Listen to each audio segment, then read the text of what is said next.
Get ready to match the stars from Charlie's Angels, David Doyle, Red Summers, Charles Jolson Riley, Phyllis Diller, Red Travelina, and Doris Beautiful as we play the star-studded Big Money Match Game. And now, here's the star of Match Game, Gene Rayburn.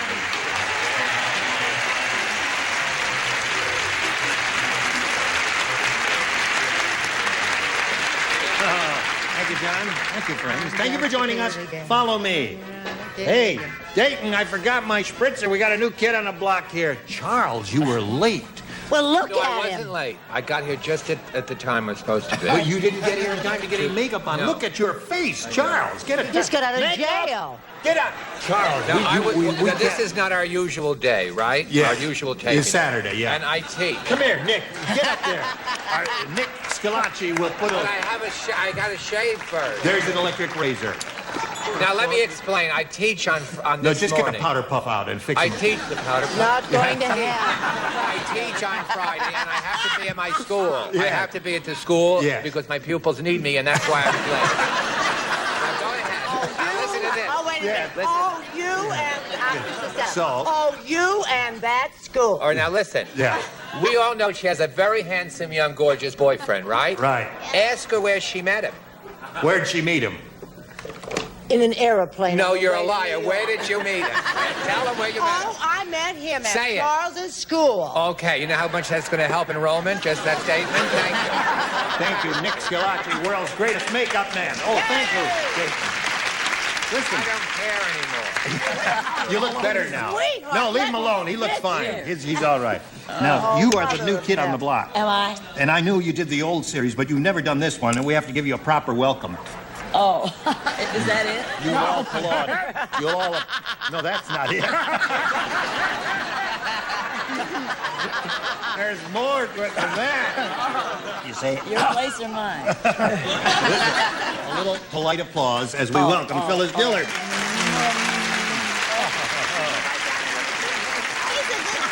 You're not going to do that to me now, are you? Why not?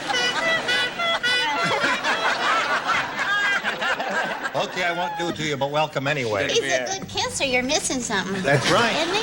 He is a good kisser. Whoops. Oops. Hello, Mike Dowdy and Elaine Kolb. Applause, applause, applause. You want to get acquainted with you? Find out a little bit about each of you. Elaine, let's begin with you. Well, I'm from Brooklyn, New York, and I'm a member of a rock and roll band Really? in Hollywood. Where do you play? Around here? We played all the places around LA. What instrument do you play? I play piano, and I try to sing and tambourine and everything else. You Dance tambourine? around. Yeah. I tried to tambourine once. It was very difficult. Well, welcome and good luck to you, my dear. Thank you now, very Mike, much. let's find out about you. Well, I live in Studio City, California here, and, well, I was a mailman for 8 years, but now I quit, and I'm pursuing a career as an independent contractor. Really? Did you ever get bitten by a dog? Lots of times. That's the occupational hazard, isn't it? That's Yeah, too bad. it's those little ones. Now, each of you will be playing 2 games, and we'll see how this first one goes as we ask Elaine to begin. You may have A or B. A, please. A it is for her. All right. Santa Claus said, Yeah. Ho, ho, ho. I think the elves have gone wacko. I took a look in the workshop, and instead of toys, they were making blank. Okay, Elaine. Santa Claus said, I think the elves have gone wacko. I took a look in the workshop, and instead of toys, they were making... Love. The elves? Sign of the time. Among themselves, huh? Those little guys with the beards and... You'd be surprised how good it feels. What did he say? David didn't hear you. Would you tell him again? Oh, we'll live with it. You'd be surprised how good it feels. Okay. I think this would be a match. I mean, you have to make love to make babies. Now, wait a minute. Instead of toys, they were making babies. Well, how does And one she make said babies, love. or has it been so long you forgot 'em? We don't want to explore that subject? All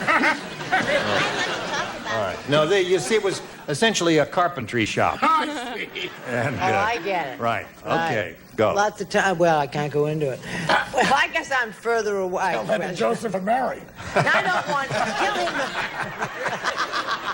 Tell him not to say anything about keeping up to date. Okay.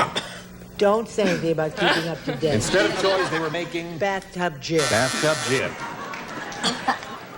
gin. That's rather recent for you. Now, I'm going to answer all until I get makeup and my shave. I'm going to answer every answer ruggedly and tough to keep with my new image. Right. Roach clips. Roach clips. I know, Elaine, you don't know what he's talking about since you're only a rock musician, and rock musicians don't know what roach clips are, do they? You don't either, probably. Yes, I now do. Now it's time to show and tell. When you clip a roach. Oh, that's right. Is it show and tell time? Show and tell. Okay, okay. You hold it up. Whoopee! Whoopee is a good answer. All right. And took a look at the workshop, and the elves, instead of making toys, they were making... Well, you said that they had gone wacko. Wacko, And in today's tight money market, that means they would have to be making Chryslers.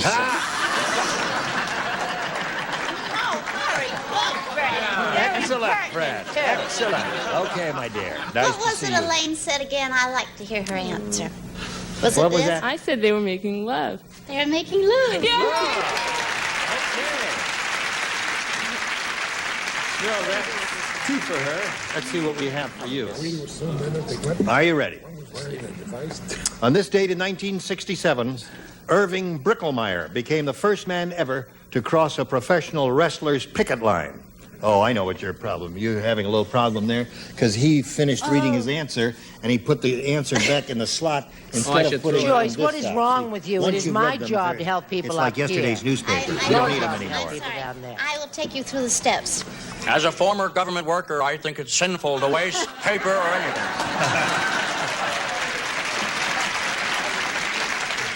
Okay. On this date in 1967, Irving Bricklemeyer became the first man ever to cross a professional wrestler's picket line. On this same date, Mr. Bricklemeyer also became the first man ever to be stuffed into his own blank. Ever to be stuffed Into his own blank. Are they, did you get those in Africa? They're real. My mother's teeth. Everybody ready? Sure. On this date in 1967, Irving Bricklemeyer became the first man ever to cross a professional wrestler's picket line. On this same date, he also became the first man ever to be stuffed into his own... Shoes. shoes. That would have hurt. A confining space, I would think. What do you say to that? I had a confining space in mind. I have put a confining space on my card. It does not match his glove compartment. Glove compartment. That's a good confining space. Remember, it's a round one question. Any confining space is okay. You know what? What? I always get so depressed when I'm around David because he's such a downer. Yes. He takes downer pills. Yes. Hurt down! I said gas tank and lit. Uh-huh. All right. I'm mean today. No shoes. Okay, Tuffy. No shoes? Hi, babe. Shoot!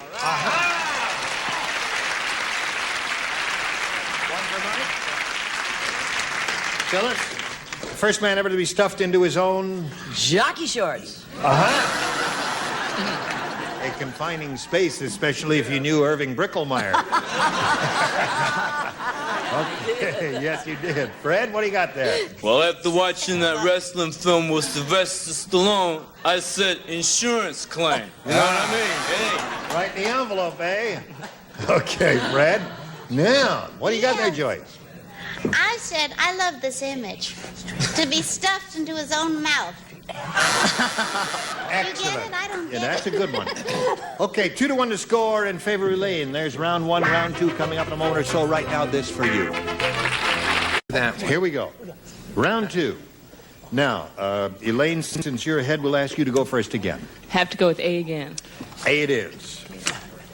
Fred said, I just saw the weirdest sign in front of Weird Willie's house. It says, don't blank the grass.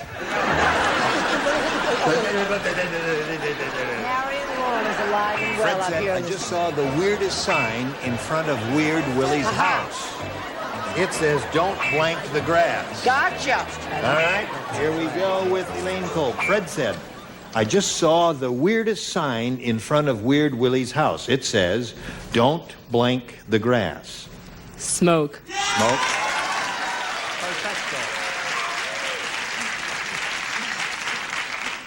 Yes, sir? Just a minute. Yes, sir. Fred Trevelino is a great artist, and he's very You talented. stop pointing in on my act. But the point is, David, sweetheart, answer now. And each time David will answer in a different voice. Do Humphrey Bogart. Let them see the versatility No, of the upper no, tier. no, wait a minute. No, because he does girls. First, I want you to do Lauren Bacall. Lauren Bacall. Right. $25,000 is a lot of money, sweetie. That's not Lauren Bacall. That's Sidney Greenstreet. All right. You and Lauren Bacall. $25,000 is a lot of money, Gutman. That's not Lauren Bacall. That's Humphrey Bogart. See, you people fooled around too much. I had it going, and you blew it. Fred Trevelino is still the best. Oh, thank you. Thank you. You wouldn't tell me what I was supposed to do. That would include me into anything. Well, I'm going to smoke like the rest of them. Okay. So there's another one for Elaine. You've got 3 altogether. I understand it's very good in cookies. Smoke. 4 for Elaine. And keep it in the oregano jar in the kitchen. All right, you've got 5. Do you make it 6? I think that would be a wonderful thing to do, don't you? Make it 6. Okay. Now, you got a little catching up to do. You can tie it with 5. Here we go. Harry said. Harry. The portions at this restaurant are so small, instead of regular eating utensils, the waiter gives you a blank. The portions in this restaurant are so small, instead of regular eating utensils, the waiter gives you a blank. I'm sorry. Okay, Mike. Harry said the portions at this restaurant are so small, instead of regular eating utensils, the waiter gives you a... Well, since I gotta make 5, I'd say a pair of tweezers. Pair of tweezers is an excellent response, I think. You gotta match them all. Too late indeed. Tweezers is quite good. Tweezers is fantastic, and I had the magnifying glass to which to... Magnifying glass, so that means Elaine wins again. What do the rest of you have? Hold up your answers. Let's just see. Toothpick is good. Good. All right, you want to come around down here, please? And stand on the little blue dot if you would. We'll get to you. We're going to say goodbye to Mike, but only temporarily because you'll be black to play the second game. Okay? All right. Now, here we are with Elaine. She's going to go with the big money now. You could win over $10,000 here. Good luck to you, my dear. Here we go, Elaine. We polled the studio audience and said, write down your best answer to this. Sex and blank. Oh, boy. That's me. Now, yes, of course. If you give us the answer they wrote down most often, we give you $500. For matching the second most popular response, $250. And then if you match the third, you get $100. 3 of the 6 stars can help you, but I caution you, as you call on them, don't call on the ones who are avoiding your gaze. Call on the ones who are looking at you, because the others, they don't have an answer, and they're trying to conceal that fact, you see. Thank you. I'll take Joyce. I'll take Joyce. You will. How nice. This is something I used to know a lot about. What? A long time ago. Sex and the Single Girl. Sex and the Single Girl. There's one. Brett. I still know all about it, and I'm crazy about it. Sex and the Single Girl. No, Sex and Marriage. All right, Sex you got and 2 now. marriage, sex and marriage. David? Go together like a... I believe that they did both Sex and the Single Girl and Sex and the Single... I think it was Sex and the Single Man. Where'd that come from? Your head. Right there. Oh, right. David Doyle said that. Sex and the Single Man. All right, that's his. You got the Single Girls, Sex and Marriage, and Sex and the Single Man. Now, you choose one of those or give us one of your own. What would you like to do?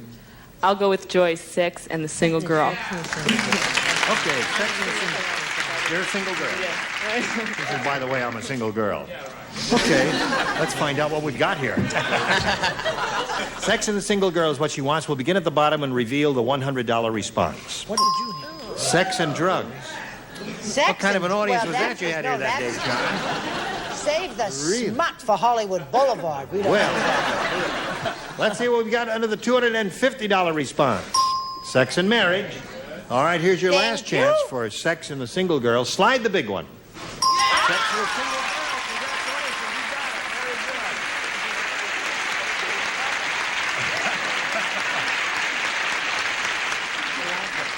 Wonderful, Elaine. You've got $500, and we'll tell you what the next step is right after we tell America about this. Elaine Goldstein just won the $500. That means the least she can play for is 10 times that amount, or $5,000. However, we do want to give her a chance to spin the star wheel. And if she gets a lucky spin, she will double her money and be playing for $10,000. Good luck to you. We'll all root for a double, won't we? Here we go with Elaine Cole. There it is. You can step down here, Elaine, and take a look at it. See where it's going to stop. Oh, it went on. Gee, I've never seen that happen before. It went on for a second, then went off. $5,000. And good luck to you. You ready, Charles? All right, here it is. Now, you face me if you would, please. And this is your question. Bake blank. Bake blank. Baked or baked? B-A-K-E. He's weighing every possibility. He's trying Now to get he's me ready. to put up his bail. Elaine, give us the same answer he's got on the card. We give you $5,000. What do you say to that? Off. Bake Off. Yeah. Bob Barker would be familiar with that because he hosts that show every year. Charles, what do you say? Bake Off. I didn't think that was a known phrase. I thought of baked bread. Yeah. You know, and That's everything. past tense, I and told I knew you. that they were way off.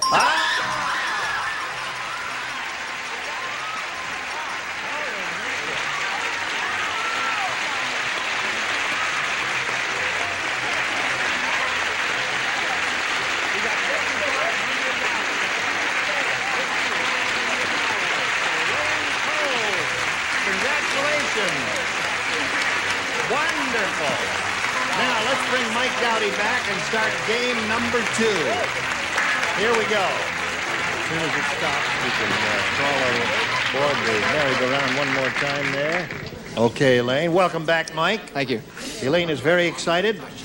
She's won a whole bundle of money here, and we're very happy for her. And if you're set, we'll ask you to choose A or B, sir.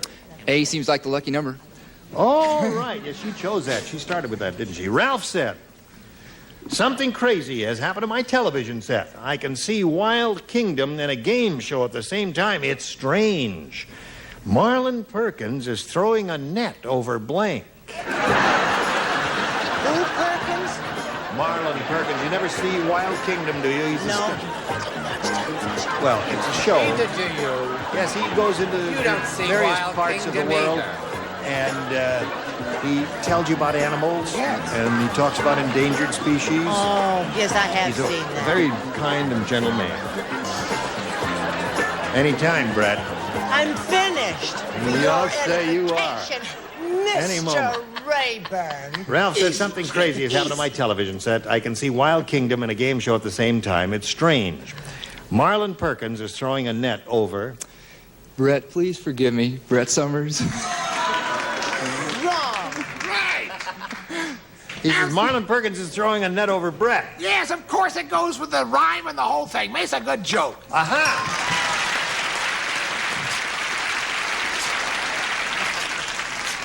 Now, I'm sorry, I didn't say you. I said Oh, look at Charles that. Nelson Raleigh and not a moment too soon. There seems to be a little Well- vindictiveness up here in the upper tier. Glad I didn't shave for that. I said Gene Rayburn, and that's hard to do. That's very difficult to do because Hard to get a net over a three-piece Reuben Brothers suit. a moving target is what you mean. What does he mean, I Phyllis? don't know. He doesn't like your suit. I know. I like it. I'm the best dressed man on television. I know that. You got a good build. You got an answer for us? I have an answer. I don't think it's right. Chuck Barris. Chuck Barrett. No. Since he is the most tasteless person on the tube, it would follow logically that you would want to throw a net over him. Oh, get off the fence. How do you feel about the guy? What do you got there, Fred? Well, since Charles showed up with a beard and white powder, I said Charles Nelson Riley. In Fred French. Summers is what Mike said. What do you got for us? Alan Ludden. Alan Levin. Okay. She's just delighted with herself. Now, you Never stand by has for your woman question been right now. We've got a little business with you, America. Hold on there. Thank you all. You were wonderful. Thank you, newcomers. We'll look forward to seeing you next time here on the Match Game. I'm Gene Rayburn. Goodbye. Some of our contestants will receive Panamex's Model 240D slide projector. Comes with Ford-style handset control, super bright quartz halogen lamp system, and computer-designed optics with pinpoint images from Panamex. And from Aero, this fireplace insert. Turn your fireplace into a furnace. Efficient, airtight, circulates heat by means of a large built-in blower. Features decorated glass door and energy-efficient home accessory from Aero. And the Ansco disc camera with fast f2.8 all-glass lens focusing down to 18 inches, motorized film advance, automatic sensor, electronic flash, and folding crystal grip from Ansco. And Heath Bits of Brickle adds a great almond toffee flavor to just about every dessert, especially Bits of Brickle ice cream pie. And Maximum Strength Cheracol Plus, a new formula for head colds and cough. Upjohn's Cheracol Plus clears nasal passages, dries runny nose, and controls cough. Used as directed.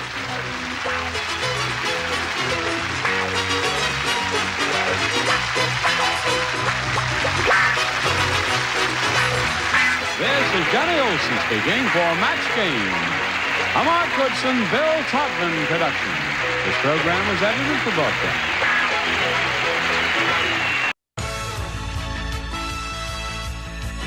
It's time for the Match Game. Hollywood Squares Hour with from Hot Potato Bill Collins.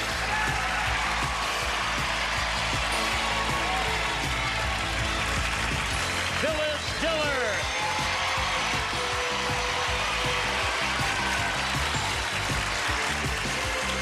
From Three's Company, Richard Klein. From St. Elsewhere, Ellen Bree. Lyle Wagoner.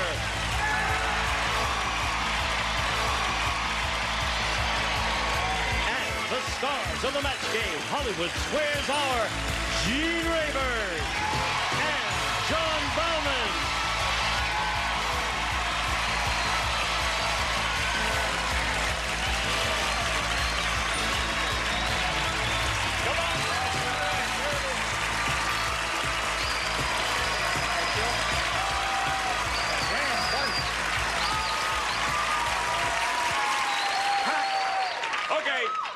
Thank you. A very disciplined bunch, aren't they? Did you miss me over the weekend? Yes, I did. Oh, I missed you, too. Seemed like a long weekend. Sure it did. I haven't seen... Hey, Happy New Year. Happy New Year to you. Thank you very much. All right. Where are we? Here we are. Welcome to the Match Game Hollywood Squares Hour. That's where we are. That's where we are. I'm going to do the Match Game. He's going to do Hollywood Squares, and I think we ought to get to it right now by saying hello to our stars. Let's all together say, hello, stars. Hello. You want to make another entrance? Hi, stars.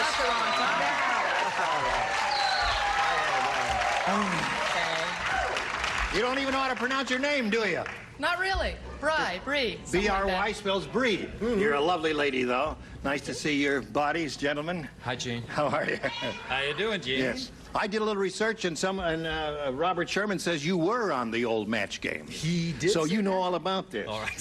Hey there. Hello, Gene. We've all got to remember to watch next week for Bill Cullen's new show called Hot Potato. Hot Potato. Isn't that a silly name? Yeah, what time is that going to be on?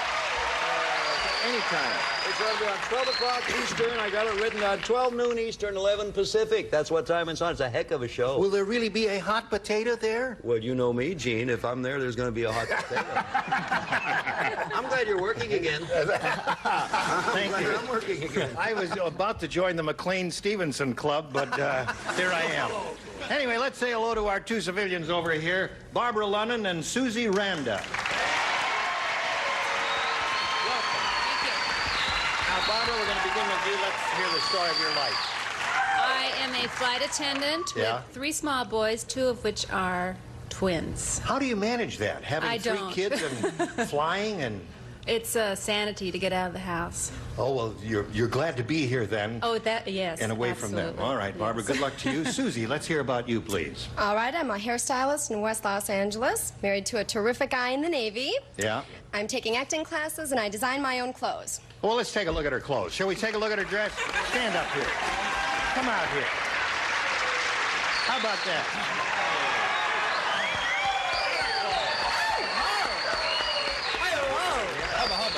Right.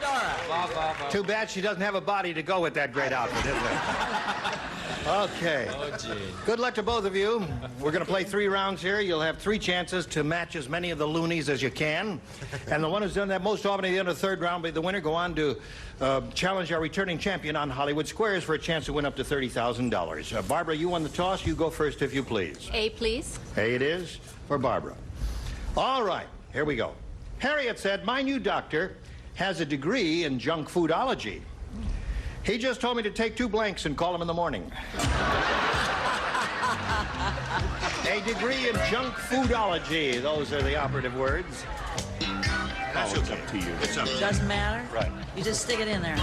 It won't go Right. in. Whatever you say, Phyllis. That's it. All right, here we go. Barbara. Harriet said, my new doctor has a degree in junk foodology. He just told me to take 2 blanks and call him in the morning. Twinkies. Twinkies, very good. I didn't want to say anything. I saw you wrote what you wrote, but we'll get to you a little bit later. We got to start with Ellen here. You got to listen there. Ellen, did you listen? Well, yeah, I did. We like the same junk food. Twinkies. Richard? You know, Gene, sometimes you hear a question and the answer comes to you immediately. Right. Just right off the top of your head. And sometimes it doesn't. I said Twinkies. Attaboy. Barbara. Well, Lyle, first time at bat, how is it? Twinkies used to be my favorite food, but I haven't had one in maybe 30 years. But I have had hamburgers. Hamburgers? All right. Not a booable answer. No way. Hamburgers are all right. I mean, It's the 30 years. anything in the junk food category. What do you say? Sure, it takes 2 to Twinkie, but I just elaborated on Lyle's answer. Try and boo me. Big Macs. Yeah. Oh, listen. Hey, they're consistent. They're just full of animal spirits. Are they full of animal spirits, Gene Wood? They are. They are. Now, you didn't listen, did you? Well, I didn't understand. Uh-huh. Now Well, I know. what we're getting up to, she's really got a dumb answer. You know it. I have possibly the dumbest answer in the world. Because she Do I have to show it? Yeah, you have to. You got Aspirin. Aspirin. Tim cut his big advice ever. That is a booable answer. That is your booable answer. Jason. What? That's dumb. Did they say In that? unison, I don't know. I've had an aspirin burger before. Have you ever tried that? Aspirin burger. Gene, All right. a couple of years ago, I mean, Twinkies comes to mind, but I try to get them out of mind. Because a couple of years ago, I had a bunch of Twinkies, went home and shot my manager and my business agent. Aha. Did indeed. Right. But nonetheless, I wrote Twinkies, sort of thinking...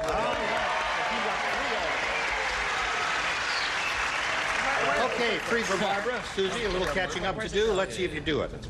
At the perfume counter, the sales lady said, she said, if you don't want to spend $50 an ounce for evening in Paris, how about $1 an ounce for evening in blank?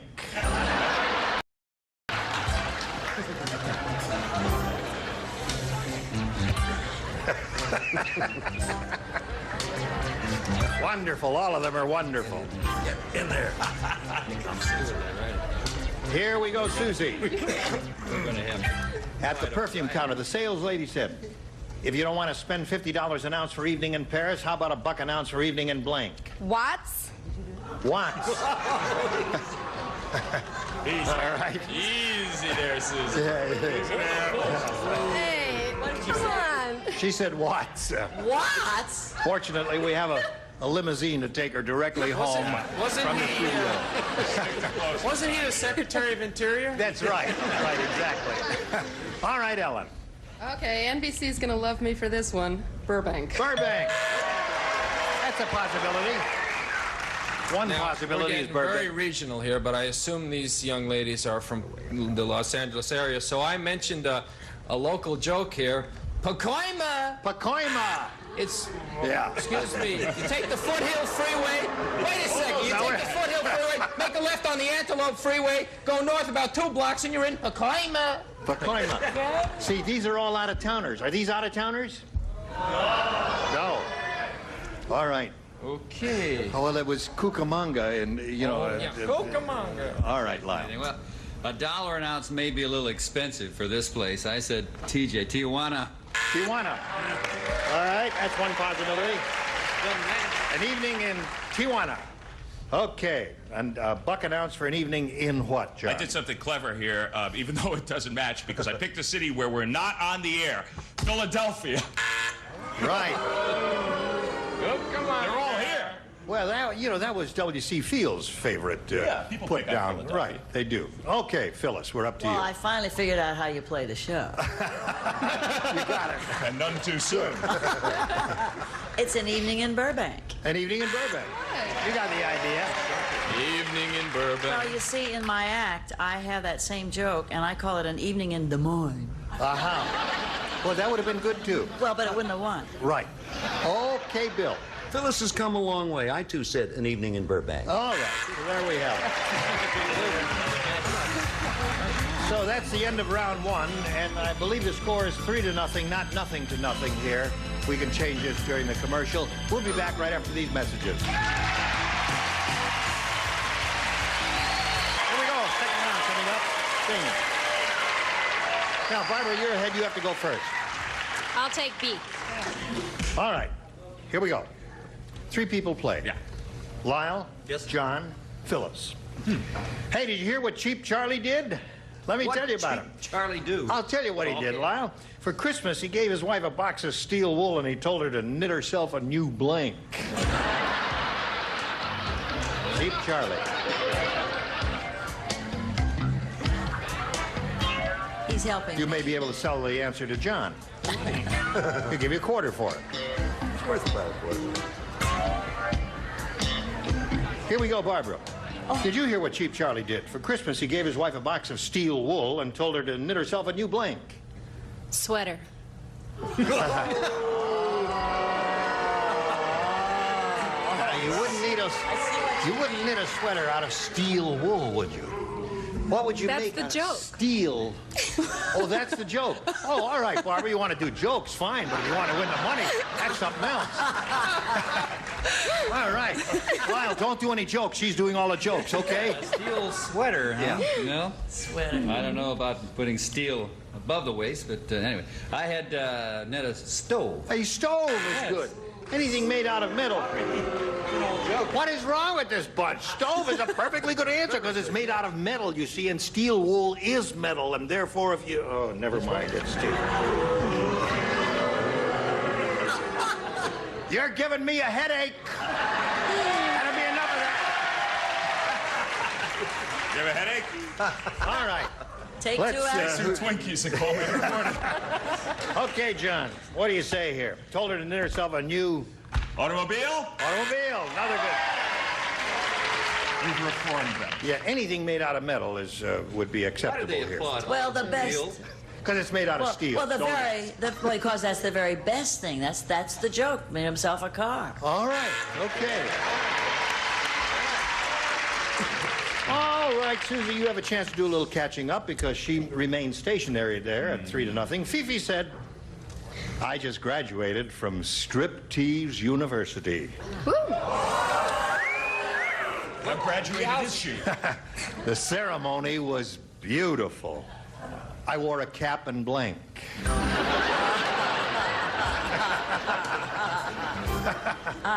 Do we all play? Everybody plays. Oh, goody. Boy, All that right. music creates a lot of tension. Tension headache. Here we go, Susie. Fifi said, I just graduated from Striptease University. The ceremony was beautiful. I wore a cap and blank. Pasties. Cap and pasties. Come on. Now they're on the track. Now you really got the idea. Pasties is an excellent response. Ellen, what do you say? Must you always start with me? Yes. I Now, got wait a a minute, dumb don't you- answer. You got a dumb answer? Nothing. A cap and nothing. Cap and That's nothing. Now, wait a minute. That's a good answer. A cap and nothing is fine. You know, when you asked the question, you almost answered the question because you said she wore a cap and blank. Yeah. Which is a perfectly acceptable answer from my colleague here from St. Elsewhere. Here, here. However, of the strippers that I've known, I mean, when I've ever You've heard seen about on TV or in the movies and the papers, I said she wore a G-string. Another good one. Pasties, G-string, all of those things are good. Simsalabim. Yeah, those are good. Her answer was terrific. You know, there are just a couple of things you can choose from in this answer, and I chose garter belt. A garter belt. All right. A black garter belt, right? Good answer to anything. Ceremony's beautiful. I wore a cap and blank.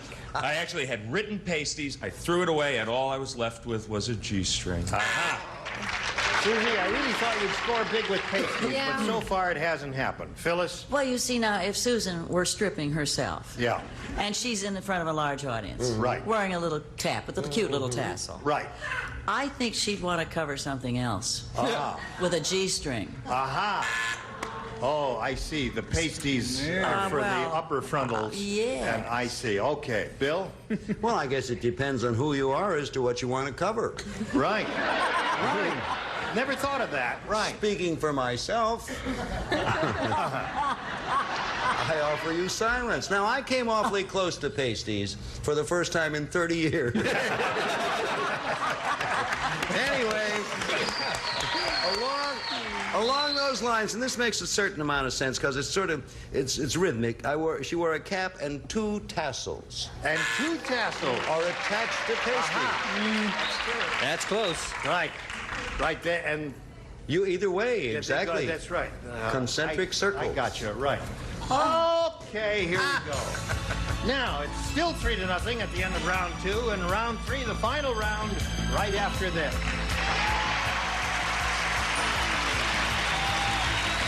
Here we go with round 3. This is the final round. Bing. Barbara, you're still ahead, so you have to go first. Are we back?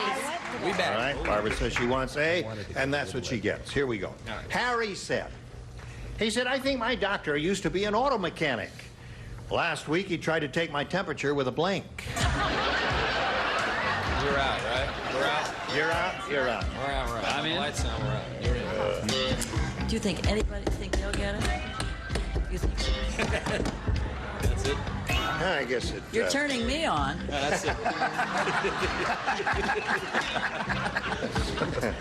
Listen, why don't you sell her that answer? That was a wonderful answer. Oh, you've got it. Okay. That's the way the technicians fix All their right. television cameras around here. All right, here we go, Barbara. Harry said, I think my doctor used to be an auto mechanic. Last week, he tried to take my temperature with a blank. Dipstick. Dipstick is good. You got it. Very good. Okay, Lyle, she says dipstick. They come up with very good answers, you know? Yes, right. That would be kind of painful, though. Well, anyway, Yes, it would be. I said Dipstick it is. All right, score for Barbara. All right, John, we come to you. Yes, I said dipstick. All right, Phyllis. Yes, I said dipstick. You said that. Now, Susie, the best you could do is achieve a tie, but you can indeed do that, so do not be faint of heart. Mr. Jenkins said, my secretary is so dumb. Oh, boy. She got him going there. audio. She said, my secretary is so dumb, I convinced her that this...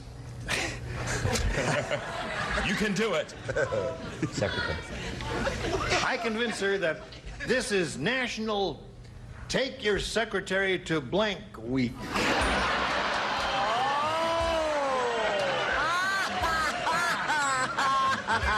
You got it. Of course. Naturally. Oh, what what an easy one. What else? All right. What else? Possible tie here, Susie. Come on. Just put your mind in the gutter, honey. All right, Ellen. Yes. Ellen, is your card in the slot? Oh, my card. Put it Yes, right okay, there. I'm ready. Now, Susie, Mr. Jenkins said, my secretary is so dumb, I convinced her that this is National Take Your Secretary to Blank Week. Take your secretary to bed week. To bed week. Okay. Let's see what we have from you, Ellen. Dead. Dead. You know, you got to match everybody all up and down the line here. Let's see if it Let's happens. waste no time. Bed. Let's see Lyle go. Here you are. Three. All right, John, what do you say? She's on a roll. To bed! To bed! Don't stop. Wales, to bed.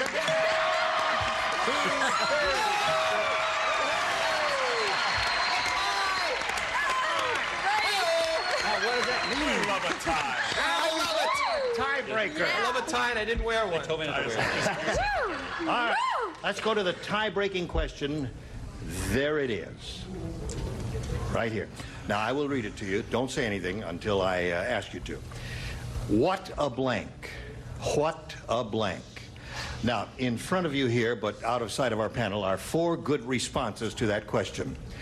Your seats were determined by lot, and the rule is, Susie, that you will go first. Choose one of these numbers. Don't say any words. Just give me a number of what you think is the best answer to what a blank. Number 2. You want number 2? All right, I shall give you that one. That is yours. Now, Barbara, pick what you think is the best answer by number. 3, please. You want number 3. All right. Now, I'm going to go over here and canvass our stars and see what their response is. One at a time, I'll call on them. And as soon as you hear your answer, jump up and down and whistle Sweet Sue or do something. Get my attention in some way, okay? All right. Ellen, we'll begin with you. How would you fill in that blank? A verbal response, if you please. What a blank.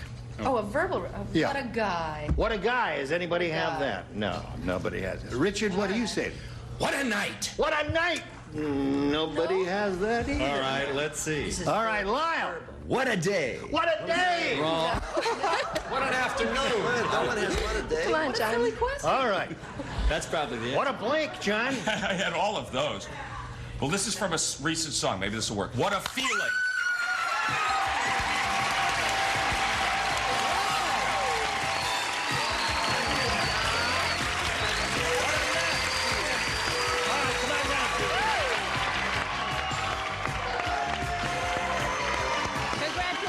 Right over here, if you would, please. I'll join you in a moment or so. Congratulations to you. Barbara, it was a pleasure to meet you. We're going to send some gifts your way from Match Game. Barbara Lunan, ladies and gentlemen. Hey there. All right, now time to switch to Hollywood Squares. We're going to bring on 3 more celebrities. There's the rest of the furniture moving in here. We're going to switch places, John Bauman and I. We've got lots more excitement coming your way. Don't walk in front of the camera because I'm going to punch you in the mouth if you do that. Thank you, sir. Just keep walking backwards. Keep walking backwards. We'll be right back. Goodbye. A member of our studio audience will receive Gibson's portable dishwasher featuring 3 levels of washing action, hygiene cycle, forced air drying, and an energy saver switch furnished by Gibson. It's time for more of The Match Game. Hollywood Squares. Our with from Trapper John M.D. Brian Mitchell.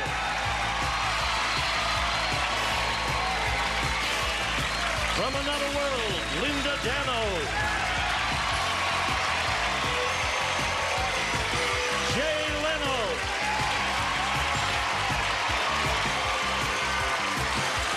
And taking over, the star of the Hollywood Squares, John Bowman.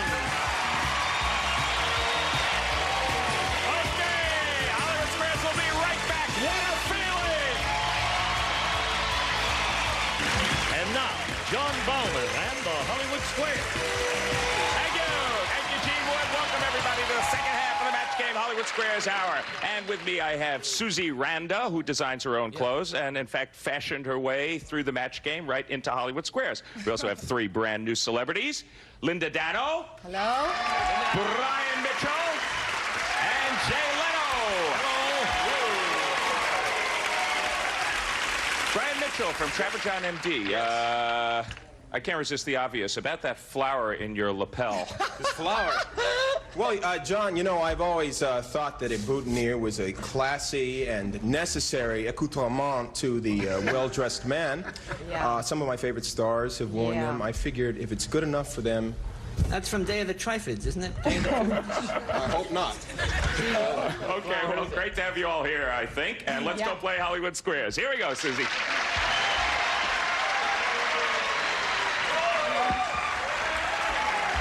Before we jump right into this fracas, we have to say hello once again to our defending champion. Her name is Janine Watson. She is returning with a total of, hold the applause for this, $21,275. Not only that, in one day's work, correct? Right.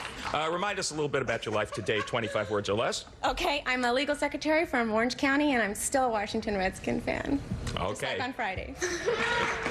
Well, it's great to have you here. Let's play Hollywood Squares, everybody. We're going to play this game until we hear the time's up bell. Now, whoever is ahead at that time is, of course, our winner. Goes on to play Super Match for up to 30,000 smackers. First game is worth $100, $25 for every square that's captured by either of you. I'm sure you know all this. Our champion gets to start. That is you, Janine.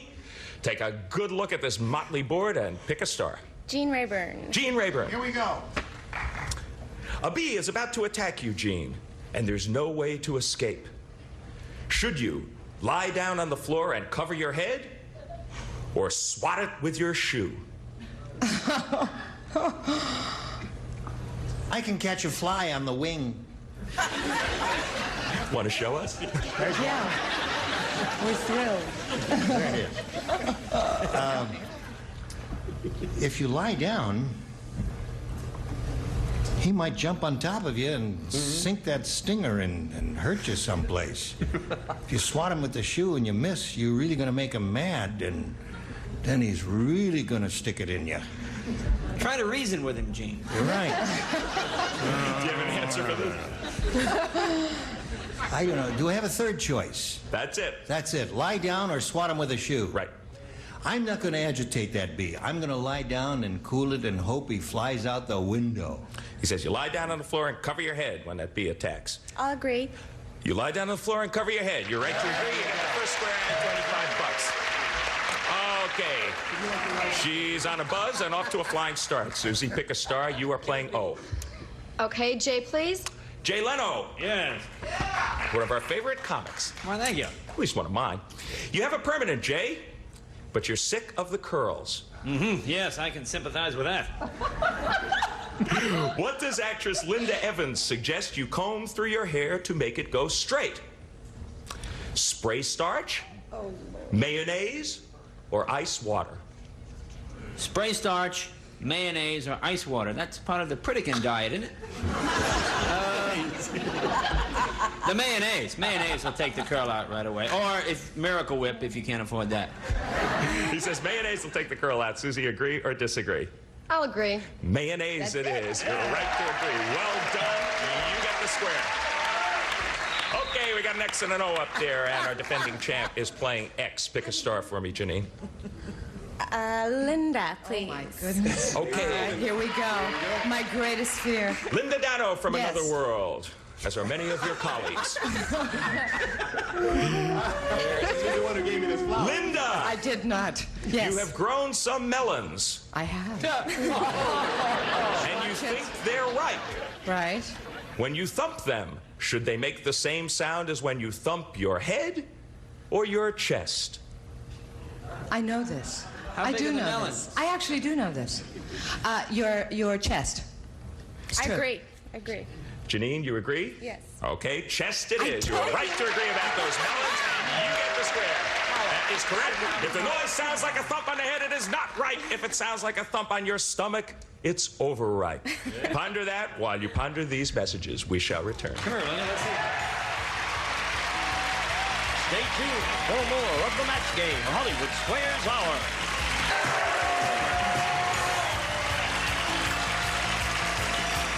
Now, back to John Bauman and the Hollywood Square. Okay! Woo! 50 for Janine, 25 so far for Susie. Susie, she's got 2 X's up there, and you are playing O. Pick a star for me. Ellen to block, please. Right, you missed this one. The first game goes to Janine. Oh, Ellen Brie. The pressure's on. Okay. I know. That's all right. Which sex is hotter, Ellen? Men or women? Which sex is hotter? Right. I mean, body temperature hotter? Oh, men. Okay. She says men, Susie. Agree or disagree to block? Disagree. You disagree.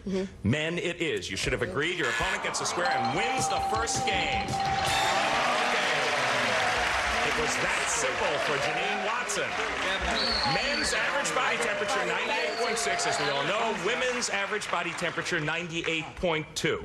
Pretty close. Okay, that puts you off to a good lead. 175 for you, 25 so far for Susie. But since you won the last game, Janine, Susie, you get to start this one. Let us clear the board, and we're going to move right on to the next game. Pick a star for me. Okay, Lyle, please. Lyle Wagner. Yes, John. According to Amy Vanderbilt, every hostess should do something in her guest room before company arrives. Should she test the bed or scrub the ceiling above it? That may sound like a ridiculous question, but I am up on these things. I know about guest rooms. No, it is a test the bed, no question about it. Says test the bed, Lyle says, before the guest arrives. Agree or disagree, Susie? I'll agree. You should test the bed. You're right to agree. Get the first square and $25. Well done. Does Lyle know his beds? Okay, Janine, pick a star. You're playing X. Richard, please. Richard Klein. Hello. From Three's Company. Yes, sir. Please, more.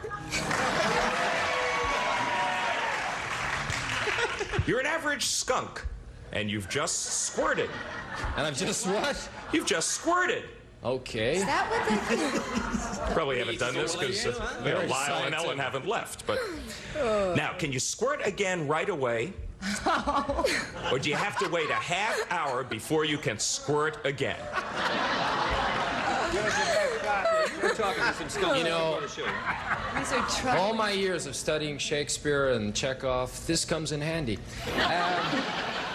Should you have to wait? I have a similar problem with Jay? Gosh, I've never dated or been out with a skunk. I don't know. I would guess that they don't have to wait, that they just regenerate right away. He says that skunk can squirt again right away. Janine, agree or disagree? I'll agree with him. The skunk can squirt right away. What a skunk. You get the square. An X goes up there. We got an X and an O on the board so far. Susie, you are playing O, as we know. Pick a square. Jay, please. Jay Leno. Thank you, thank you. Wow, and I didn't even have to say Three's Company. I'm still envying that skunk. Go ahead. Jay, you're in a taxi cab. I'm in a taxi. And your driver is rude. Yeah, the driver's rude. Okay, I got it. According to the Book of Modern Manners, is it okay not to tip him, or should you give him a little something anyway? Well, it's okay not to tip him, but he'll say, you know that guy on Squares and Match Game? Boy, what a jerk he is, so I'll give him something anyway. They always say you shouldn't tip, because tipping means to ensure promptness, and if you don't get it, you shouldn't tip. But I always tip anyway. Okay, but the book says you shouldn't if they're rude. But okay, so you say the book says that it's okay not to tip him. Is that your final answer? Yes. Okay.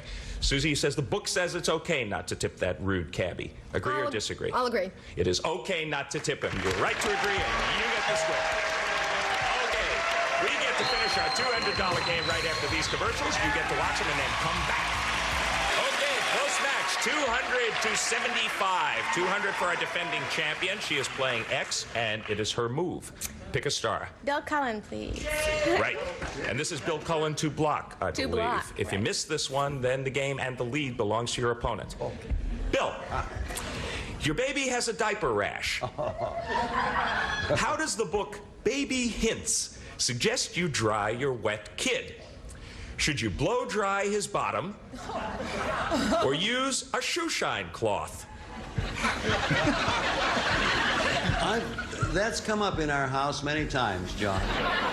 And originally we did use a shoe shine cloth, but with science coming along, and blow drying is such a nice, in addition to doing an efficient job of drying, it sort of feels fun.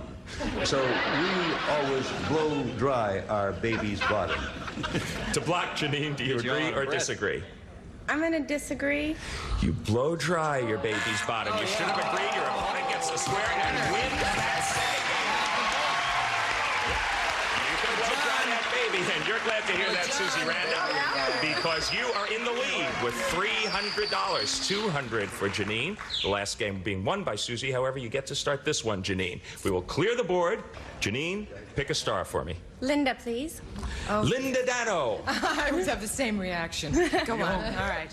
Which came first, Linda? The first pair of Levi's or the first zipper? Oh, well, see, being in the fashion business, because I have a company that I run, it has to be the zipper. She says the zipper came before the Levi's. Agree or disagree? Janine, for the first square in this game. I'll agree. The first pair of Levi's came first. You should have disagreed, and your opponent continues to roll. Levi's!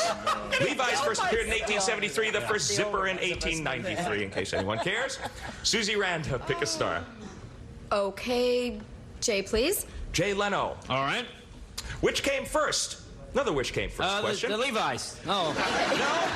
No? Two different choices, Jay. Jerry Lewis or the frontal lobotomy? I think... Isn't one synonymous? No, let's see. Jerry Lewis or the frontal lobotomy? Right. Let's see. The first frontal lobotomy was... You mean when he was born or became a star? When he was born. Jerry Lewis was born before the first frontal lobotomy. First frontal lobotomy was April 10th, 1947. You can check those facts. That might have been your birth date, Jay, huh? Noel Lansing was the first man. He says Jerry Lewis was born before the first frontal lobotomy. Agree or disagree, Susie? I'll agree. The frontal lobotomy came first. Your opponent gets the square. Jerry, 1926. Lobotomy, 1890. Okay, we still got a pretty close game. Janine, pick a star. Richard, please. Thank you, please, for talking to me here. Thank you. For the thing, it hurts when it hurts here. Thank you. Richard, you're an average... Where are you? You're an average woman. Thank you very much for those words. My pleasure. According to a Psychology Today survey, do you go to the beach to watch or to be watched? Oh. Interesting question, John. Filled with mystery and psychology. I've no idea. I would say to watch or to be watched, was it? Yeah. I would say, believe it or not, to be watched, because we are all creatures of egomania. Gotcha. Egomania. To be watched. The average woman goes to the beach to be watched. Janine, agree or disagree? I'll agree with him. To be watched it is. You are right to agree, and you get that square.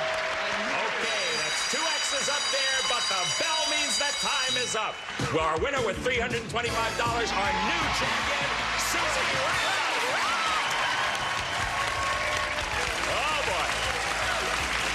Congratulations, you came from behind in the match game, from very far behind. You won the tiebreaker, now you've won Hollywood Squares. Here is your escort. Join the Gene Rayburn Escort Service. Go over there, get ready for your shot at the big money. And Janine. That was one of those games. You were creeping up, but time ran out on you. You were here, however, for one very, very productive day. Your total leaving us is $21,525. That's certainly worth a big hand. And your being here is certainly worth our thanks for being on Match Game Hollywood Squares. You were great. Okay, Gene, All to right, you. John, here we go. Congratulations once again to this young lady. We'll be back with her and our 9 celebrities and a go at the big money right after this.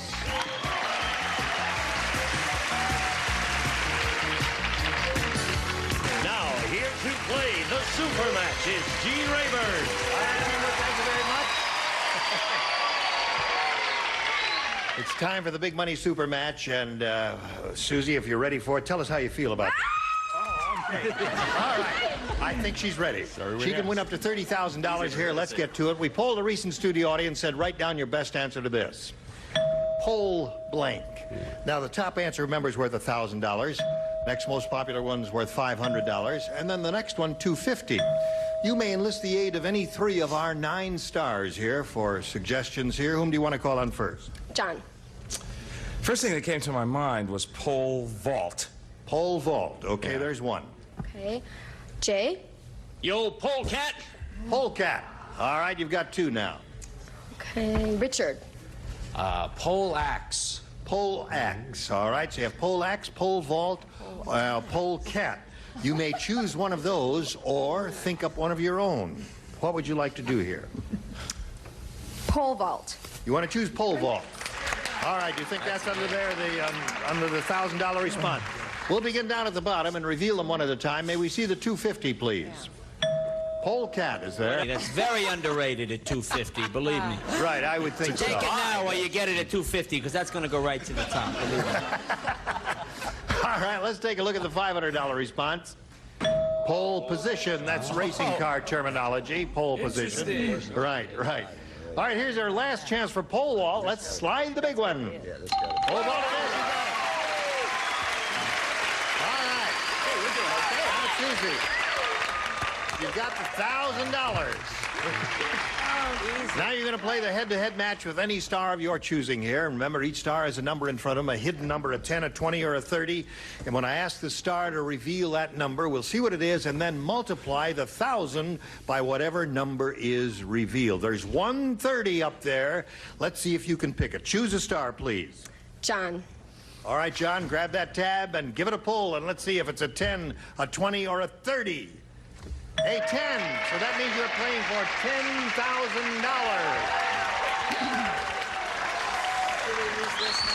All right. And face me, and here we go. John, it's blank Jackson. Blank Jackson.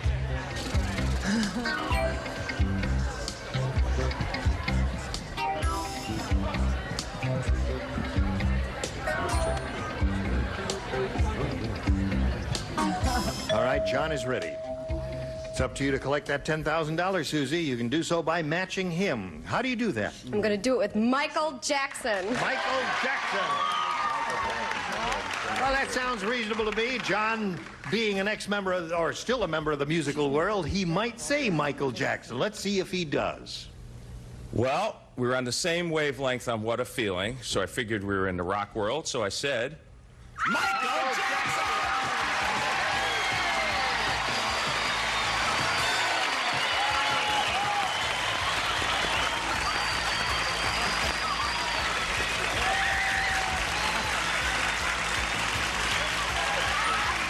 Get the hypodermic needle!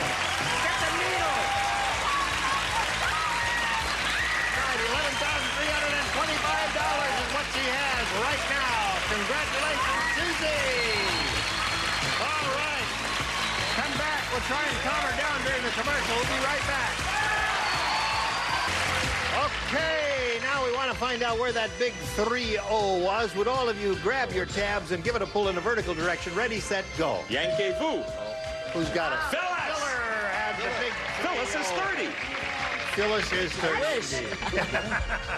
All right, congratulations once again to Susie. She has over $11,000, and we congratulate her. Gene Rayburn here, inviting you to join us tomorrow. And it was a thriller for you, wasn't it, and Michael Jackson? John Goffman saying so long for the match game, Hollywood Squares Hour. See ya. A member of our studio audience will receive Quasar. Combines a miniaturized radio cassette unit with a compact headphone stereo. The result is the stylish and versatile double play furnished by Quasar.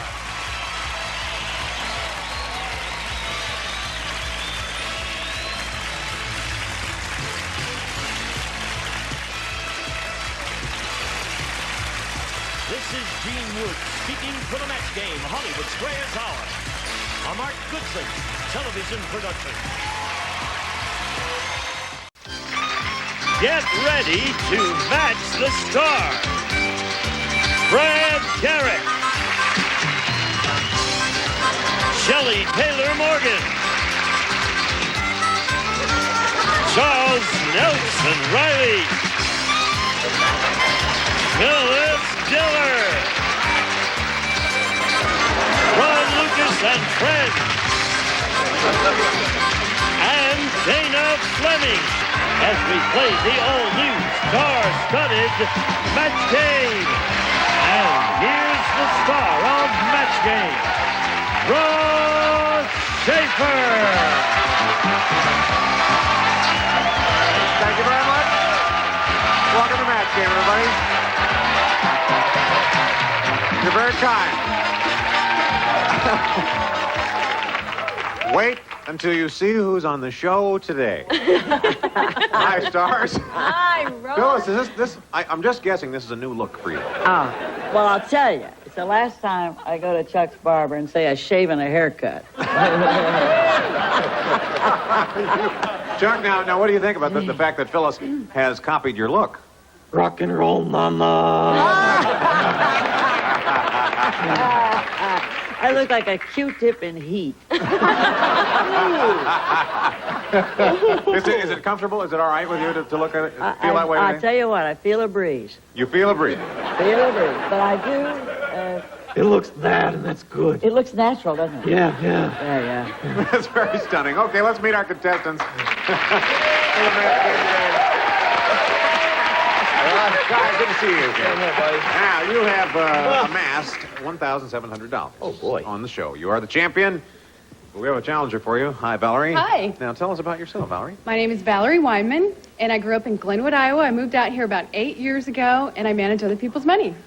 You do? Yes. Oh, who's got a few bucks that we could see? I do. I'd like to win some so I can manage that. All right, we'll see how you do. You know how to play Match Game. Yes. Yep, goal is to match as many of our celebrities as you can, and every time you do that, you get $50. The one who scores the most at the end of the game is the winner, keeps the money, goes on to play super match for a shot at $10,000. Who cares? I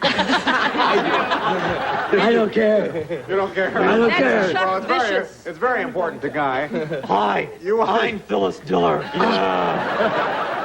You want question A or B, Wrong Guy? game show. Let's go with B, Rob. You're going to go with B. Yeah. Now, Chuck, behave yourself. Wrong game show. I'd rather be here than a game show, I guess. Santa Claus said, you believe in Santa Claus, don't you, Chuck? Heck no. Santa Claus said... The Easter Bunny told me he was dead. Yeah. Oh, get a life, okay? All right, Santa Claus said, I'll never go back to Mean Marvin's house. When I slid down his chimney, there was a blank waiting for me at the bottom.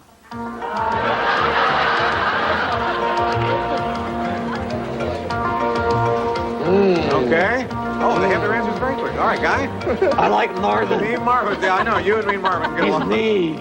Slid down the chimney, there was a what waiting at the bottom? Fire poker. A fire poker. Ouch. That's mean. That is very mean. A fire poker, Brad. You know something, Ross? It is magical that you mentioned Santa, because here's my little reindeer sock. Hello, Ross. It's a reindeer with a goiter. Can you see it? Can you see the magic? Hello, Ross. That's quite a puppet, Doug. I made this myself. You made it yourself? Can you tell? And so it looks like a fruit A lot of puppet, time. Made it at camp. Oh, you Yeah, they make me spend days and days there. Oh, they do. Okay, when you slid down the chimney, what was waiting at the bottom? Is it really a sock, or is it a magical puppet from a mystical land? Well, the chances are it's just a sock. I can tell you it's just a sock. Is it really? Okay? A sock. Yeah. I said, I'm sorry. I said a fire was waiting. Oh, a fire. Is that right? That would have been fine. Did you see it? Well, you know me. Sorry. Yes, of course. I was going to say prickly pear, otherwise known as a cactus. A cactus. No. That's mean, Marvin. Bunny and I are opening up for Lamb Chop at the Rabbit Run Dinner Theater, the 9th, 11th, and 14th. That's the 9th, 11th, and 14th. Make your buddy like a carrot. We work alone.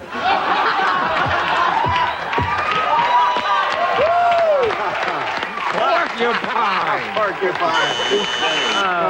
No man, Guy. Phyllis. That was And funny. Santa Claus slid down the chimney of Mean Marvin's house, and there was what waiting for him I'm at so the bottom? sorry. I'm sorry. I Don't said apologize. A nail. A nail. Nail. No, it's not a fireplace poker, is it? No. You know, I told Garrett to stick it in a sock, and look what he did. Yeah. You know something? What, Chuck? Excuse me, we have to do the answer. No, I'm talking. You know, one of the things that I've been trying to... Oh. Oh, give him a hand. Oh, yeah. I want to see fire. Oh, fire also. Oh, good. Oh, well, no, that's not a match. Nope. All right, Dana, put that arm I down. gotta hand it to you. Yeah, right. No, in the home show, we're always trying to come up with ideas to save money, so this is a home show puppet. That's Oh, funny. God, I'm the only normal person on this row. I No, said you're not. fire. You said fire, and that's not a match. All right, it didn't work out for you, Guy. Valerie, see how you do with this one? Debbie said, my orthodontist is obsessed with making things straight. After he straightened my teeth, he straightened my blank. Pop it in there. I popped it in. You're not It's popped in. Remember that. I like the way you treat me. You like that one? You like that one? Are you going with the same one? Okay, we're just waiting then on Ron and Chuck Rose. Okay, Valerie. Chuck Rose. Debbie said, my orthodontist is obsessed with making things straight, and after he straightened my teeth, he straightened my Hair. hair. I can't Mine is different, too. After he straightened my teeth, he straightened my what, Brad? Hair. Yeah. Yay. Thank Shall you. Chucky, lend me your ear. You want my ear? Yes. Take it. Here we go. Disgusting. Legs. Legs, straighten my legs. No match. Shell. Well, she had a lot of curves, and he straightened her bust. I don't know where you come up with that. Straightened her bust. Phyllis, it took you no time at all to come up with your answer, but after he straightened my teeth, he straightened my what? Well, because he did the same thing to me. Hair.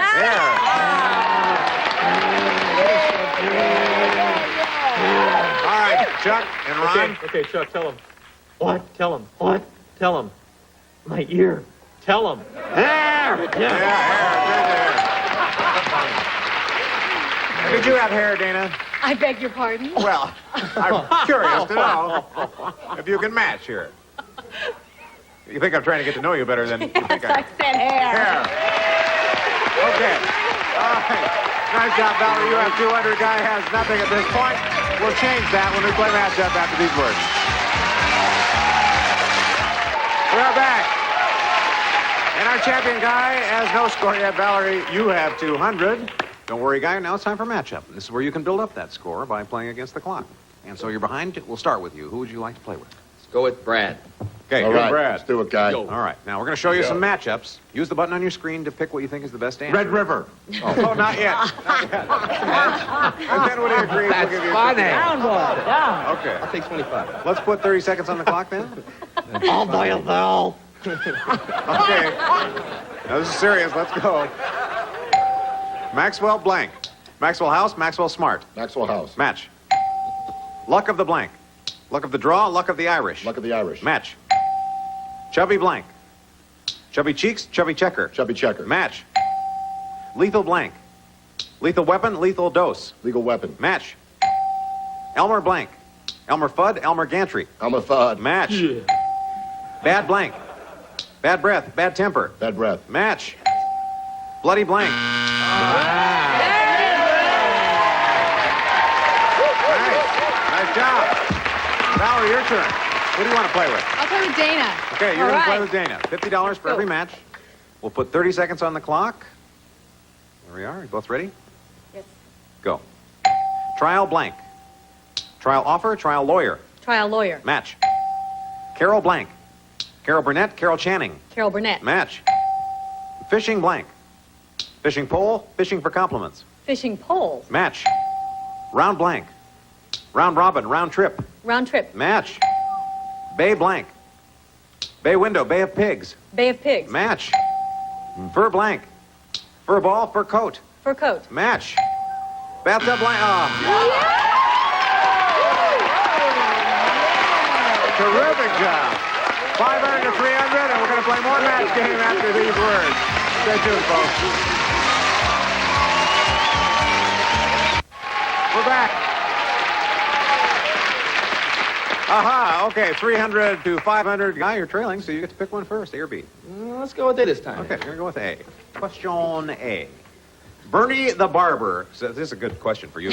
Safe sex. Bernie the barber said, What about safe sex? Safe sex, because when you look like Phyllis and I, no one will do it with you. Not save sex, safe sex. safe sex, that's right. All right, here's the question. Bernie the barber said, You know, people tuning in, they see us, they think they're looking at Geraldo.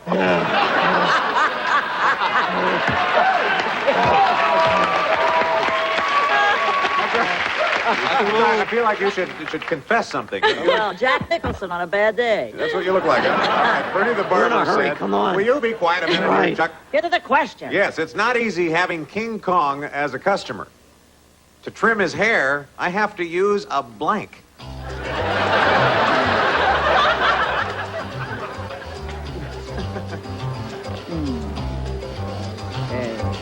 Well, you're a fast writer, Shelley. I started late. Started late, so you get fast? Okay, they all have their answers. Guy, Bernie the barber said it's not easy having King Kong as a customer. To trim his hair, I have to use a Head trimmers. hedge trimmer. That's fine. That's fine. Good. Hedge trimmer. Brad. Sorry, guy, I said a ladder. A ladder. I was ladder thinking before the same the thing, hedge like trimmer. what you had to stand on in Yeah. order to. I said a skyscraper. And you said a skyscraper? No. Not a match, no. Charles? Because I had two governesses before the war, I said the definitive answer, lawn mower. A lawn mower. Hedge trimmer, now lawn mower. Phyllis? A helicopter. A helicopter. God. Clever. Upside down. That's clever. And Ron, and what did you... Lay that Chuck? sucker down for a trim. Lawnmower. Lawn mower. How about you, Dana? I had no governesses, and I still said lawn. And you said lawn mower. Shut out, guy. Yeah, shut out there. Well, all right, we'll see how this works for you, Valerie. We're not here to make your life easy, okay? You're doing a good job. Now, Thank you. did you all hear that J. Harrison Farquhar went to Alaska to take up sled racing? No. Do That's tell. news to all of us, isn't it? J. Harrison Farquhar went to Alaska to take up sled racing.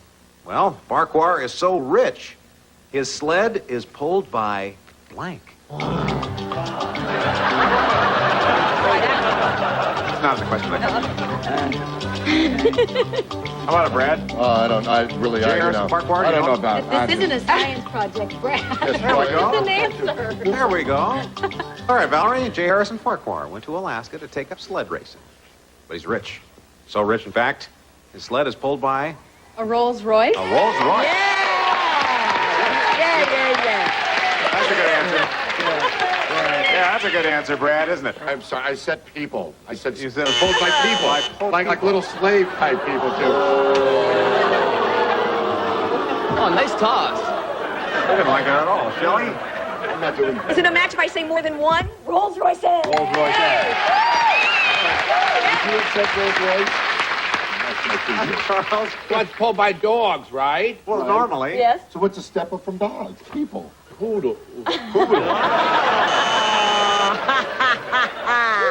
right, Phyllis. Come on, Went to Mama. Alaska for sled racing, but he's rich, so his sled is pulled by... Well, at first I was going to go with midgets. But then I thought women, you know. Oh, pulled by women.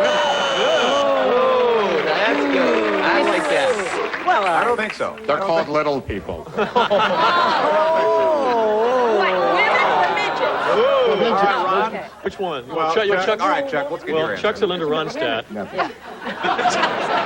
What'd he say? What'd he say? Chuck said Linda Ronstadt. But I said Rolls Royce. Oh, Rolls Royce. J. Harrison Farquhar, Dana. I said. Oh, Rolls Royce. It worked out. Worked out for you. You're in the lead right now, 650 to 300. But now it's time for final matchup, and whoever wins this round wins the game and a chance to play for a possible $10,000. Guy, you're the champion, but you're behind right now. So who would you like to play with? I think I'm going to go with Ron. Okay, you and Ron Lucas? Yeah. Me or Chuck? You. Okay. Okay. Is there a question? Chicken. This time matchups will be worth $100. We'll put personal. 45 seconds instead of 30 on the clock. Get as many as you can. Got But it. you've got to get at least 650 to stay in the game, Guy. Okay. Okay, you both ready? Go. Mince blank. Mince meat, mince words. Mince meat. No match. 7 blank. 7 up, 7-Eleven. 7-Up. Match. Be my blank. Be my guest, be my Valentine. Be my guest. No match. Roaring blank. Roaring Rapids, Roaring 20s. Roaring Rapids. No match. Bonnie blank. Bonnie Franklin, Bonnie and Clyde. Bonnie and Clyde. Match. Bee blank. Beehive, Beeline. Beeline. No match. Grave blank. Grave error, Grave digger. Grave digger. No match. Squeaky blank. Squeaky wheel, Squeaky clean. Squeaky clean. No match. Medicine blank. Medicine man, medicine chest. Medicine chest. No match. Dennis blank. Dennis Hopper, Dennis Day. No, and you win, Valerie. Valerie wins. Come on over, Val. Great job. You did it. You did it, and you have to play. No. Guy? No, but here's the good news, Guy. Hi, guys. Good luck. Guy, here's the good news.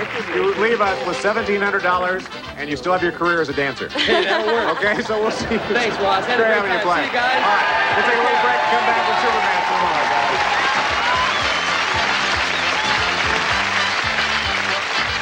Member. Welcome back. Now it's time for us to play the Big Money Super Match with Valerie. This is where you can win over $10,000.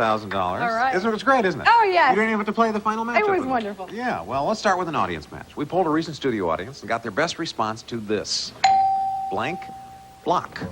Now, if you can guess the most popular answer, you get $500. Second most popular answer, $300.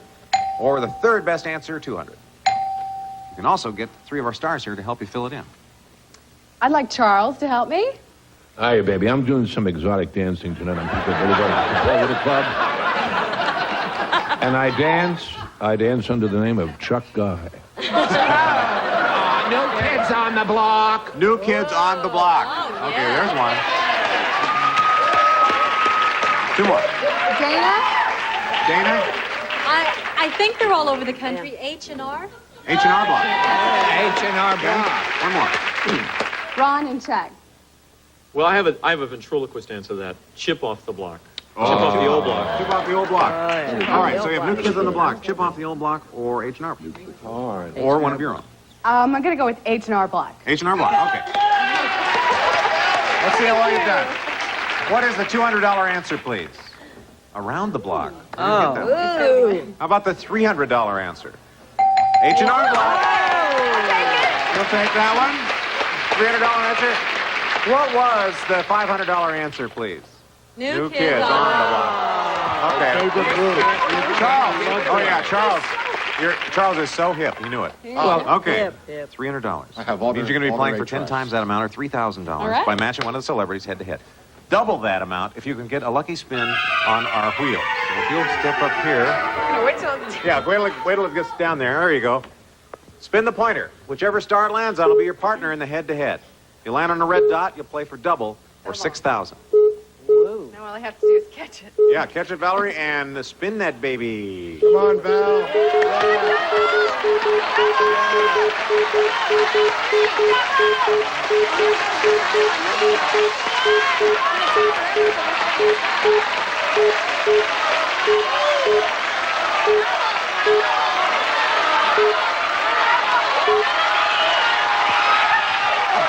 Oh, no. Not quite. Not quite. It just slid out. It just slid out there. Brad is your partner, though. All right, Val. All right. Start channeling. $3,000. Start channeling. Okay. $3,000. I want you to give me your best answer for this. Blank Barker. Blank Barker. Oh, God. Okay, he has his answer. We need an exact Val. match. For $3,000 at stake, what is your answer? Bob Barker. Bob Barker? Yes, it is. Bob Barker. You have $3,000.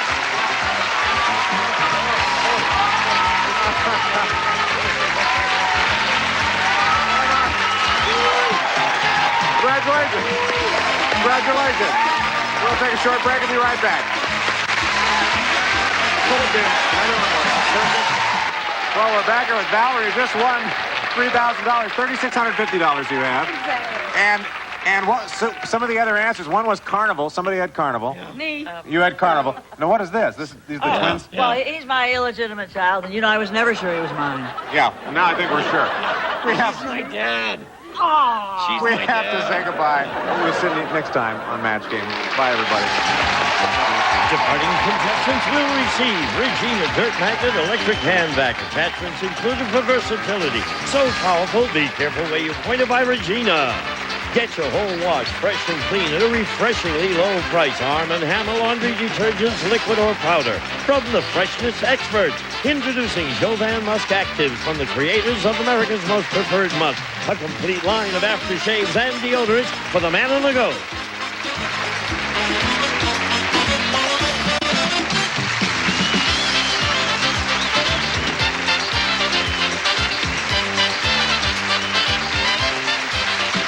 This is Gene Wood speaking for Match Game, a Mark Goodson television production.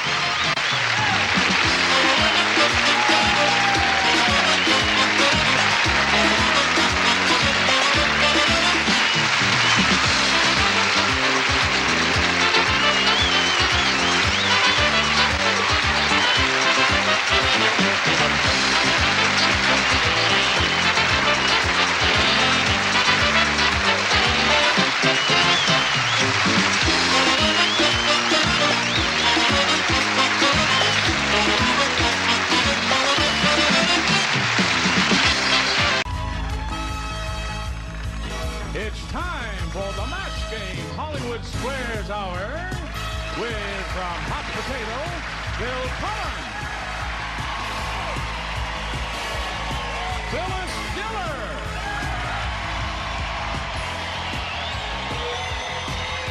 from Three's Company, Richard Klein, from St. Elsewhere, Ellen Freed, Lyle Wagoner, and the stars of the Match Game, Hollywood Squares Hour, Gene Rayburn and John Bowman.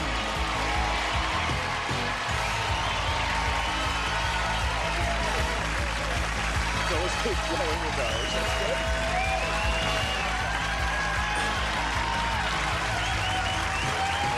Okay.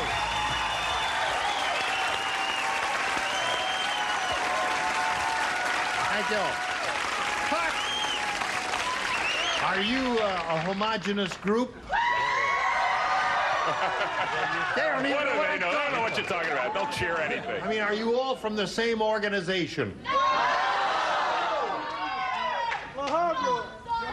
You're all. I'll find out.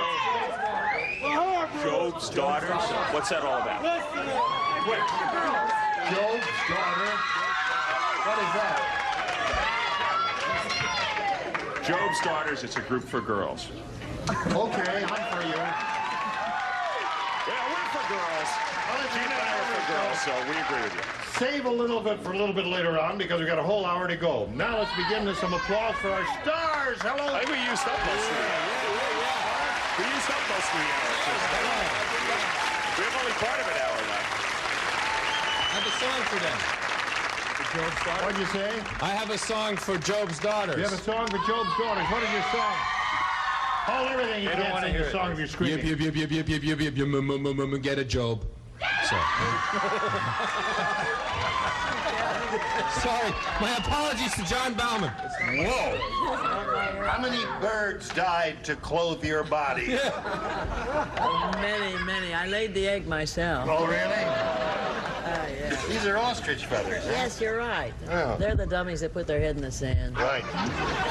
You're blowing on me. Funny things happen when you blow Yes. ostrich feathers. It's a turning on. Oh, that's... Getting the feathers in her mouth. Yes, you blew a feather in her mouth, Gene. Hey, listen, how's Hot Potato going? It is not yet, but it's going to be starting next week. We follow Monday. Oh, good. On this very network. Well, we're going to all tune in, aren't I we? hope Hot so. Potato, Bill Cullen, Show. All right. Now, here's Marty Green and John DePietro.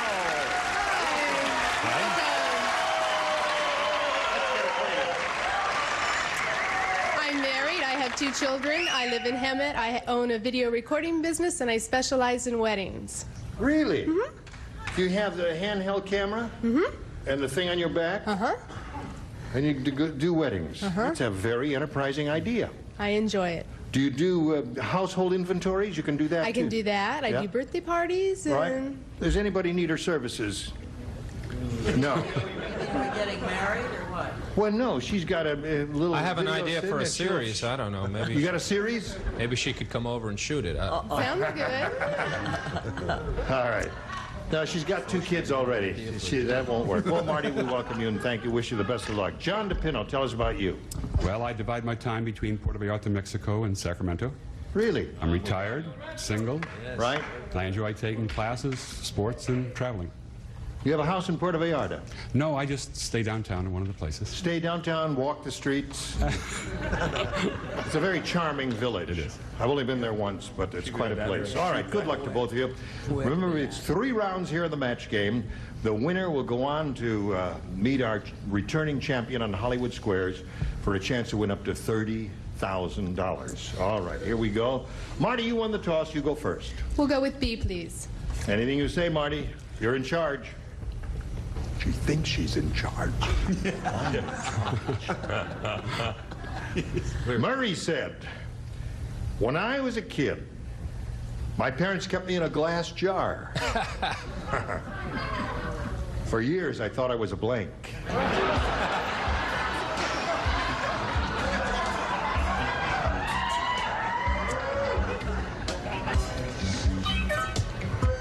Here we go, Ellen.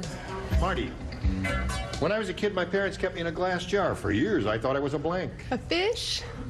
A fish? Mm-hmm. I'm sorry. A fish. Well, when you don't have any money, you put your little fish in your jar. You know, a fish jar, sure. Yeah. What if, may I ask the judge in advance to start thinking of this? Suppose someone says pickled herring. Will that be a match? You don't know. The judge says he doesn't know. All right. Support for you, Jim. Let's find out. Ellen, what came to your mind? Well, I have a glass jar with a pickle in it. A pickle. Pickles come in glass jars. All right. Marty, is that who answered? Marty? Marty. Marty, I wish this pickle could swim. I'm sorry. Me too. Maybe in billions of years of evolution, it will. Hello, Lyle. A glass jar, yes, I thought like they did. Pickled. All right. So we have 3 pickles up there. What do we got down here, beginning with John Bauman? For years, I thought I was a... Marty, you are in a pickle. You are indeed. And now let's find out what Phyllis Diller has to say. Good God. Hey, it's Friday. As the host of the match game, I'm glad I didn't say that.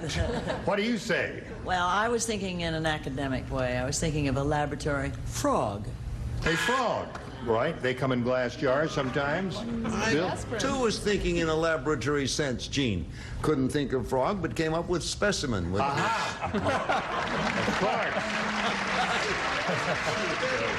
right, John, the field is wide open for you. Here we go with your first round question.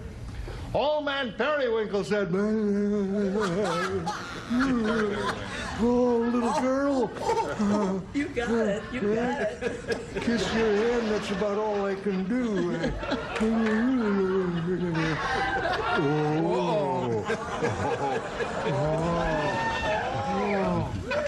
Oh, if I was only 80 again. All right, here we go. Here's what he said. Boy, am I getting forgetful. Shut up.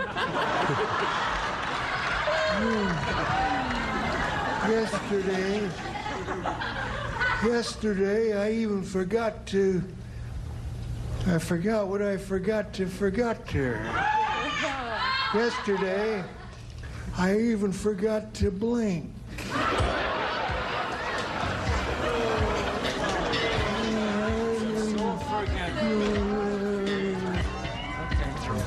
Ready? Here we go. John. Old Man Periwinkle said, boy, am I getting forgetful. Yesterday, I even forgot to blink. Wake up. Wake up.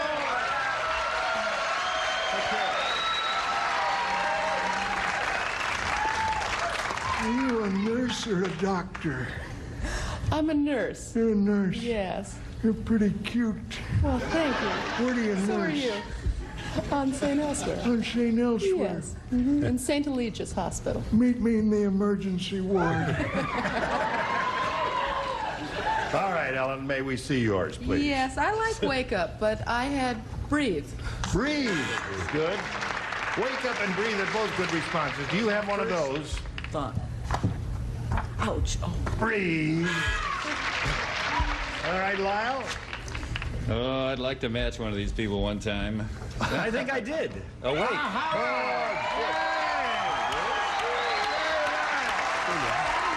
one in a row.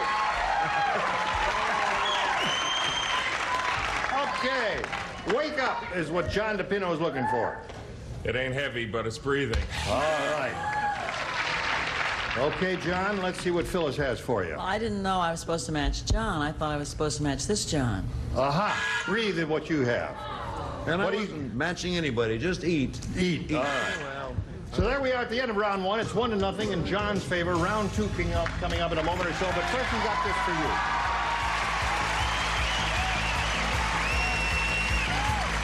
Okay, here we go to round two. John, you're ahead. You have to go first. A B, please. All right. John wants a B, and this is what it says.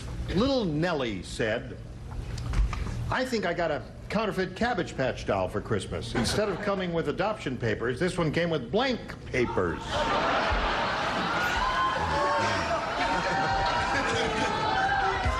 I think I got a counterfeit Cabbage Patch doll for Christmas. Instead of coming with adoption papers, this one came with blank papers. Hey, don't talk about it.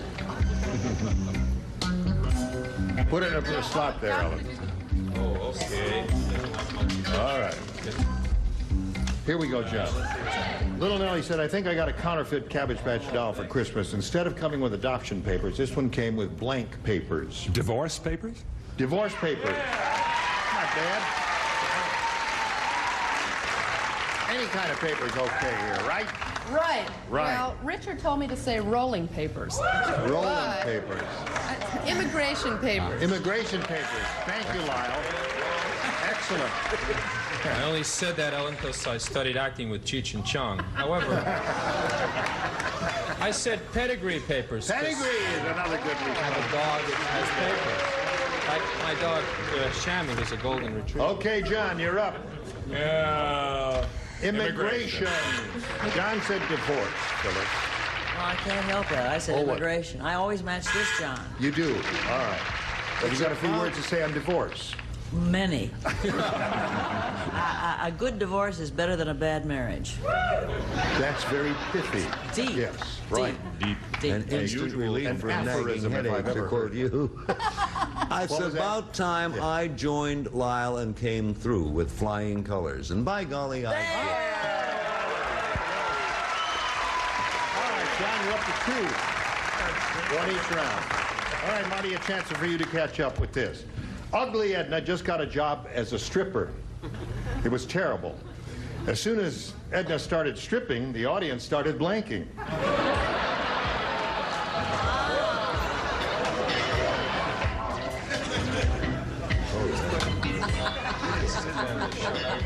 Ellen, are you ready, my dear? Yes. Would you put it in the slot so that light I'm lights sorry up, there. and I know you're finished. Okay, Marty Green. Ugly just got a job as a stripper. It was terrible. As soon as Edna started stripping, the audience started blanking. Leaving? Leaving is the response. She started to strip and they walked out. No, before they were leaving, they were laughing. Laughing is a good response. Leaving is good. Laughing is good. However, you should always leave him laughing, leaving. Leave him laughing, leaving. All right. One for Marty. What do you got for me, Lyle? Yes. Well, they did what this audience is going to do to me when I show you this answer. Booey. Well, actually, all answers that we've had so far have been quite good, as was Marty's answer quite good. Right, John? All good things must come to an end, Jim. Oh, yes. The operative issue here, I think, is how ugly is Edna? Throwing up. Ooh, right. Phyllis. Laughing. Laughing. Leaving is what she's looking for, Bill. I got a leading right here. So the score is 2-2. That's round 2. Now round 3 right after this.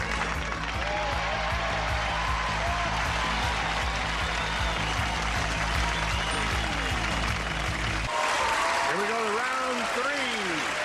Sting. Sting. Now, the score is tied. John, you went first last time, right? Yes. So therefore, Marty, you'll go first this time. You want A or B? B. B. Okay. Anything you say. Hey. Hey. Hey. Hey. You know that new rock group called Men Without Hats? Yes. You're familiar with them, right? Safety dance. Weird Wanda started her own group called Women Without Blinks.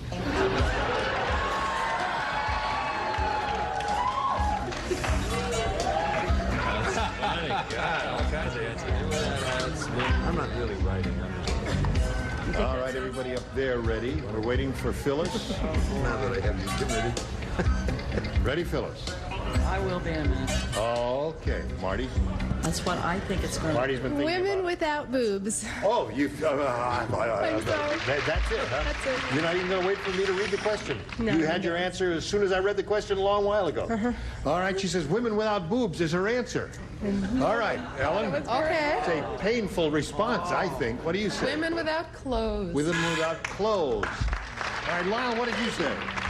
I said that this could be a match, you know. Really? Women without bras. Bras. You don't need them. It's not a match. No, not a match.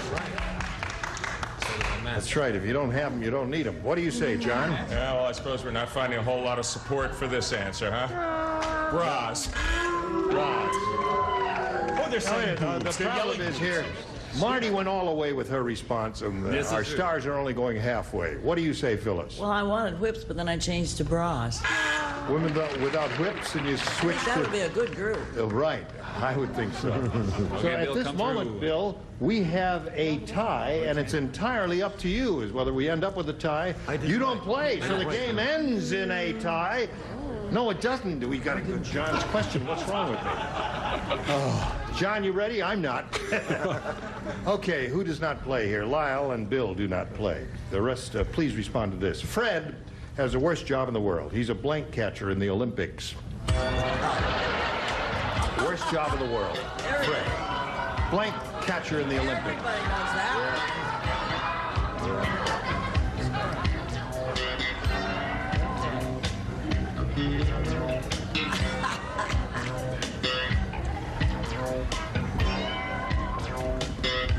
Now, John, let's see if this is going to end up in a tie or not. Fred has the worst job in the world. He's a blank catcher in the Olympics. Javelin. Javelin catcher. Now, the way it is, John, one javelin will win the game. All right, Ellen. Ball. A ball. That's just a round javelin. That's Frank javelin. Frankie Javelin. Javelin. Javelin.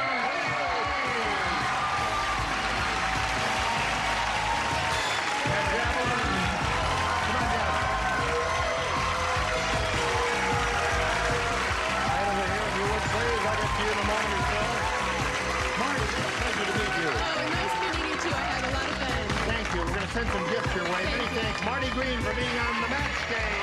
There she goes. Well, we congratulate you, John. Now we're going to switch to Hollywood Squares. There's the rest of the set coming in here. Our three stars will be emerging in a moment or so. I'll switch with John Bauman here. We've got lots more excitement coming your way. Don't go away. We'll be right back. A member of our studio audience will receive Quasar's stylish video cassette recorder that combines the convenience of front loading with the performance of a true track bowhead system furnished by Quasar. For more of the match game, Hollywood Squares Hour with, from Prophet John M.D., Brian Mitchell.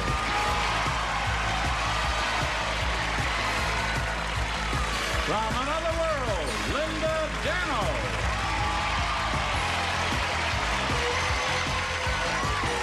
Jay Leno.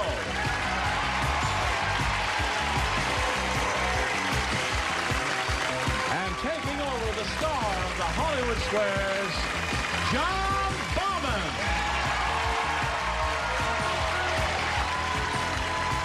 Okay, we'll be right back right after I throw this javelin. And now, John Bowman and the Hollywood Squares. Okay, welcome everybody to the second half of the Match Game Hollywood Squares Hour. And here we have John DePino, who has delayed his trip back to Puerto Vallarta, I believe, to win some money. He rode the javelin, which is actually the javelin, to victory in the match game, and now he's ready to move on to Hollywood Squares. And we also have three brand new celebrities. They are Linda Dano. And of course, Brian Mitchell. I know. And Jay Leno. Let me be here, John.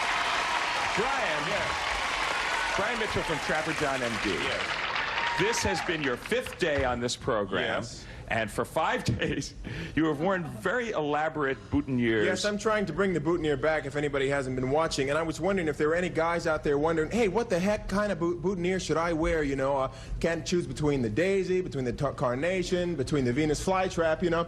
And there's one phrase to keep in mind that will help you out if you're having that problem. It's okay to wear a bouquet, huh? And just as a little surprise, on your final day here this week on Match Game Hollywood Squares Hour, the luscious Ellen Bree of St. Elsewhere has a present for you. Yes, I'm getting present. tired of these silly boutonnieres, so wear this. I love it. Oh, that's beautiful. That's beautiful. How does that look? Actually, Brian, I think the answer is better. Obviously a woman of taste and class. Thank you very much, Ellen. Listen, while they figure out what to do about all this, why don't we go play Hollywood Squares? Let's get out of here. Really, that's a big improvement, Brian. Brian Boutonniere. Flower show. Okay, before we get into the game, we have to say hello to our defending champion. Her name is Liz Johnson. She's coming back with $2,450. Give yourself a big hand. At this point, you've been around for this show for a couple of days. What do you think you might do with this amount of money you've won? Have fun. Enjoy it. This is great. I love it. I know something you really want to do with this amount of money that you've won, and that is increase it. Yes. You can do that by playing Hollywood Squares one more time. We're going to play it until you hear the time's up bell, and whoever is ahead at that point, of course, is our winner. Goes on to play Super Match for up to $30,000.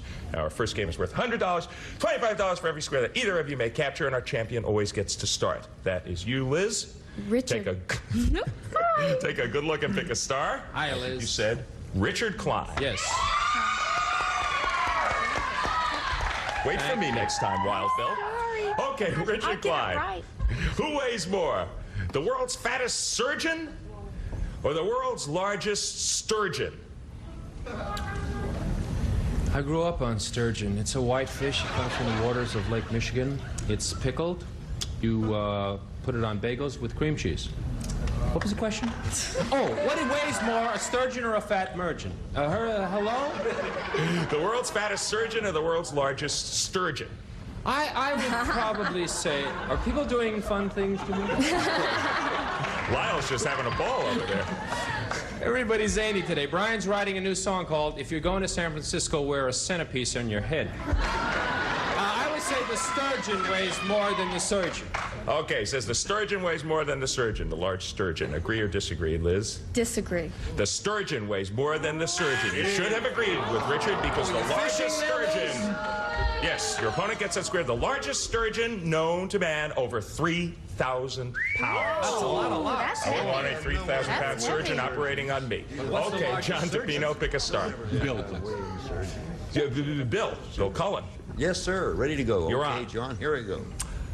Gloria the guinea pig just gave birth. How soon will she be ready to have sex again, Bill?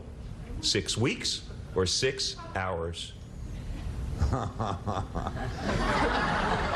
Well, guinea pigs are famous, I imagine, for many things, but one of the things for which they Our famous is rapid recreation. In effect, they are quicker than rabbits have. So I would say after 6 hours, and the guinea pigs I have known even sooner, but going on the norm. I didn't phrase that correctly, but anyway, 6 hours, John. You may count on me. These are the kind of questions you're going to have on Hot Potato, Bill. I hope not. Okay, John. He says 6 hours. Gloria the guinea pig will be ready to have sex again. Agree or disagree? I'm going to agree. 6 hours it is. Bill knows his guinea pigs. You get this correct. All right, Liz. He's got 2 O's up there, and you've got to place an X. Pick a star. I will take Linda to block. Right. You missed this one. The first game belongs to the challenger, John DePino. Linda. Yes. You and your fiancé go to buy a marriage license in California. Will it cost extra if you've been living together, or is it the same as if you're marrying a stranger? What does that mean? I should be an old hand at this, but it's the same as if you're marrying a stranger.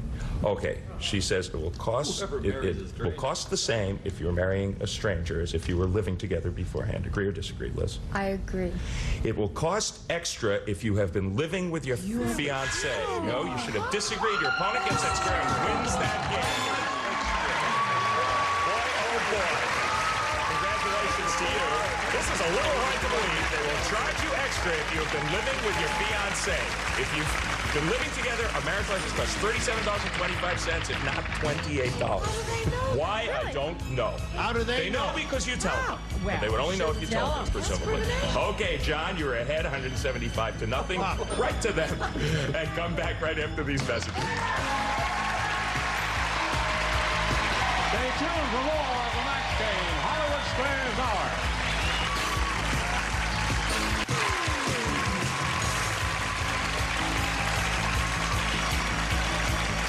And now back to John Bauman and the Hollywood Square. Well, you learn something new every day. Costs more to get a marriage license if you live with your fiancé, and that unfortunately costs you a game, Liz Johnson. I know. Yes, you are behind. You have nothing so far, but there's plenty of time. We're going to play a $200 game right now. Pick a star. Richard. Richard Klein. Let's do it again. I think I owe the state of California $10. But that's another story. Go ahead. Don't we all?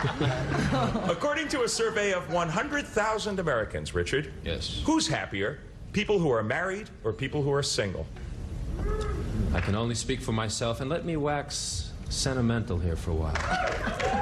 I was recently married to a very lovely girl named Sandy, and I couldn't be happier. So I'll say, what was the question? I'll say people who are married because they have a relationship that's, there, and they're not searching out in those singles bars, wearing gold chains and leather jackets. Hurt me. Agree or disagree, Liz? He says people who are married are happier. I agree. People who are married. And you get this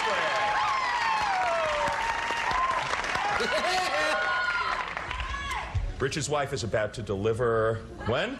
How long? April. Valentine's Day. Valentine's Day. Valentine's Day due date. What does she work? She works for the post office? Richard, she works for the post office. Easy, Brian. John, you're a little less happy because she has an X up there, but you can place an O. Pick a star. Jay, please. Okay, Jay Leno. All right. Which is longer, Jay? Is this cable now? Oh, go ahead. A baby blue whale at birth or a brand new baby blue Cadillac Eldorado? Let me see. A Cadillac Eldorado is 19 feet long, and a baby whale is about 23 feet long. Baby whale. Of course. It says a baby blue whale at birth. According to Jay's figures, a baby blue whale I have at them birth here right in front of me. is longer than a baby blue Cadillac Eldorado. Agree or disagree, John? I agree. A baby blue whale it is. Didn't I say that?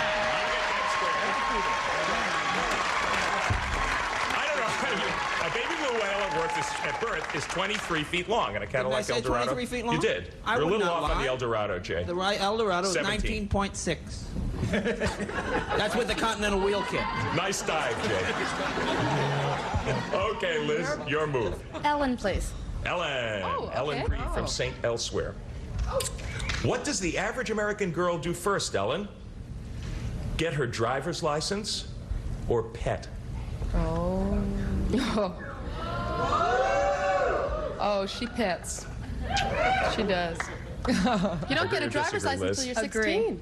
She pets. You are right to agree. You get the square. The average American girl pets at age 14 or 15. Okay, what would the average American guy do right now to choose a square, John? Lyle to block. He'd start petting, I guess. Yes. Oh, a couple of X's here. You missed this one. Liz takes the game. Lyle Wagner. Yes, go ahead. Your dog loves to watch the Dukes of Hazzard. How'd you know that? So you give him a color TV. Now, does he see the Duke boys in color, or are they in black and white? Oh, yes. Do dogs see in black and white? Can dogs see color is what you're asking. I suppose that's a fair interpretation of this question, Lyle. Handsome and smart. Hey, let me tell you. Yes, dogs do see color. Agree or disagree, John? I'm going to disagree. They are in black and white. You were right to disagree. Good play. And you get the square and you block. That is right. Dogs are colorblind.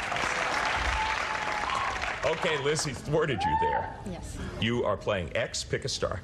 Bill to block. I'm ready. You missed this one. John takes the game. Bill Cullen, which came first, income tax or vacuum cleaners? Well, both of them have come since I've been around. And I would say, Can we say they both? that vacuum cleaners preceded income tax by a couple of years. Agree or disagree, Liz? I'll To block. agree. Vacuum cleaners it is. You're right to agree. And you get this to block. And we didn't necessarily mean electric vacuum cleaners either. 1869 for the vacuum cleaners. Income tax came in 1913. All right, John. Pretty exciting game. We need that symbol up there, however. Right? Bill. We have not gotten Bill's symbol. There it goes. Okay, there is an X behind Bill. It's flashing. Bill, it looks like your X is not working. We do not allow flashers on this show. So we're going to take a commercial, and we're going to try to get things fixed and come right back. You come back, too. Okay, welcome back, everybody. And boy, have we got news for you. Because we worked on our board during the commercial break, and sad to say, we were unable to fix anything about it. However, have we come up with an inventive solution? Including the host. The host is working now. He probably won't be working soon, that's all. Our solution is this. Could those of you who are X's in this game so far please assume this position? You're going to hear from my attorney on this. I've never been so humiliated. It's a classic show. And those of you who are O's... When my people get through with you, Bowman, you'll never work again in this town. As you might well expect, those of you who are O's... Oh, that's perfect, Jay. That's beautiful. Yeah. You'll never work again, Bowman. Okay. You're going to hear from my attorney. Gina's a lie. You want me to be a T? I'm a T. Look at me, I'm a T. Gene is apparently in the Boy Scouts. That's excellent. Lovely semaphores. Okay, now, that appears to be an X for Ellen, an X for Richard, an X for Bill. Lyle and Jay are O's so far. I'm an octagon, John. Pardon me. Okay, now the last square was won by Liz, correct? That means it is your turn, John. You are playing O. Take a good look at this board, and if you can keep a straight face, pick a star. Pretty Linda block, please. Okay, well done. Linda Dano, he's figured out that he needs you to block. Yeah. Because Bill and Richard are X's. Okay, Linda Dano. Boy, do you guys look dumb. This is different. Linda, Yeah. you suspect your husband is having an affair with his secretary. I'll kill him. When you accompany him to the office Christmas party, according to Dear Abby, should you casually tell her to keep her hands off him? Yeah. Or should you just keep your mouth shut? Oh. Well, I would love to probably put an ice pick through her forehead, but I would say that dear Abby would not say anything. He says you should just keep your mouth shut to your husband's secretary. Agree or disagree, John? I To agree. block. You should just keep your mouth shut. You're right John. to agree, and you do block. Oh, yes, Linda. Beautiful. Beautiful. Something you learned in ballet when you were 6. Yeah, can we put our hands down now? Is that... Okay, Liz. No, you really have to keep them up there because Liz Okay, has here's to see the what church. she's doing. Here's the steeple. Open the doors. Can you see all the people inside, ladies and gentlemen? Thank you very much. Okay, Liz, you're playing X. Can you figure out what to do? Brian to block, please. You just Right. want to see me make a fool out of myself, right? And I thought I would get away unscathed. Forget it, forget it. You may have to put those flowers down soon, Brian. Let me warm up here. Okay. What's the best thing to do on a black eye? Is it an ice pack or a slab of Canadian bacon? The best thing to put on a black eye. I think it's plans from your show, Linda. Another world. Oh boy. Okay.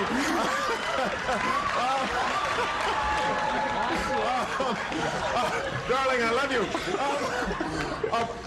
One more time. The best thing, thank you, Jay. The best thing to put on a black eye: an ice pack or a slab of Canadian bacon. A slab of Canadian bacon or a ice pack. An ice pack. On A a slab black of eye. Canadian bacon. That is old-fashioned. That is not true. I play a doctor on a show. Trust me. You put an ice pick. Oh, I'm sorry. An ice pack. An ice pack on the eye. Put Canadian ice on it. He says the best thing to put on a black eye is an ice pack, Liz. Now, this, I think, is for you to block. Right. Yes, thank you, O. What does that mean?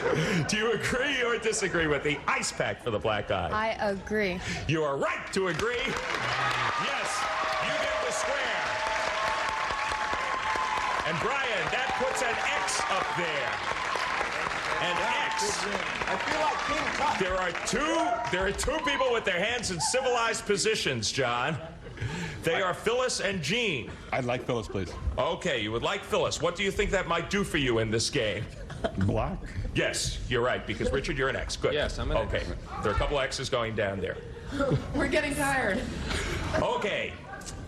Phyllis, who's older, Beverly Sills or Beverly Hills? Boy, that's a hard one. Oh, that's awfully tough. Older. Beverly Hills. She says Beverly Hills is older than Beverly Sills. To block, if you miss this, Liz wins. Do you agree or disagree? I'm going to disagree. Beverly Hills is older than Beverly Sills. You should have agreed with Phyllis, and your opponent gets a square and wins the game. Beverly Hills Incorporated 1914, Beverly Sills born in 1929. And that bell also means the time is up. She has come from behind with $325. Once again, our champion, Liz Johnson. You know where you're going. Yes. You can just go over there. Get these people to put their arms down. They'll be happy. She's joining Gene Rayburn for a shot at the big money. John, I feel we do have to apologize to you for the chaos, but we got through it the best we could, and it was fair for both of you. You were an excellent player. You're leaving here with $250, and our congratulations and our thanks Great time. for playing Match Game Hollywood Square. And you can keep your boutonniere. Thank you. Okay. And now, Gene Rayburn. Congratulations once again to our winner here. We'll be back with her and our celebrities and have a go at the big money right after this.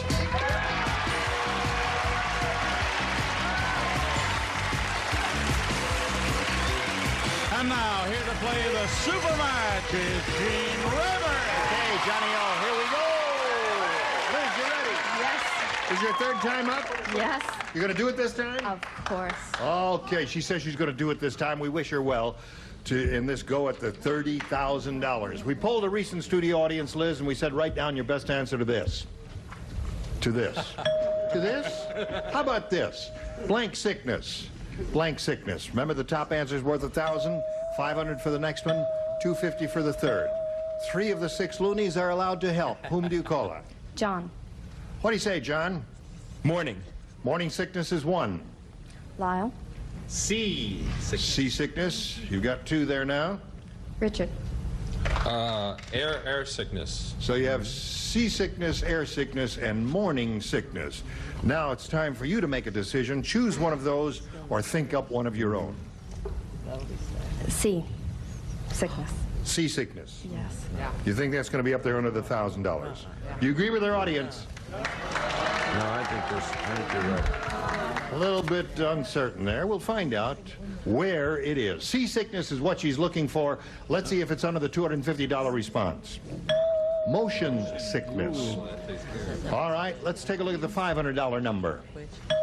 Morning sickness. Yep. Could be, You know, be you game may show be right. sickness. Did she say C? C? Did Could she be say what? C? Could be game show sickness. Game show sickness. I tell you, the way this one went, it could be. Let's find out under the $1,000 response what we have. Slide the big one. Very good for you, Liz. You got the $1,000. Now it's time for you to choose a star for the head-to-head match. And remember, the star you choose will reveal the hidden number. It'll be a 10, a 20, or one of them has a 30. We will multiply the $1,000 by whatever number is revealed. Time now to make your pick. Phyllis. All right, Phyllis, grab that tab and give it a yank. A 20. Means you're playing for $20,000. 20,000. Don't be nervous, Phyllis. Good luck. Face me. Ready, ma'am? Here it is. Blank. No help from the audience, please, because if we hear a response here, we got to throw it out. Blank juice. J-U-I-C-E. Blank juice.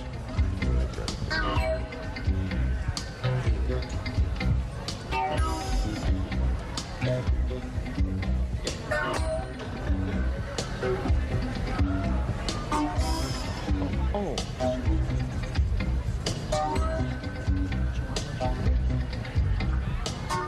Put it in the slot when you're finished.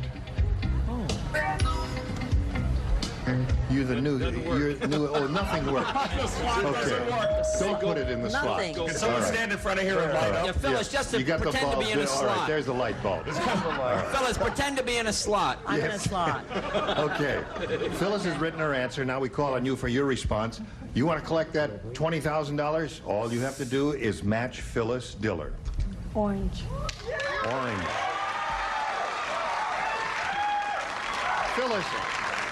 Phyllis, hold everything up.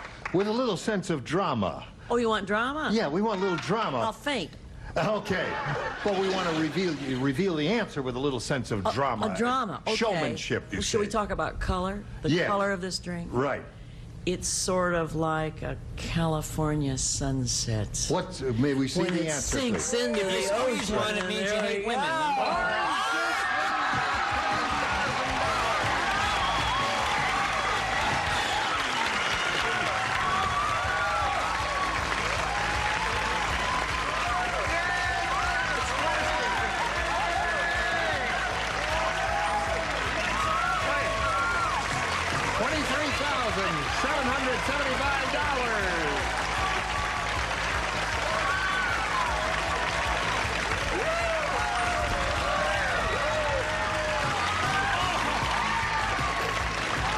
Thank you. Wonderful. Wonderful. The lights aren't working, so our stars here are doing all of our sound effects. We'll be back in a moment or so to this mayhem. Join us in a moment.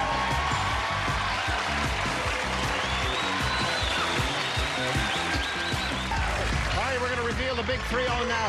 Okay, John it's a 3-0 Stiller, pull the tab. Ready, set, go. The 3-0 works. All right, we'll see you tomorrow. I'll see you on Monday. No, thank you. Goodbye. Goodbye. See you on Monday. Dean Raven here saying so long. See you soon. So long, the next Hollywood Squares Hour. Tune in Monday. Remember, while studio audience will receive Jules Jurgensen elegantly styled watch, ladies sports analog with rectangular case, 6 diamonds and mesh bracelet. That's against sports analog, day date, and the carrot cloud case and matching bracelet furnished by Jules Jurgensen.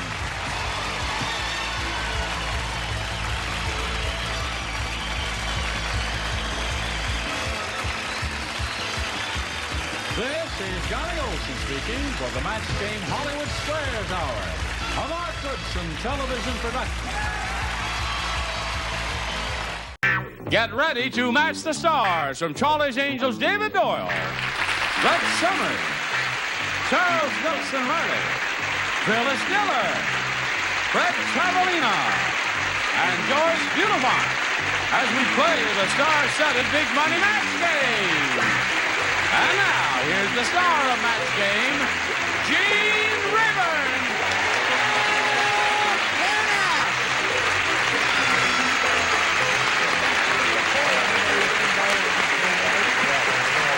Are they ready, John?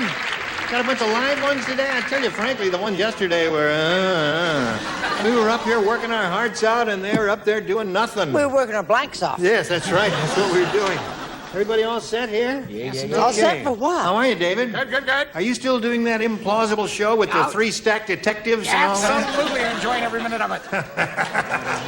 Okay, now let's say hello to Shirley Rogers and Linda Stotts. Let's see, to refresh my memory, Shirley, you are the legal secretary. Yes. And you went to 8 different institutions of higher learning to achieve that skill. Yes. Okay, and you've matched 4 of our stars. Where are we here? Linda Stotts. Yes. The girl, you're expecting another baby. Right. And very soon, right? No. No. The end of January. How come you're wearing that big loose thing? Well, I have a big thing under. Oh, you have a big thing. Stand up and show us your big thing there. We're all proud of you. Are you kidding? No, I'm not kidding. Well, there it is. Good luck, Linda. And you have 1 2-year-old child, right? Yes. A little girl. Okay. Now, this is Linda's question, and you need 4 to tie and 5 to win. It's the first game of the 2 games you will play. The doctor said to Weird Wanda, "This is the worst case I have ever seen. Your hives have blanks." All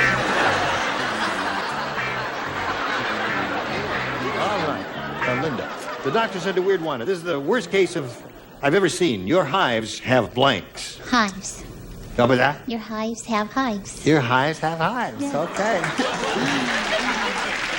They said your hives have hives. Well, I said your hives have bees. Oh, a dog. Isn't that clever? Dead wrong, but a dog. No, it's a good answer. It's not a match. I didn't say it wasn't a good answer. I said it was wrong. Oh, okay. Your hives have my hives. All right, there's one. Ready for you? I thought of hives, but I put it. And you put it. Score is now 4 to 2. 2 more to tie. 3 to win. You got it. Hives. You got it. I've never had it, but I never want it again. Well, doctors are always trying to make property investments, so I said your hives have condominiums. Easy for you to say.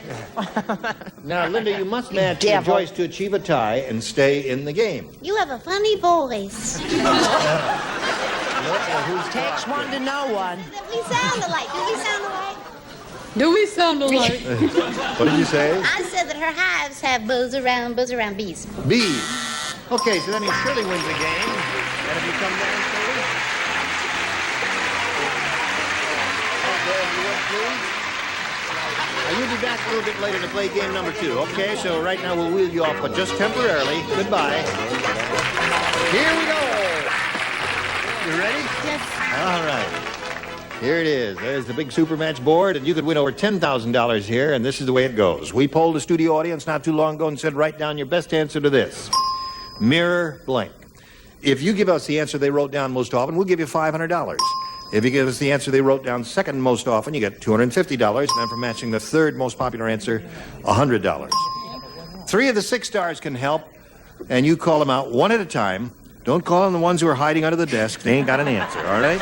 Okay, Joyce. Mirror, mirror on the wall. Who's got your talk funny? Okay, Charles. You got me, hon. Why do you think I turned my head for laughs? Yeah, not bad. You're stuck, David. Honey, I'm telling you, take it. You're stuck. Take it. I'll give it to you. Too late. We're off the air. Mirror and dresser. Okay. As Carol. opposed to mirror and schiffer robe. Mirror and dresser. Who's the third? That's a good Brett. Mirror image. I'm no fool. Mirror image, mirror and dresser, and mirror on the wall are the three they've given you. Now you have the there's option only of choosing one of those or giving us one of your own. I think I'll take mirror, mirror on the wall. All right, let's put it on the book Good thinking, Shirley. Good thinking. there. That was Joyce's answer. Let's see if it's under the $100 response. Mirror of your mind. It's not there. Let's see if it's under the next one. You laughed. You laughed Mirror when I image is up sat there. down to play. That's Brett's answer. All right, last chance for mirror, mirror on the wall. Slide the big one, if you please. Go, baby. Yes, sir.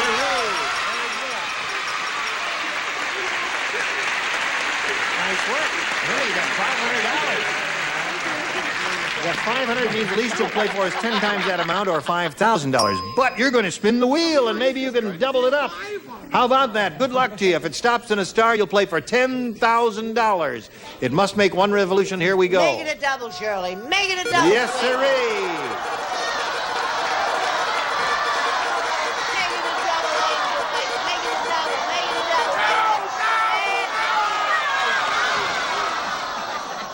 Let's jump up now. Wait a minute. Jump up now. Maybe we can shake it. No, keep jumping.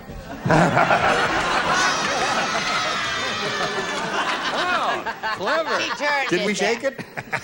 You shook it, but I haven't got nothing to shake. All right. You got $5,000. What you're playing for. Stand right here, face me, and if you're ready, David, this is it.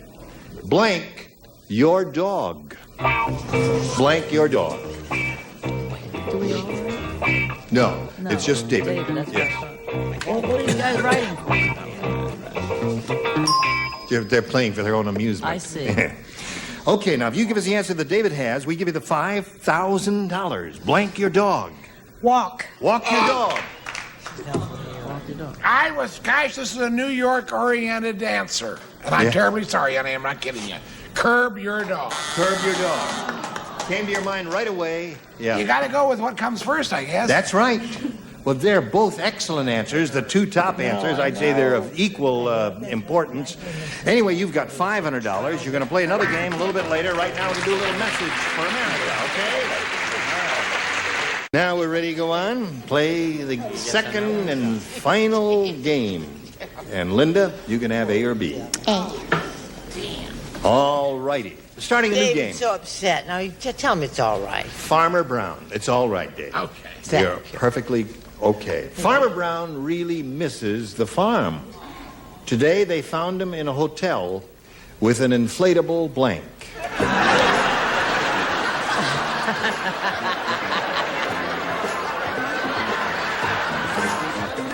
Right. Okay. Linda. Farmer Brown really misses the farm. Today, they found him in a hotel with an inflatable blank. Cow. Cow. Cow. Inflatable cow?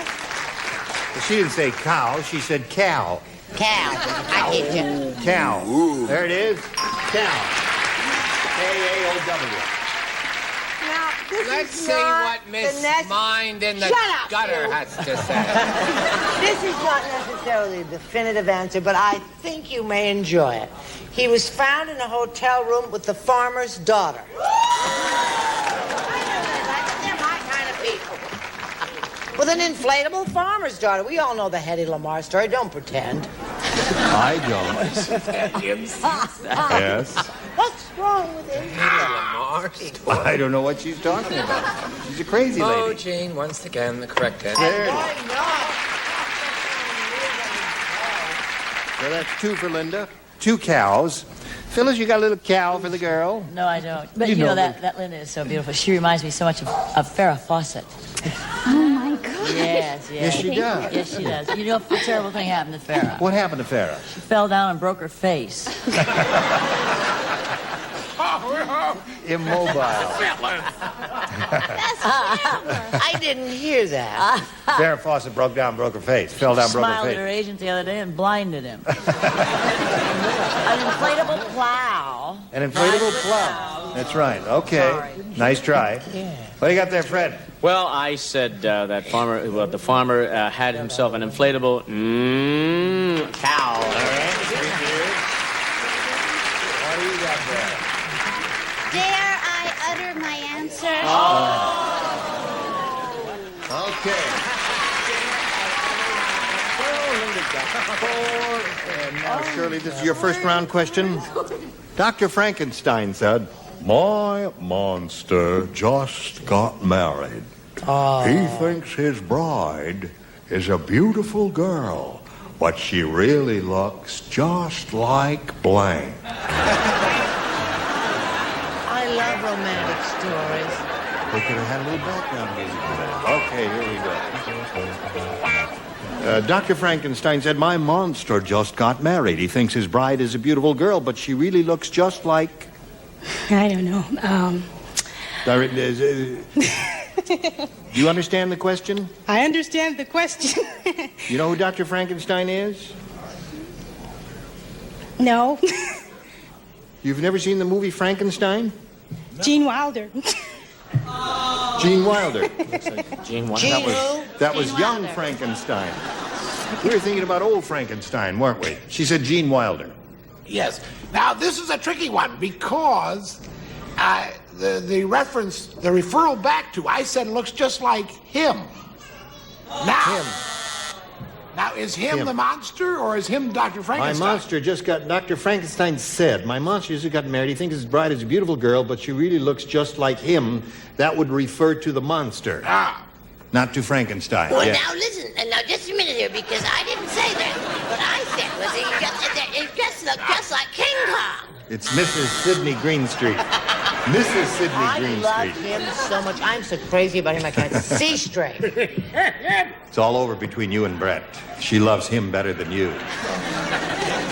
King Kong. King Kong, all right. King Kong. Now, Shirley's looking for the answer, Gene Wilder, an unlikely possibility, but we have to go through the motions anyway. Yes. We're going through the motions. We're going through the motion. Show us how you Brett go. Summers. Brett Summers. Right on.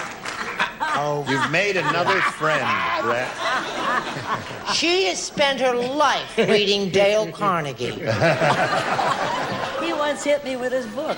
He did. As well he should. Where'd he hit you?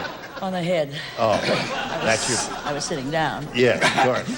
That's your problem. Fred.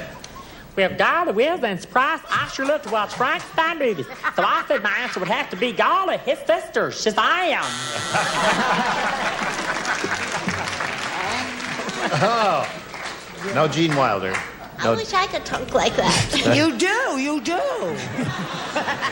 We could probably do that whole scene. Follow the yellow brick road.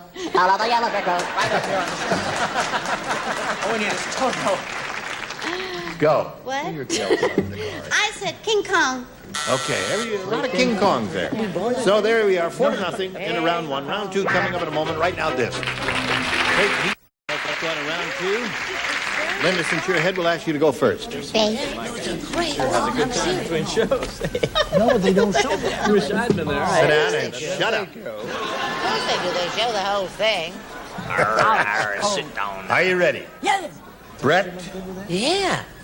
Didn't she look adorable? She looked great with that. You didn't see Marvelous, it? yes. She looked marvelous. You and Brett are the only two who play. Brett and Phyllis, ready? The two of Null you. and void. Ugly Edna is so ugly.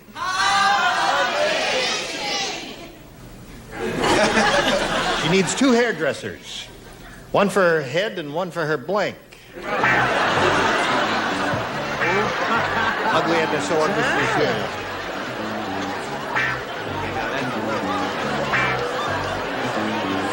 Okay. Good. I'm not. You're asking Ugly questions. Edna is so ugly, Linda. She needs two hairdressers, one for her head and one for her blank. Her legs. One for her legs? Yes. According to Linda, Ugly Edna has long, hirsute legs. You ask a question like that, you deserve the answer you get. What is that? It's kind of stark. Armpits. Oh. God, Got you nervous, didn't I? I'm crazy about This is that. getting tackier year by year. Doing this show. That's right. I should be a professor of philosophy That's at true. Vassar. 2 hairdressers, one for her head and one for her Mustache. mustache. Right. Now, Shirley, here's the way it is. This is the exact reverse of the situation we had in the previous game. You need 4 to tie, 5 to win. Okay. Mike said, Mike. doctor's fees are really expensive. Yes. I just got a bill from my doctor for walking pneumonia. I think he charged me by the blank.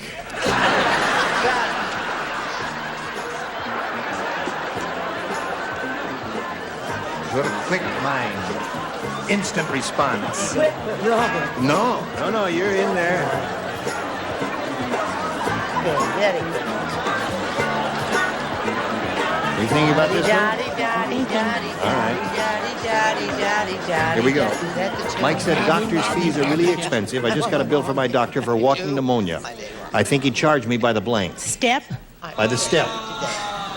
Well, walking pneumonia by the step or foot or whatever. That's I like that I act. think that's not bad. It was more definitive than mine. I said by the block. By the block, all right. What did she say, by the step? By the step. She said Darn shorter it all, I increments wish than I he had said- indicated. What? Shorter increments than David indicated on his response. Mine are longer increments than David. I said by the mile. That's right indeed. Now you got to match everybody else. Those are my people. By the mile, so that means Linda wins the game. What do you have down here? Hold up your answers, if you please.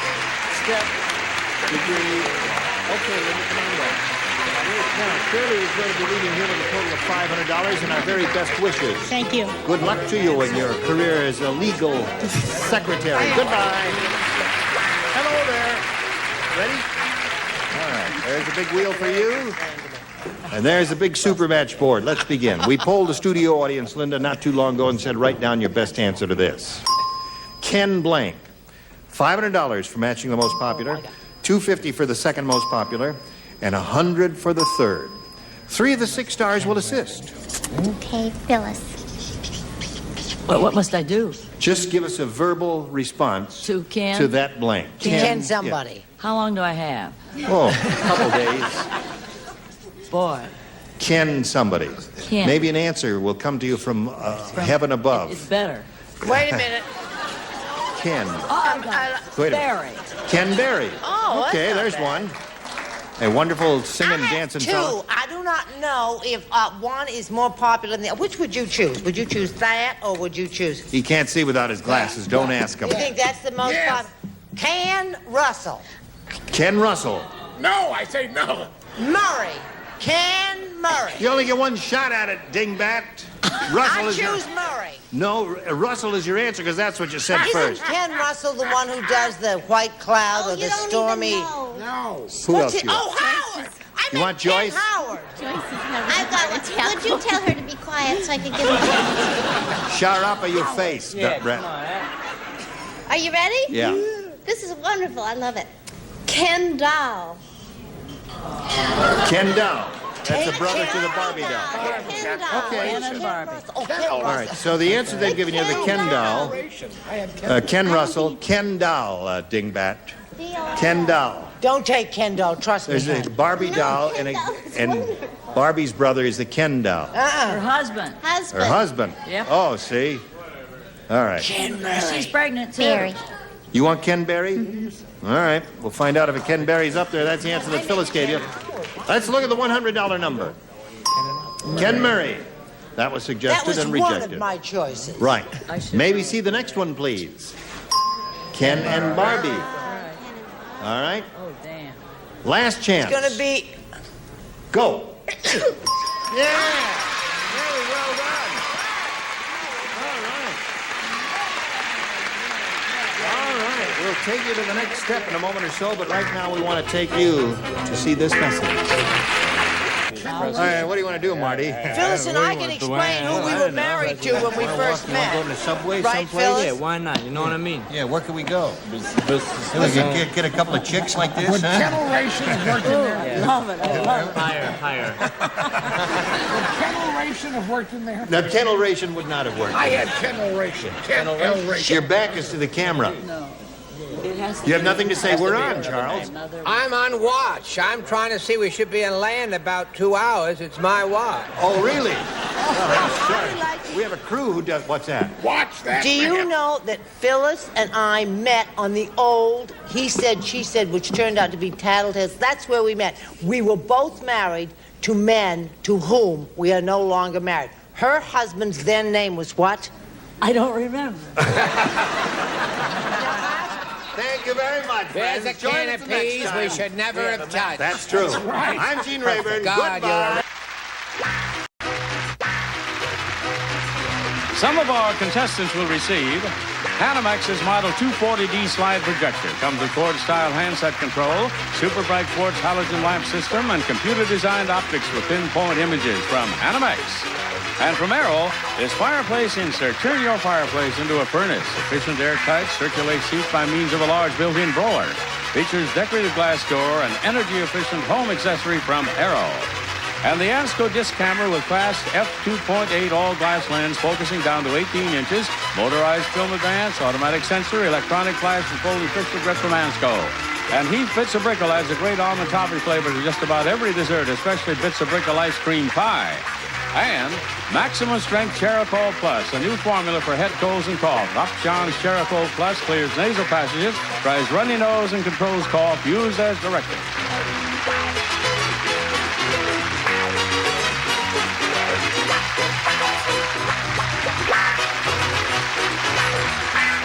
This is Johnny Olson speaking for Match Game, a Mark Goodson, Bill Todman production. The program was edited for broadcast. It's time for the Match Game. Hollywood Squares. Our quiz from Riptide, Tom Brady. From Night Court, Paula Kelly. From Another World, Kim Morgan Green. Phyllis Diller.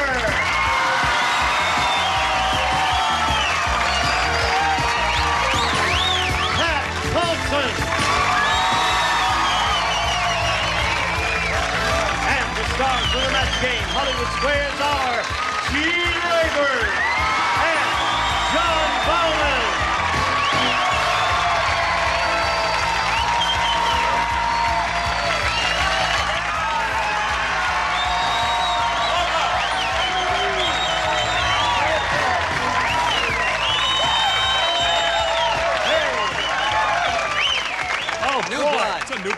It's a very enthusiastic bunch, and we thank you. We're going to try to live up to your expectations with your brisk applause and all that. I welcome you. We've got a lot of new bodies here today. How are you, Phyllis? And an old body. No, you're all right. Matt, nice to see you again. We've never had you, have we? No, you've never had me. Have you done many game shows? No, I haven't. You haven't. One for you. One for her. Are you a new body? Medium, middle-aged. Medium here. You're a new body. Very well preserved. 63 tomorrow. Right. Pretty good. I love your outfit. You like that? Oh, nifty. I love the hairdo and everything. Well, thank you. Thank you. You're a new How body. about my body? I'm a heavenly body. A medium body. Now, would you all join me in welcoming our players over here, Keith James and Monica Ellison. Let's get acquainted. Keith, we'll find out about you first. Okay, I'm a community college English teacher at Mount San Antonio Community College in Walnut, California. I've been married for 18 years, and I have 2 teenage kids, a 17-year-old daughter and a 14-year-old son. And I'm glad I remembered that he's 14 rather than 13. Yeah, he's a teenager. Yes, he is. Now, did you say the subject you teach? Is English. English. We'll do our best. Okay. So will I. Everyone. English professor. Shall we all be on our best behavior today? All right. Now, Monica, let's hear about you, please. Hi, I'm 24 years old. I live in Pasadena, and I just started a new job in Los Angeles, and I work for 2 wonderful people.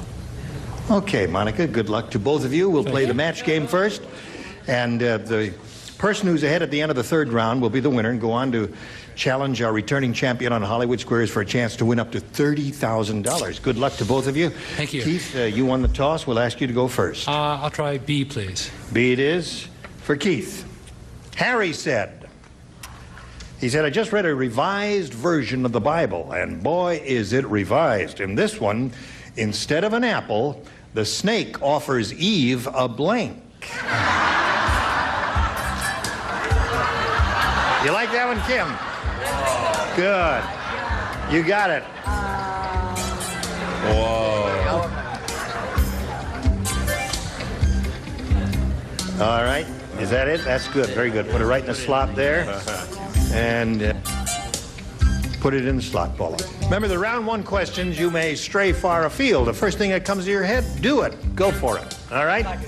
This version of the Bible, and boy, is it revised. In this one, instead of an apple, the snake offers Eve a blank. A drink. A drink. Oh, my goodness. So what do you say we have a little belt, eh? All right, Kimmy says a drink. What do you say? Well, he happens to be a man after my own heart. I said a beer. A beer. Is that good? All right. Thank you. This is going to be a very interesting round, I suspect. Phyllis? Yes. Well, we're right on the beam. A martini. A martini. Oh, my Senator. All right. What do you say, Pat? Well, you have a troubled, you have a wrinkled a frown mark there. That. I thought maybe something to cover the fig leaf, a fur coat. Oh, fur coat. It's not bad. Don't boo him. Ex-presidential candidate, you can't boo him there. See, the fur coat would have been superfluous because, remember, the Bible said they were without shame. Oh. So I'm pretty much ashamed of that answer. Yeah, that's right. I don't blame you. There. Okay, John. Hey, this could be the year Paulson wins, you know? It could be. Okay, well, choose your weapon. I said a whiskey sour. A whiskey sour. Thank you. Here's your key. Here's to you. All right. What do you say, Tom? I'm with Phyllis. Martini, no vermouth. All right. 4. Paula? Okay, I must have property on the mind. I said a lease on the garden. Oh, God. Snake offers Eve a lease on the garden. My first time out, It's sorry. a very imaginative answer, in my opinion. Well, Monica, you got a lot of catching up to do here. Sure do. Let's begin with this. Well, you put these things. Hey, now you've all heard the song "Raindrops Keep Falling on My Head." You know that song. All right. There's a new song written about unlucky Louie, and it's called "Blanks Keep Falling on My Head." Unlucky Louie. You get it right away, don't you, Kim? I do, Gene. You have a quick mind, in addition to your other assets there. Very good.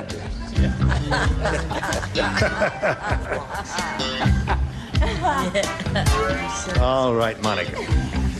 Now, you know the song "Raindrops Keep Falling on My Head." Well, there's a new song written about unlucky Louie. It's called "Blanks Keep Falling on My Head." Rocks? Rocks is one possibility. That's okay.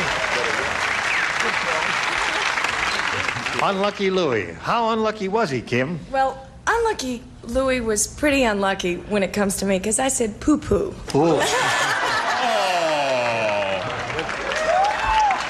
What do you say? It's like poo-poo. I call it by its scientific name, pigeon dropping. Pigeon dropping. Well, This could be what they were laughing we're up to our ears here, Pat. Yeah.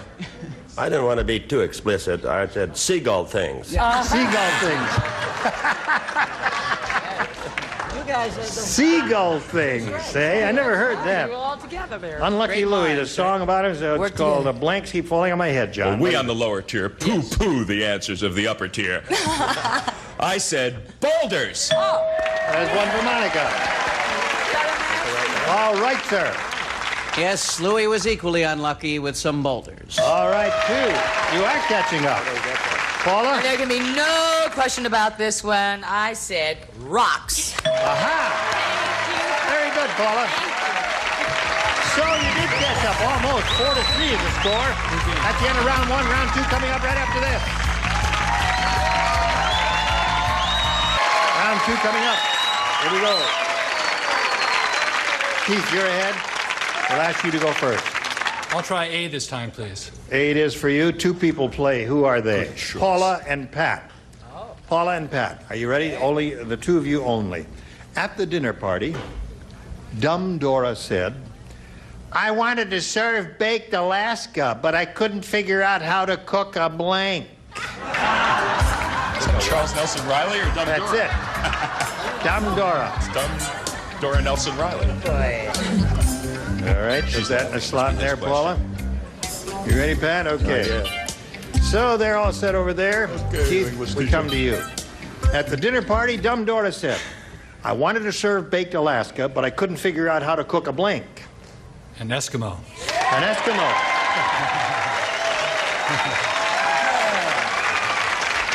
Wow. A sanguinary thought if I've ever heard one, Pat. Yes. Huh?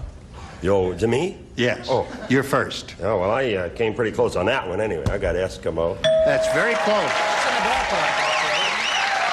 That's close enough, right, Keith? While I'm over here, let me just check Okay, you want to check with me? You do want to do that, huh? I'll tell you, that was too barbaric a thought, so I said a whale. A whale. That's a good answer, too. So Keith picks up one that's more. a good answer. No, anything Alaskan is okay. Whales, seals, Eskimos, all that blubber would be fine there. Monica. Now, let's see. Here, what we... Ronnie Rich said, Mummy, why has Daddy moved into the alley? And Mrs. Rich said, for tax reasons, dear. Now we can write off the blanks as dependents. Like, take a look at it with your own very eyes. You got it. No. I'm just exercising. We all play this? I do this instead of The John. lower tier does not play. Yeah, we don't. You matched just play for fun. Matched in the previous round, so you lay out. So do we. All right, Monica. Ronnie Rich said, Mommy, why has Daddy moved into the alley? And Mrs. Rich said, for tax reasons, dear. Now we can write off the blanks as dependents. Drunks? Who? Drunks. Drunks. Good. I think that's good. She said drunks, which, you know, will match winos or anything like that that comes along in case you haven't. Yeah. Kim. What? Who? What? I'm right here, sweetie. Oh, Kim. I forgot.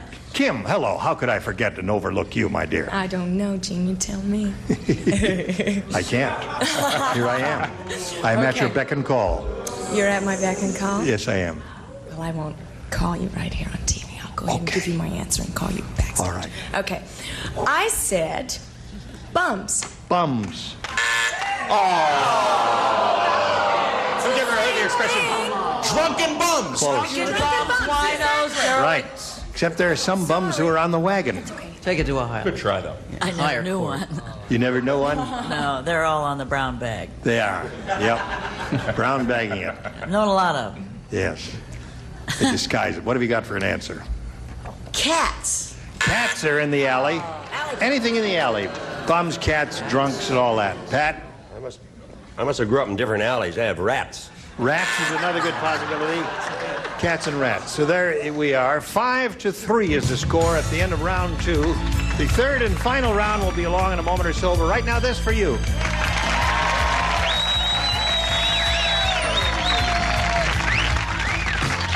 we go with the third and final round. Keith, you're ahead. You're up first. I'm going to try A again, please. A again. One person. Paula, you alone.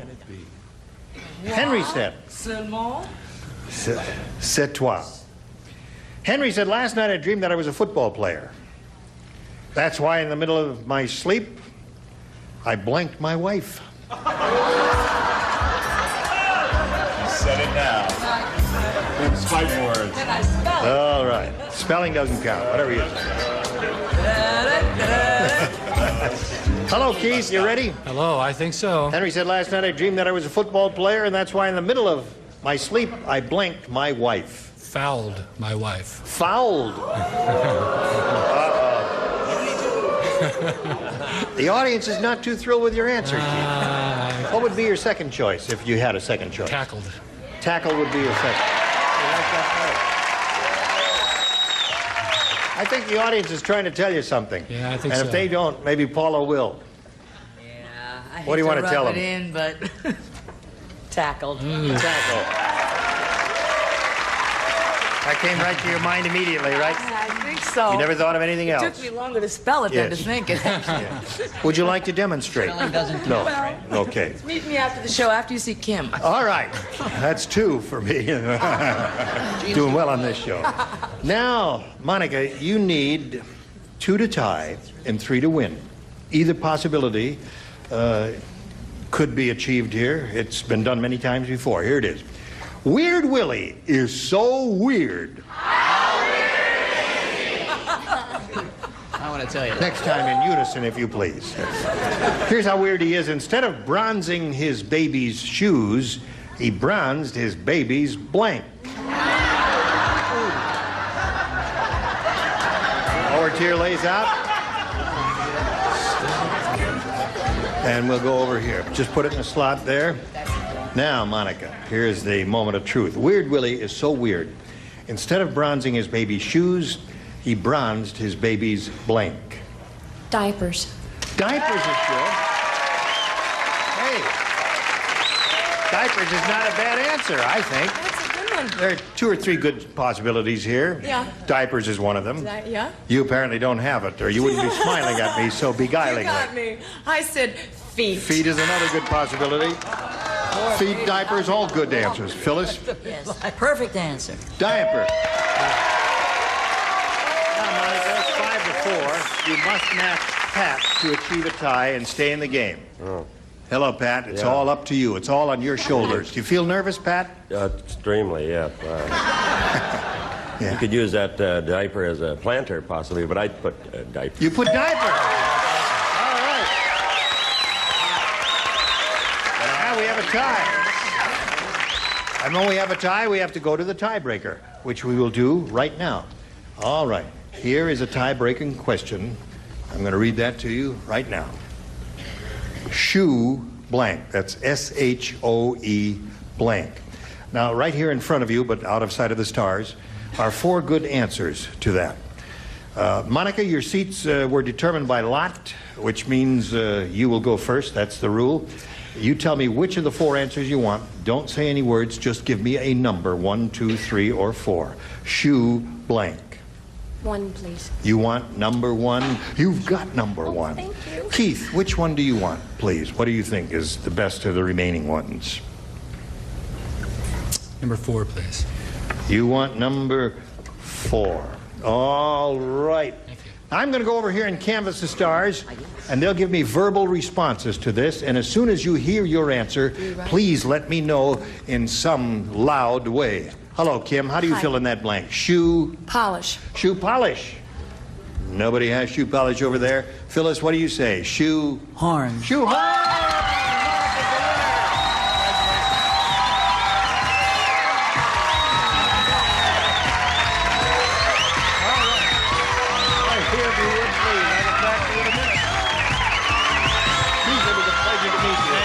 Okay, Keith James going to send some gifts here from the Mets game. Well, isn't it? Oh, good. Now we're going to switch to Hollywood Squares, Monica. We'll bring out 3 more celebrities. Here comes the rest of our set. I'm going to switch places with John in a moment or so. We've got lots more excitement coming along. Don't go away. We'll be right back. A member of our studio audience will receive Quasar's new 13-inch portable television. Features customatic tuning, high-tech styling, and a simulated walnut grain finish and super color system. And now, it's time for more of the match game. Hollywood Squares, our win from Happy Day, Hanson Williams. From Old Madeline, Jesse Wells.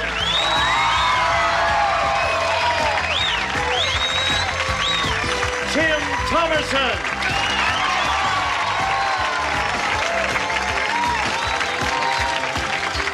And taking over the star of the Hollywood Square, John Bowman. Okay, we'll be back in just a minute to play Hollywood Squares. Be there. John Bowman and the Hollywood Square. Okay, welcome everybody to the second half of the match game, Hollywood Squares Hour, and welcome once again to Monica Ellison. You've probably never been so grateful to a shoehorn, have you? Never in my life. Well, congratulations. You made it through the match game. You're ready to go on to Hollywood Squares. We also have to say hello to 3 new celebrities. Anson Williams. Jesse Wells. And Tim Thomerson. Straight from the beach. Jesse Wells. You're co-starring on Oh, Madeline, and you and I were discussing backstage. You hold an interesting title, or you have held in the past, Miss Brooklyn. Yes, that's I didn't know there was such a thing. No one from Brooklyn? This is unbelievable. Yeah, I'm from Brooklyn. Oh, good. So let me ask you this. Did you have any duties as Miss Brooklyn, or what? Yes, I did. I had to throw the ball out to Little League in Miss Brooklyn, and I had to sing Happy Birthday to the old people at the homes. Okay, well. Good title. Terrific. After the show, wonderful year. After the show, can you fix my car? Okay. You want to play Hollywood Squares? I sure do. Here we go.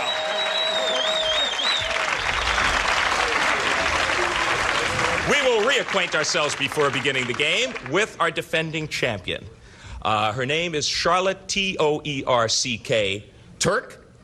Any way it's pronounced, she is returning for her 4th day. She already has $44,700.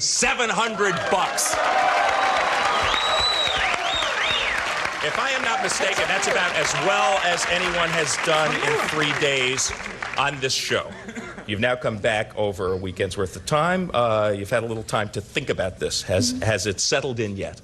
No, not really. Not really. Okay, well, it's not over either, because you're going to play Hollywood Squares at least one. Yes, Tim. That's 44 grand? 44 grand, Tim. 44 big ones. This is big-time show business, Tim.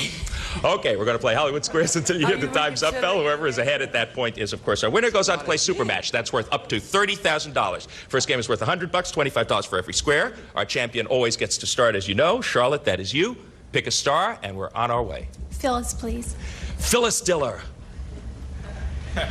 You're caught in the middle of a lightning storm, Phyllis. Before lightning strikes you, the U.S. Weather Service says something will happen. Will you lose control of your bodily functions? Or will your hair stand on end?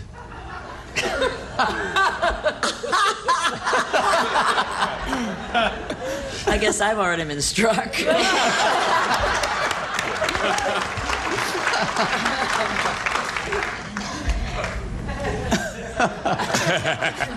Before you are struck by lightning. Correct. Before you are struck by lightning. Before you are struck by lightning. Now, one of these things will happen. I know what made my hair stand on end. I was struck. It's before where you lose control of your bodily functions, and that's a lovely way to put it. She says before lightning strikes you, you will lose control of your bodily functions. For the first square, agree or disagree, Charlotte? I'm going to disagree. Before lightning strikes you, your hair will stand on end. You're perfectly right to disagree. Very well done. That shows why you're the champ. You get the first square. All right, Monica Ellison, your turn to get on the board if you can. You're playing O. Jean, please. Mr. Rayburn. Here we go. A wise choice, young lady. We'll see. Which has more vitamin C per ounce, Gene? Oh, this is easy. Peppers. Green peppers. Wait a second. He has never seen this question. She's very close to one of the choices. Which has more vitamin C per ounce, an orange or a red-hot pepper? Well, I believe the highest source of vitamin C, and people don't realize this, I mean, there certainly is vitamin C in oranges, but there's a lot of vitamin C in a red pepper. You're talking about a big bell red pepper, a big one, not the teeny little jalapenos, right? Yeah. This message brought to you by the Rayburn Pepper Farm. Right. Thank you very much, Tom. He says there's more vitamin C in the pepper. Agree or disagree, Monica? I agree. There is more vitamin C per ounce in a red-hot pepper. Yes, you're right to agree. You get the square. You're on the board. In fact, there is 10 times as much vitamin C in a red-hot pepper as there is in an orange. Charlotte, your move. Jesse, please. Jesse Wells. Miss Brooklyn. Your 3-year-old son and your 3-year-old horse both get new shoes the same day. Whose shoes will wear out first? Oh, I see. Well, I have a 2-year-old daughter, So I know about this. How old is your horse? And my horse. They gave me one of those when I was Miss Brooklyn. I would say my son, my daughter, my son. Yeah, the child's shoes will Yes, wear the out child's shoes. before the horse's shoes. Agree or disagree, Charlotte? I'll agree. The horse's shoes will wear out first. No, you should have disagreed. Your opponent gets that square. Horses need new shoes about every 6 weeks. Okay, we're going to break for a commercial, and we're going to be back to finish our $100 game. Come back with us. Stay tuned for more of the match game, Hollywood Squares Hour.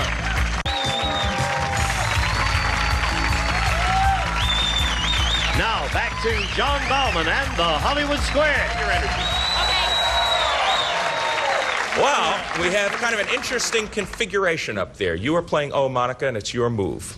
Anson, please. Mr. Williams. Yes, sir. From Happy Days. Yes, sir. You have unwittingly accepted a counterfeit $20 bill. Never. No, sir. Okay, unwillingly, yes. Unwittingly. Unwittingly? Even. Unwittingly. Will the U.S. Treasury Department give you a real 20? Or will they take away your 20 and give you nothing? Well, you know, it's fun. I just read a script about that. Believe it or not, true. No, it's about counterfeiting. And it's really kind of like tough luck. I mean, if you happen to get that $20 bill, it's not the government's problem, it's your problem. So they wouldn't give you a thing. They just take it, and that's it. Agree or disagree, Monica? I agree. They will take away your 20 and they'll give you nothing. Yeah, it's an accurate script. That's the government. You're right to agree. You get the square. Now she's got a whole bunch of O's up there. Charlotte, doesn't help you much because you're playing X. Make your move. Kim to block. Kim to block, as opposed to Tim to block. Okay. Kim Morgan Green from Another World. Yes. Which world is you agree? I agree. According to Mary Ellen, Kim. According to who? Mary Ellen, Mary who has a Ellen. helpful hints column. Okay. According to Mary Ellen, is it a good idea to freeze your popcorn, or will it be too pooped to pop? Well, you have to understand, I love popcorn. So, I'm going to tell you what I like to do with it, and that is not freeze it. Tell us. Well, I can't get that She says, explicit. don't freeze your popcorn. Don't For a freeze it. block. Agree or disagree, Charlotte? I disagree. It is a good idea to freeze it. Very well done. Right to disagree. You get the square, and you do block. Yes. All right. Well, she popped an X in over there, Monica. You were playing O. Tim to win, please. She couldn't block you here. Ha Toro. Tim Thomerson. What, man? What do you want? You are a horse. Oh, I'm sure Mr. Ed is I'm doing Now, can bits you, here. Tim, I'm sorry. can you sleep standing up, or will you collapse and fall to the ground? Well, I'll tell you one thing. I'll tell you. You know, the last time I was on a horse,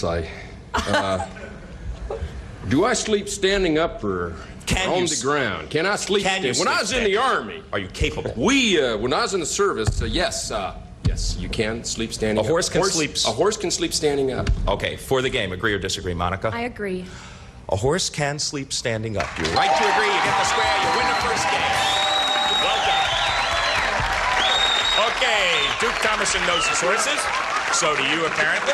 You have won the first game, and you're up to a lead of 200 to 50. There's plenty of time. Clear the board. Sweep all the X's and all the O's off of the board, and we're going to start a $200 game, $25 once again for every square. Charlotte, start us off. Phyllis, please. Miss Diller, your cat loves a good belt of antifreeze.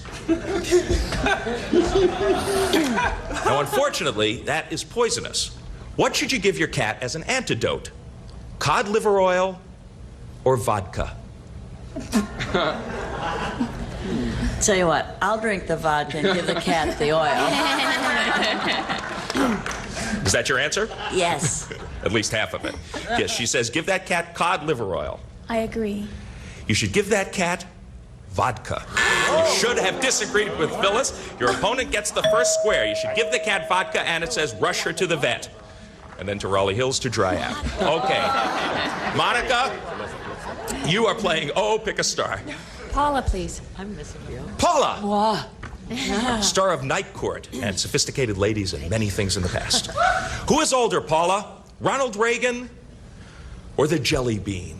Well, wait a minute. I know he loves jelly beans. He has a passion for jelly beans, and so do I. Licorice ones.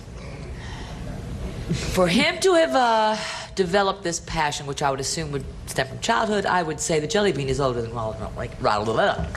Okay. She says the jelly bean predates Ronald Reagan. Agree or disagree, Monica? I agree. The jelly bean is older. Yes, you're right to agree. You get another square. The jelly bean originated in the mid-1800s. The mid-1800s. Months before Reagan was born. Charlotte, your move. Just a few months. Anson to block. You missed this one. Another game and a pretty big lead belongs to Monica. Oh, boy. Anson Williams. Yeah. You are suffering from a frostbitten tongue. Is it a good idea to have a swig of brandy, or should you stay away from alcohol? Well, you know, the last time I went snow skiing, I talked a lot. And didn't come down with a frostbitten tongue, but the doctor told me that is this another script? Definitely no. You don't take alcohol because it has some kind of chemical effect, and it really does a disservice to your tongue during those trying times of life. He says, stay away from alcohol if you're suffering from frostbitten tongue. Charlotte, agree or disagree for a very important block? I'll agree. You should stay away from alcohol. Yeah, for a frostbitten tongue, you get the square and you do block. All right, that could be pivotal because you stay in the game. We're going to find out what happens after these messages. Come back with us. It's exciting. Okay, 250 for the challenger, 75 for the champ. But a quick computation reveals that this is a $200 game, and you can really catch up and go ahead should you win it. Monica, it is your move. You're playing O. Gene, please. Mr. Rayburn. Here we go again. When a groundhog pokes his head out of his hole, is it because he's checking the weather, or is it because he's looking for a female groundhog? Well, no, the female is stashed away in the cave. He's all set. He just came up for a breath of fresh air and... So he's checking the weather? Yes, right. What do you say, Monica? I agree with Gene. The groundhog is looking for a female groundhog. Believe it or not, you should have disagreed with Gene. This whole thing apparently has been a myth. Your opponent gets that square. He pokes his head out because he's looking for a female. Okay, dumb. Charlotte. Interesting. Charlotte, your move. You're playing X. That was a break for you. Kim to win. For the game and the lead. Generally speaking, Kim, who is more likely to win a marathon race? A man who's as tall as Gene Rayburn? Which is? How tall are you, Gene Beth? 6'1". 6'1". Okay. Or a man? Beautiful body. This is true, Gene. I agree with you 100%. All right. Or a man who's as tall as Pat Paulson? Which is, tell me, Pat. 6'7". Okay, well, throw out the question. And how tall are you, Pat? I'm 5'8.5". 5'8.5". Okay. This won't affect your presidential campaign, Pat. Don't worry. What do you weigh, Pat? Okay, so it's... Just do that once more real quickly. Okay, who's more likely to win a marathon race? Right. And essentially it's a taller man or a shorter man? The shorter man. Well, from the men I've known, tall and short, I would say the taller one. What do you say for the game? Agree or disagree, Charlotte? I'm going to disagree. The shorter man is more likely to win the marathon race. You're right to disagree. You get the square and you win the game. Generally speaking, the longer the race, the shorter the man who wins. Okay, you did it. You have forged from behind. You have 325, 250 for your opponent, but we still have time. Clear the board once again. We're going to move right on to the next game, and every 25 bucks could count because it's close. Monica, you start. Phyllis. Phyllis Diller. After a vampire bat bites you, Phyllis, does he suck the blood out of you? Or does he just lick it off?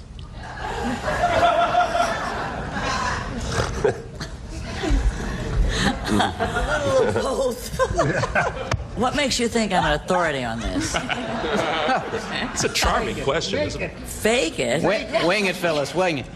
I think that if he's going to bite you, he's not going to hang around and get sweet. I think he's going to Does he suck the blood Yes, out? yes. He does. That's what he does. Okay, sucks the blood out of you. Monica, agree or disagree? I agree. He just licks it off. Believe it or not, yes, you should have disagreed with Phyllis. And your opponent gets that square. That's a bit of a break for you, Charlotte. You're playing X. Gene, please. Gene Rayburn. Yes, ready. There is something unusual about the mayor of Mosby, Missouri. Absolutely. Is he 100 years old, or is he running the city from a federal jail cell? This was on the United Press International wire. I saw in the local paper a story about it. Right. This guy was guilty of a felony, and he's in the clink. Okay, so he's running it from a jail cell. Agree or disagree, Charlotte? I'll agree. The mayor of Mosby, Missouri is running a city from the jail cell. You are right. To agree, you get this for Mosby or Mosby, but wherever he is in jail. Get out soon, Mayor. Monica, you're playing O. Make your move. Tim to block. You missed this one. It's a pretty big lead for your opponent. Tim Thomerson, after a strenuous workout with your duck, I never knew that. you find that her heart is beating 500 times a minute, Tim. Now, is that normal, or is your duck fading fast? You brute. Are you serious, man? Would I kid you? Say that again. Okay, quickly, because the game hangs in the balance. If I had a workout with my duck. Right. Your I'm working duck's out with heart my is duck. beating 500 times a minute. Is that normal for a duck, or is the duck fading fast? On its way out. Nada. That's normal for a duck. Okay.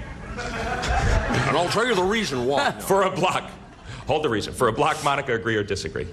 He says it's normal. It is normal for a duck's heart to beat 500 times a minute. You stay in the game as you block up there. Okay, Charlotte, she thwarted you there. You are playing X. Still your move. Kim, please. Kim Morgan Green. According to the cat catalog. Oh, the cat catalog. Oh, goody. I like this one. Can you train your cat? Can you train your cat to use your toilet? Or would you be wasting your time? Well, I am an absolute authority on this one because I have a black cat that is trained to do all kinds of things. Yes, you can train them to use the toilet. Agree or disagree, All Charlotte? kinds of things? I'll agree. You can toilet train your cat. Yes, you can. It's probably still a waste of time, but you get the square. And the bell means the time is up. She has done it once again, fourth day in a row. $400. Charlotte Turner, champ. Obviously, she knows just where to go. She's been there 3 times before. She's won every time. Joined Gene Rayburn, gets set for your shot at big money once again. Well, you had the lead there for really quite a long time. But the second game proved to be pivotal. She charged from behind. You're leaving here with a nice sum, $275. And thanks for playing Magic Game Hollywood Squares, Monica Ellison. Gene Rayburn. Okay, John, congratulations to Charlotte. She's back here for the 4th time. And we'll be back with her in our 9 stars for Go at the Big Money right after this.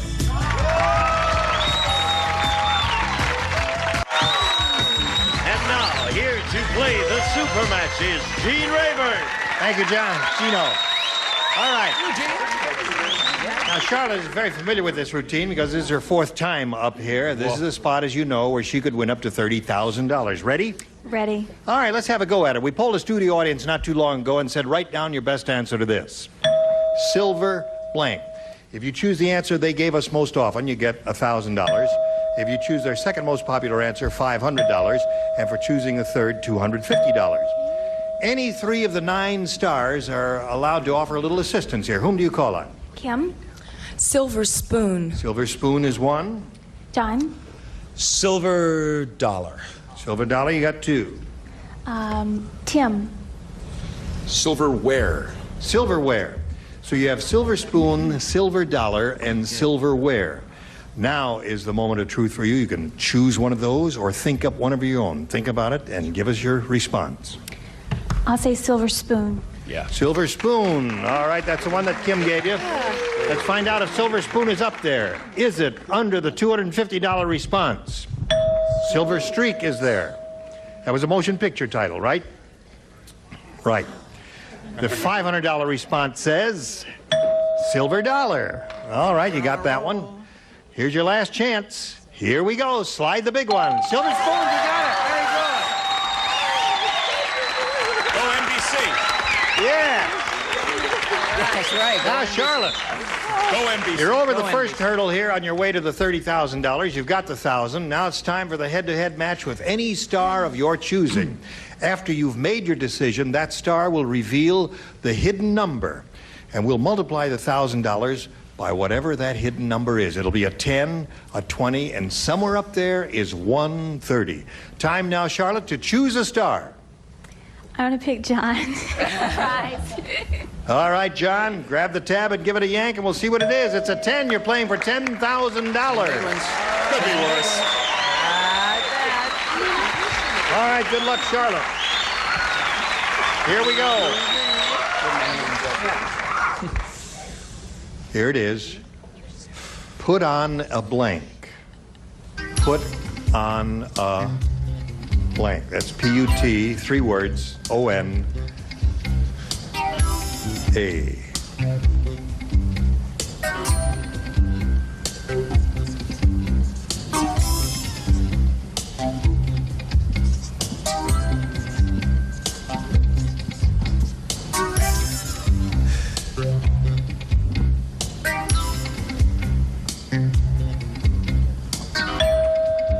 Now, Charlotte, John is ready. It's up to you to collect that $10,000 to match him. Put on a... Show. Is that the only thing that came to your mind? Put on a show. Yeah. Well, it didn't. That answer didn't cross my mind. One answer came to my mind immediately, but that's because I have a special association with it. Maybe it came to John's too. What do you say, John? Show did come to my mind. Really? And unfortunately, I can't do what this card says, which is put on a happy face. Yeah. Because I would have thought of that. That was my big number when I did Bye Bye Birdie on Broadway, put on a happy face. So I thought of it immediately, and I guess... Listen, it wasn't a total loss here because you bettered your monetary position. You now have $46,100. How about that? That's fantastic. All right. We'll be back with Charlotte, our 9 stars, right after this. All right, now we all want to find out where the 30 was.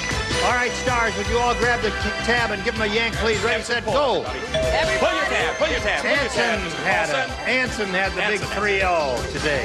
Now, before we go, we want you to notice that Charlotte is different than she was last week, right? Charlotte, what happened to your eye makeup? I don't know. She changed it. She changed it after we gave her grief about it. Yeah.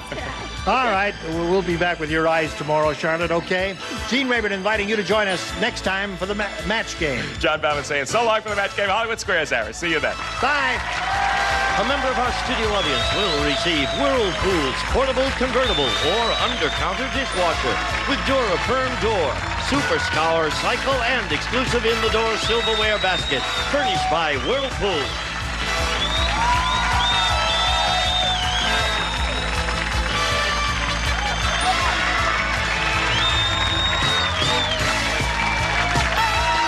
This is Gene Wood speaking for the match game, Hollywood Squares Hour.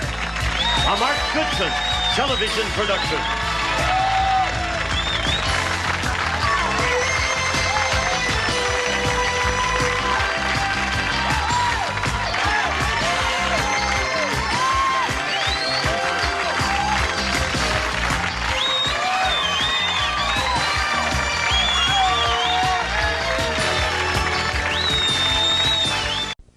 Get ready to match the stars from The Love Boat. Fred Brandy, Brett Summers, Charles Nelson Riley, Phyllis Diller, Bill Daly, and Deborah Lee Scott as we play the star-studded big money match game. And now, here's the star of match game, Gene Rayburn.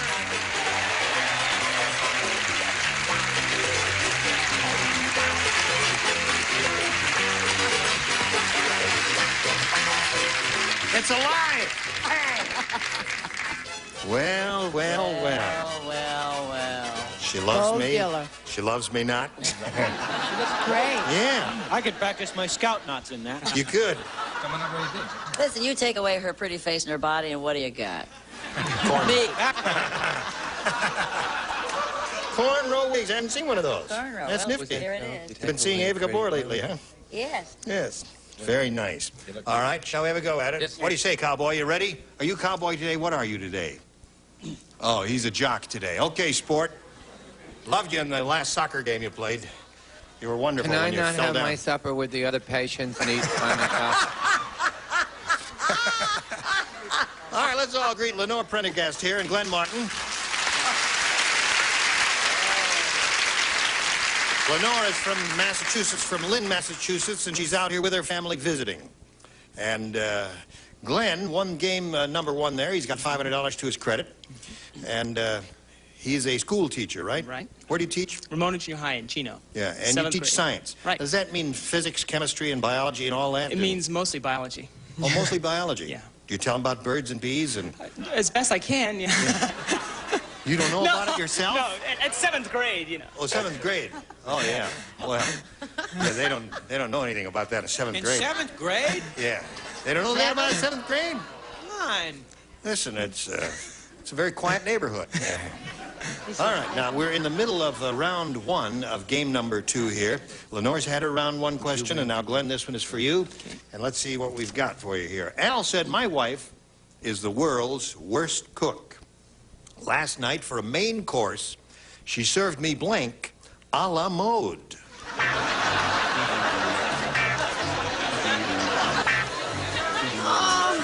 We're all set here.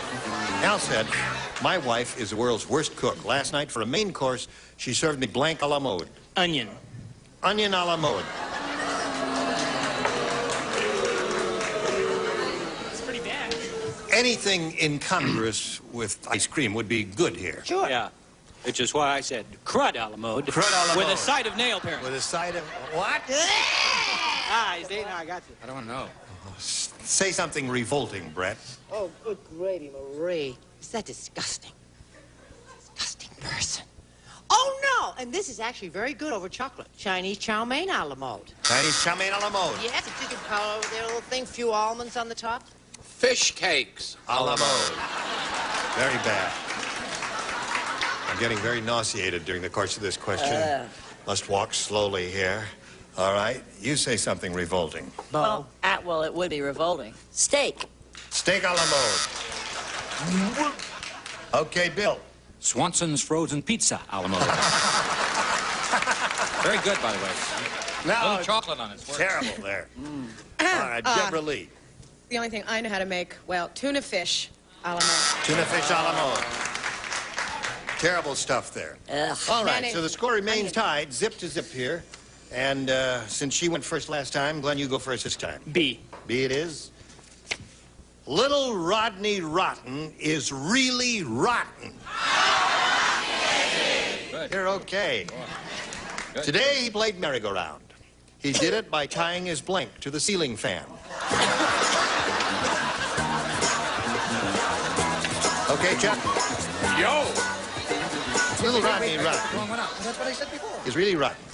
Today he played merry-go-round, and he did it by tying his blank to the ceiling fan. His sister. His sister? All right. Sister is what he said. What do you say, Fred? I'm a parent. I said the same thing. You said the same thing. Only kidding, Mariah. Don't listen to him. Well, Okay? you know one of my rotten little kids. Yeah. He'd tie his sister to a fan. Oh, yeah. Right. They told me to work nearer the mic. Sister. Okay. I could put 100 volts in that mic. What do you think I'm I'd waiting be a for? happy woman. Do it yourself electrolysis. That's right. It would really do a job on your nose. All right. 3 sisters up there. Rodney Rotten is really rotten. Today played merry-go-round. He did by tying his sister to the ceiling fan. So far, everybody said sister. I know, I never thought of that. I thought everybody would say dog. Dog. On a show that right, Betty the White dog. appears on. You look thought like it- Cleopatra, you know, with the wig. Well, sort of a blonde Cleopatra. Yeah, blonde Cleopatra, yes. Okay. I was close. I'm sorry. I said babysitter. Babysitter. Couldn't talk plain. Says, tried to say Maybe sister, sister. said sitter. Yes. What I do you have 2 say? sisters, and I love them, and I would never do that. I said mother. That I would do. Sorry, Ma. So you pick up 3 there. Now, Lenore, we'll have your question in a moment or so. Right now we have this for you. Here we go. Lenore, you ready? I'm ready. Here it is. Now you need 3 to tie, 4 to win. Listen carefully. Dan said, I could never play in a band. I have an unnatural fear of being sucked into a blank. Now, Lenore, Dan said I could never play in a band. Never. I have an unnatural fear of being sucked into a blank. A tuba? A tuba.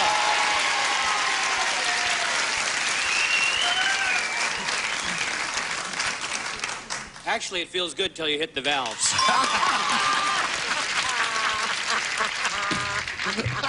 Very good. Oh, that's Kiki Fred Grandy there. Who would have thought? Yes. Oh, boy. All I right. started to say flute, but I didn't know her weight, so I said tubophobia. Tubophobia. That's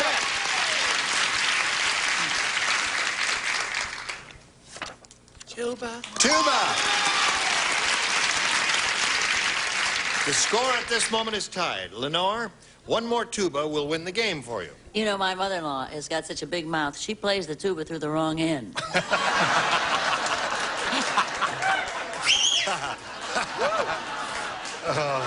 you talking about talk. She opened a branch mouth. She did.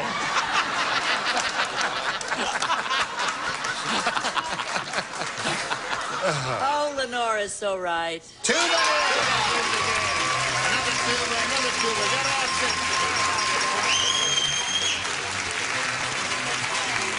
Right there on the blue deck. Well, Glenn, you've got $500. Yep. That ain't bad, is it? That's great. Now, I'm glad you were here, Glenn, and that you won some money. Glenn Martin, ladies and gentlemen, there he goes. Well. I'm delighted to see you up here. I'm delighted to be here. And here we go, Lenore. Good luck to you. You could win a bundle of money here now. We polled a studio audience not too long ago and said, write down your best answer to this. Is it blank yet? Oh, I got it. $500 for matching the most popular answer.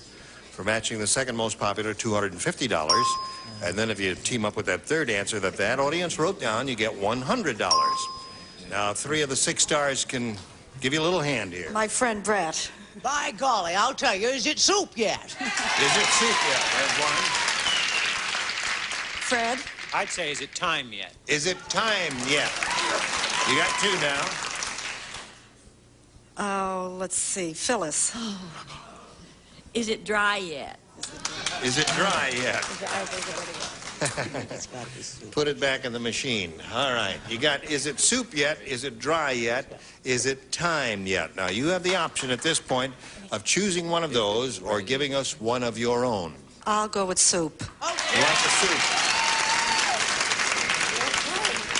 Would you have chosen soup, audience? All right, let's find out if we have soup up there. May we see the $100 number? Is it done yet? Good. All right, let's see if soup is under the $250 response. Soup. Is it soup yet? Is there? Right. Yeah, I think it's going to be time. What do you think? I thought Brett's answer was better. Ready. Oh, that's not bad. Is it ready yet? All right, slide the $500 one. Is it time yet? Fred was right. I'm amazed. Yeah. I thought Brett's answer was better than Yeah, mine. it was a good one. Okay, now you've got the $250, Lenore.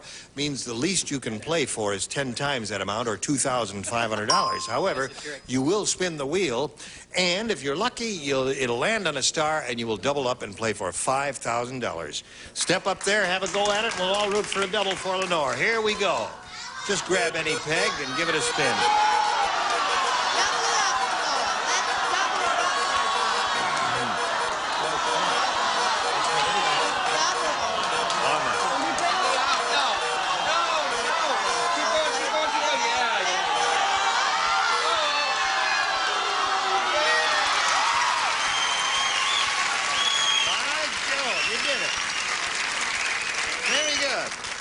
You doubled up there with Brett Summers, and good luck to you. You're playing for $5,000. Here it is. Something of blank. Something of blank.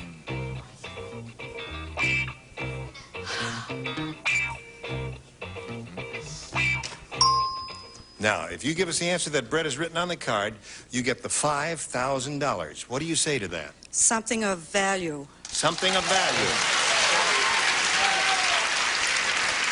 That was a popular book some years ago. He kept saying no, no, no, no, no. You do it every single time. And I said yes, yes, yes.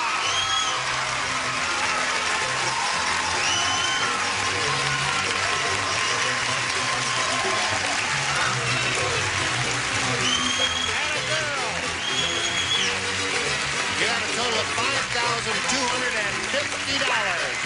Where's your family here? Right down there. My mother's 78 years old. Your 78-year-old mother is down there. Well, congratulations, you, Lenore. $5,250. And now this message for you, America. You're ready. Let's all welcome our two new players out. Here come Chuck Level and Kim Alvarez. Hello there. Welcome. We're delighted to have you with us. We want to find out a little bit about each of you. Chuck, let's begin with you. Well, my name is Chuck Level, and I live here in L.A. I've been here for 27 years, and I worked for a company that makes word processors. I mean, I'm a quality control inspector. Weird processors? I know, word. Word processors. W-O-R-D. We got all the weird processors we need here. Where's the word processors around here? 27 years you've been out here, eh? Where were you before then? Indianapolis, Indiana. Yes, you like it here? Oh, I love it here. You're gonna stay? I think I will. Yeah. You wear your hat all the time, indoors and outdoors? Even when I'm sleeping. Really? Why is that?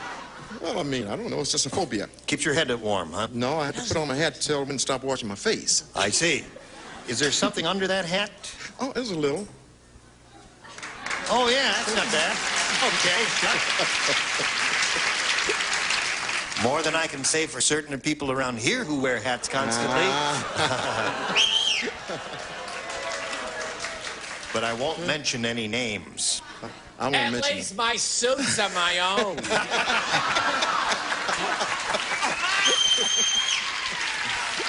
He's only kidding, Palm Beach. He loves these clothes. They get locked up every night in a closet, and he goes home like an old man. It's so interesting. I put my suits in a closet, but I don't put myself in a closet. No way. Shall we carry on? All right, Kim, we welcome you, and let's find out about you. Well, I'm from San Diego. I'm married, and I'm a secretary. I work at discotheque. On the weekends, I'm a bouncer. You're a bouncer. I thought you were the secretary of this. Could you take a large person and evacuate him from Well, see, I the stand premises? on the top of the stairs, and I just throw them down. Oh.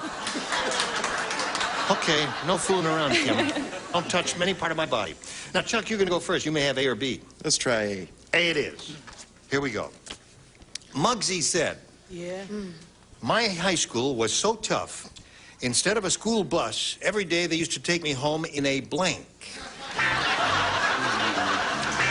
Tough.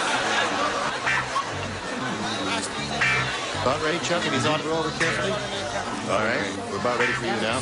Muggsy said my high school was so tough, instead of a school bus, every day they used to take me home in a blank. Police car. A police car?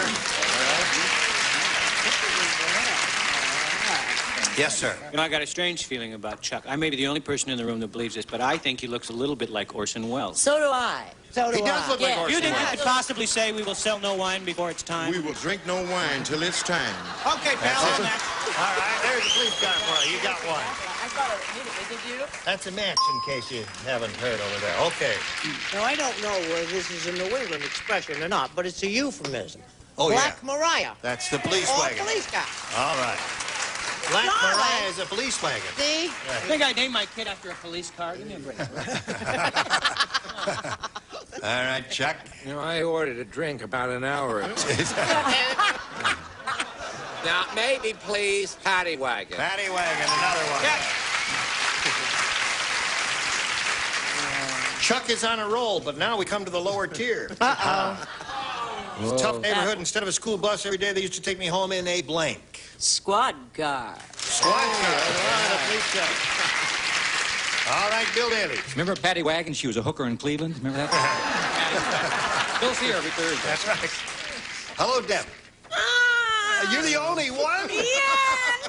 He got 5 out of 6 and not you? Well, I wanted to play with him next time, so I said armored car. Armored car. That's a good answer, though. All right, it's not bad. So he has 5. Kim, let's see how you do with yours here. Okay. Then why don't you tell me to change it? Big Bertha is so big. She's so big you could play blank under her dress.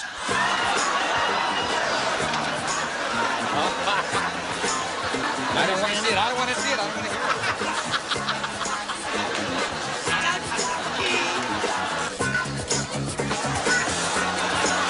Anytime, Chuck. Anytime what? First you gotta wake him up.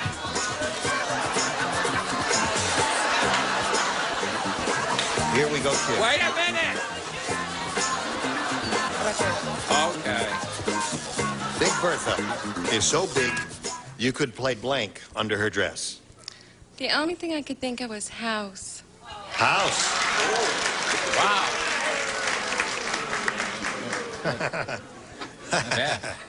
Play house under her dress, eh? That's so ridiculous, I don't believe it. The natural answer is polo. Polo!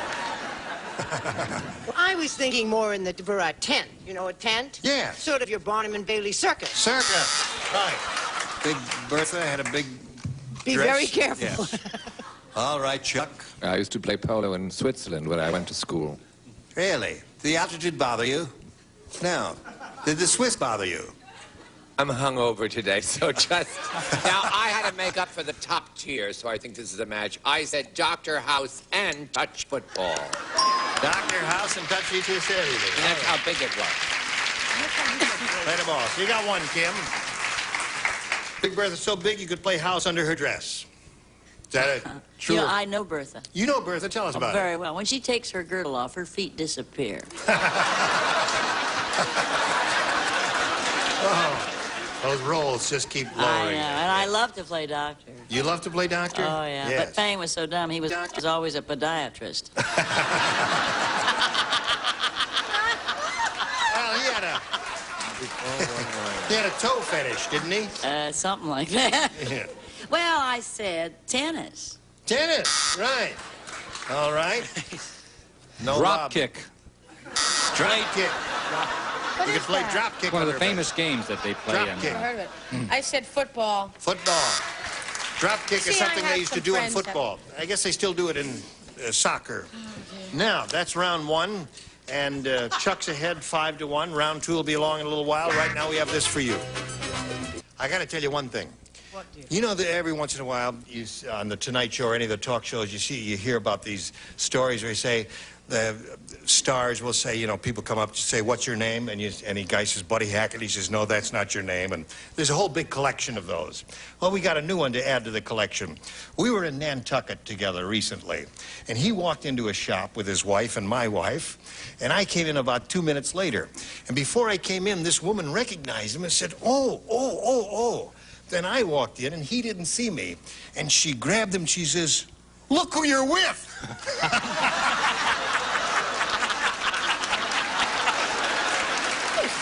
I tell you, we fell on the floor right there. Had a wonderful time. Listen, join us next time for the match game. Gene Rayburn here. Goodbye. Some contestants will receive Frederick Room Air Conditioners. Quality built, dependable, energy efficient, put together better to last for years to save you money. Furnished by Frederick. A picnic jug and a supply of Flavor Aid makes you glad you're thirsty. 6 delicious flavors, 1 package makes 2 big quarts of Flavor Aid. A garden set of Knox unflavored gelatin makes houseplants fuller and greener. Look for instructions on specially marked boxes of Knox unflavored gelatin. A cosmetic bag and Nestle Egyptian Henna for beautiful hair. Deep conditioning improves texture and body. Nestle Egyptian Henna, nature's way to beautiful hair. A lazy tray and Kraft macaroni and cheese dinner has the cheese taste that kids enjoy. You know they're going to like it. A cheese server, a new Easy Caulker aerosol foam caulk. No gun, no mess, outlast 4 cartridges. Caulk it easy with Easy Caulker. And a calculator and off. Towelettes mosquito repellent off. Really works with the most effective mosquito repellent ingredient money can buy.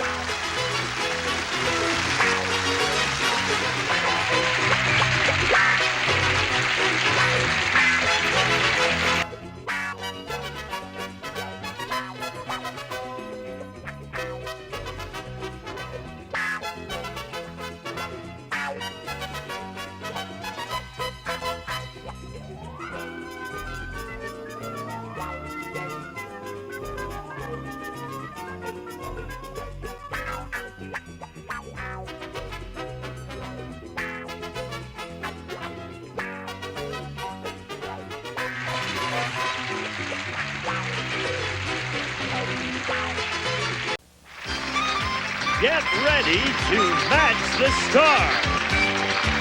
Brad Garrett, Shelley Taylor Morgan, Charles Nelson Riley, Phyllis Diller, Ron Lucas and friends, and Dana Fleming as we play the all-new star-studded match game. And here's the star of match game, Ross Schaefer. Thank you, Gene Wood. And thank you, Eric, very much. Well, now, stop. Thank you for joining us, folks.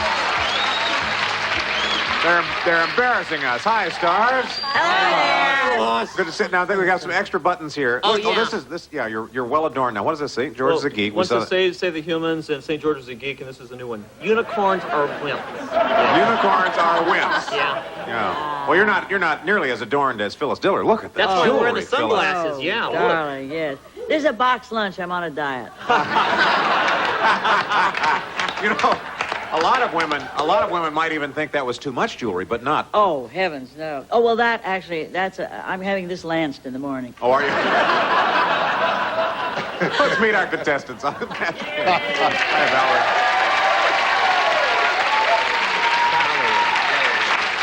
Valerie. You did well yesterday. You did well. $3,650. You have. Yeah. Hey, Joe. Now, you're new to us. Now, tell us all about Joe. Well, my name's Joe Vickers, and I'm from Glendale, and I'm currently studying music at Glendale College. Oh, good for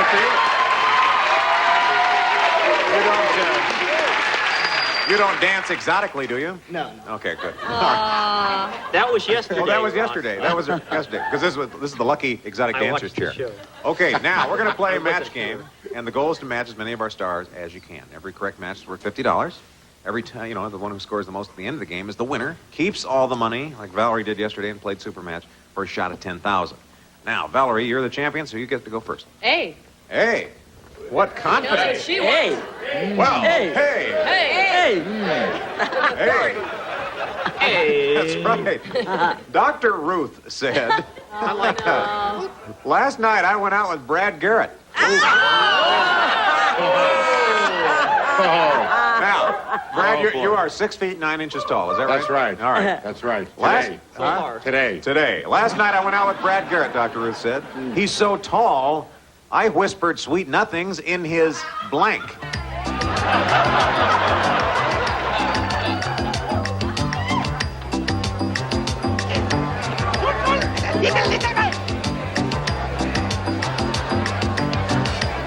Scorch and Ron have their answers. Valerie, here we go. Last night, Dr. Ruth said, I went out with Brad Garrett. Oh. He's so tall. I whispered sweet nothings in his... His knees. In his knees.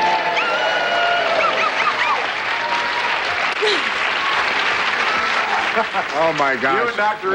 No, actually, I did go out with Dr. Ruth. It was great. Really, I was nuts over her. Seriously. And she's a great lady. So tall. That is a love match, though, you and Dr. Ruth. She's a great lady. He's a little big Jewish man. All right. So tall, though. You're so tall. She whispered into your but what? I couldn't hear through my knees. I'd have to hear through my navel. Yes. My navel. Your navel. It says I need a... No, you were going to say this, but you weren't going to say it, Well, then see, you said you're it. so tall, I gave you more credit. Now, of course, someone else might have said shorts, but not Shelley. No. Shelley said...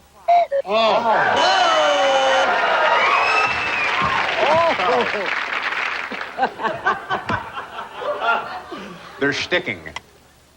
Because I went to school in Switzerland, I had the correct answer. Oh,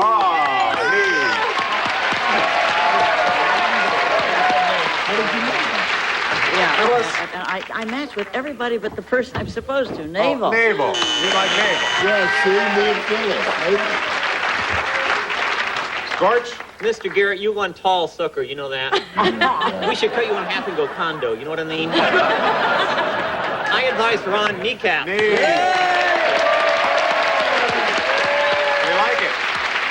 like it. And Dana?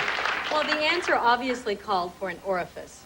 Because you have an ear, you whisper in the ear, and they say... Dana, we gotta talk. The producers said if you had an answer that you didn't really, you want as a joke answer, to cross it out, and I just didn't want you to be able to read, but it really was a funny answer. I crossed it out. Yeah, you crossed that one out. So it was hilarious. I don't even have one of those. It was hilarious. I read said it. navel. You said navel. No, that's not a match. You got two, Valerie. All right, Joe, here we go with yours. Oh, talk about messy. Uh-oh. Oh, talk about messy. The Zinger family. The Zinger family held their son's wedding at a delicatessen. Instead of throwing rice, they threw blank.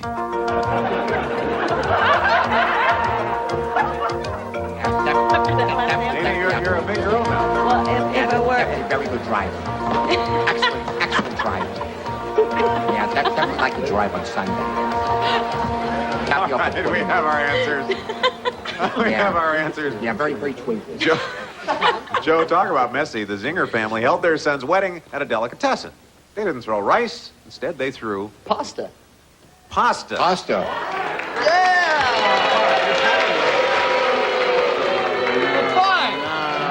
Well, apparently they don't think that Zinger's an Italian name. Joey?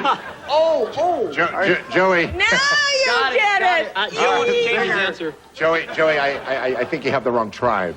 You see, Instead of throwing rice, what'd they throw, Brett? corned beef. That's what you're going to tell me. Corned beef. I'm sorry, Joe. Corned beef. Shelley? The Zinga family. Apropos of his score, matches? We don't need no stinking matches. Potato salad. Potato salad would have been all right. Because it's a delicatessen. Yeah, that's right. Charles? No, chopped liver. Chopped liver.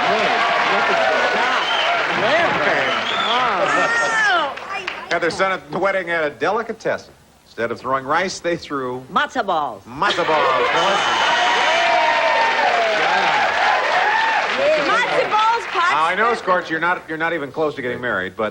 No. I said zingers through matzah. Matzah. That's hard to say. We had a whole menu to choose from. I said salami. Salami. Well, If it was Rabinowitz or Goldstein. that's okay. Joe, you don't have a score yet, but we have a lot of game left. We'll play matchups when we return. Welcome back. All right, at the end of the first round, our champ Valerie has 100. Joe, you don't have anything yet, but it's time now for matchup. You can build up your score by playing against the clock. So you get to go first. Who would you like to play with? Ron. Scorch. You want to play with Scorch? Dude, all right. Okay. Here, hang on. Now, Get the Joe, sunglasses. we're going to show you a series of We're going to make eye possible contact. Here we go. Use the button on your screen to pick what you think's the best answer. And every time you and Scorch agree, you get $50. Okay, I have a point of view. You have a point of view? Yes, go ahead. All right, There you let's go. put 30 seconds on the clock. Ready? Go. Foreign blank. Foreign language, foreign legion. Foreign Legion. No match. Ah. Bo blank. Bo Jackson, Bo Diddley. Bo Jackson. Match. The last blank. The last mile, the last picture show. The Last Picture Show. Match. Early blank. Early to bed, early bird. Early to Dead. No match. Ah. Larry blank. Larry Hagman, Larry Moe and Curly. Larry Moe and Curly. Match. Yeah. Catch blank. Catch cold, catch 22. Catch 22. You got it. You got it.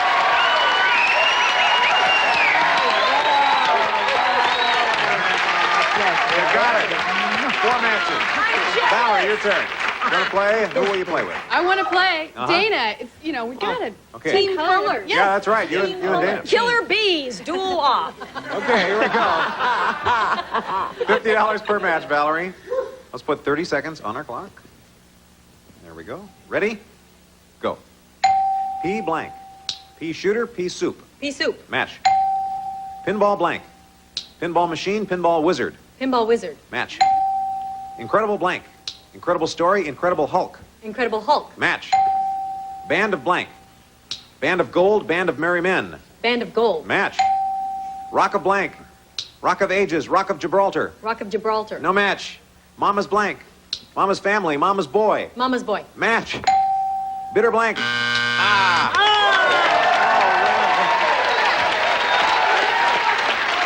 You guys connected. You have 350. Joe, you have 200. We have to take a commercial break, and we'll be back with more Match Game.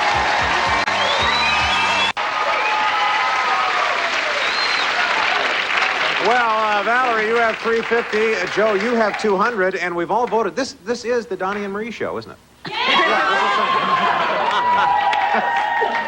We should win some prize for the Donnie and Marie look-alike. Okay. Well, Joe, now you're behind, so you get to go first.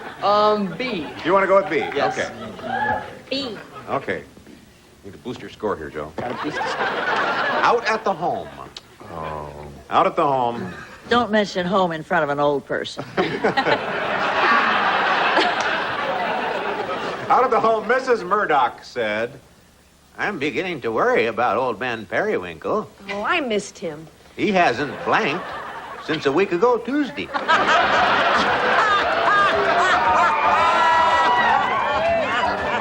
All right, we have... I can't say Good my job, answer. Charles. Yeah? Oh, that's a better one. Oh, he's trying to decide. What did you write? Yeah, okay. No. Yeah, Chuck makes a decision, and off we go here, Joe. Out at the home, Wonderful. Mrs. Murdoch said, I'm beginning to worry about old man Periwinkle. He hasn't, what, since last Tuesday? Gone to the bathroom. He hasn't gone.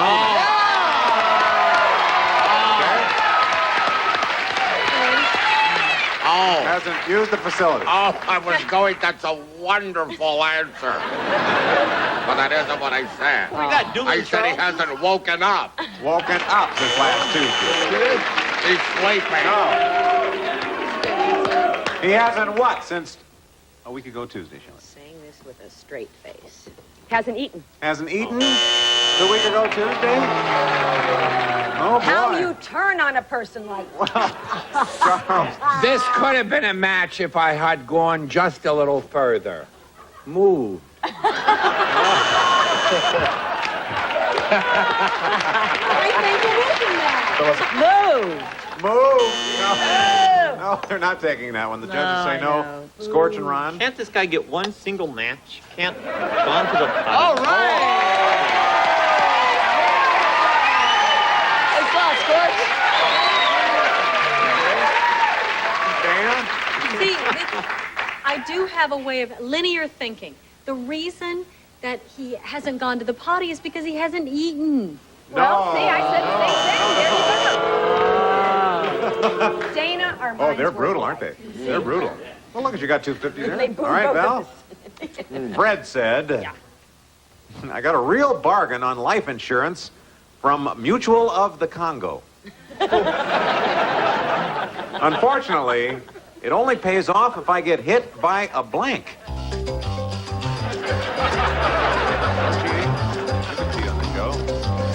Look at each other's answers. A lot of work. There we go. All right, Valerie. Yes. Fred said, I got a bargain on life insurance from Mutual of the Congo. Unfortunately, it only pays off if I get hit by A spear. a spear. By a spear. Well, now, you see, it is important that you realize that I have been to the Congo. Spear.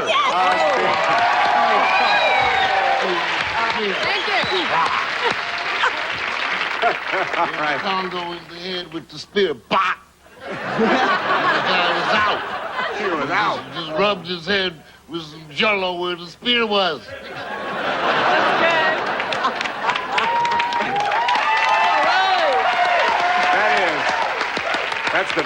That's the best Alan Alda in the business. Kelly, I got a real bargain on life insurance, but it only pays off if I get hit by what? Well, see, if it wasn't the word hit, I was going to say cannibal. But I said spear. You said Charles?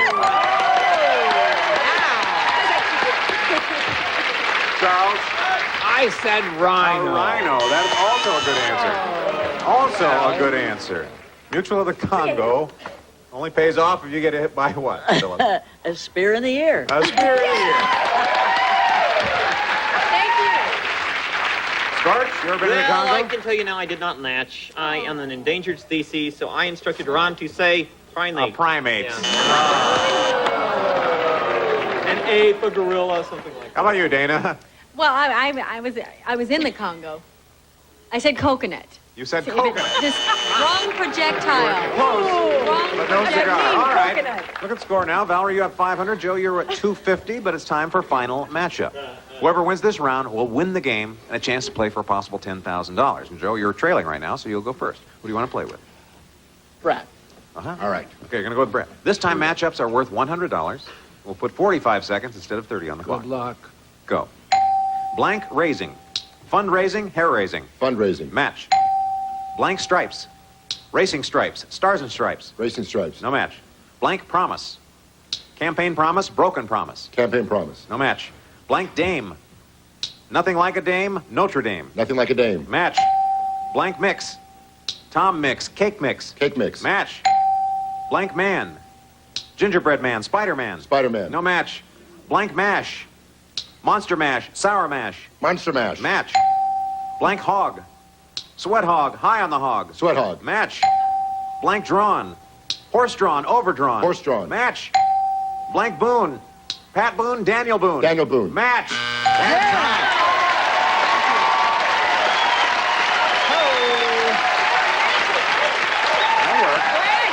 That worked great, Joe.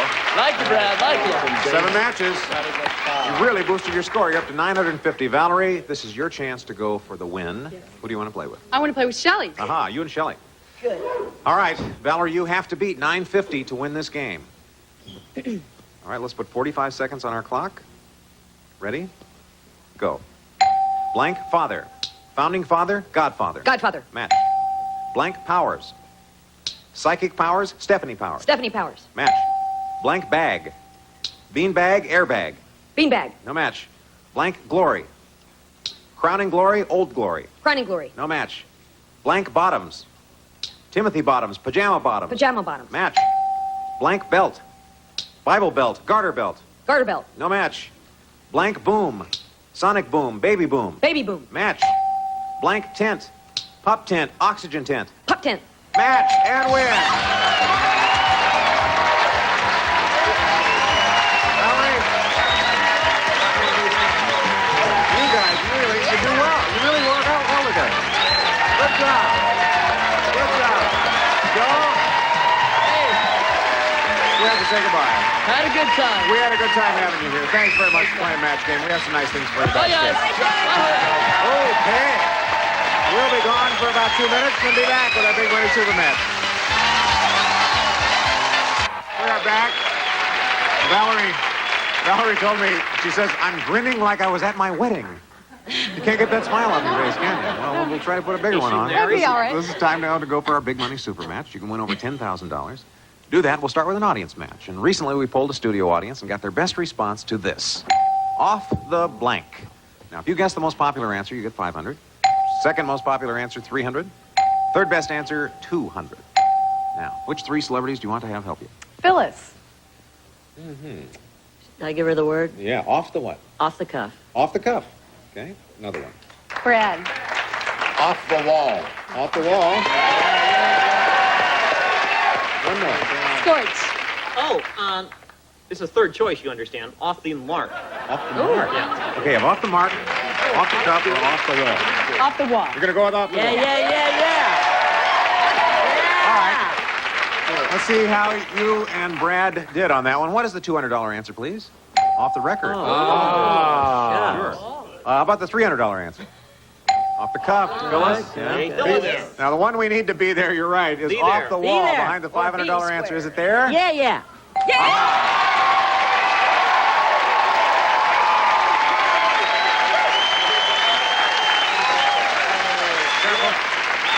Okay, $500. That means you're going to be playing for at least 10 times that, or $5,000 by matching one of our celebrities head-to-head. Double that amount if you get a lucky spin on the Wheel of Love. All right, get up.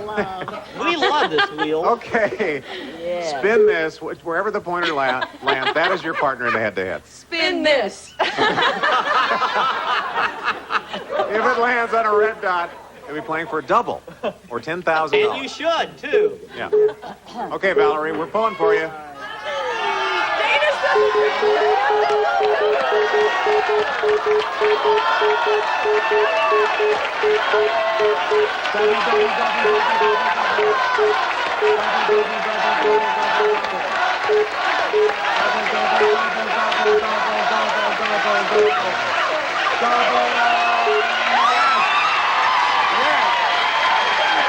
great. All right, Phyllis.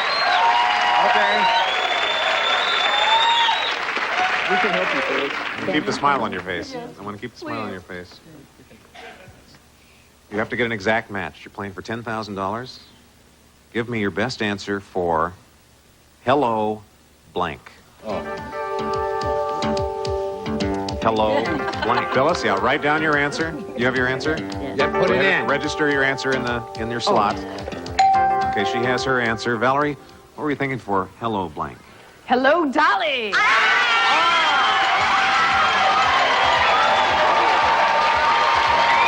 did it. $10,000. We'll take a commercial and come back with our champion. Please stay around.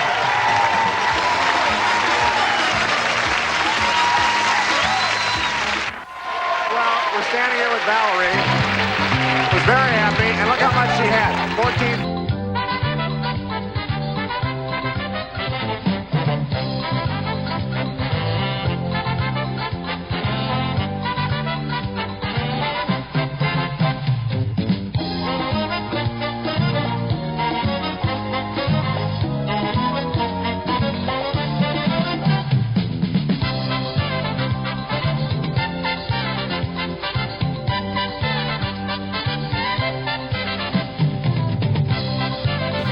Rich chocolate cookies from Klondike.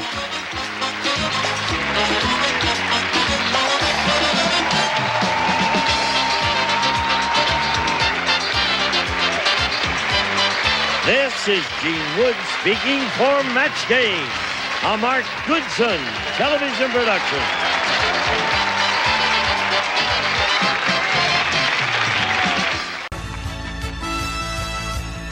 It's time for the Match Game. Hollywood Squares, our win from Three's Company, Richard Klein. From Too Close for Comfort, Lydia Cornell. From Automan, Chuck Wagner. Leonard Fry.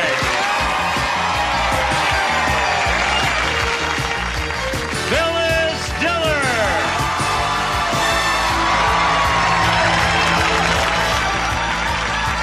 And the stars of the Match Game, Hollywood Squares, are G. Rayburn and John Bowman.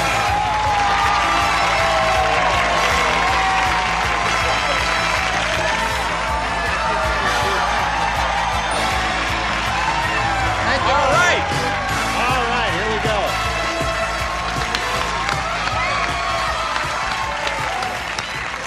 Did they lower the chair for you? Yes. Yeah. John has a long torso, and they have to lower the chair for him and raise it for me because I have a short torso. And right now, America is asking, do you have to be over 6 feet to be a game show host? Not necessarily so, right? That's true. But you have to have a good Right. hook shot. I don't know what I'm saying, and I don't know why. Where you must be going to some gala occasion. This is gala. This is an occasion. This is the occasion. I'm working and I'm out. You dressed up for us, Leonard? I do a lot more. Ah, thank you. Now tell us why you didn't shave. That's why I'm dressed up. Oh. You see, because I thought this would look. It looks so scruffy because I'm growing a beard that at least from the neck down, if it looks sort of together. How many days? 4. Is that all? It's going to take you a lifetime to do that. 4 days. 4 That's days, not look at much. that. Well, it's got a lot of makeup on it. Are you growing a beard? Are you really going to do it? For a part? For a part. What part? Part in a play. Oh, the play with Julie Harris that's going to open in Long Wharf. Directed by Charles Nelson Riley. Brilliant. Right. Yes. Where is Charles? He'll be here in 20 minutes. Charles, we miss you. Oh my dear. Oh. I'm blowing your feathers. Oh, that's wonderful. Feels great. I'm like just your that? basic bird. Yes, I guess you are. What color do you call that? I don't know. But It's yellowish, isn't it? Yeah, it is. I don't know. It looks kind like of yellow in there. It looks like a golf ball unraveled. How many ostriches died to make that hat? Oh, not that many. Not that many? No, these are just around the tail. Oh, I Yes. see. They give them up easily, do they? The ostrich is the only one that makes leather. We learned that, didn't we? Right, that was yesterday. Are you No ready to chicken do leather. this? I'm looking forward to it. I don't Yes. get to play this time. Right. I see you've got 3 buttons unbuttoned. Oh, I'm sorry about that. It's all right. No. Ow! Yeah. I said you've got it. Show it. All right, let's say hello to our 2 players here, Margarita De La Rosa and Roberta Wall. Applause, applause. Now, let's get acquainted. Margarita, we're going to find out about you first. I'm from San Diego, California. San Diego. I'm a flight attendant. And I'm also bilingual. Señores y señoras, me gusta mucho jugar el match game Hollywood Squares Hour. Hey.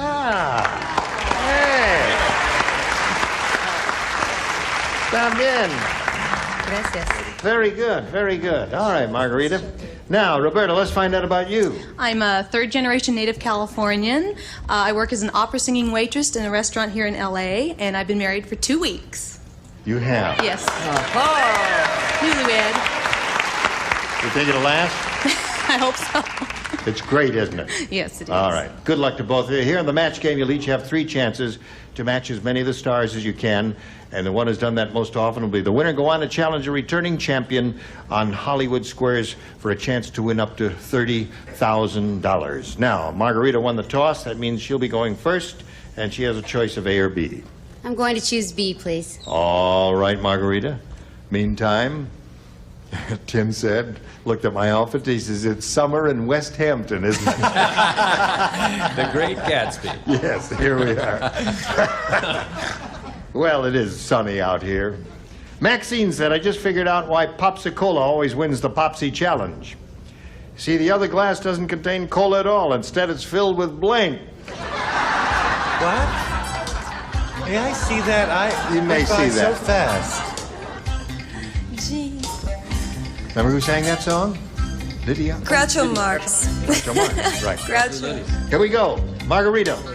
Maxine said, I just figured out why Popsicola always wins a Popsy Challenge. You see, the other glass doesn't contain cola at all. Instead, it's filled with... An alcoholic beverage.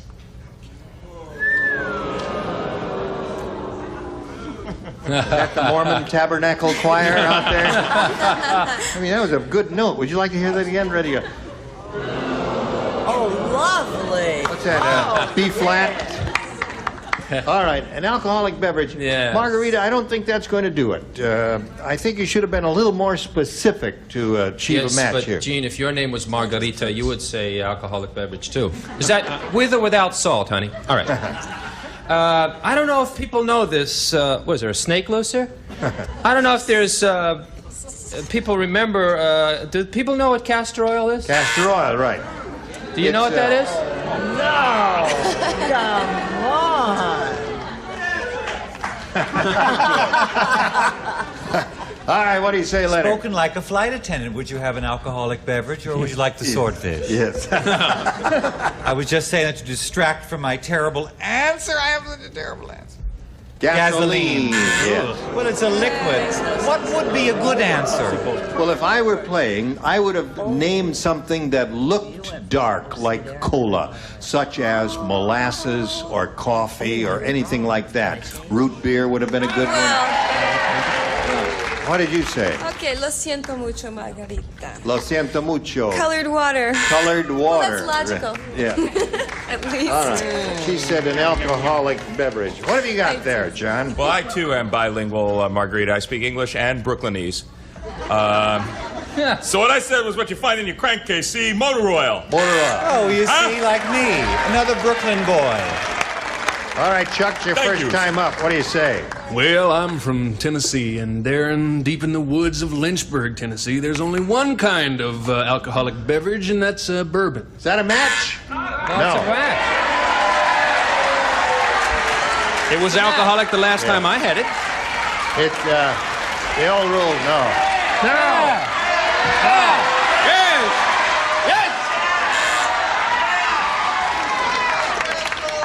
I shall walk among you and beat you about the head and shoulders with a stick if you insist. Oh, you're gonna like Do it, do it, No, it's the old rule of specifics do not match generals on this program. All right, Phyllis, you're up. Before I go, they boo me. That's right. No, they're booing the feathers. Oh, But I think you're charming. I can't help it. My head exploded. Your head exploded? I know this is wrong But- because I didn't think about the color. I didn't see it in a glass. Was it in Yes. the glass? Yes. Then I missed that. I'm sorry, my Right. darling. Gin. Gin. Gin, Will. Oh, I think gin and bourbon really count. Pretty close. You had 2 alcoholic beverages, but you had to be a little more specific, as I pointed out earlier. Ready, Roberto? The fast food family just made out their will. They love fast food so much, instead of tombstones, they're going to have blanks over their graves. Fast food family. She's an opera singer. She is an opera singer. Yes, I Right. can't see her. There are panels in front of her. Hello. How's Are your you an opera Bohemian? singer? She's a Ready, John? waitress opera singer in a restaurant with a waitress opera singer. They locked the doors at 8 o'clock, and the owner of the restaurant came in with this big tray singing, "Food, food, wonderful food." And he sang all through the thing. Every time a new course came in, he had Right. another song. The catch of the day is C. Basso. Yeah, right. Right. Roberta. The fast food family just made out their will. They love fast food so much, instead of tombstones, they're going to have blanks over their graves. Golden arches. Golden arches. The symbol of a fast food chain. Need I say more? That's it. 1. Golden arches. All right, Leonard. Cause when your love has golden arches, He love belongs will come. to you. There are 2. Peggy Lee. Lydia, darling. Golden arches. All right. What do you say, John? There are a lot of songs about it. Oh, them golden arches. That's it. 4. What do you say, Chuck? Golden arches. That's it. 5. Phyllis. Arches. All right. So, look at what she did. 6-0 a score. Margarita catch up. Round 2 right after this.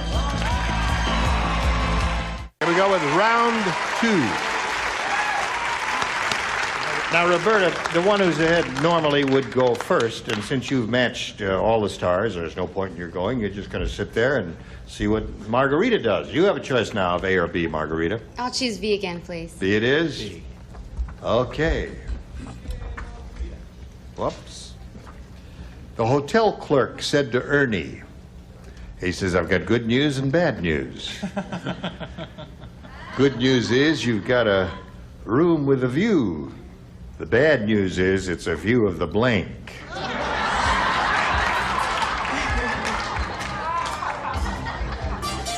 Have you done many of these? All the time at home. Really? All we do. Good.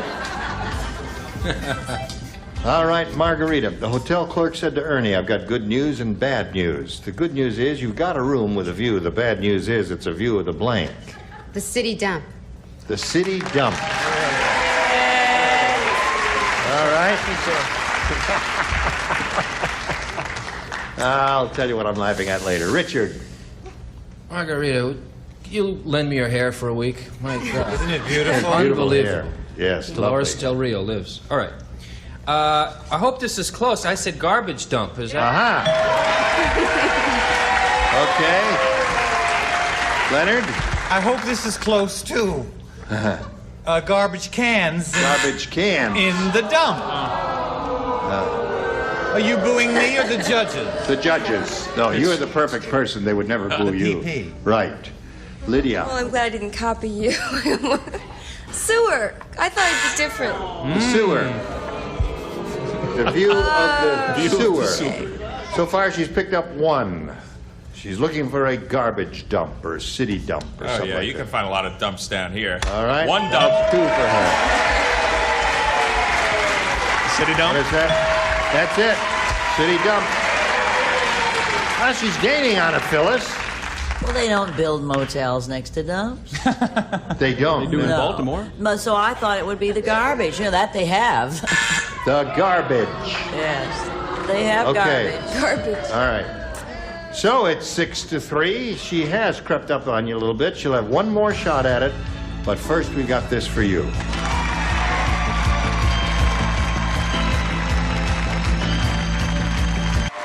All right, now we're up to the last round.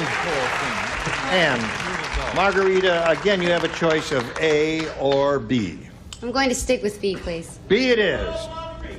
Yay, Marguerite. Drunk there in the wings. Miss Moneypenny said, you know who Miss Moneypenny is? Yes. Yes. Miss Moneypenny. Yes. She said, James Bond is a real weirdo. Your heart's not in it. The first lesson in show business, remember, is timing. Anyway, he's a real weirdo. Not only does his car have an ejector seat, but so does his blank. Ejector? Yeah, right? I did it. I did it.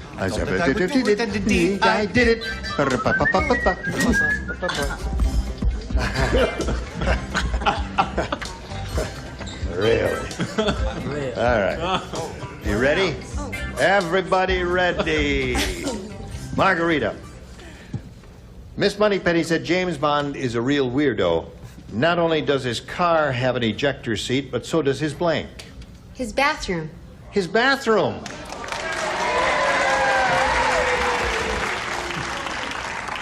His That's bathroom? Bathroom. Well, you know what she meant. Like to go. What did you say?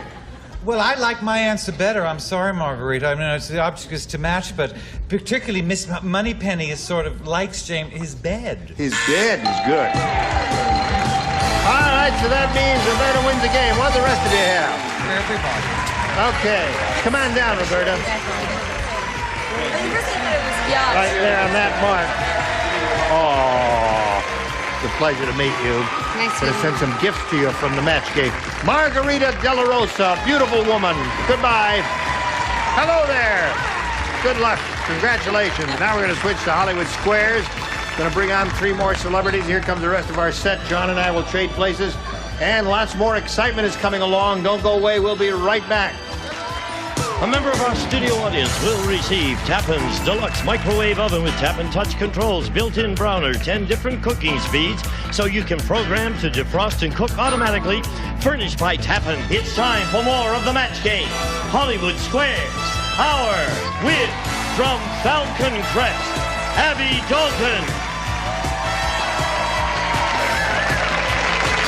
From Hill Street Blues, Renee Enriquez.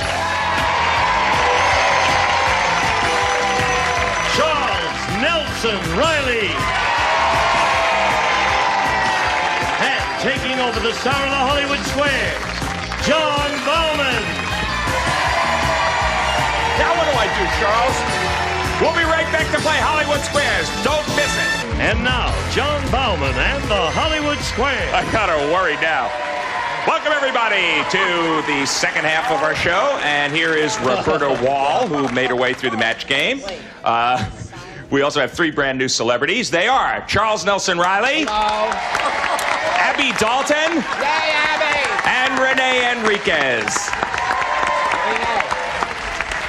Abby, how many years for Falcon Crest for you? We just finished our 3rd season. And you've been on every one? Yes. So I thought. You're enjoying it still? I love it. I love being crazy. You're doing a terrific job. I was born to the role. That's what my husband said. But the only bad thing about it now, when I throw a fit at home and turn blue and scream, my kids go, "Oh, very nice, Mom, very nice." She's practicing again. Well, don't turn blue here. You'll fade right into the set. Roberta, you mentioned that you were an opera singer. Okay, we have a little bit of time. I'm going to just put you right on the spot. Give us just 3 or 4 bars of anything.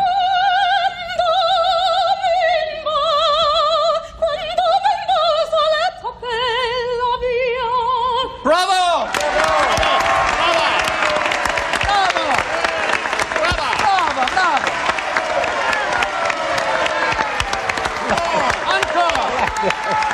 Congratulations, Leonard. Now you are dressed properly. Very well done. Let's go play Hollywood Squares before the encore. Here we go. Now, I'll tell you what. You get through this and you win, you can do another number. Have a call in my office. Patty Finley is our defending champ. Just sing a few bars of your favorite operatic piece, will you, Patty? You'd be sorry. Oh. Okay, well, thanks for the warning. She is returning. It's her second day. $11,850. Not bad. That's right. You played racquetball with Richard Klein. You won $10,000. Remind us a little bit about your life to date. To date, I am married. I have a beautiful 5-month-old baby boy. I'm a real estate broker, and my outside interests include community theater and being a wife and a mommy and game shows. I watch game shows every day, especially Match Game Hollywood Squares. Atta girl. Okay, and one of your outside interests is winning lots of money here. We're going to give you that chance once again. However, Roberta will have something to say about it. Whoever is ahead at the end of this Hollywood Squares game goes on to play Supermatch, can be worth up to $30,000. First game is always worth $100, $25 for every square. Pick a star, and let's go, Patty. Leonard, please. Leonard Fry. And from Othello, Beaver, Beaver, Beaver, Beaver. Cut. Oh. Leonard, your nose is turning gray. Is this a sign that you're smoking too much? That you're getting frostbite? Or that you are just getting old? They're all so terrible. And all three are happening to me. Gray, you say? Yeah, it's turning gray. I think frostbite turns a lovely cerulean blue. Smoking would be, as we say, beige. And I would say that age is gray. Leonard says you're just getting old if your nose is turning gray. Agree or disagree for the first square, Patty? I disagree. If your nose is turning gray, you are getting frostbite. You are right to disagree, and you get the first square. Well done. Good play. Everybody knows that. Hope your nose isn't turning gray. We could have a glacier in here. Can't get anything right. Okay, Roberta, your move. You are playing O. Charles, please. Charles Nelson Riley. Hello. Do African lions purr, Charles, or do they only roar? You know, there's a thing going on in the contestants' quarters that they say whatever the celebrities answer, you're sure to get it if you answer the opposite. You know what I mean? Because we're not doing too well. Anyway, of course they purr. Agree it's just a big kitty. Agree or disagree that African lions purr, Roberta? I disagree. African lions only roar. Charles's theory holds up. That's a roar. You're right to disagree, and you get the square. This is so exciting. A new theory to test. Okay, Patty, your move. You're playing X. Jean, please. Gene Rayburn. Yes. Which came first, Gene? Shelley Winters or the Zeppelin? The Graf Zeppelin. Let me see now. Shelley Winters, 30 days, September, April, June, November. I would say, they're close, you know, they're very close. In age? Yes. John. I would say the Graf Zeppelin came First. Agree or disagree, Patty? Says the Zeppelin came before Shelley Winters. I disagree. The Zeppelin came before Shelley Winters. Shoots another theory. You should have agreed with Gene, and your opponent gets What a panel, what a soaring roll. 1900 for the Zeppelin. Yeah. Shelley, much later.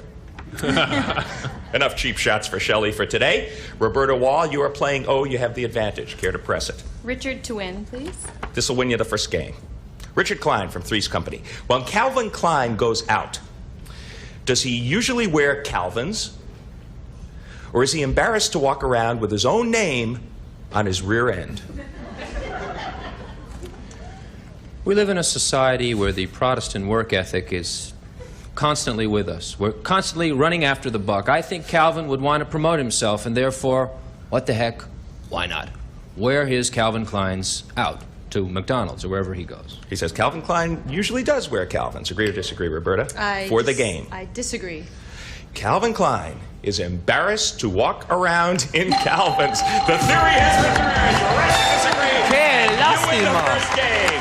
Well done. Okay. As a matter of fact, Calvin Klein wears Levi's. Levi Strauss wears Calvin's. Okay, you're in the lead, but we got plenty of time. We'll be back with a $200 game right after these messages. Return with us. Stay tuned for more of the Match Game, Hollywood Squares Hour.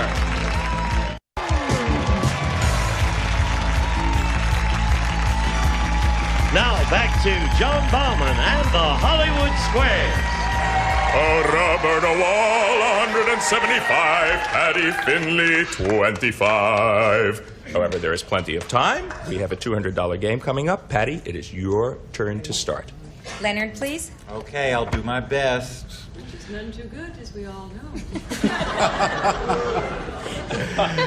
Leonard, you're a guest at a dinner where the main course is suckling pig. Hello. Your host serves you the ears. Are the ears a gourmet delicacy? Or is this a practical joke? This is no joke. In fact, in South America, there's a great dish called feijoada. Ole. And with feijoada, ole, there's a feijoada fan in the audience. That's right.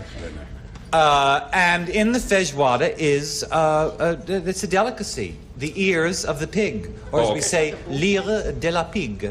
He says the ears of a suckling pig are a gourmet delicacy. Agree or disagree, Patty? I agree. The ears are a delicacy. You are perfectly right to agree. You get the square. Okay, good start for you. You're playing O, Roberta Wall. Make your move. Charles again, please. Charles, your aluminum pot has turned black. According to household hints expert Mary Ellen. Oh, her again? She'd been divorced 6 times. According to Mary Ellen, you can bring back the sparkle by boiling something in it. Now, is it a couple of tomatoes or a handful of pennies? Dun, dun, dun, dun, dun. Let's go with the pennies. Okay, he says... They're easy to clean than the tomatoes. He says you can bring back the sparkle to your pot by boiling a handful of pennies in it. Agree or disagree, Roberta? I disagree. It is a couple of tomatoes. Yeah, you're a good player. You're right to disagree. You get that square. Good playing. Could have fooled me. Patty, she's tough. Where would you like to Renee, move? Please. Okay, Renee Enriquez. Yes. The Los Angeles Police Department. Good for you from Hill Street Blues. The Los Angeles Police Department says this is the most important thing to have by your bed for protection. Is it a whistle, a telephone, or a gun? Well, it is, you know, you're not supposed to carry guns. You're supposed to have it registered, so therefore, you will have to have a telephone. He says a telephone is the best thing to have by your bed for protection. Agree or disagree, Patty? I agree. A telephone it is. Yes, you're right to agree, and you get that square. A cop was not one of the choices, Renee. Roberta, you're playing O. She's got a bunch of X's. Where would you like to move? Jean to block, please. You missed this one, the game, and the lead goes over to your opponent. Io sono sparafucile. Gene, could your average caveman run out and bring home a dinosaur for dinner? Or had dinosaurs already vanished by the time man showed up? Oh, they were gone. They were gone long before man was on the scene, yes.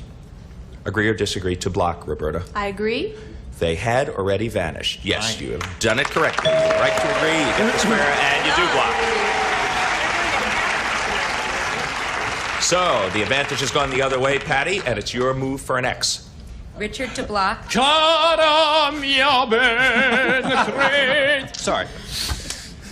Richard, you're a koala.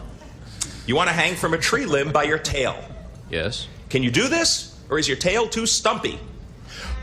You'll instant recall. The Qantas, and it's up there in the tree, and it doesn't have a tail. So I say he can't hang. Is that the question, or am I totally off base? You got the question. I hate having no tail. And he's in the thank you. He says his tail is too stumpy. I agree. Your tail is too stumpy if you are that koala. Patty! That's great. So, We got a real seesaw battle going on and a lot of good playing. Disagreeing at the right time, agreeing at the right time. Roberta Wall, your move. Lydia to block, please. Okay. Lydia Cornell from Too Close for Comfort.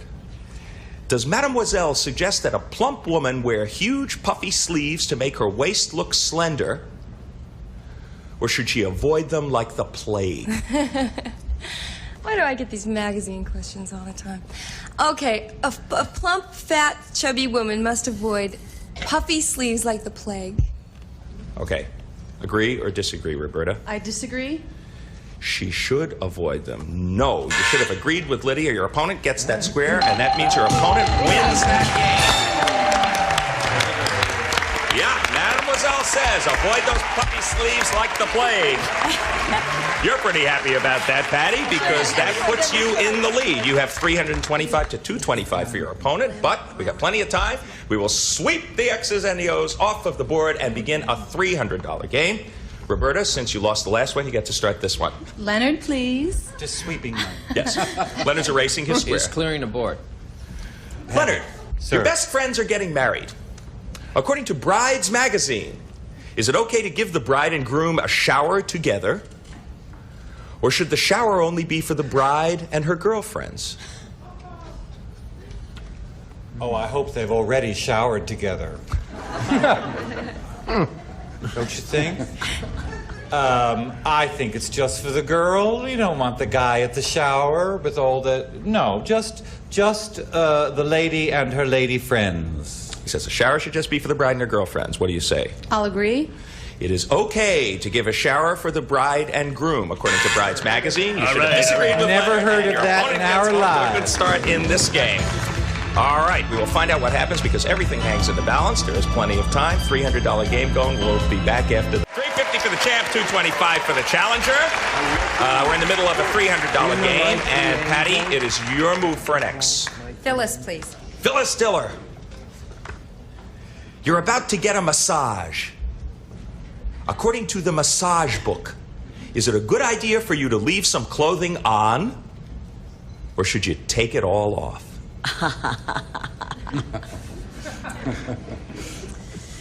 Well, I have a special problem.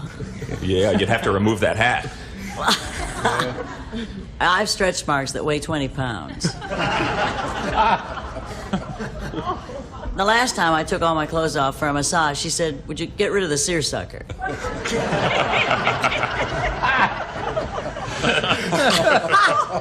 And I said, "Is he here?" "No." If not, send him in. So you should take off all your clothes. They say give you a towel. You throw that over your She says, spare take it parts. all off, Patty. I Agree or agree. disagree? You should take it all off. You are perfectly right to agree, and you get another square. Well, this means that we may have reached a critical juncture because she's already ahead, and it's your move. Charles to block, please. You missed this one. It's a pretty big lead for Patty. I'm going to get a right to watch. Charles Nelson Riley, your boss comes to work with holes in his shoes and stains on his suit. According to the new office etiquette, should you tell him directly that his grooming needs some improvement? Or should you just start dressing a little messier yourself? Why do I get these questions? I think yesterday's question about you should smoke the cigar if you want to kiss, take a puff of the cigar too. I say you should dress down yourself then, because you must keep in mind that he is the boss. Okay, so you say start dressing a little I'm messier so moved yourself. by this answer. Agree or disagree, Roberta? I to disagree. block. I disagree. If your boss comes to work with holes in his shoes and stains on his suit, you should just tell him directly. You are right to disagree. You get the square. And you do block. Good playing. That probably kept you alive for the whole day. Tell your boss directly. And then look for another job. No? Patty, where would you like to place an X? You are thwarted in that position. Gene Rayburn, President Reagan often returns from a weekend at Camp David with a large bag full of something. Is it acorns for the White House squirrels or manure for the rose garden? I really am between a rock and a hard place here with this one because I don't like either answer. I mean, why would he carry acorns unless they're, you know, I'm not that familiar with the White House grounds. There may not be any oak trees on the White House grounds. And certainly it would be undignified if word got out that the president was carrying that stuff. I mean, that would be terrible. He could lose the election over that. I hope. I'm only kidding. What do you say? Acorns for the squirrels or manure for the rose acorns garden? for the squirrels, because he wouldn't do the other thing. Agree or disagree, Patty? I agree. Acorns for the squirrels it is. Aye. Yes, good for you. You're right to agree, and you get that square. So, she's got a whole mess of X's now. Pick a star for me. Renee Twa? Mm-hmm. Renee Enriquez. Yes, sir. New York City loses 100 million gallons of water a day from this. Is it leaky pipes or opened fire hydrants? Well, you know, where I lived in 125th Street and Lexington Avenue, we used the water hydrants all the time because we don't have pools like here. So I would say water hydrants. So he says, open fire hydrants lose 100 million gallons of water in New York City a day. What do you say, Roberta, to block? I'll agree. Leaky pipes lose 100 million gallons of water. No, you've sprung a leak. Your opponent gets the square and wins another game. She says, I don't believe it. I don't know how this is happening either. She's a very, very good player, and yet you have a very, very big lead. You're good, too. That must be the answer. 725 to 250. There is still time. Take the X's and O off the board once again and start a $400 game for us. Roberta, please. Leonard, please. Leonard Fry. You've just gotten your best pair of black leather pants back from the cleaners. I lived in the village. Of course he did. And now they seem a little tight on you, Leonard. Now, is it possible that the cleaner shrank your black leather pants? Or doesn't leather shrink? Cleaner seems to lately have shrunk every pair of pants I have. I think leather can shrink. Yeah, would you, wait a minute. Wait a minute.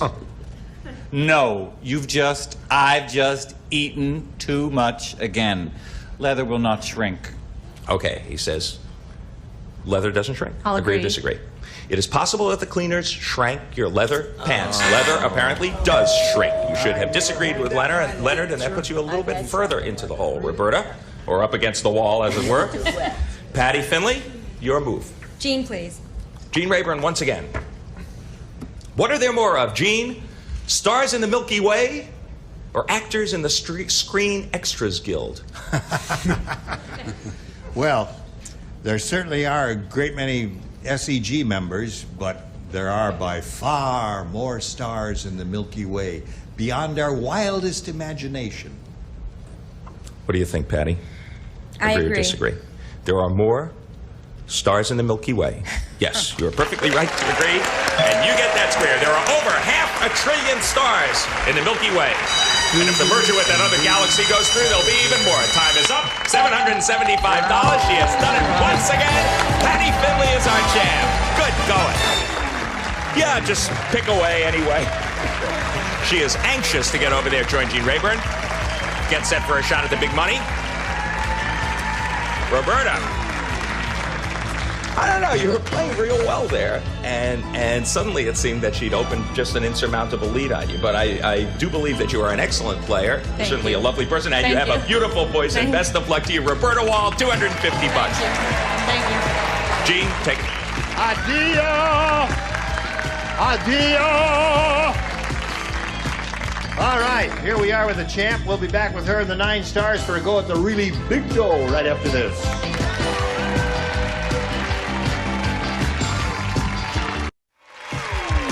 And now, here to play the super match is Gene Rayburn. Thank you. Here we go. Ready? I'm ready. All right. Just one little bit of unfinished business before we go. Chuck, you're the only one who didn't get a chance to sing a little operatic aria. Oh, that's all right. I'll do Richard Nixon's favorite opera. La donne mobile in San Clemente. Ah, very good. Thank you very much, Chuck. Okay. Now we're ready to go at the super match where you could win up to $30,000, Patty. Let's see how it goes. We polled an audience not too long ago and said, write down your best answer to this. pajama blank? Remember, if you give us the answer they gave most often, it's $1,000. For the second, $500, and for the third, $250. Whom do you call on for a little assist? John? Pajama party. Pajama party is one. Leonard? How about that great old musical Pajama Game? Pajama Game, yep. Big show on Or Broadway. how not about that? Richard? Oh, pajama tops. Pajama tops. All right, Richard. Do you wear them, Richard? Huh? You wear them? It's none of your business, Jim. Okay. So you have pajama party, pajama game, and pajama tops. You may choose one of those or give us one of your own. Pajama party. Pajama party. Sounds good to me, Patty. Let's see if it's up there, and if so, where? May we reveal a $250 response, if you please. Pajama Richard, you deceived us. Them I wear. You wear the bottom. Just all right. Now the $500 response says pajama game. Well, that's 2 out of the 3 these stars have given you. It looks pretty good for you, Patty. All right, let's find out what's under the $1,000 response. Slide it, Steve.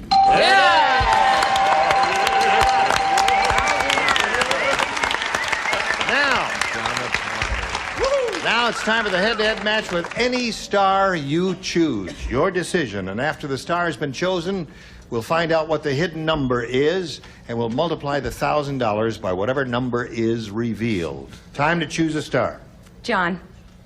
All right, John, let's see what your number is. Your number is up. $20,000 is what you're playing for. Big money, big money. $20,000. Good luck, Patty. Here we go. Blank. No help. Blank beef. B-E-E-F.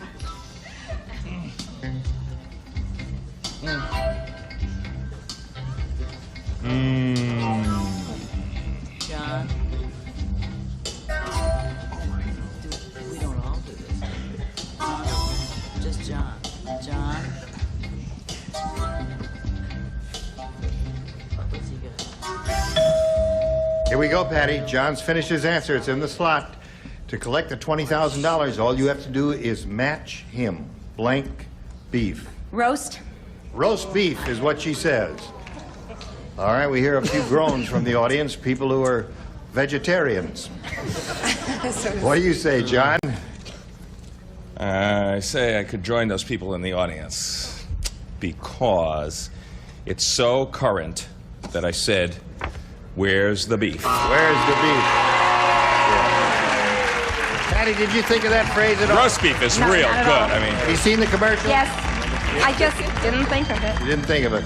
But both responses were actually quite good. perfectly good, yeah. Where's the beef and roast beef were 2 excellent answers. Well, so far now, you've added to your winnings. You now have $13,625, and you'll be back tomorrow. And we'll be back with her and the stars right after this. Here we go now to find out which of the stars had the big number. Would you all give the tabs a yank? Ready, set, go. Renee! Renee had the big 3-0. Stars, you were splendid as usual. We'll look forward to seeing you tomorrow. And bring your feathered friend back with you, if you would, please, Phyllis, because we love your yellow bird. That's a song. That's your song you're going to sing. Patty, will you come back tomorrow? I sure will. Will you come back tomorrow? I suppose. Yeah. I'm Gene Rayburn inviting you to join us tomorrow. John Bauman saying so long for the Match Game Hollywood Square, Sarah. See you then.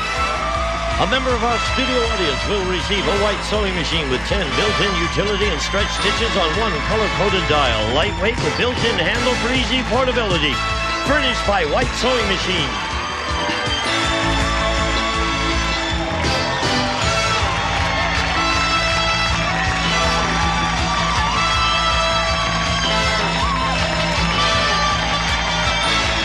This is Gene Wood speaking for the Match Game Hollywood Squares Hour. A Mark Goodson television production. Get ready to match the stars. George Kennedy. From Ladies' Man, Betty Kennedy. Charles Nelson Riley.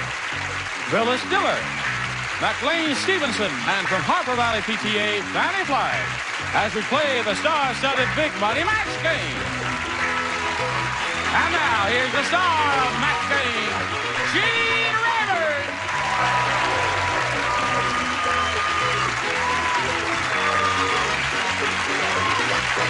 Hello, friends. Welcome. Thank you for joining us. Now let's greet our stars. Hello, stars. Hello, Dave. Sit up straight. You're in the glamour seat. Oh, my goodness. Yes, it's better when you sit up straight there. Well, what's better? Does she remind you a little bit of Brett? No, not at all.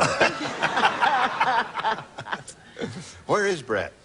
Who cares? I mean, we're going to find out. Yeah, no, well, Brett Let's is just off. leave it lie as it is. She's doing a play, and she's doing it in St. Louis, and she couldn't get back, and I guess we're going to miss her for a while. Yeah. And we're delighted that Betty Kennedy, George's daughter, could sit in today. Correct. After a while, I never thought it was Brett. I wasn't fooled. You weren't? All right. Everything under control? It's fine. I'm just saving myself for the show. Thanks. Oh, all right. Here we have Amy McCall and Bill McHugh. Applause, applause. Welcome.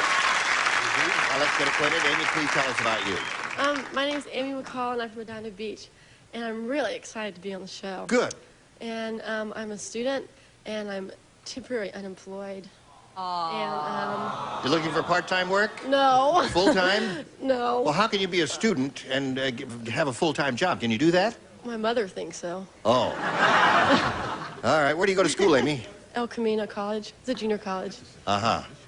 All right. Well, I'm glad you're here, Amy. I hope you win some money. So do I. And, Bill, what about you? Well, I'm a real property agent over in the city of Riverside. I live in Sunnymead, and I've been here in Riverside now for about, well, I guess 10 years now. I play sports like most people. You play sports? Oh, yeah.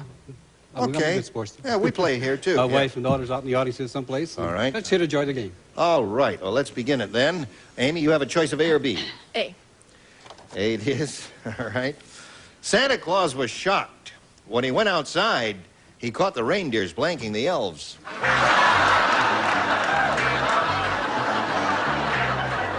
That's a terrible question. You don't like the question? Well, now, remember, it's all fun and games here. We're not serious about anything. Santa Claus was shocked. When he went outside, he caught the reindeers blanking the elves.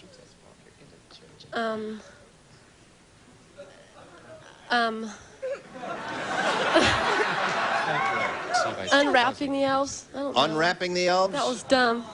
Yeah. Uh-oh. That was dumb. Unwrapping the... Unwrapping the elves, she said. Was that shock Santa Claus? I don't know. I took the opposite approach, sacking the elves. Oh, he was wrapping the elves. Wrapping the elves. All right, what did you say? Well, I thought they were watering the elves. Watering the elves. Right? Yes. I'm about as impressed as I was. Right. Hello, Charles. I have a hangover, but I'll continue anyway. Oh, Eating the Eating elf. the elves. Sure. That's a good answer. You put them on a spit, and you put them over the barbecue, and that's all there is to it. All right, Miss Phyllis. Santa Claus was shocked when he went outside. He caught the reindeers blanking the elves. Kissing. Kissing, good. That's another good one. That's the best. Nothing wrong with kissing an elf. I think there's plenty wrong with it on a first date. For lack of a better thought, I put eating. Eating. Yeah. I put it upside down. Yes, that's right. Oh, well, now, Miss Fanny, we've got to get serious now, I don't know. we? I'm heartbroken because I started to see unwrapping. And then it dawned on me about elk stew, divine. Elf stew. Yes. And I put eating. I'm sorry. Eating. Yeah. Well, most of the people said eating. Did that cross your mind, Amy? No. No. Sweet. Well, you'll get better. But we won't. Here it is, Bill. Rick said that girl is a real sports nut. Her bra is made out of a string and 2 blanks. Now, that's a hard one. You never hovered over here when Brett was sitting here for 8 years. There's not even a light in this area. Boy, it certainly is busy today. Yeah, no, this is my key light, Charles. My key light is up here somewhere. We could have got rid of her 5 years ago, but no one listened to me. All right, Bill. Rick said that girl is a real sports nut. Her bra is made out of a string and 2 blanks. The only thing I can think of is 2 tennis ball halves. 2 tennis ball halves. Tennis ball halves. Yeah. Now, wait a minute, friends. This is a hard question. If you're so smart, what is your answer? They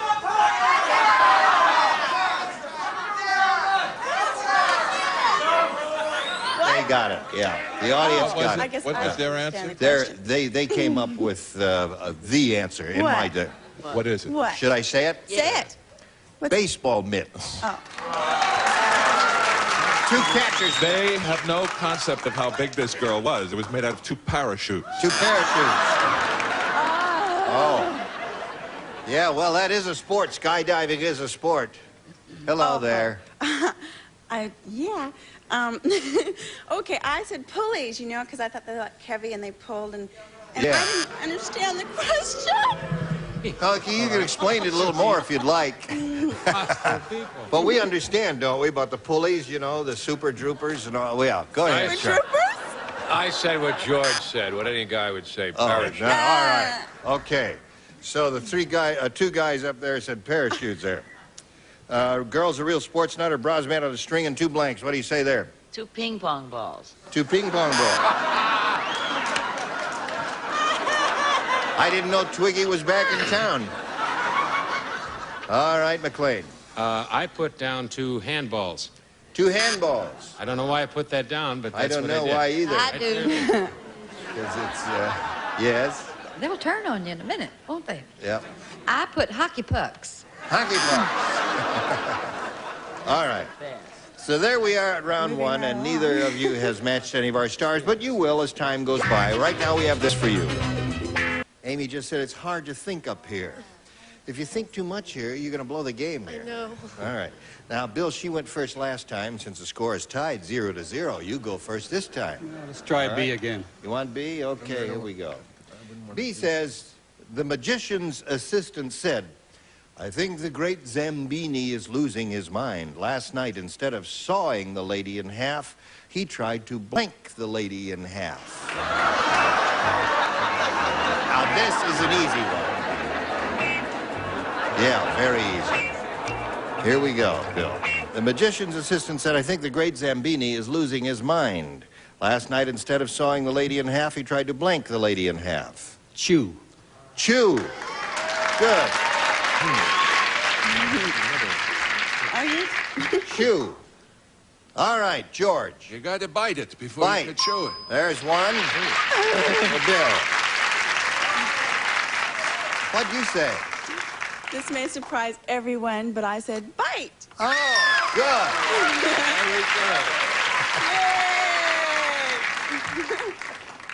Better perfume than Brett's anyway, I'll tell you that. Isn't that good perfume, George Shuchian? Or it acts? Axe the lady in half, all right? Remember, he has a hangover. All right, Phyllis. Instead of sawing the lady in half, he tried to what the lady in half? Break. Break the lady in half. All right. And I wrote what Phyllis wrote. Break. You did. Well, you didn't copy it from her, did you? Yes, I did. Oh, you did. Oh, all right. Who are you? Fanny, did you copy from him? No, and I just want to announce to America why my answers stink. There's nobody over here for me to see. I said pull. To pull the lady in half. Yeah. Oh, that would be painful. No, that's a good answer. Don't worry about that. Now, Bill, you picked up 2. I thought you'd do a lot better with that, but you didn't. Now, Amy, that means you need 2 to tie and 3 to win. Do you understand that part of it? Go, good. At the opera, old man Periwinkle said, what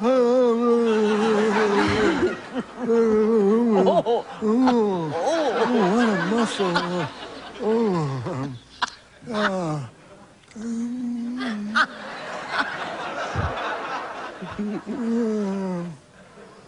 Is that all he said? That soprano really hit a high note. Not only did she shatter my glasses, she shattered my blank.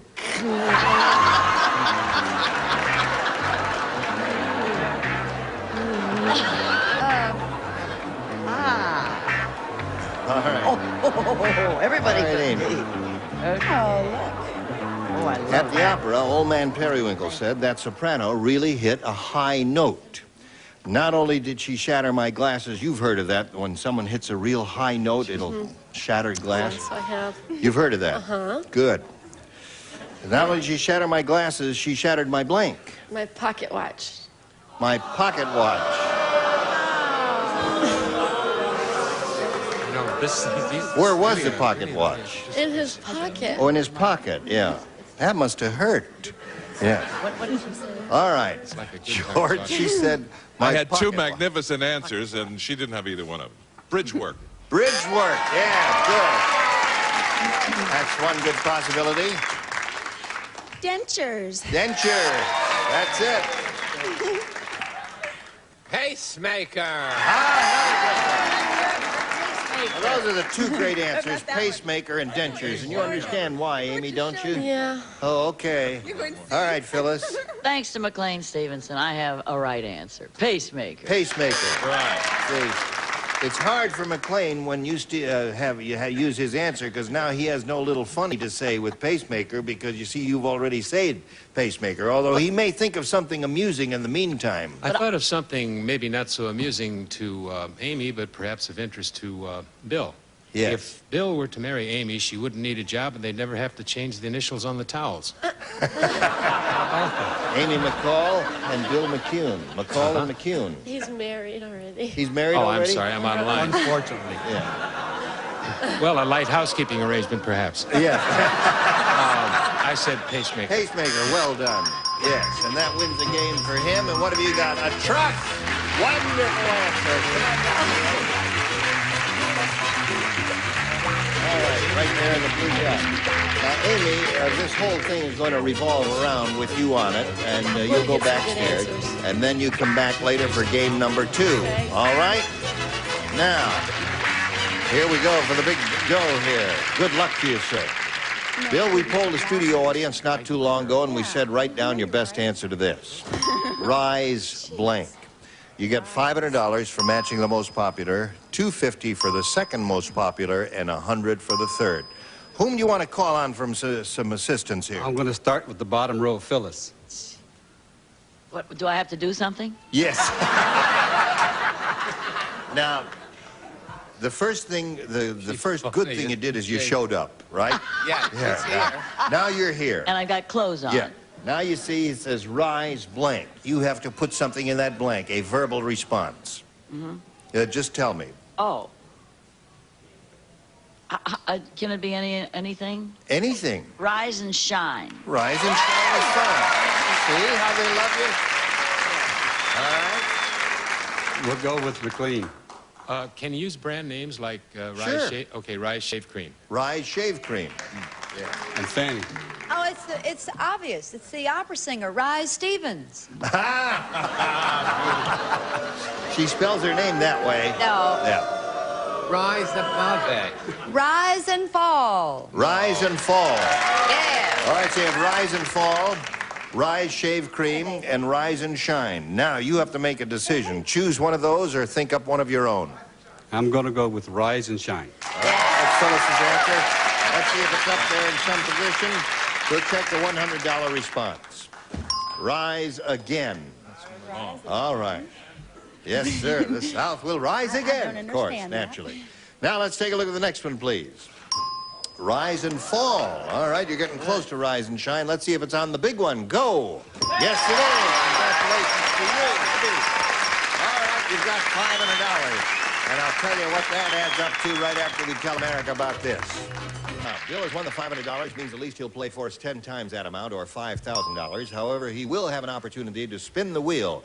And if he gets a lucky spin, he'll double it and play for $10,000. Get up there, grab that peg, and give it a pull, and we'll all root for a double, right? Here we go.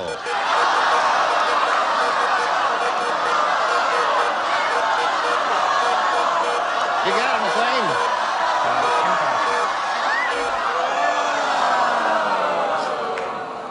All right, $5,000 is the amount you are playing for with McLean Stevenson, an experienced, knowledgeable, sophisticated game player. All right, face me if you would, please. You ready, McLean? Ready, yes, All sir. right, here we go. Entirely blank. Entirely blank. All right, you take a look at it. Make sure that we're all on the same wavelength here. Entirely blank.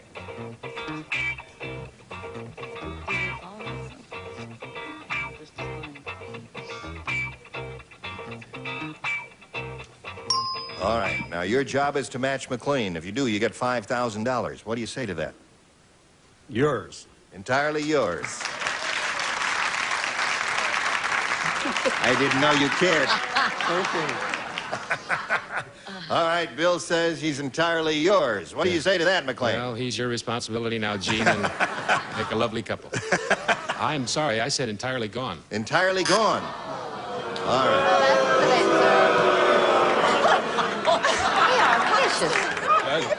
They love you. They're only kidding, McLean. Yeah. Now, Bill, you have a total of $500. You have a shot at game number 2 as we start right now and bring Amy McCall back here to begin game number 2. There you go. Hello, Amy. Hi. Welcome back. Thank you. All right, you ready? Yeah. Now, A or B? B. B. Tim said, I just saw the world's strangest Western. No, that's half-hearted, my friends. Never get into show business that way. World's strangest Western. Instead of riding horses, the posse was on blanks. This is an easy one, and a good one. There's 2 or 3 good choices here.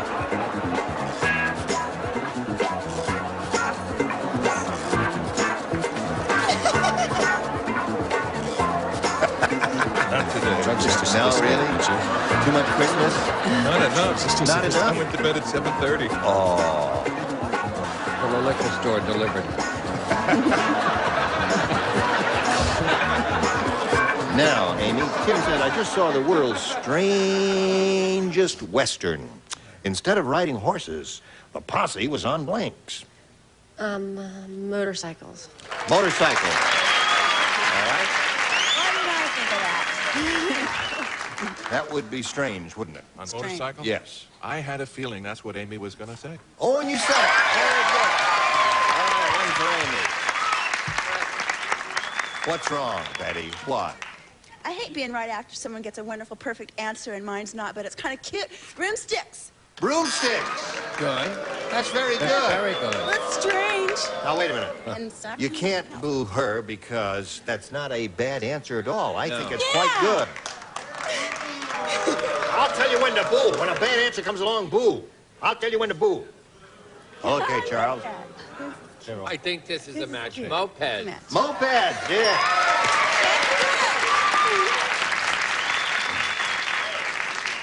Phyllis, instead of riding horses, the posse was on blanks. What do you say to that? I may get sent away for my answer. Pigs.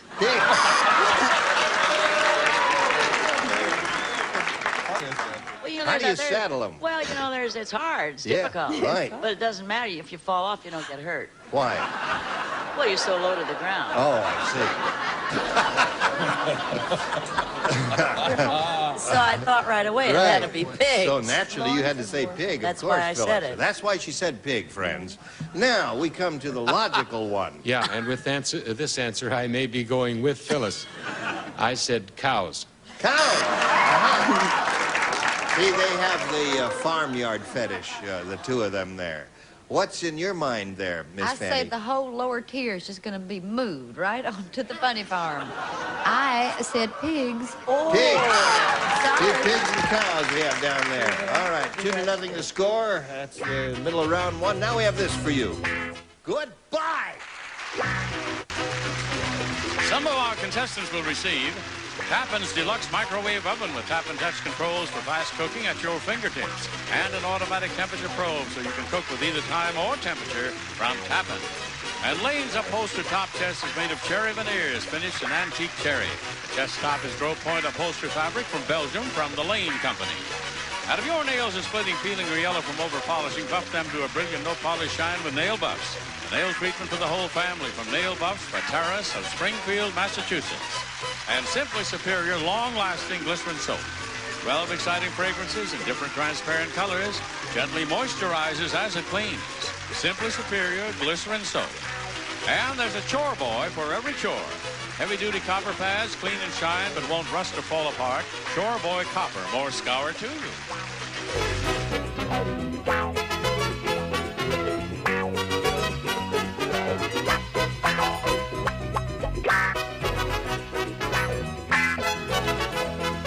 This is Johnny Olson speaking for Max Game, a Mark Goodson, Bill Todman production. This program was edited for broadcast. Get ready to match the stars from Charlie's Angels. David Doyle, Brett Summers, Charles Nelson Riley, Phyllis Diller, Brett Catalina, and Joyce Bulabach as we play the star-studded Big Money Match Game.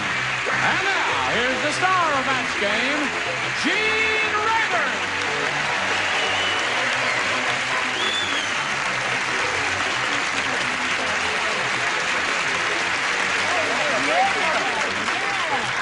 For my first number, you got a good bunch out there, John? And there's a grand bunch out there in television land, as they say. And here we got a good group up here. What do you say, sailor? What's that say there on there? Blue Moon Saloon. Blue Moon That's Saloon. where we're going. I see. All right. Now, Mike, would you step down here, or if you would please, to this blue dot, and as soon as you get off there, we'll turn the merry-go-round around and bring the star wheel in, if you please, and continue. Mike has won $250. That means the least he'll play for is 10 times that amount, or $2,500. And we're going to give him a chance to spin the star wheel to double his money and play for $5,000 instead of $2,500. So good luck to you. We'll all root for a double. Here we go. Okay, Michael. Let's rub it up.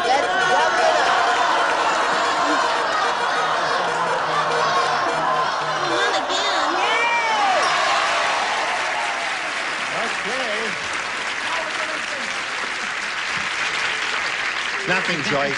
Just represents a great deal of money to him. This week. That's right. And it's your last. Say 5,000 fish, but don't worry about it. $5,000 at stake. All right. Please concentrate. Yes, good luck. Double-decker blank. Double-decker blank. Well, Joyce wrote down the first thing that came into her mind on that one, and that's usually the best way to go here. Let's see if it works this time, and if you've got any ESP going with Joyce Bulifant. What do you say to that, Mike? Double-decker bus. Bus? Well, you're not a New Yorker.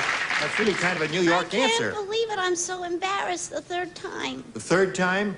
About what? A double, not being able to get anything right. That's what I thought of right away. Oh, yes. And that's what I wrote.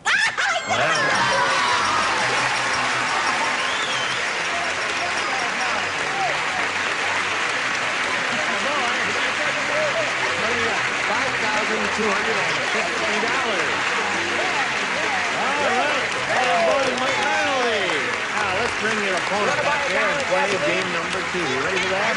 Okay, here we go. All right, as soon as it stops, Mike, you can get aboard.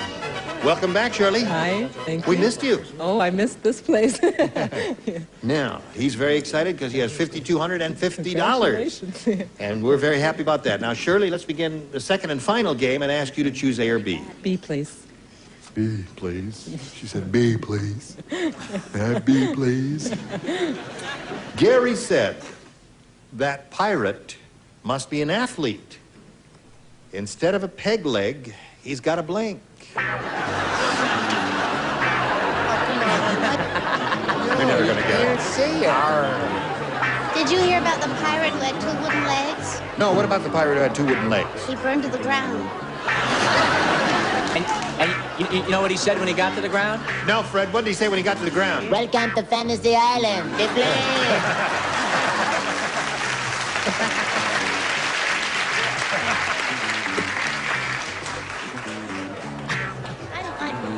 Well, remember, it's a round one question, and there's blue. All right. Gary said that pirate must be an athlete.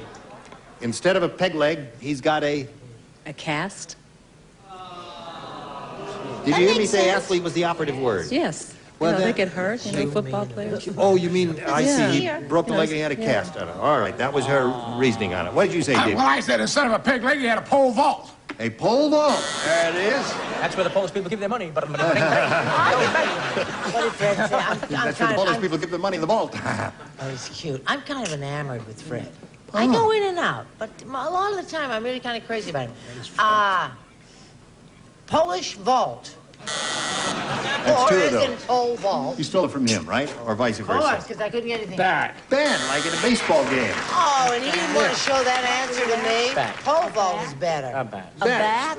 Bat would, you know, a baseball player's bat would be the closest simulation of a peg leg. Are you trying to convince me? Yeah. See, it's a. I'll never believe it. The pirate must be an athlete. We get it. You got no, because he had a sneaker. Instead of a peg leg, he's got a sneaker. Nobody understood this question. I thought it was a perfectly understandable question, and being that I answered the last one on the last show so well, I said baseball bat. Baseball bat, yes. What they were answering here was any sporting influence, like a 9-iron, Or a a baseball pole vault. bat, a tennis racket, A anything. pole vault. A pole vault, certainly. That would have Anything been we funny, could a tennis substitute the racket. peg leg A for. What pogo do- stick. Pogo stick would be good. What do you say? I like tennis racket. I wish I'd thought of it. I was thinking about pirates and water and Boston and crewing. So I said an oar. An oar would be It all would be right. handier. That's right. I hated that question. Now, let's see if we have one of equal difficulty for Mike.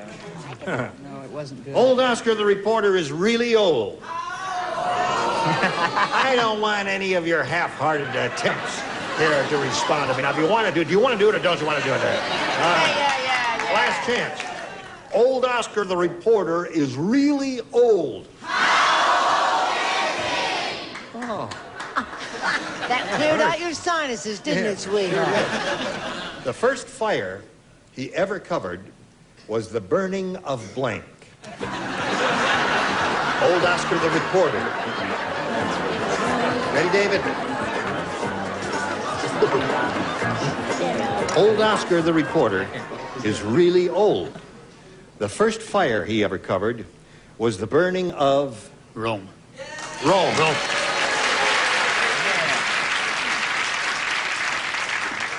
Rome, that was a long time ago. You bet it was, baby. All right, there's one for Mike. The burning of. You know what? I'm really embarrassed. You know who Shirley looks like? Who? Not anybody famous. She looks like a wonderful roommate I had whose name was Marsha Roby about 106 years ago. That's what she looks like. That's what brought us here. That's what. Oh, and long before goes that. back further. Oh, This this is goes one. back. I mean, there was the burning of the bush. The burning of the bush. That's really going back a long You way. and the roommate went way, way back. Yes, indeed. What was her name? Marsha Roby. Hi, Marsha. That's sweet. You know what Marcia said? What? Come, Brett, come to the balcony and watch the burning of Rome. That's how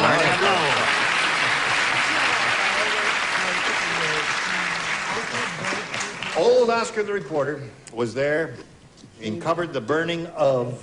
But he didn't completely cover it up. He didn't? No, it was Rome. It was Rome. All right. That's three for him. What do you got for old Mike? Let me Old Fred? just tune this up here. Yeah. Ding, ding, ding, bow, bow, bow, bow.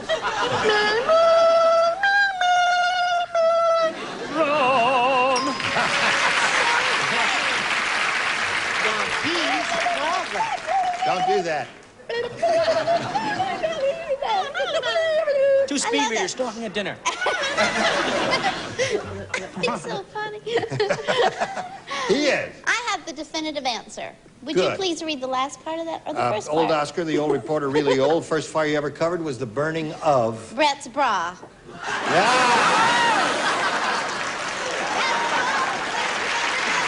That's payback for all the mean things I've ever said to her. So, it's 4-0 in favor of Mike. Round two coming up in a moment or so. Right now, this for you.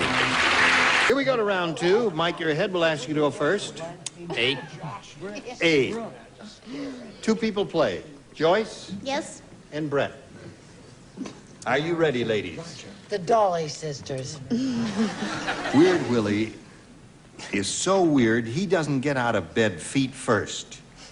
He gets out of bed blank first. He's no fool.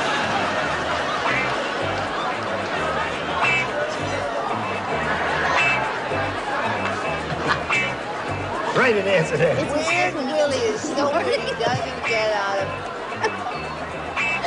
I can't answer this. Weird Willie's so weird, he doesn't get out of bed feet first. You don't play. I know. You love it. We're trying to figure him out. He's just... Anytime you're ready. Here we go, Mike. Weird Willie's so weird, he doesn't get out of bed feet first. He gets out of bed blank first. Head first. Head first? I would think that would be logical. Mike said head first. What do you say to that? Well, all the ladies in the audience know what breech birth is. Yep. I said butt first. Butt first. So what came to your mind? I had a child who was born breech birth. He said head Head first. first. All right. There's another one for Mike. He's got 5. Now, Shirley, that means you need 5 to tie and 6 to win. So here we go. Ed has the world's most useless job.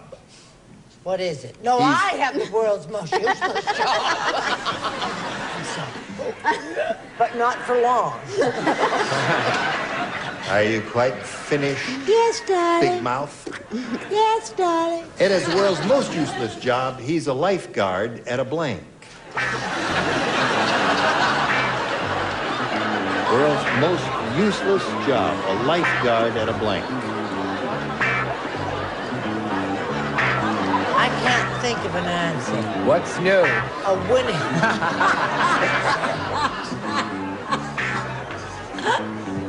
They really I are wanna do it. friends. I mean, I want... That's very good. I want Very good. With them as friends, who needs enemies? I want to think of a... I want to do something that's a winning answer for everybody. Here we go. Shirley, Ed has the world's most useless job. He's a lifeguard at a blank. Bathtub? Lifeguard at a bathtub. Yeah. Bathtub. Well, I thought of that. it's been splendid having you on the show, Shirley. What'd you have? I said a mirage. A mirage. That's the thing you see when you're in the desert. Can't you and see you're the there. water on the Okay. highway and there's no water at all?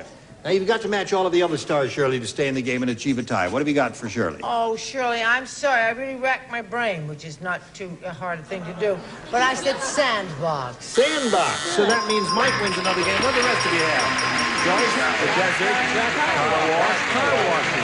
There you go.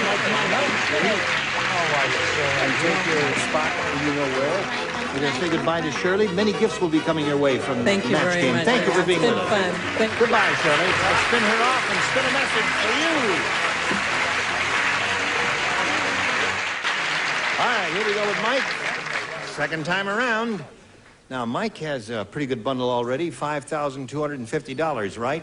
And he could add to those winnings right now with his go at the super match here. Let's see how it goes. We polled the studio audience not too long ago and said, write down your best answer to this. Blank cuff. Remember, 500 for the most popular, 250 for the second most popular, and 100 for the third most popular. Whom do you want? Charles. Off the cuff. There's one. Brett? I thought it was Good, that's good. The last one. French cuff. French cuff. Oh, Oh, don't pick on ow, me. hush, I'm a I mother. helped him before. What? Oh, she's just so I'm sorry, are you nervous of what I'm going to say? Handcuff. So you have hand cuff, off the cuff, and French cuffs. You want one of those or one of your own? I've got to go with Charles. Off the cuff. No, I think it's cuff. cuff. I think it's handcuff. The audience thinks you're wrong. See, They you applauded can change. most loudly for Give the man handcuffs. change. Yeah. All right, stand right there, little dot. Let's find out what we've got up there. Off the cuff is what he says he wants. Let's give it to him. Is it under the $100 response? All French right, cuff. now I want that boo taken back. Take back your friends boo. in the mafia. No, it's got to be Oob. That's right. That's the opposite of boo. Right, there. oob. Let's see what we got under the $250 response. Off the cuff. Again, Mike. Another $250. I really think the audience is going to be right this time. This is I really think hand. Be prepared to stand handcuff up, Joyce. is right. Let's see it, And please. get kissed. Yes, it is. Okay. Now, again, the least you'll play for is $2,500. But again, you're going to spin the wheel and see if you can double it and play for $5,000 as you did last time. Good luck to you. Here we go.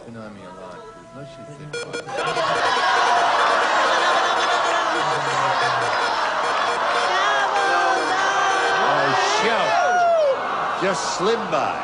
Well. All right. Phyllis who? Phyllis Diller. Fill us in. Stand right there. Face this way. Now, Phyllis, this time you will write your response, and he'll give a verbal response after you put your answer in that little slot there. Here it is. Wasn't it? No, I guess. Drink blank. Drink blank. Drink blank.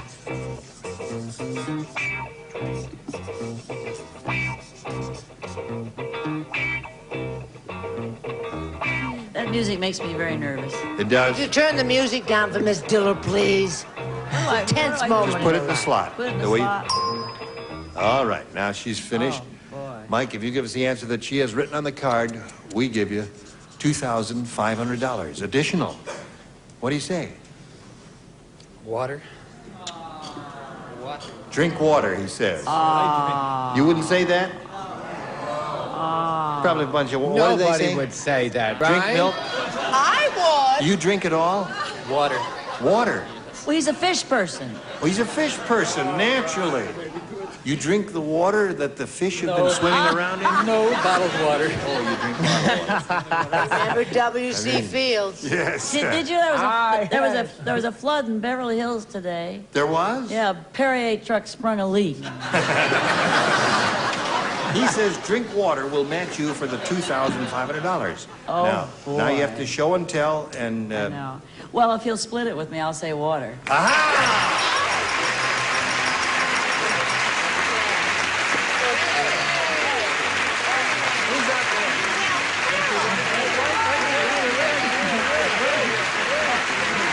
He got an even $8,000. Congratulations to Mike Arnoldy. Attaboy. There he goes. Big winner. That's nice. Now we have a little time, and we're going to do a little game in the audience in a moment or so, but right now, this message for you. Well, fortunately, we have a little time left over, and those people in the studio audience can have a chance to win some money. So, Joyce. Yes? Would you write down an answer to this, please? Yard blank. Y-A-R-D blank. And I'll go down here and call on someone in the studio audience. Oh. All right. Let's find out who we got down here. You got a good idea. What's your name? Bertha Israelian, Where are you from, Bertha? Canada, What are you doing in Los Angeles? on a bus tour. Is a bus outside? No. Are you enjoying it here? Sure are. What's the most interesting thing you've done? Oh, I don't know everything. I almost called on her. That'll teach you to reach. No, going Bertha, out. you give us an answer to this, and if you match Joyce, you get $50. I have the cash in my hand. Yard blank. What do you say to that? Yard blank. Yardstick. Yardstick.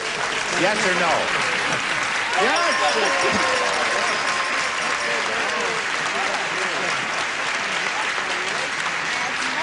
Okay, Fred. Fred, this one is yours. Blank thrower. Thrower. Blank thrower. Let's see who else we've got down the line here. Yeah. Where's this lady from? I'm from Los Angeles right now, but originally from Vienna, Austria. You don't sound like you're from Los Angeles or Austria. Okay. What's your name? My name is Peppy Vine. Peppy Vine?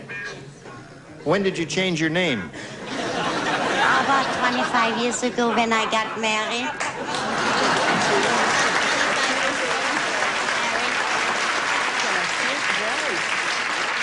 Okay.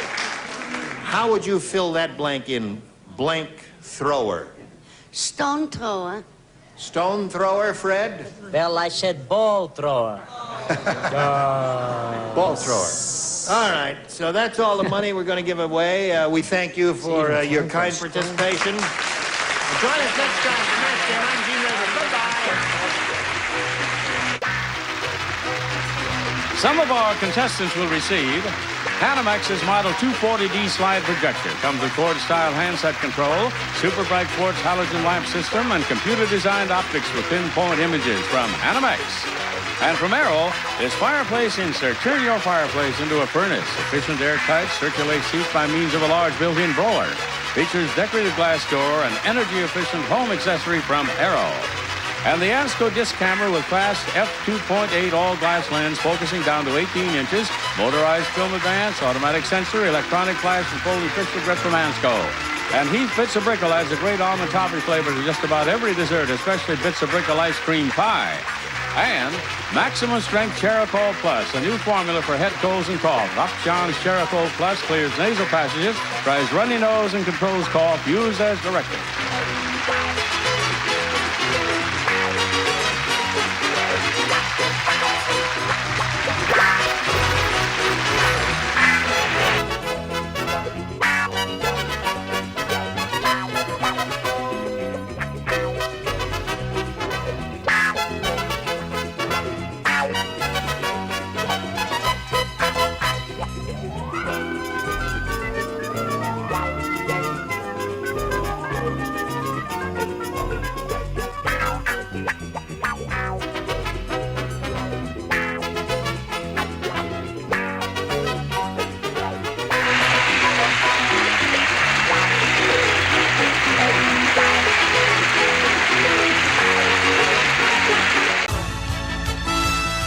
It's time for the Match Game. Hollywood Squares Hour with from Hill Street Blues, Rene Enriquez. From Three's Company, Richard Klein. From Falcon Crest, Abby Dalton.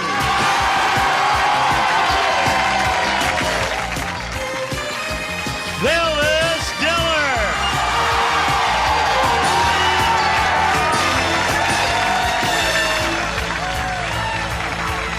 Charles Nelson Riley.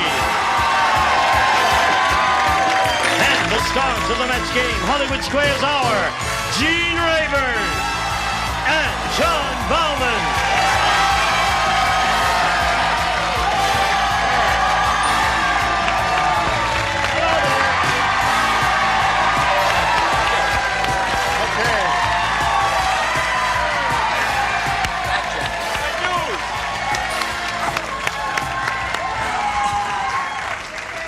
Hello. Why are we so formal today, Phyllis? Oh, well, I was on my way to my husband's funeral. Oh. And someone offered you a job. That's right. So I'm here. Yeah. I sent my mother on to the funeral. Oh, you had to She hated him. She hated him, so she's representing you. I shouldn't have sent her because she's been done over so many times she can't stop smiling. It really stretches that skin, doesn't it? Yeah, right. Well, Mother is a mess at a funeral. She is. She always looks like the sole heir. Well, you look very elegant. Oh, thank I love your fur piece. Don't you love her fur piece? Yes. Beautiful. Fox, isn't it? Yes. Right. Silver? Yes. Black? What is that kind? That's wild? Silver fox. Silver fox. All right. I'm in my silver period. Yes. Shall we begin? You go a fur piece over there. Let's greet our two players here, Cindy Taylor and Ellie Bakhtavar. Hey! Welcome. Thank you. Now we're going to find out about these people, beginning with Cindy. Hi, I'm originally from New Braunfels, Texas. Right now I'm living in San Diego because my husband's in the Navy, and we have an 11-month-old beautiful daughter named Natasha. How'd you lose your Texas accent? I'm an Air Force brat. Oh, so you've lived Never all had over. one. Right, lived everywhere. Mhm. All right. Good luck to you. Let's find out about you. Okay, originally my mother's from Iran, my father is Turkish. I've been in the U.S. for 5 years now. I'm a full-time student and work 3 part-time jobs. Do you ever watch this program? Yes, I sure do. So you know how it That's how I goes. got here. You know, sometimes we do the things that are indigenously American. Yes, I know. Yeah. Like Big Macs. Like Big Macs, right, and other colloquial expressions. So I hope it works out for you. And your name is spelled E-L-I. Yes, And that's short for my real name. What is your real name? My real name is Elham. I beg your pardon? Elham. Ilham. Which means premonition. Premonition. Yes. Interesting. And it's pronounced Ellie. Ellie is short. Ellie is Even- short for even in Elham, which means premonition. All right, I have premonition. We're going to begin right now. And one of you will be a winner at the end of the 3rd round, and that person will go on to challenge our returning champion on Hollywood Squares for a chance to win up to $30,000. Cindy won the toss. You'll go first. B, please. All right. This is what it says. Sharon said, "My husband David is really getting old. These days, the only thing he can sink his teeth into is blank."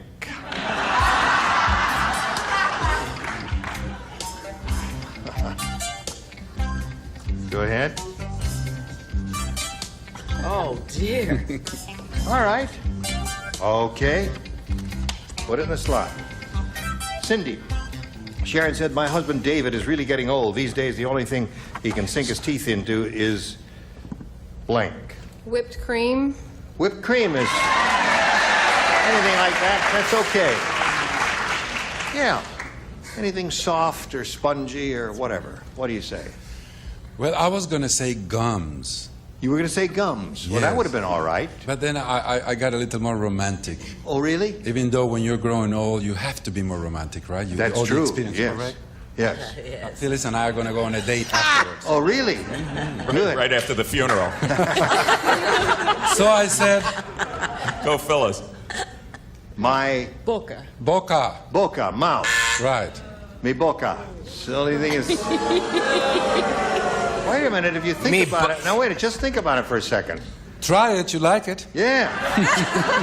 My husband David is getting old. The only thing he can sink his teeth into is my mouth. What? All It's right. not getting much better, Gene. What do you say, Phyllis? Well, it's right under the whipped cream. Pudding. Yeah, well, that was the same idea, but 2 different things there. That's a good one. Yes. What's this old dude's name? His name is, well, David. David. David. Good old name, biblical. Right. I figure he's old, so he would be sinking his teeth into Geritol. In the Geritol. All right. We are amused.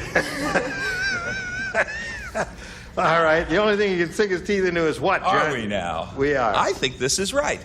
Polydent. Aha. Oh, come on. That's it. That's All right. Get a grip. Cindy is looking for a little whipped cream here. I like her answer. You do? Yes, but I said oatmeal. Oatmeal. Something soft. Thank you. What do you say, Chuck, baby? Working for the Coast Guard, Gene, as I do, and being a seaman. Right. I said a glass of water by the bed. A glass of water by the bed. Very good. Noble sentiment. You get that? Just drops him in the glass of water. There. All right. Sink. Here we go. He did say sink his teeth. The old philosopher said, Oh. he said, "You know you've given birth to an ugly baby when instead of giving it a bottle of milk, the nurse gives it a blank."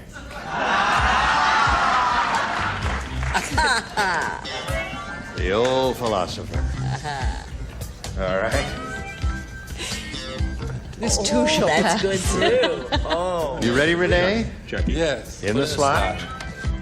All right. There we go. That's Now, the old philosopher said, "You know you've given birth to an ugly baby when instead of giving it a bottle of milk, the nurse gives it a blank." A rubber hose? What? How do they get these idiots? A rubber hose? Rubber She hit it with the rubber hose? Rubber. A rubber hose. I think we're going to have to send you back to Persia. All right. I don't know what that means. I don't. I have a premonition it's going to be hard to match. Yes,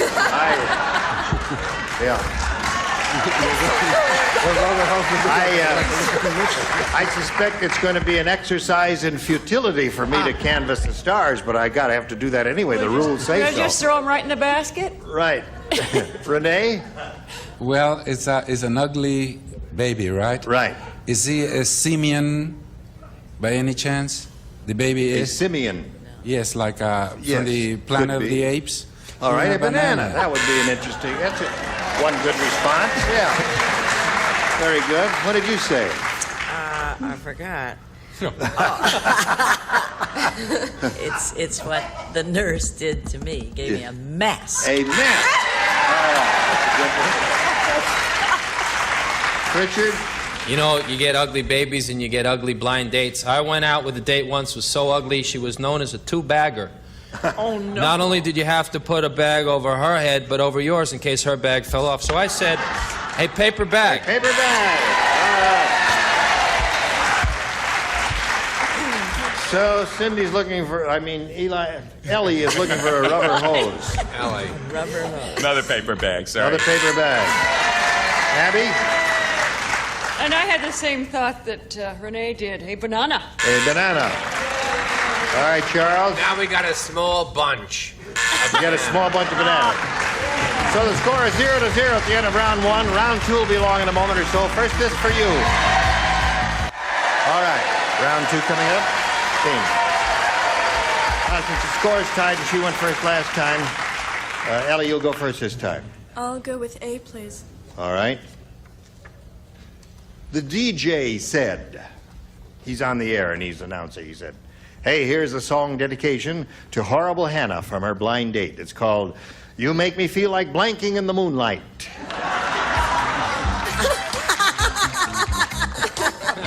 CJ said, here's a song that She said it to her blind horrible date. Hannah from Yes. the blind date. Feel like, Sure. okay. Dedication to horrible Hannah from her blind date.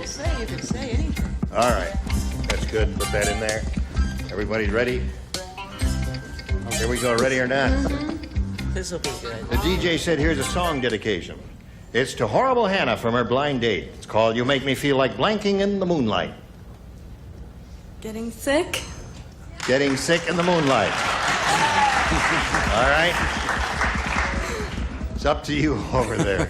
I'm not going to interpret what she means by it. What do you say? I was going to say what you know I was going to say. I don't want to talk about that. Burping. Burping in the moonlight. All right, well, that's okay. What do you say? I think mine's a match. Barfing. Barfing. Yeah. Barfing in the moonlight. Really tasteful. This goes out to all you rockers out there who are barfing in the moonlight. Two for her. What do you say? What a difference one letter can make. Isn't it the truth? Barking. Barking. So near and yet. So far. All right, Abby. I figured she's a real Bowser. Barking! You dog? Barking. Let's negotiate during Charles's answer. Well, we got a small bunch of barfers. Barfing. 3. Very good. Cindy. Fat Frida is so fat. How fat is she? When she goes to the beach, her husband puts suntan oil on her back with a blank. How fat she is. That's it. Lower tiers ready. We won. Here we go. Ready, Cindy? It's ready, so I'm One more gonna be. time. Fat Frida's so fat when she goes to the beach, her husband puts suntan oil on her back with a blank. A paint roller. A paint roller. That's a good one. Don't be so shy about it. That's a good answer.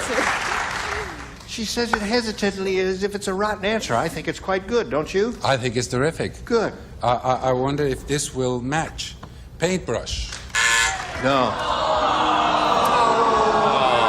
rush and roller are two different things. You can't match that, but they're in the same ballpark. Yes, but we can match this, the roller. Yes, we can. All right, Cindy has one. I once dated a girl that was so fat, when she took a shower, the water ran uphill. I said a paint roller. A paint roller.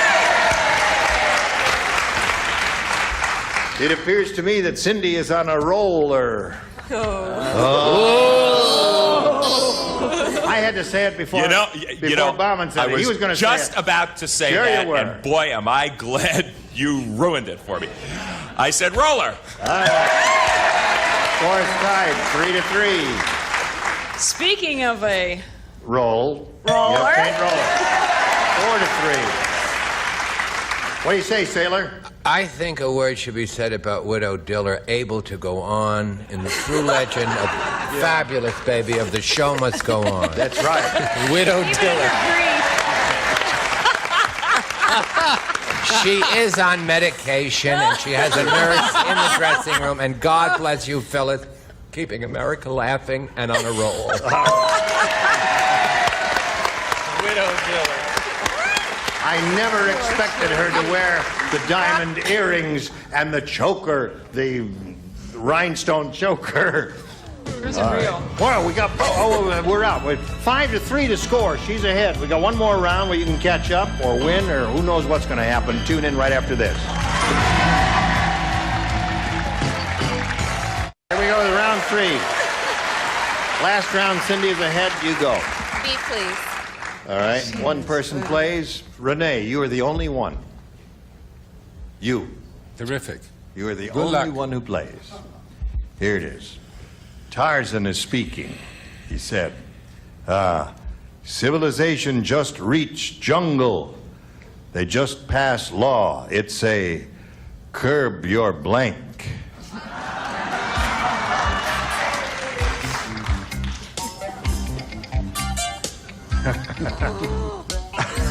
Oh, that can't be right. Is that what it is? All right, if you think that's what she's going to say, that's what you're going to write. All right, ready? Okay, here we go. Tarzan said civilization just reached jungle. They just passed law. It'd say, curb your blank. Elephant. Curb your elephant. That's good. Those elephants are very large creatures. All right, Renee.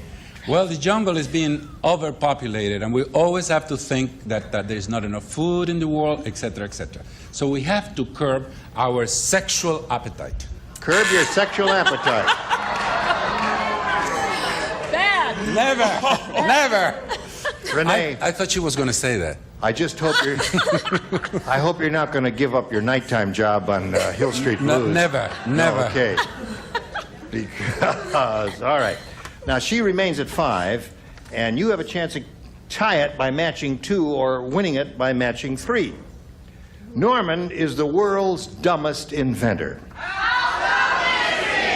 He just invented a process that turns gold into blank. All right? Yeah. Doesn't matter. Norman is the world's dumbest inventor. He just invented a process that turns gold into blank. Copper. Gold into copper. They're not too thrilled with that, are you? Copper's expensive. Well, there are other did you base go wrong, metals. What's that? Here we go. What do you say? Well, I was going to say that, but I didn't. I said lead. Lead. Right. That's a good one. All right. And he's a copper. Right. What'd you say? That's worse than you're on a roller. Yeah, I went for the other fable, which was Rumpelstiltskin or whatever his name, straw. See, they spun straw into gold and then it... All right, that means Cindy wins the game. Okay. Right there, if you would, please. Hey! Well, it was a pleasure to meet you, Ellie, and we're going to send some gifts to you from the match game. Ellie Bakhtavar. Yay! How do you feel? Great. Good. Feels great. Well, we'll switch to Hollywood Squares. We'll bring in the rest of the set, 3 more stars, and John and I will trade places. Lots more going on here. Don't go away. We'll be right back. A member of our studio audience will receive Montgomery Ward's 25-inch color console TV. Features random access 125-channel remote system, LED channel readout, light sensor, and automatic color system, furnished by Montgomery Ward. And now, it's time for more of The Match Game, Hollywood Squares Hour, with, from Automan, Chuck Wagner. From Too Close for Comfort, Lydia Cornell. Leonard Fry.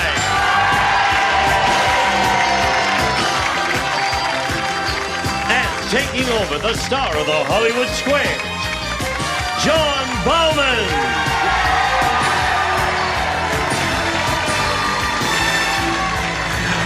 Hollywood Squares wants you! And now, John Bowman and the Hollywood Squares. See? Cindy Taylor, you said you're an Army brat or an Air Force brat, right? Air Force. Air Force, yeah, and she just can't stop moving. I know. But it's okay. Get it out of your system. We'll go on to Hollywood Squares. We have 3 brand new celebrities. Leonard Fry, Chuck Wagner, and Lydia Cornell. Lydia, Too Close for Comfort has come back to television, started very recently in Right. syndication, right? The How's it going shows- so far? We've done 26 brand new episodes. They get funnier and funnier. The premiere just sets the scene, and then they go wild. They're really racy this year. So it's actually started, It right? started, and it's in LA. It's every Tuesday and Saturday night. Tuesday at 7:30, and across the country, it's in about 85% of the country, and it'll be in 100 markets. So Terrific. you know, Okay, we'll check watch for out. it. Let's you and I zip over here and play Hollywood Squares. Here we go. So much has happened. Phyllis went to the funeral, came right back in time, and also returning today is Marla Braswell. She is our champ for the second day. Her total, $1,675. Just remind us a little bit about your life to date, 25 words or less. I'm from Long Beach, California, and I'm happily married, and I love to jog, and I even more love to play Match Game Hollywood Squares. It's great. Thank you for the lovely compliment. However, it won't help you in this game. You will still have to defeat your opponent, Cindy Taylor, in Hollywood Squares, which we will play until you hear the Time's Up bell. Whoever's ahead at that point, logically enough, is the winner. Goes on to play Super Match. That can be worth up to $30,000. Okay, first game's $100 as always. Marla, pick a star. Phyllis. Phyllis Diller. Your new boyfriend is fat. Does Cosmo's Guide to Marvelous Men say you should tell him to diet? Or should you say nothing, because even a good flabby man is hard to find? I think Cosmo would tell you to diplomatically suggest that he do something about it. Okay. Says, tell that new fat boyfriend to diet. Marla, agree or disagree? I disagree. According to Cosmo's Guide to Marvelous Men, you should just say nothing. You're perfectly right to disagree. Phyllis couldn't think. You get the first square. Phyllis couldn't think. The body wasn't yet cold when she found a new fat boyfriend. Cindy, your move. Pick a star for an O. Leonard. Okay, Mr. Cindy. Fry. Hi. Hi, Fry. Hit it. When you go to the movies in Russia, can you buy a bucket of popcorn? Or is that decadent capitalist refreshment not available there? Who wants to go to the movies in Russia anyhow? How many times can you see Ivan the Terrible Part 3? Go to American movies. Don't want to go to the RKO Leningrad. Now, what was the question? When whoever wants to go to the movies in Russia popcorn. does go to the movies in Russia, Yes. can they buy a bucket of popcorn or not? They can buy a bucket of popcorn because to make movies is capitalistic, too. So if they're there, they might as well have the popcorn, but no butter. Agree or disagree, Cindy? I agree. Popcorn is not available in the Soviet movie theaters. You should have disagreed with Leonard Fry, and your opponent gets that square. So you got a bunch of X's up there if we could get them on the board. And Marla, it's your move. Charles to win. Okay. Okay, good luck, everybody. Charles, can you get dandruff on your head? Can you only get dandruff on your head? Or can you get it elsewhere?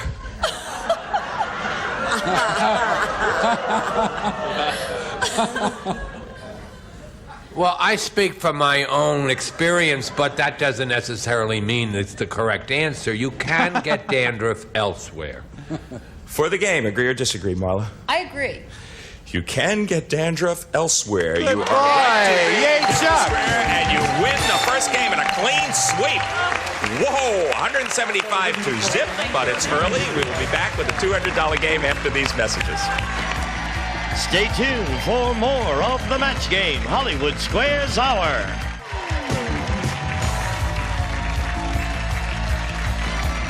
Now back to John Bauman and the Hollywood Squares. 175 for the champ. Nothing so far for you, Cindy, but we got plenty of time, and we're starting a new game. You get to pick the first square. Phyllis. Phyllis Diller. You're an old hen. Sorry, Phyllis, I don't know how this got in here. A widowed hen, however. It just says you're an old hen. What's more likely to become of you? Will you keep laying eggs till the end of your days? It's not getting any better, is it? No, it isn't. Or will you wind up as somebody's dinner? Well, I have laid a few eggs in my day. Will you keep... Well, where do old chickens go? I mean, you can lay eggs as long as you're alive. That has nothing to do with this question. Well, the basic gist of the question is... Are you just going to lay eggs all your life, or are you going to wind up as somebody's dinner? Yeah, the basic gist of the question is, are you going to kind of die a natural death, or will you wind up being eaten? Well, it depends on who's running the farm. I think that they would take the eggs. I think we're going to lay the eggs. Okay, you're just going to go on and on until you die. Agree or disagree, Cindy? I agree. You will wind up as somebody's dinner, most likely. No, they get you before you're finished. And it'll be tough. You should have disagreed. Your opponent gets that square. So you got a whole bunch of X's in a row. Only one in this game. Marla, pick a star. Lydia. Okay. Lydia Cornell. If you're like most girls, what stopped growing first? Your height or your chest? Oh, gosh. Let's see. Personally, your height. Agree or disagree, Marla? I agree. Your height. Yes. Good girl. You get the square. Keep growing forever. 5 X's in a row. When are you going to stop her, Cindy? Pick a star. Jean DeBlock. Okay, you missed this one. It's a pretty big lead for Marla. Gene Rayburn. Don Rickles is standing in a horse barn laughing at his own jokes.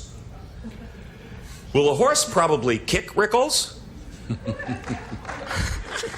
A popular answer. Or do horses like the sound of laughter? Well, I would think horses are indifferent to the sound of laughter. I don't know. Good answer. Did he tell the horse a joke?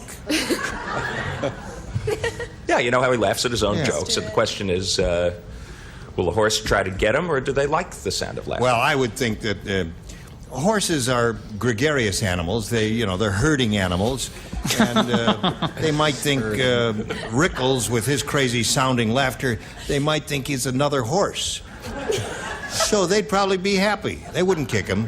He says horses like the sound of laughter is what he's driving at. Okay, for a very important block to you, agree or disagree? I agree. The horse will probably kick Rickles, or presumably anyone else. Horses do not like the sound of laughter, we suppose. Your opponent gets that square and wins yet another game. They'll usually kick you for whatever you're doing. Mr. Gene did not help you out. But Marla, that was good for you. You got 450 to nothing. Plenty of time. Take the X's off the board. This one is worth $300, so you can come a good portion of the way back if you take it, Cindy. Pick a star. Phyllis. Phyllis once again. Is it okay to stick your dirty electric blanket in the washing machine? Or should you only have it dry cleaned? Oh, my heavens, we finally got an easy one. You mustn't stick it in the washing machine. You must have it dry cleaned. Agree or disagree, Cindy? I disagree. it is okay to stick it in the washing machine. Yes, The most difficult question yet. Now You're you're right on a to roll. disagree, and you knew that, didn't you? Yeah, she absolutely knew that. The point is, dry cleaning, in fact, might harm the insulation. I agree with you. I find it a shocking revelation. And Marla, it is your move. Charles. Your opponent is on the board, but you still have a big lead. Charles Nelson Riley, you're an ordinary caterpillar. Oh, this again. All right. Are you able to manufacture silk, or can only silkworms make silk? I could do it. I hope. Yeah, I think it's not going to be on Rodeo Drive in a window, but it'll be silkish. Charles says, given half the chance, an ordinary caterpillar can manufacture silk. What do you say, Marla? I disagree. Only silkworms can make silk. Good playing. You're right to disagree. You get the square. Make a little polyester. Okay, Cindy, you're playing O. Pick a star. Renee. Renee Enriquez.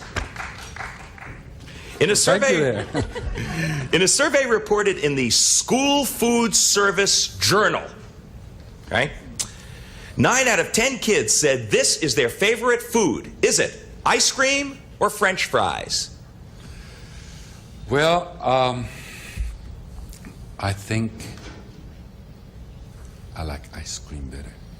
But I know it is French fries.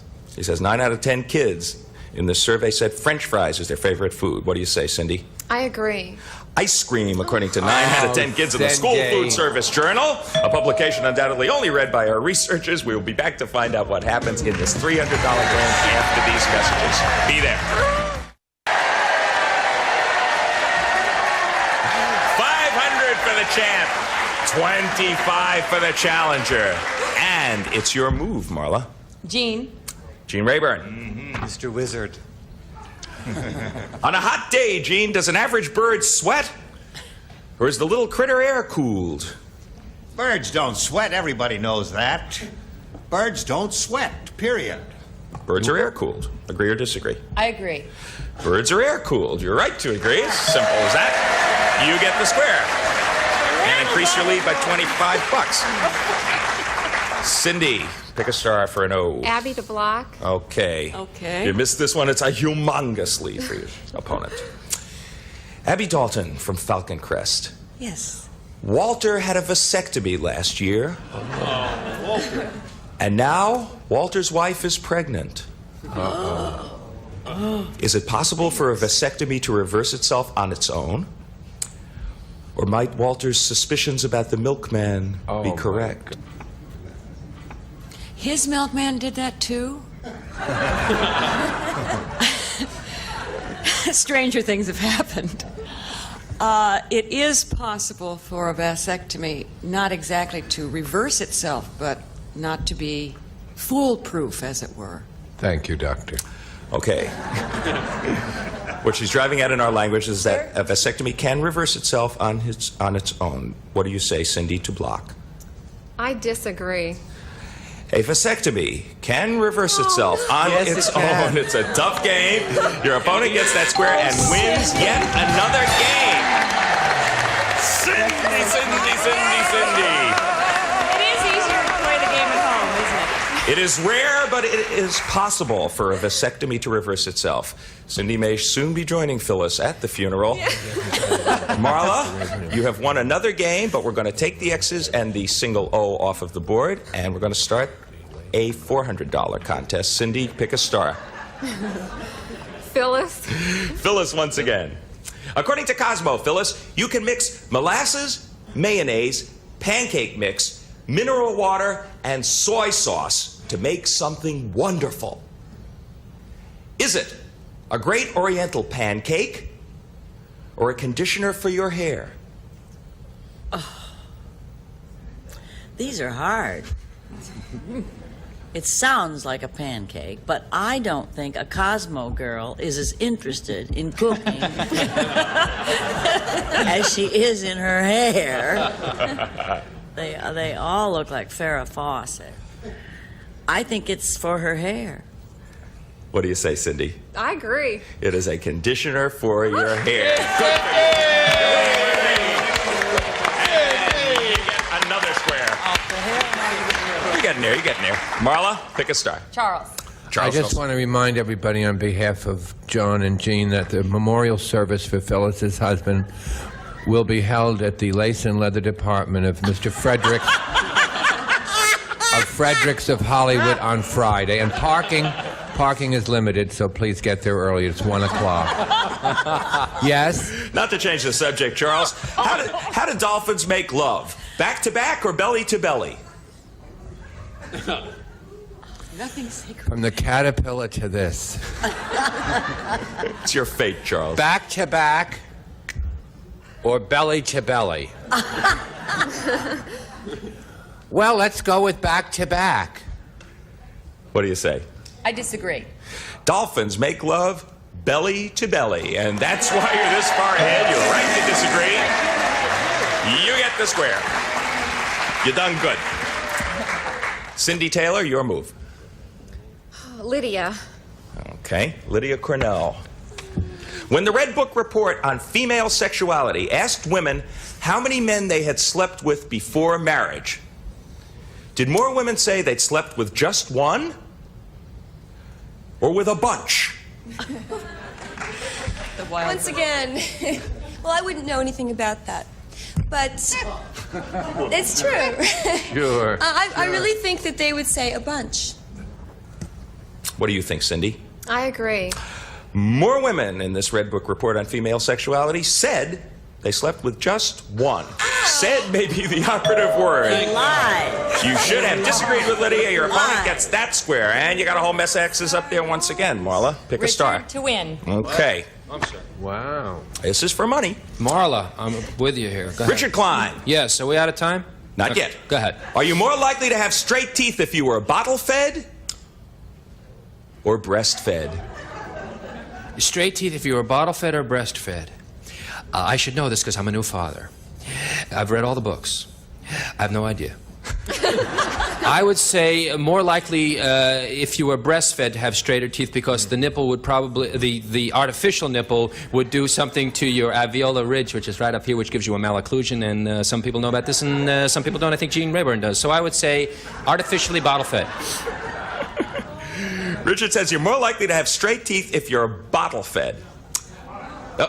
No, the other way around. Huh? No, I did say no, you're more straight if natural, breastfed. Thank you, audience. Okay, yes, I you did were say driving breastfed. at breastfed, but then I did say breastfed. Okay. Have straighter teeth. Okay.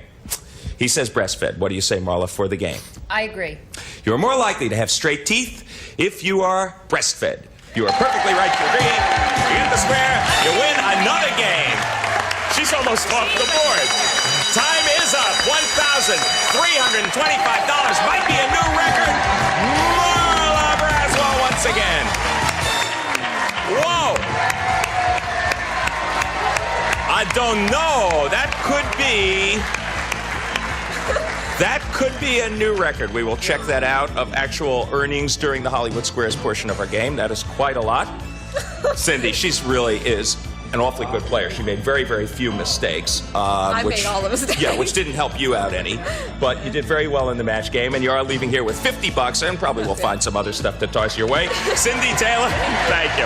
Gene Rayburn. Okay, John, here we are with a champ, and she really did amass a lot of money here. We'll be back with her in the stars for Go with the Big Dough right after this.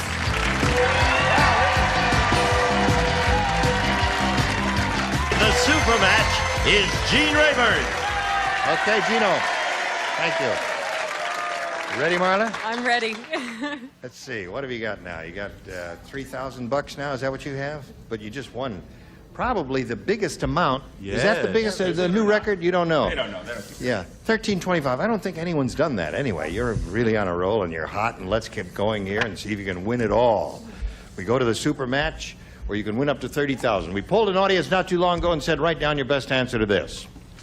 Heart of blank. If you give us the answer they gave most often, it's $1,000, then $500, then $250. Whom do you call on for a little assist? Lydia. Heart of stone.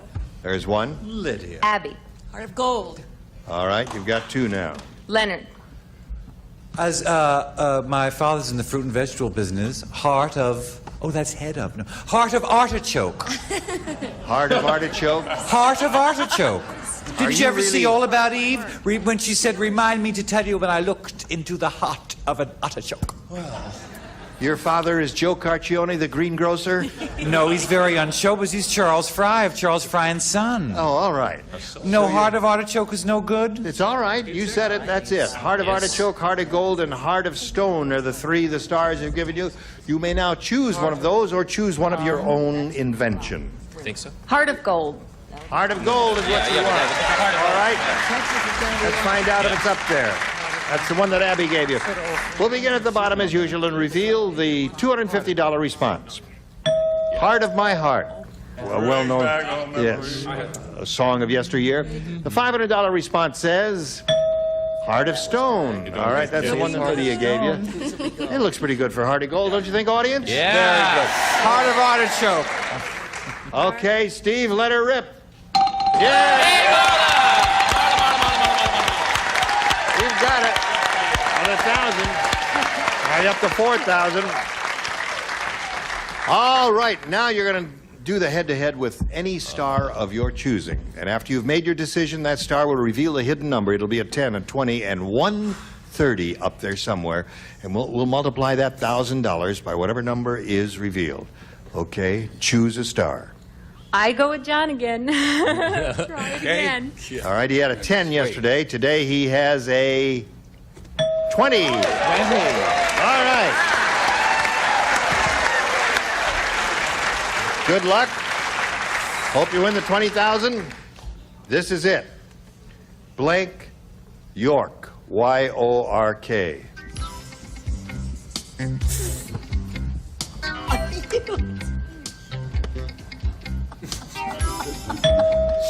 All right, you get the $20,000 if you match John. What do you say?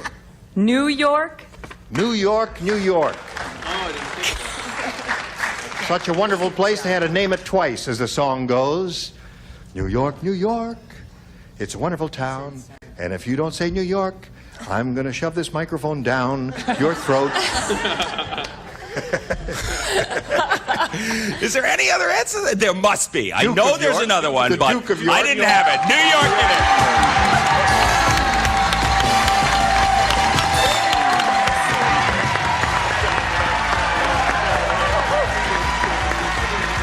The city that never sleeps. King of the hill. Listen, she's doing something interesting here. It's the first time that someone has just won an even number. Before she started, she had an even 3,000, and she won another 1,000, had an even 4,000. Now you have an even $24,000. Okay. We'll be back with our champ here in the stars right after this.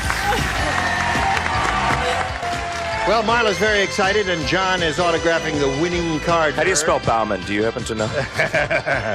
And just for the record, the other good responses were Sergeant York and Michael York, Yeah. in case you were interested.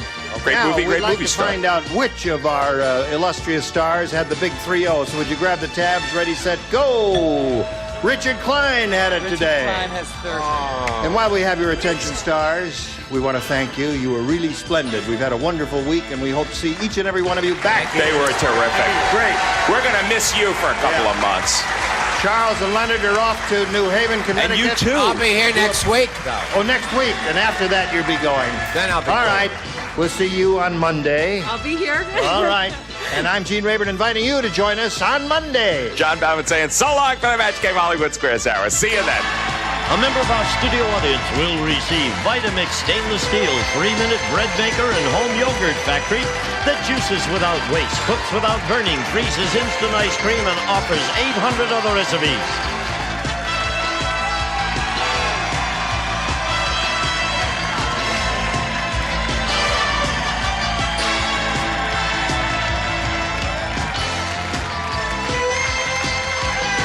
This is Gene Wood speaking for the Match Game Hollywood Squares Hour.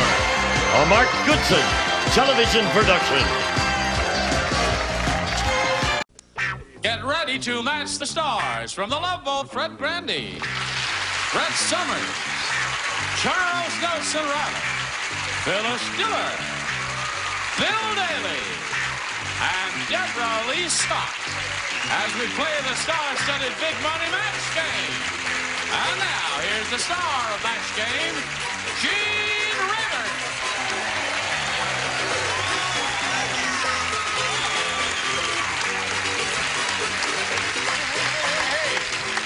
Hey. All right. I'm ready if you are. We're ready. We're ready. We just got a stretch. We just started. Someone's getting us a stretch. Okay. Any plugs? Let's fill a minute before. No. Let's greet Chuck Level and Kim Alvarez over there. We're coming down the home stretch with these two. Played one game. Chuck won. He ended up with $250. Now we're in game number 2. Kim is ahead 5-0. Shall we carry on here now? You got one more shot at it, Chuck.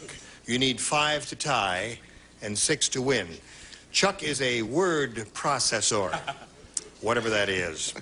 He processes words, and he's pretty good at take B. You take B. You got B, all right? Weird Willie is really weird. He's a word processor. He's a weird processor. That's right. Very good, Fred. Thank you. Very quick there. Very good there. He's the only man in the world who wears a monocle in his blank.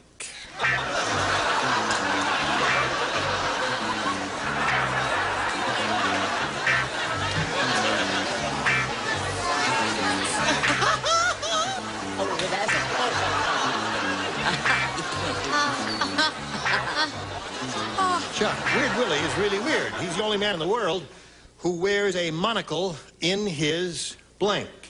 Let's try his ear. His ear. Ear. Now, wait a minute. Where would you put a monocle? But you gotta understand that Weird Willie is probably not very popular. So he says, what do I do with this? People might say, stick it in your ear. Uh-huh. I said, in your navel. In your navel. Navel. See, then this eye could stare at you, could look right in your ear. Just a minute here. Come up here. What? I want you to explain the rules of this game once more to me. The contestant matches the panelists and right. the panelists. That's the idea, That's the idea. right? Come up with the Correct? same answer. Yeah. Gotcha. Right. It's easy as rolling off a log. Ears. Here it is. All right. You need 4 more for a tie, Chuck. That's the He's best you just can do. eaten an entire dinner as he's been between the time you got from there to there. Charles, eating is not allowed on this show. I just made up that rule. You know, she should have her own show. She should. Anything to get her the heck out of here. Belly button. Belly button. So that means Kim wins the game. What the bottom here have? Navel. There's one here. Come on down, Kim. Chuck, you got $250 and our best wishes. Thanks for being here at Match Game. Chuck, ladies and gentlemen, there he goes.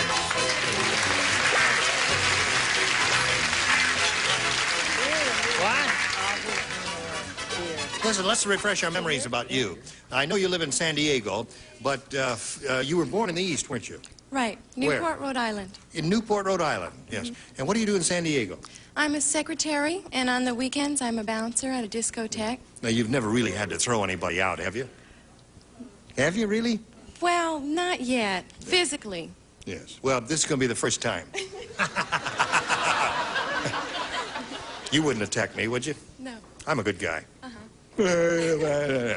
Now, listen, you got a chance to win a lot of money here, over $10,000, Kim. Here's the way it goes. We pulled a studio audience not too long ago and said, write down your best answer to this.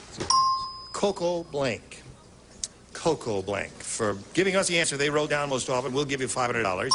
For matching the second most popular answer they wrote down, you'll get $250.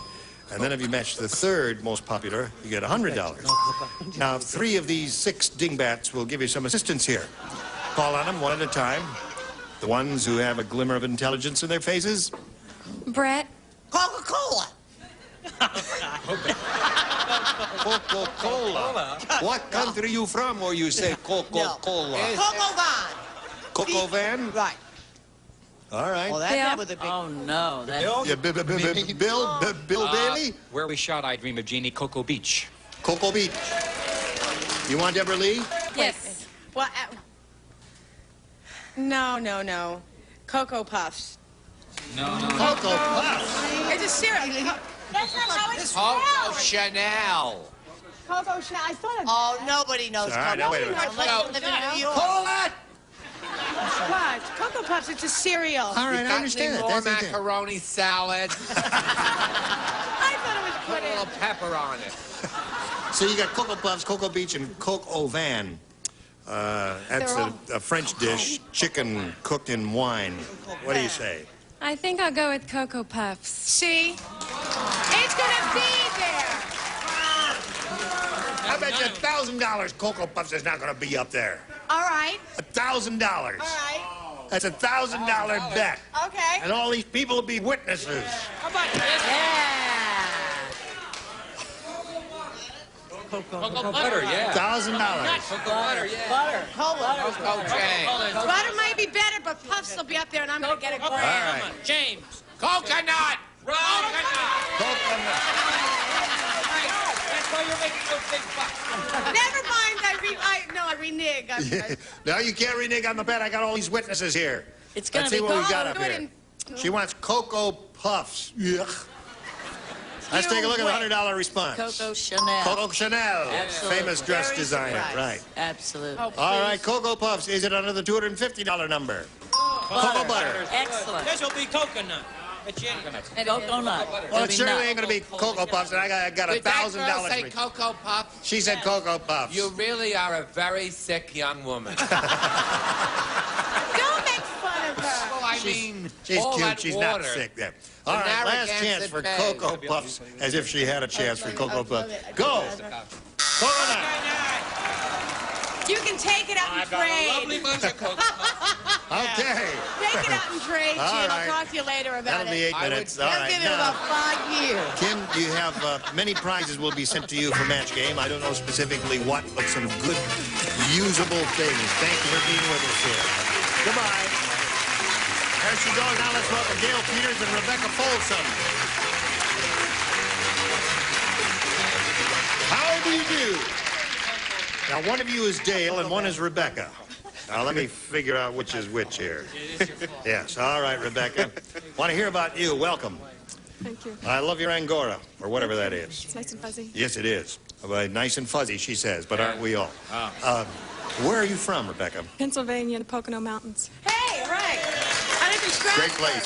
Strasburg. Yeah. Newfoundland. Oh, yeah. Now, do you live here? No, I'm just back visiting for a while. Right.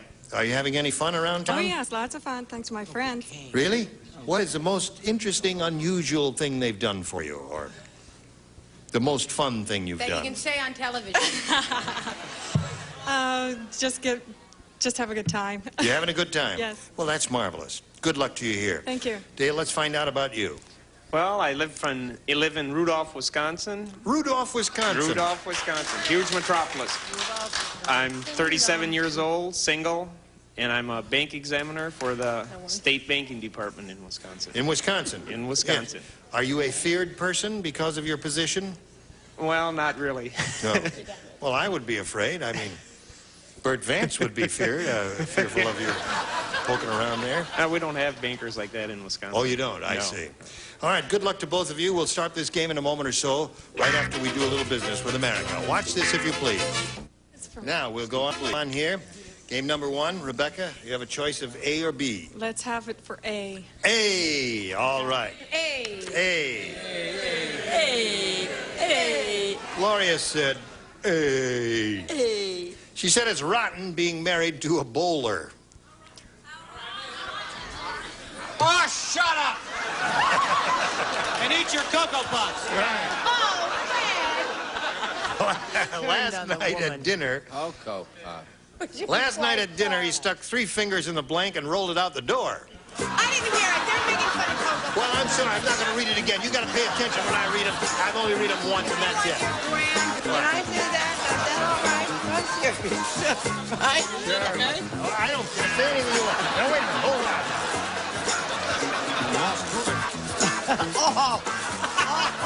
That's beneath you, Bill. Oh, nothing's beneath it. All right. Are you ready? Another fine measure you got. Keep working on it. I can't think of anything. anything. Oh, is it in his? All right, Dale. No, this is Rebecca. Here we go. Gloria said it's rotten being married to a bowler. Last night at dinner, he stuck 3 fingers in the blank and rolled it out the door. The roast. The roast. Good. What's wrong with that? That's a good one. It was a round roast. Yes. A rump roast. A rump roast. Wait a minute. Now we're getting into roast, treachery. a rump roast. Play it safe and say the schnauzer the way I did. The schnauzer. Right. Okay, Brett. He stuck 3 fingers in the dog and rolled him out the door. It's a Betty White ad. All right. That when it's dinner. What do you say there? All I know is this made both morning papers the hostess. Aha! All right. Here we go. Rotten being married to a bowler. At dinner last night, stuck 3 fingers in the blank, rolled it out the door. The roast. The roast. Wow. Show us your roast. Oh, don't do that. She's so beautiful. I wanted to match her so badly. Rats. Boy, she is pretty. I'm sorry. This is a dog answer. Another one of those bad ones. Ooh. Show us your roast, No, Deborah Lee. feel free to boo. It's all right. I needed that. Thank you. We're gonna get one here too. I was sort of on the same wavelength, but I don't eat meat, so I said chicken. Chicken. So that's I'm one for sorry. Rebecca. I don't Dale, like are you roast. ready? I'm ready. This is it. Harvey said that fortune teller must have worked in a clothing store. Yeah. She just tried to tell my fortune by reading my blanks. Who's talking? Gotcha covered, Gene. Harvey said that fortune teller was working in a clothing store.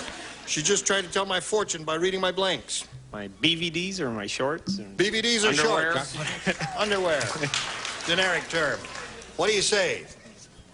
Reading my shorts. Say a size 36. Right.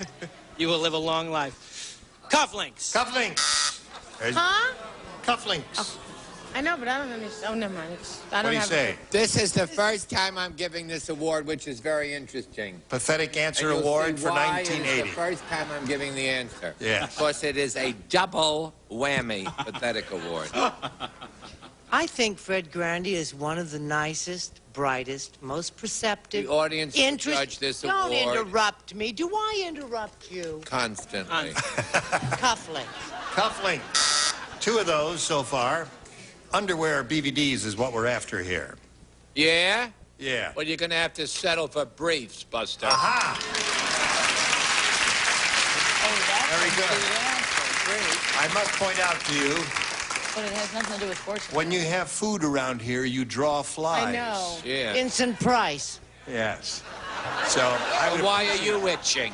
I would appreciate it if you wouldn't eat while we're doing it because I hate flies. I hate flies. I've gotten several offers from nighttime TV recently. They serve lots of delicious hot meals, and everyone can eat just everywhere they want. So I'll be calling you, Mr. Producer, very, very soon. Yeah. We can hardly wait. The fortune teller must have worked in a clothing store. Just tried to tell my fortune by reading my... Cufflinks. That's 3 of those so Triple far. whammy. All these people buy cufflinks in a clothing store? Can you imagine? Where else do you It's find as it? close as you can get to a crystal ball. Oh. Oh, you're Or a smart. palm. You read the palm, you read Where the is cup. logic in The this wrinkles group? in the palm of the hand. What do you say? Oh. He was reading his Palm Beach suit.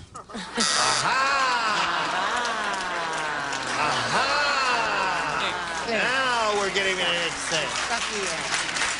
Yes? I usually read my future by reading men's price tags. Aha. Price tags.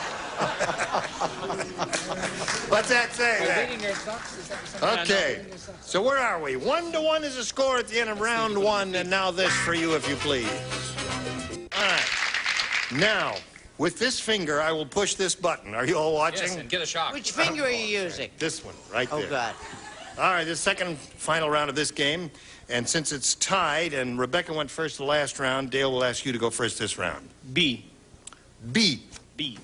All right, bank examiner.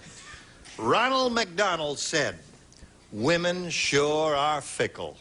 The last one I went out with just loved me for my blank.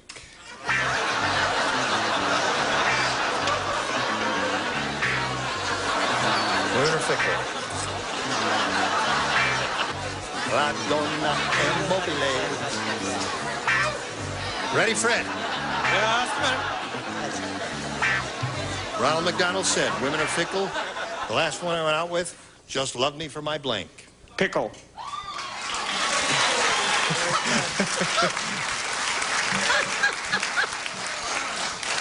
He's playing a rhyming game here. I guess they serve pickles. I've never been to a I've never seen a pickle in all the time I've gone to McDonald's. I've never been to a McDonald's, so I wouldn't know. Big Mac. Big Mac.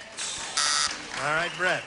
I liked his answer. I thought it was cute, but I didn't say that. I said hamburgers. Hamburgers. Love. Well, what the hell else do they serve there at old McDonald's? Buns. Well, they just ruined your I went out with just... They just ruined your joke. He just loved me for my buns. 2 buns. 2 Another buns. fire buns over there. Here for the buns. That's 4 altogether. What do you say, Deborah Lee? Pickle. Pickle. Pickle buns. Great idea. Very good. 2-1 is the score. Now, here's the way it is, Rebecca. You need 1 to tie and 2 to win. Ready? You don't play. Fran said, my date last night was really weird. How weird was they, Uncle Jane? Charles marches to a different drummer. Just a half a beat off. Really weird. He wanted us to blank standing up in a hammock. My date last night was weird. He wanted us to blank standing up in a hammock. That's it. You got it? Monotonous. This actually, if anybody misses that,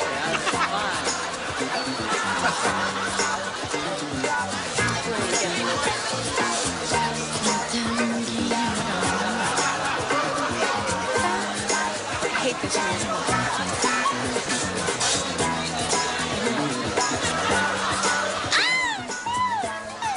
Are we ready?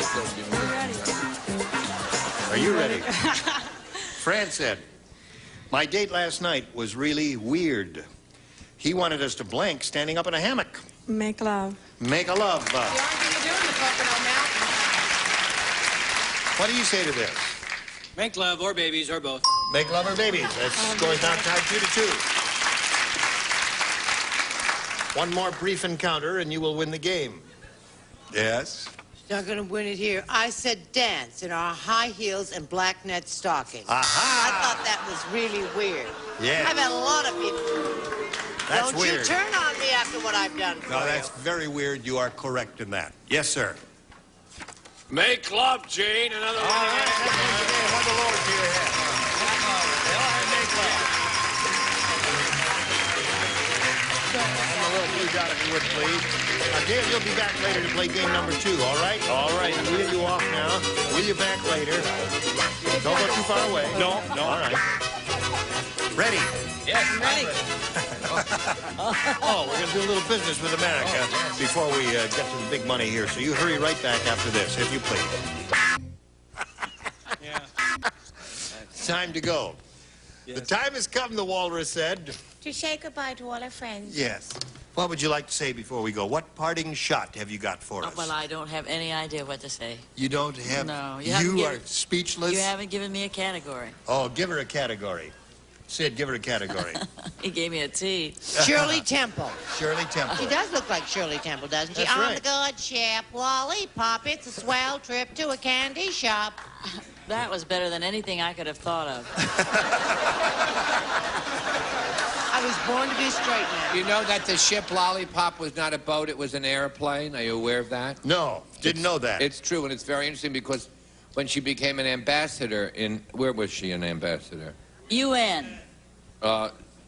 Chocolate chocolate bar. Yes. Was the nickname of the airport there some 40 years later. All right, you trivia buffs, keep that mail coming in here, and we'll answer all of your requests here. I'm Gene Rayburn, slowly going down with the Titanic for the third time.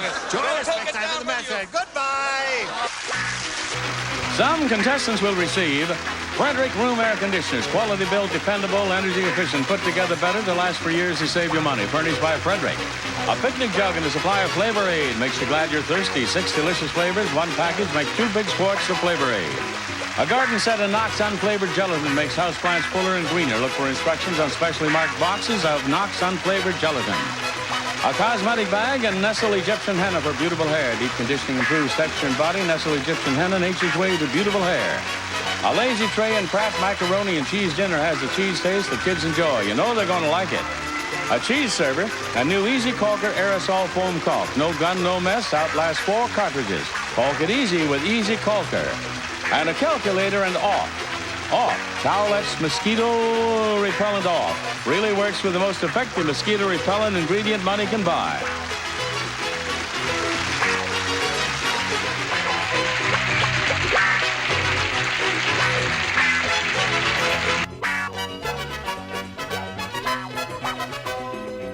A Mark Goodson, Bill Todman production. Program was edited for broadcast. Get ready to match the stars. George Kennedy. From Ladies' Man, Betty Kennedy. Charles Nelson Riley. Phyllis Diller. McLean Stevenson. And from Harper Valley PTA, Fanny Clyde. As we play the star-studded Big Money Match Game. And now, here's the star of Match Game, Gene Rayburn.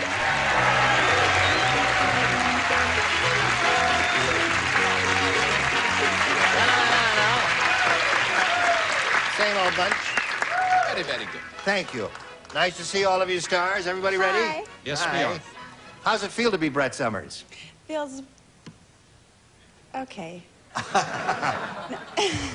But she has a body. Brett has a body very similar to Betty's. She does? Except she should give it back. She's wrinkling it. But I mean, other than such an old. What? Brett is doing a play in St. Yes. Louis. She's gonna, and it's a long engagement, isn't it? I hope so. No, now I've forgotten the name of the play. She's doing it with Paul Winfield. And she never did tell me the name of it. I guess so. Do you happen to know? Old folks at home. No, that's not it. Now, are you taking notes here of all of the things? Are you going to report to Brett of all of the things that have been going on? The things I have a hotline to her. Oh, you do? Oh, yes, I'm going to tell all the ugly things that were said by Charles about her being old, being not here. Oh, all right. Now, let's say hello to Vanessa Tanyan and Craig Wright. Remember these folks? Craig won the first game. He has $5,500, and we're right down to the wire in the second game. We're down to the last question of the last round. Neither one has matched any of our stars yet, and it's all up to Vanessa. If she matches one, she will win the game. If she doesn't match any, it'll end in a tie, and we'll go to the tiebreaker. All right, here we go, Vanessa. Janet said, "It's strange having the Godfather as an interior decorator. Instead of a chandelier, he just hung blank from the ceiling."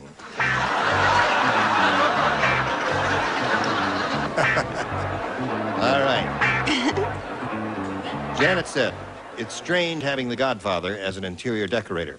Instead of a chandelier, he just hung blank from the ceiling." A horse. A horse. A horse? Oh, my gosh. I don't I'm close. Now, those of you who are going, oh, in the audience, and some of you are, remember in The Godfather, in the motion picture, there, and in the book, of course, there was that sequel where a man wakes up, finds a horse's head in bed with him. So the horse does figure prominently in that story. A horse's head. Oh, I woke up with something else. That's all right. That's that. I don't want to talk about it, Fanny. All right, George. Spaghetti by any other name. Pasta. All right. One horse is what we're looking for. Well, okay, Vanessa. Is a horse head okay? Yeah. Horse head, yeah. A body, hold it up there. Meatballs, his body, a horse's head. Oh, you have it. Now, Craig, In addition to the $5,500, we're going to send you a bag of cuticles. Many thanks for being here. Craig Wright. All right. Let me get that out of your way. All right. Got rooters out there? Yeah. Who's that? Peggy and Jan. Peggy and Jan. All right. You're hoping she's going to win a lot of money, right? Me too. All right. So your chums are there rooting for you. Let's see how we do, Vanessa. We polled a studio audience not too long ago and said, write down your best answer to this. Don't give it blank. My mother used to tell me. All right. Look them over. And the ones who are not avoiding your gaze are the ones who usually have an answer. Charles. Don't give it another thought. Don't give it another thought is one. Betty. Don't give it away. My mother always told me that. Don't give it away? Don't give it away.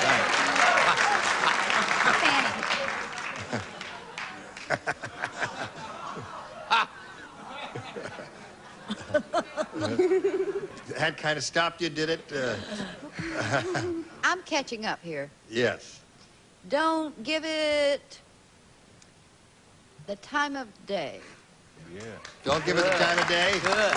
And don't give it away, and don't give it another thought. You can choose one of those, or if you have a better answer in your head, give us that. Whatever you want to do, it's your option here. I'll go with Charles. That's the first thing that came to my mind. Don't give another thought. Don't give it another thought.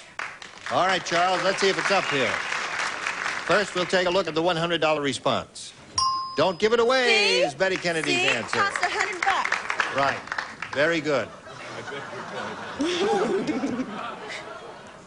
Wow. Well, I'm sorry about that, but you can't win them all. Notice All right. since McLean is married, he lets all those wonderful lines go by. That's right. Isn't that wonderful? Yeah. A whole new No, world. You've changed. I McLean. write them down. I Yeah. just write them down.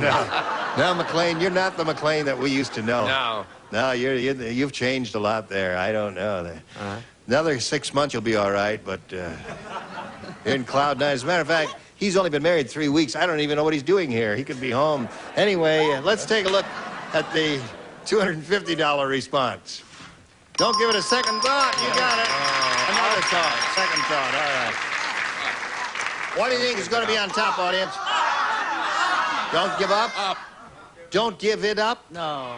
No. No, what do you say? Well, it can't have it in it. Don't give it up. That's right, yeah, I would say they're wrong, but well, they maybe got it that wrong. bunch said that. All right, go. Bunch of dummies here that day. Now, Vanessa, you've got $250. That means the least you'll play for is $2,500. However, you could double it up and play for $5,000 if you get a lucky spin of the wheel. So step up there and give it a pull, and away we go. We'll root for a double. Let's hear a little rooting for a double back here. Double, there. All right. Okay.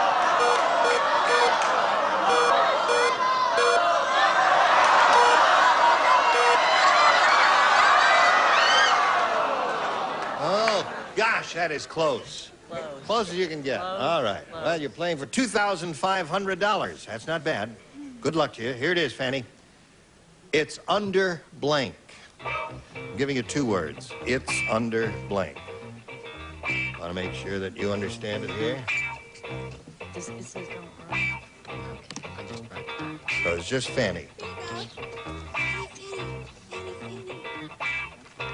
Oh, my. Now, Vanessa, your job is to match Fanny Flagg. If you do that, you get $2,500. How do you fill in that blank? It's under the tree. It's under the tree. It's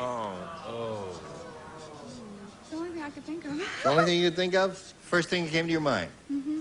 All right, Fanny. Oh, gosh. I'm so sorry. The only thing I could think of is under the bed. Under the bed. Yeah. That's a good one. Well, now you know why she said under the tree. I have to explain to you. This show was taped the day after Christmas, and therefore Christmas was on her mind, and she said it's under the tree. Well, now listen, you've got $250, and we congratulate you, and have a Merry Christmas and a Happy New Year. Bye. Now we got a little message for America. Take a look at this. Hello, friends. We have 2 new players. Would you like to meet 2 new players? Yes. Let's welcome Carrie Lenhart and Cherie Landers.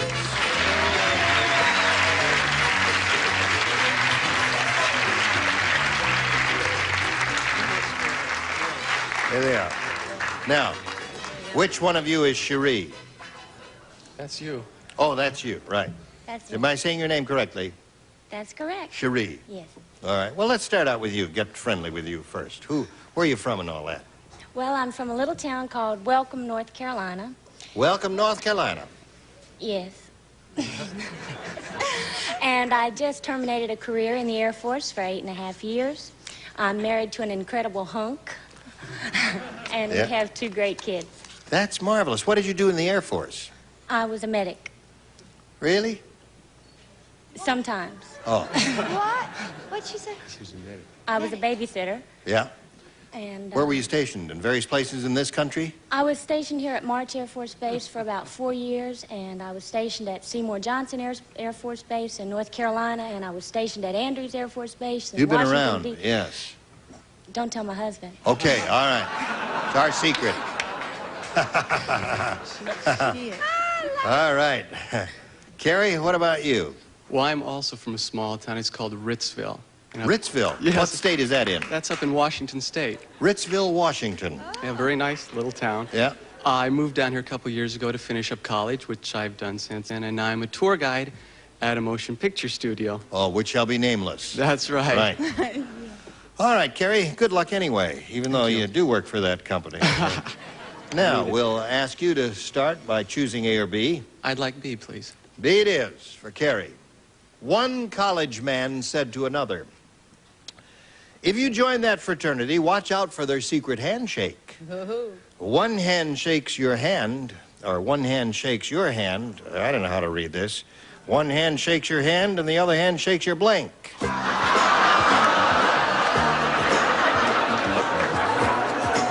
right, put it in the slot there, and away we go. Carrie, one college man said to another, "If you join that fraternity, watch out for their secret handshake. One hand shakes your hand, the other hand shakes your blank." Your nose. Your nose. Yes. All right. It's all right. Nose, okay. I had my nose answer prepared all week, but I didn't use it. Wallet. One hand shakes your wallet. Aha. That's why I got to be careful. I put wallet. That's 2 wallets. All righty. Shakes out your pocket. All right. Yes, it's kind of a shakedown. One hand shakes your hand. The other hand shakes your what, Phyllis? Head. Head. Your what, McLean? I got to ask you something. It's near the end of the year in terms of when we're shooting this show. It'll be on in the middle of the year. Is the show running low on prize money or something? These questions are ludicrous. There are no answers to them. Defense. I'm sorry. I'm out of line and just lucky to be here. Yes. But heavens to Betsy, I put down your foot, your face, and your wallet, hoping that something would... Foot, face, and wallet. Yeah. All right, but no nose. No nose. Lady's looking for a little nose. The man's looking for a little nose.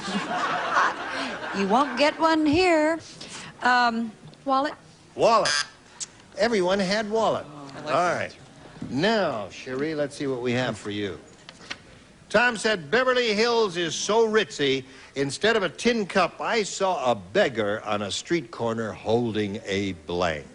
That's how ritzy Beverly Hills is. No tin cups. The beggar was holding a blank. All right, Okay. you ready? Out of character, huh? All right, here we go. Tom said, "Beverly Hills is so ritzy, instead of a tin cup, I saw a beggar on a street corner holding a blank." Champagne glass? A champagne glass. That's an interesting answer. I think that's kind of a classy answer. It's chalice. Chalice. Shaped like a champagne glass. glass, but it's not close No, it's made out of sterling usually. It's a goblet. A goblet. Shaped like a champagne glass. A goblet. That's shaped like a chalice, isn't it? What do you say? Lolita's going to be on in 2 parts. It is. Silver tray. A silver tray, of course.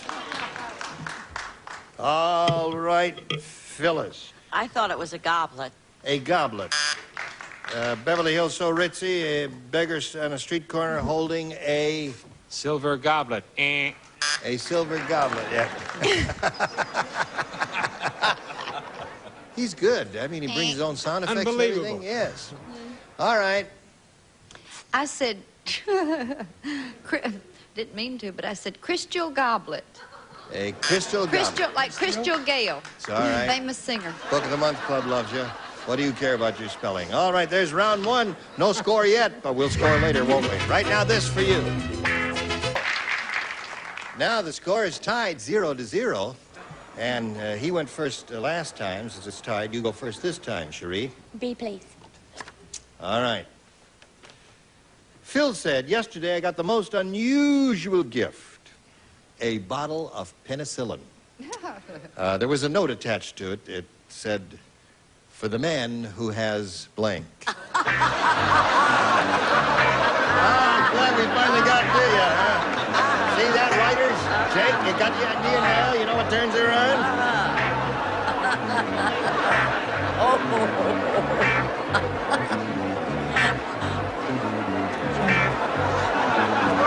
Right.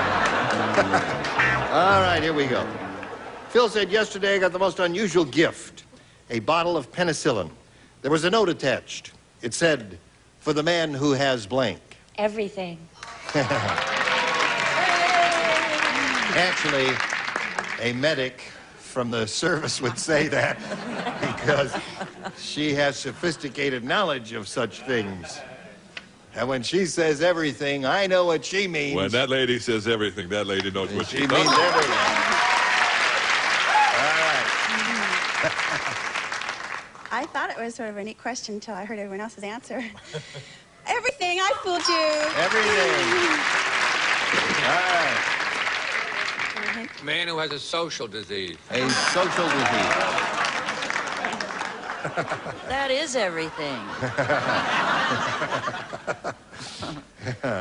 There's a note attached to the bottle of penicillin. Said for the man who has everything. Everything. Boy, keep them bells ringing, folks. Good to hear them ringing, isn't it? Oh, yeah. Hi, Fanny. Hi, hon. What do you want to talk about? Don't sit down. I said a social disease. A social disease. All right. So that's 4 for her. And now that means, Carrie, you need 4 to tie and 5 to win. Wild William is really wild. I'll tell you how wild he is. This year, he carved the Thanksgiving turkey with a blank. Now, there's one really terrific answer to this. Yeah, whenever one comes to my mind instantly, then I think. Wild William is really wild. He carved the Thanksgiving turkey. Yeah. That's okay. That's fine. Right. Sorry if I walk up here? Yes, you can visit her anytime. Oh, all right. You let me know what the visiting hours are. All right, they just ended. Did you get it?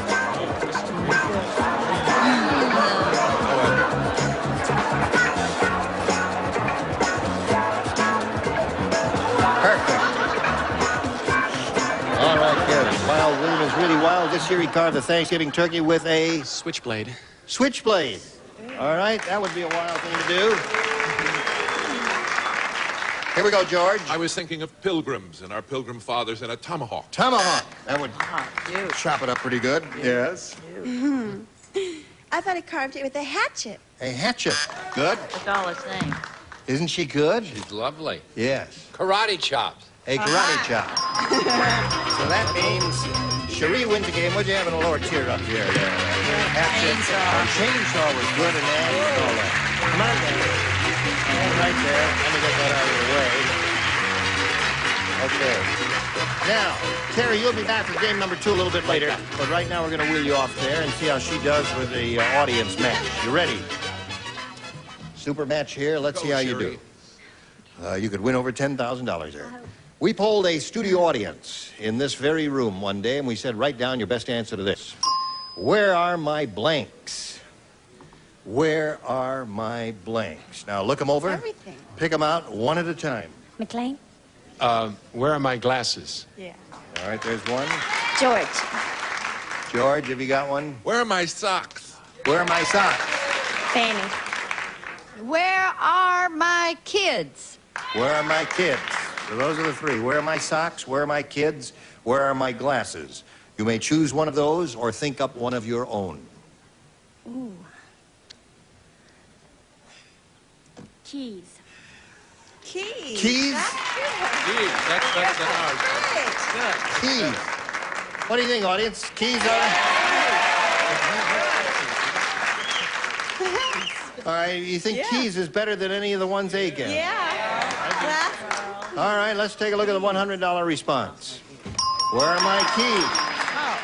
Where are my keys? Where are my keys? Where are my keys? Well, I thought key would be up there a little bit higher. Let's take a look at the next one. Where are my glasses? All right, that's up there. The one of them gave that. Last one says, where are my shoes?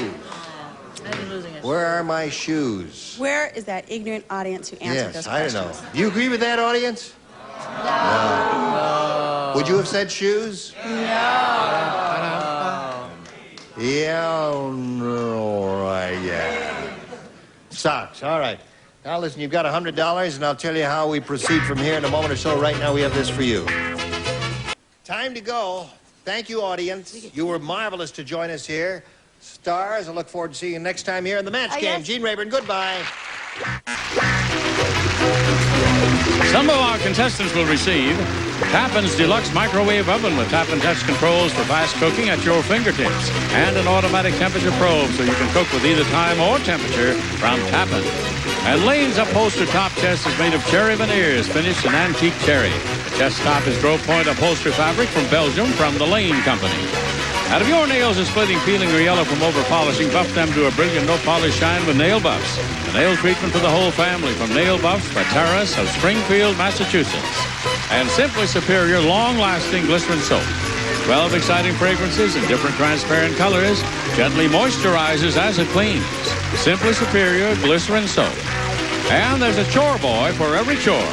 Heavy-duty copper pads, clean and shine, but won't rust or fall apart. Chore Boy Copper, more scour to you.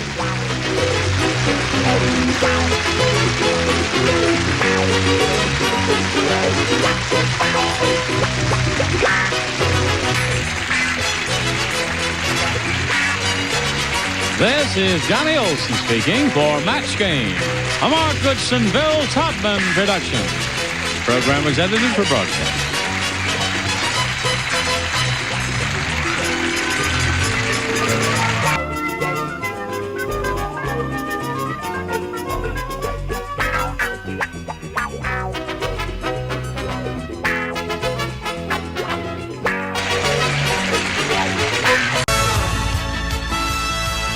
It's time for the Match Game. Hollywood Squares. Hour with from Falcon Crest, Abby Dalton.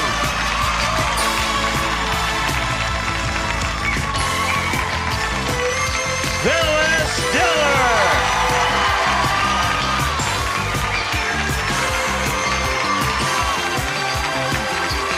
From Spain, Carlo Emperado.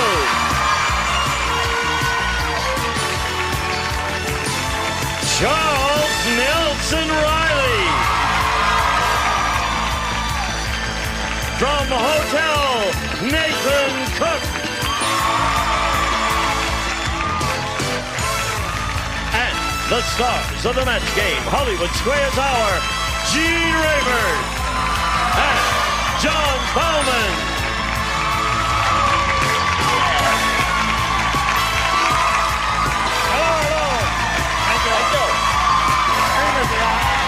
This could take some nerve on our part. You're sure we want to do this now? No.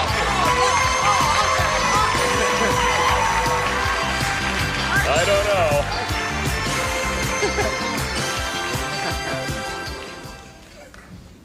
What kind of bird are you? I'm a feather-breasted dingy bird. I know you're dingy. What, Habitat Hollywood. Ah. Habitat. What's underneath? Nothing. Oh. That's your real hair. That's your real hair, right? Listen, I got news. I'm flat, but I'm fluffy. Yes. Is that your real hair? That's right. No, I'm crested. Birds are crested. Right. Sure, I'm a feather-breasted dingle bird that's Crested. crested. Okay. I hope it doesn't affect your responses here, because this is a very serious game. I know that. All right. Keep an eye on her, Nathan. I can't help it. All right.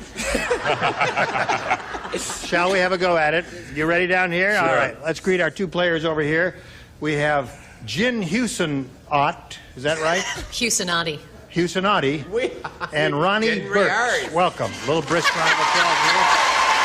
Jin Hewson-Otti. Don't run into hyphenated names very often. Neither do I. Yes. Are you married? Yes, I am. What was your other name? That is my maiden name. Houston is my maiden name. Otti is my married name. Oh, so I see. Okay, I understand what you've done. Where do you live, Jen? I'm living in Moore Park at present. I'm moving to Nebraska in August. Why? I'm starting dental school there. I'm studying to be a maxillofacial surgeon with a specialty in orthodontics. Good for you. That sounds like it's a lot of work. I hope you win some money here, okay? Thank you. All right. Now, Ronnie, let's hear about you, please. I live in Laguna Beach. I study acting. I'm crazy about fashion, and my favorite hobby is shopping. You were going great up to that last one, right? Right. You're going to have to win some money to do some shopping, Ronnie. All right? Okay. All right. Good luck to you. We'll reveal the first round questions here. There it is. Now, Jin, you won the toss. You'll be going first here. Remember, we're going to play 3 rounds, and the winner will go on to challenge our returning champion on Hollywood Squares for a chance to win up to $30,000. Do you want A or B? A, please. A it is for you, Jin. Is Jin short for anything? Ginny. Yeah, bourbon. Ginny? Short for bourbon. Intoxicating. No. Little Billy said, I went to a girl swapping party and made a really great swap. I swapped my girlfriend for a blank. Little Billy. Little Billy. Little Billy. All righty. Here we go, Carlo. Little Billy said, I went to a girl swapping party, and I made a really great swap. I swapped my girlfriend for a blank. Female dog.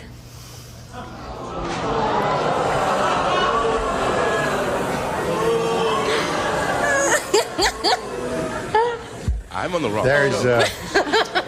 There's the editorial comment, which I shall refrain from making. All right. She said a dog. What do you say, Nathan? I said a frog. A frog, yeah. Well, Rhymes. You get half credit. Right. What do you say? I said a bike. A bike is good. Anything like that a kid would go for. Well, I think I match. Puppy. Aha! Yeah! Give a weird, rotten answer and score. I don't understand this game. How about give a weird, rotten answer and don't score? Okay. No, I sort of like this, actually. Swap my girlfriend for a Smurf. A Smurf. 10-year-old boy would be interested in that. Mixed. Now, Carlo. I said a little puppy.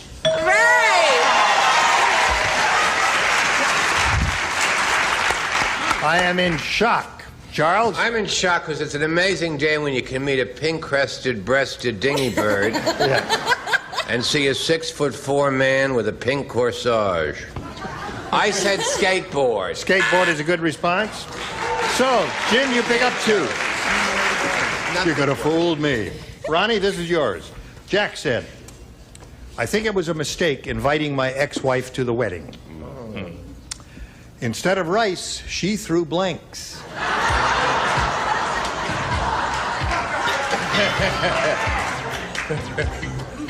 You've been married. Oh. Sometimes too humorous to me. When my mother-in-law got married. Yes. She was so fat they threw puffed rice. I like it. I think you're ready. Ronnie? Jack said, I think it was a mistake inviting my ex-wife to my wedding. Instead of rice, she threw blanks. The children.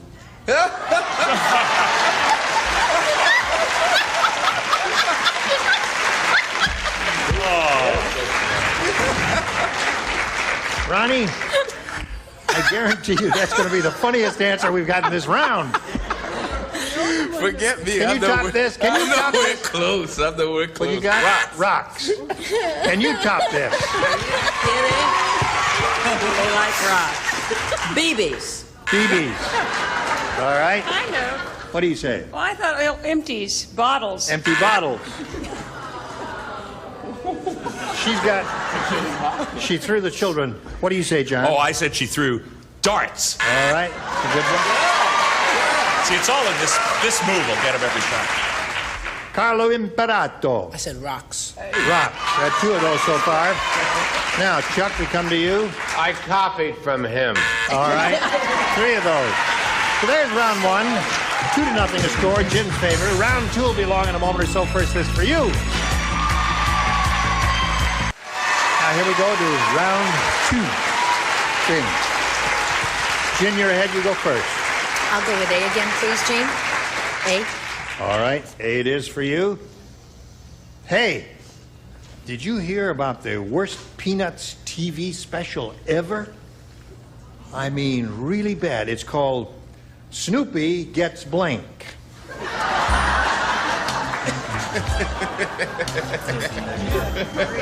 Sure. Stinks. It's all right. No, it doesn't stink. You seem to be having difficulty with this.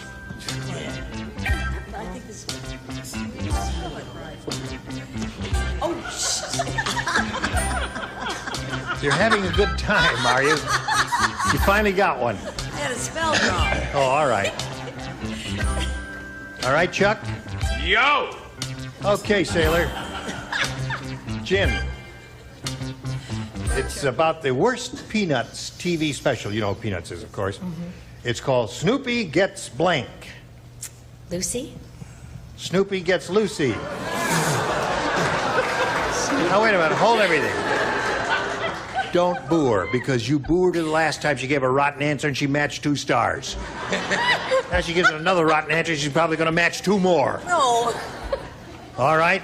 Nathan, you're up first. What do you say to that? He wasn't watching television. Snoopy got rabies. Snoopy got rabies. Oh, that's good. All right. What do you say?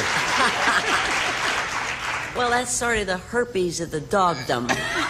Rabies. Rabies. So we got 2 of those. John, we come to you. Well, the object here was to be boring, right? I think I've succeeded. I said Snoopy gets a flea bath. All right. Yeah. My public. That's bad. What have you got for us, Chuck? I've been on this program 10 years, and Snoopy Gets a Flea Bath is one of the worst answers. This is undoubtedly the special. If none of you have seen it, it's terrific. Snoopy gets arrested for biting a nun. Very good. I like this one.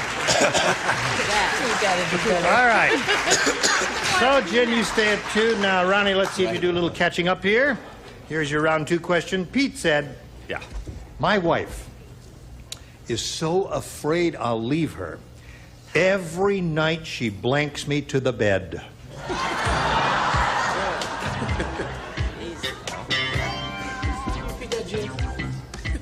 Every night.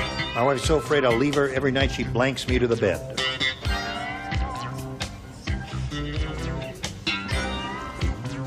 Good.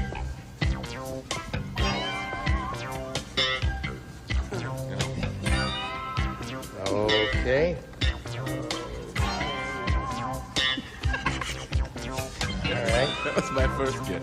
Okay. Ready down here? No, wait. Carlo.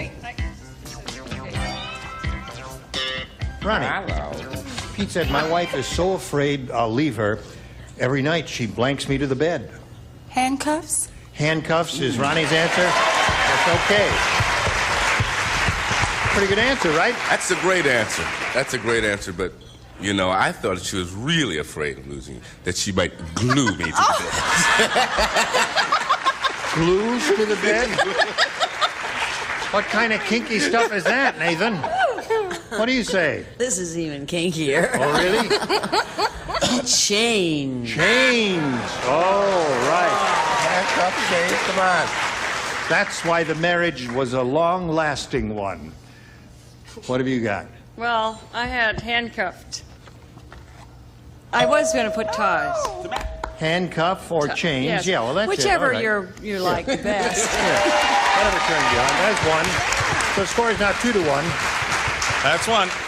Well, I sure hope Ronnie Burks doesn't get whipped because too many of us said chains. Uh-huh. What do you got, Carlo? Ties. He says ties to the bed. And Charles says? Chains. Chains. Well, I guess they're in the whips and chains over there. Okay. 2-1 the score. Jim's favor. Round 3, last round right after this.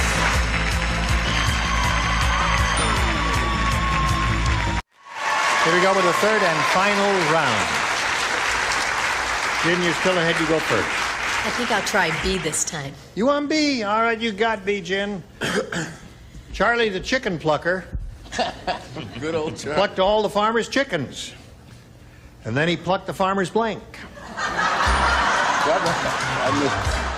Charlie the chicken plucker plucked all the farmer's chickens. Then he plucked the farmer's blank. That's got, well, what can I tell you?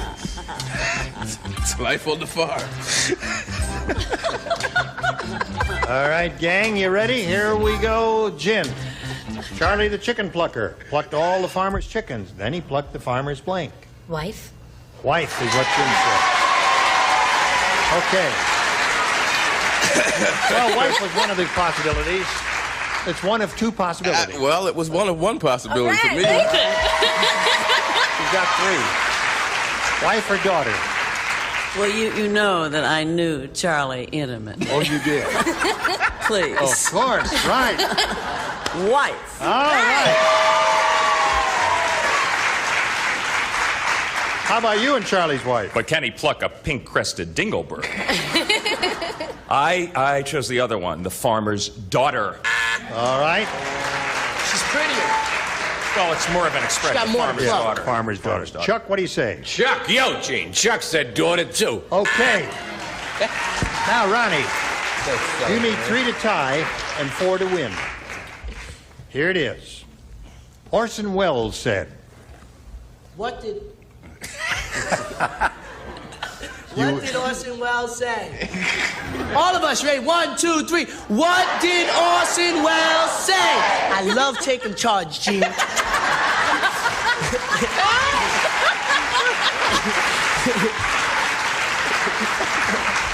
have you ever eaten a microphone?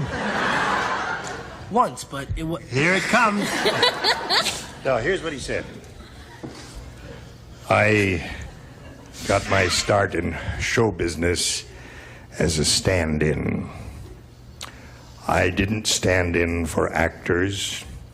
I stood in for blanks.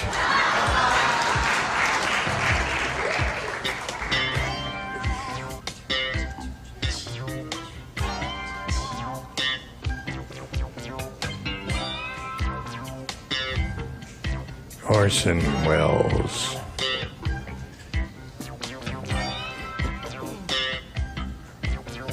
Okay, Chuck.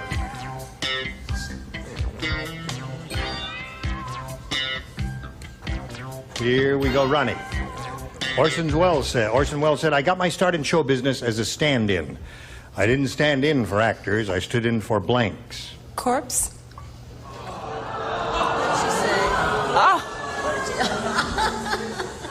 Well, you're going to have a very successful career as an actress, but not here. Nathan, you need 3 to tie, 4 to win. Known to many as the Prince of Wales. All right, Prince of Wales. What do you say? And it's amazing. We didn't compare. I came up with that on my own. You did. Now you got to match 2 down here to stay in the game, or 3 down here. What do you said say? he didn't stand in for the actors. He stood in for the sets. All right, that means Jen wins the game. Set. Come on down, Jen.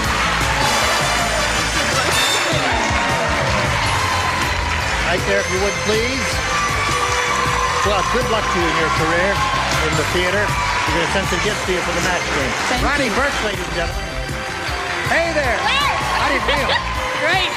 Okay, now we're going to switch to Hollywood Squares and bring in the rest of the set. Here it comes. 3 more stars will appear as if by magic. John and I will trade places, and we've got a lot of excitement coming along. Don't go, we'll be right back.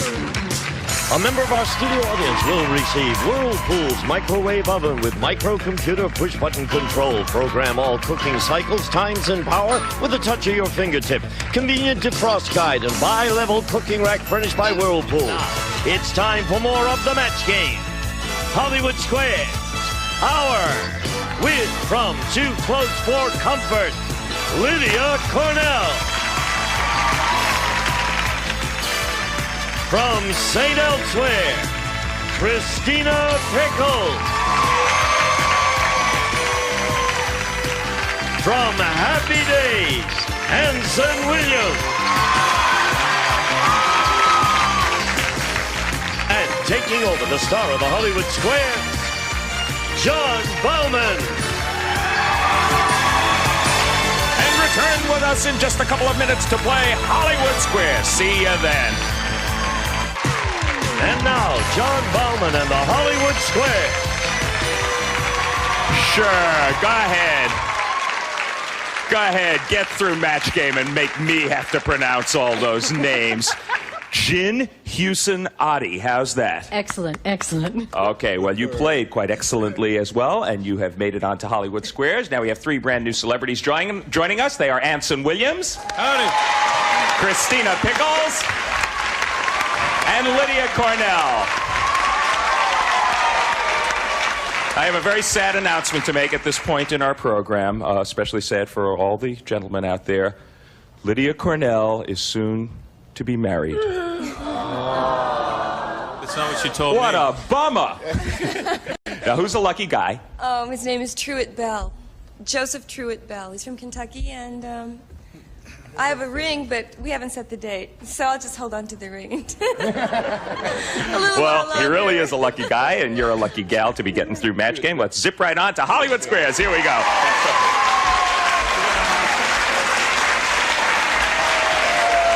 And now, a woman who has made my life greatly easier than Jin Hewson Oddie, our defending champion, Linda Smith. It's her second day on the program. Her total so far, $1,275. Which means, in essence, you got through Hollywood Squares okay, but didn't click on the super match. But today is another day. You certainly make a pretty picture, Linda. Why don't you give us your resume once again? Okay, I'm from Salt Lake City, Utah originally. I've been living out here for the past 2 years studying acting. I teach English at an international school of languages, and I'm in love. Oh, much like Lydia Cornell, I suppose. Now you, however, unlike Lydia Cornell, get a chance to go on to Supermatch, which can be worth up to $30,000 should you win the Hollywood Squares. Jin will have something to say about that. Our first game is worth $100, $25 for every square. As always, Linda, you are the champ. You get to start. Pick a star, and let's go.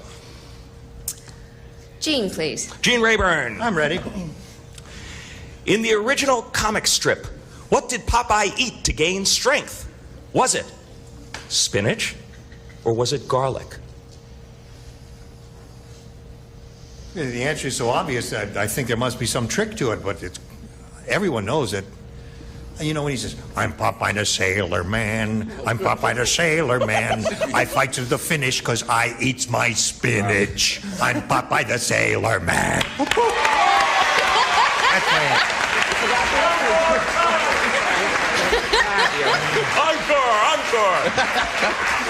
Encore. Uncle. Agree or disagree? He says it was spinach that Popeye ate. I disagree. In the original comic strip, now this is one of those questions, guys, but in the original comic strip, Popeye did eat spinach. So you should have agreed with Gene, and your opponent gets the first square. That's one of those questions that we put in to keep you honest sometimes. Jin, your move. I'd like Phyllis, please. Phyllis Diller.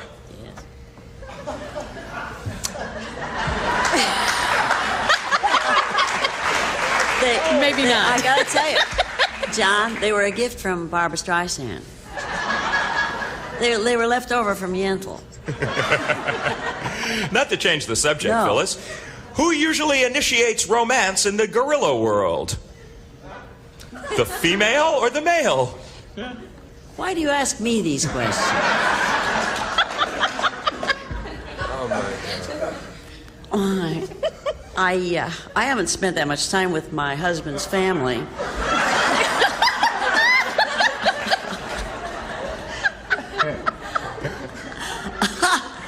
I spent a lot of money getting electrolysis for his mother. But she still has those eyebrows that go all the way around. What do you say? The female. The female initiates romance in the gorilla world. Agree or disagree, Jin? I agree. It is the female. How liberating. You are right to agree, and you get the square. The challenger is off to a rousing start, Linda Smith. Try and stop her. Okay, Lydia to block, please. Okay, you missed this one. The first game goes to Jin in a clean sweep. Lydia Cornell, your dog has a tick. Should you grasp it between your thumb and forefinger and gently pull it out, or should you zap it with a lighted cigarette? Oh, how gross. Well, no, I would never touch my dog with a lighted cigarette. I think, yeah, that's right. You're supposed to pluck them, but I'd wear rubber gloves. I think she said grasp it between your thumb and forefinger and gently pull it out. Agree or disagree, Linda? I agree. You should grasp it between the thumb and forefinger and gently pull it out. You're right to agree. You get the square and you do block. Which means we have a tight $100 game going, and we're going to find out what happens in it right after this. Be there. Stay tuned for more of the Match Game Hollywood Squares Hour.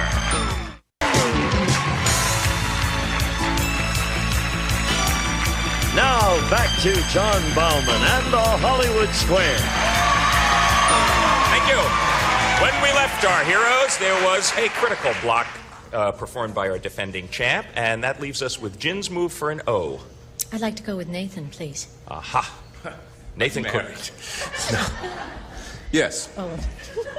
Your cat falls asleep. Cat? Cat. Mm-hmm. And wakes up about 1,000 times a day. Falls asleep and wakes up about 1,000 times a day. Should you rush him to the vet, or are these normal cat naps? If he wakes up 1,000 times a day, you got to say something's wrong with the cat. Take him to the doctor. Agree or disagree, Jin? I disagree. If your cat falls asleep and wakes up 1,000 times a day, these are normal cat naps. You are right to disagree, and you get the square. That is good playing, because that shocked me when I looked at it. That's absolutely normal. Uh-huh. Things are normal, but not so good for you, Linda Smith. Pick a star. Anson to block, please. All right, Anson Williams. Yeah. You're going into the Marines. No, I'm not. Okay, next question. No, you are. Pretend you're going into the Marines. Mm-hmm. Do you have to leave your teddy bear at home? Never. Or can Teddy go into the Marines with you?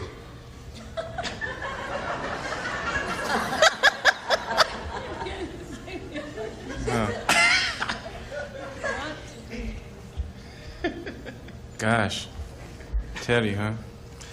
I gotta tell you, it's kind of tough, but you know, the Marines, when you go in, they kind of have to, tear you down, so you start over, so you deal as a unit, not as an individual.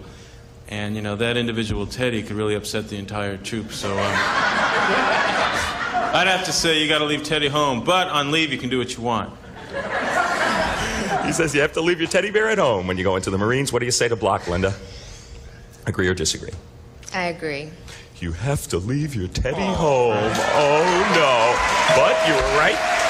You get the square, you do block, and that leaves us with an interesting-looking configuration on that board for you, Jin. Abby to win, please. All right, Abby Dalton. She couldn't block you here. Which of these composers has written more symphonies? Ludwig van Beethoven or Red Skelton? Red Skelton? Mm-hmm. Symphonies? Mm-hmm. Published? I think I have to say Beethoven. Unless it's some sort of trick question. She says Ludwig van Beethoven has written more symphonies. Agree or disagree, Jin, for the game? I agree. Red Skelton has written more symphonies than Ludwig van Beethoven. He is a composer. You should have disagreed. Your opponent gets the square. He has written 64 symphonies. Beethoven only 9, but of course, what a 9 they were. Good for you, Linda. On that move, pick a star on your own now. Christina to win. All right, she had 2 choices and chose Christina Pickles from St. Elsewhere. Can a lawyer get a radio with a wave band that tunes into ambulances? Or can't those broadcasts be legally heard by lawyers? I don't understand the question. Say it all again. Neither do I, and I just read it. Can a lawyer get a radio with a wave band that tunes into ambulances? Or can't those broadcasts be legally heard by lawyers? Oh, I understand the question now, and I would say that they cannot. She says lawyers cannot tune into ambulances on their radio. Agree or disagree, Linda? For the game. I'll agree. It is okay to receive those broadcasts. You should have disagreed. Your opponent gets that square and blocks you there. All right, your move, Jen, in a topsy-turvy struggle. Carlo to win. Carlo Imperato from Fame. Who's got more legs? 1 shrimp or 4 munchkins?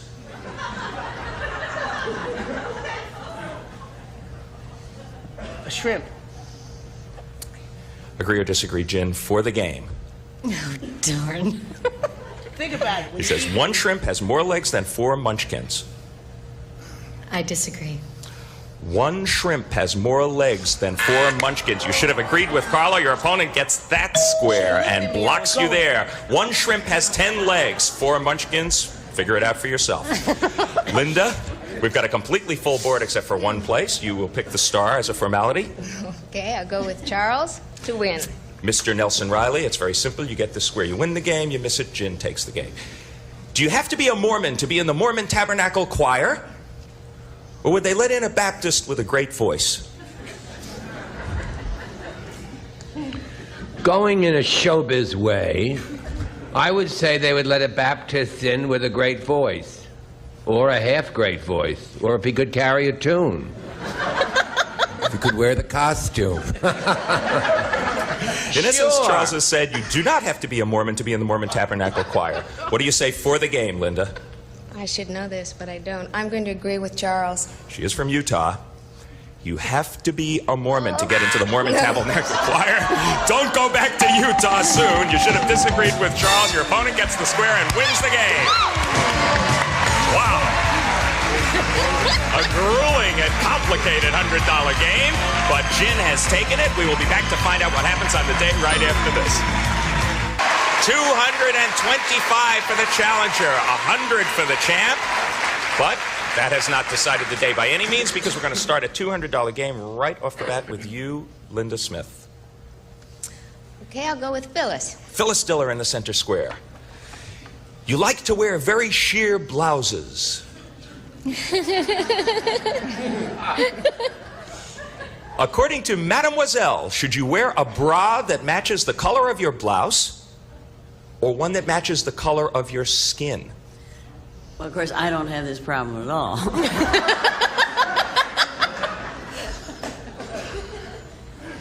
You should, Mademoiselle would say to wear one that matches the color of your skin. Agree or disagree, Linda? I agree. Mademoiselle would say to wear one that matches the color of your skin. You are perfectly right to agree, and you get the first square.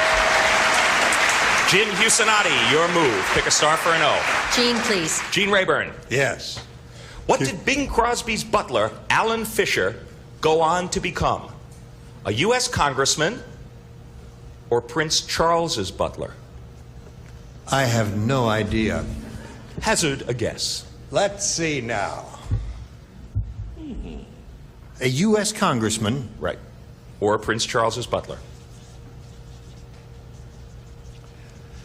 That name, you know, I've never seen that name in the news in American politics, so I would say he went on to be Prince Charles's butler. Agree or disagree, Jen? I'll agree. He went on to become Prince Charles's butler. Yes, you're right to agree. You kind of reasoned it out along with Gene, and you get the square. Good observation. Yeah. Linda Smith, an X and an O are on the board, and it is your move. Pick a star. Anson, please. Anson Williams. are the home factories of the Goodyear, Goodrich, and Firestone tire companies in different cities? Or do all these rubber companies band together in Akron? No, they hate each other. You kidding? No, in fact, one of the tire companies is right there in East Los Angeles. No, they are in different parts of this country, far from each other. He says Goodyear, Goodrich, and Firestone are located in different cities. Agree or disagree, Linda? I agree. They are all in Akron. You should have disagreed, and your opponent gets that square. She has the lead, and she's got a couple of O's. Gin Husanati, make your move. Nathan to win, please. This would give you the game in a pretty big lead at this point in the day. Nathan Cook, the two little minks you've been raising are fully mature, and you're ready to make yourself a coat. Is their fur the only thing that's usable? Or can you make a nice meal of mink meat? Ew. Mink meat. Ew. Mink meat. No, I'm sorry, John. I'm not eating no minks. I gotta go with fur, maybe a little mink oil or something, but no mink meat, no. He says the fur on the mink is the only thing that's usable. Agree or disagree for the game, Gin? I'll agree with Nathan. You can make a nice meal of mink meat. You should have disagreed with Nathan. Your opponent gets that square and blocks you there. It's easier to cook a meal of mink meat than it is to say it, I think.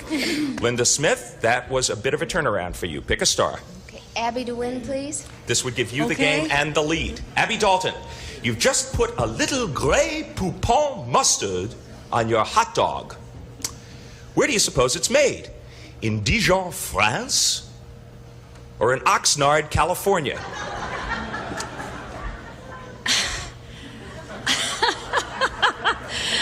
It's made in France. She says, Poupon mustard is made in Dijon, France. Agree or disagree, Linda? For the game.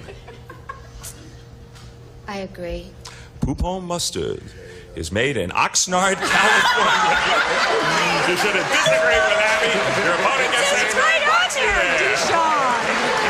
Bon appétit, vous guettez le square. Gilles Husanati, make your move.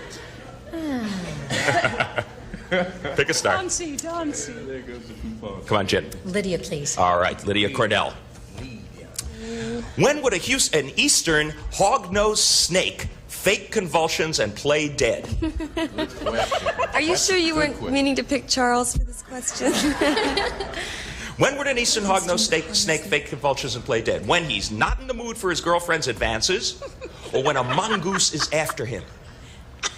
Oh, when a mongoose is after him, definitely. Agree or disagree, Jen? I agree. It is when a mongoose is after him. You were right to agree, and you get that square as well. That could shake you up.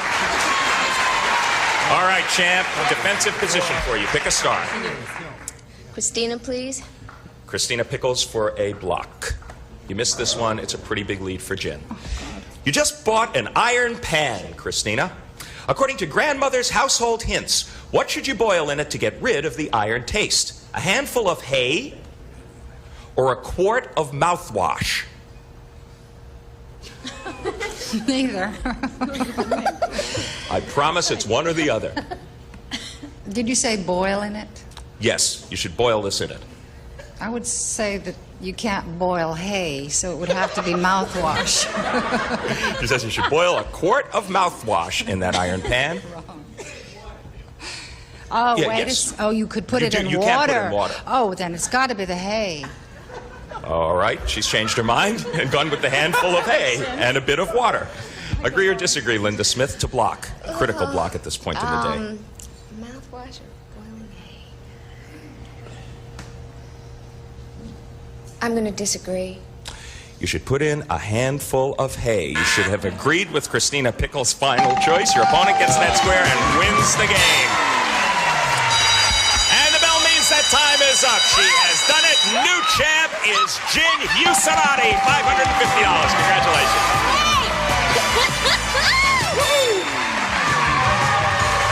She said she didn't expect to get through match game. And look at this. Here you are through Hollywood Squares. Make your way over there. Join Gene. Get set for your shot at the big money. Congratulations. Good sport.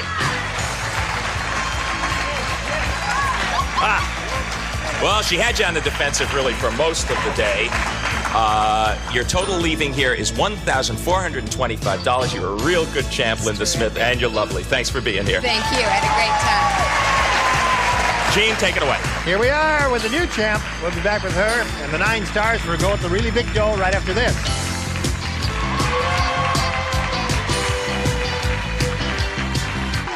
And now, here to play the super match is Gene Rayburn. Thank you, Gene Wood. Ready? You bet. She's ready, and she's eager and ready to have a go at it, so let's find out if she's going to win the $30,000 on this super match. Good luck to you, Gin. Here it is. We polled an audience not too long ago and said, write down your best answer to this. Blank made. If you give us the answer they chose, most frequently, you get $1,000. For the next most popular, $500. And for the third, $250. Now, any 3 of our 9 stars are allowed to offer a little assistance here in the way of suggested answers. Whom do you call on? Carlo, please. French maid. French maid. All right, there's one. John? Old maid. Okay, you've got 2. Nathan? Milkmaid. So you have milkmaid, old maid, and French maid. A lot of good ones. Now you have to make an important decision. Think it over. Choose one of those or create one of your own invention. I think I'm going to go with old. Old maid. Hope so. All right, that was John's answer. Let's find out if old maid is up there. The audience thinks you're right. Let's see about that. We'll go down to the bottom and reveal a $250 response. Minute Maid is there. Yeah. Familiar name? All right, the $500 response says, Old Maid, you've got $500. So I think it's meter. There's your 500. What's on top? Housemaid. Or meter. I All like right, meter slide maid. the big one. Meter maid. Meter Maid. And meter maid. Meter Maid. All right, so you've got $500. Now it's time for the head-to-head match with any star of your choosing. And after you've made your decision and chosen a star, why, we'll ask that star to reveal the hidden number. It'll be a 10, a 20, and somewhere up there is one, just one, 30. We'll multiply your $500 by whatever number is revealed. Okay, Jen, choose a star. Carlo. Oh, thank you. Carlo, do I do this? ready, set, go. 10, so that means you're playing for $5,000. That's not a bad sum. 5,000. Here we go. Ready, Carlo? Yes. Turn blank. T-U-R-N blank. Turn blank.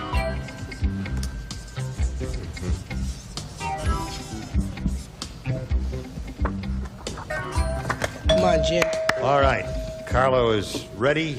He's eager to match you, or vice versa. What do you say for the 5,000?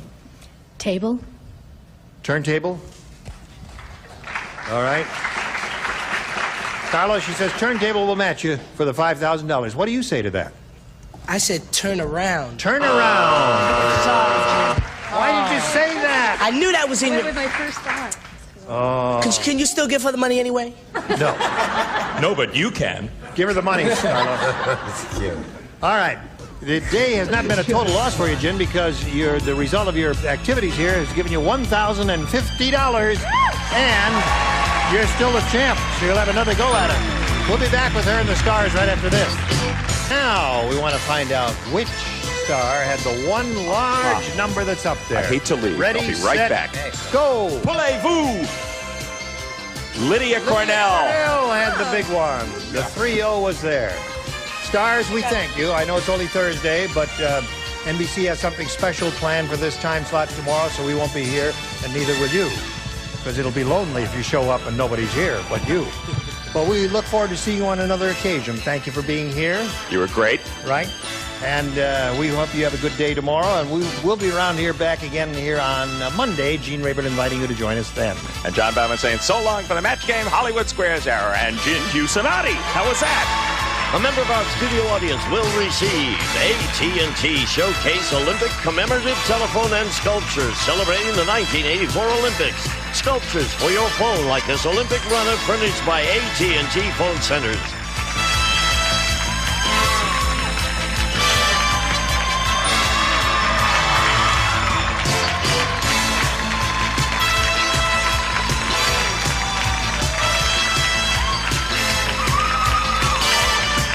This is Gene Wood speaking for the Match Game Hollywood Squares Hour.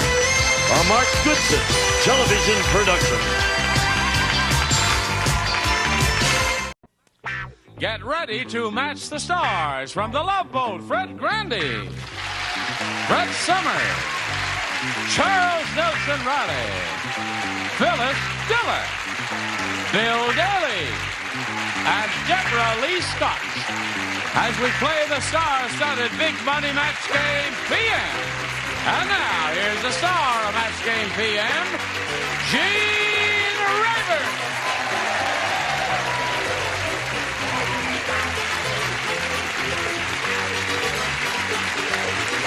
Hello, John. Thank you, friends.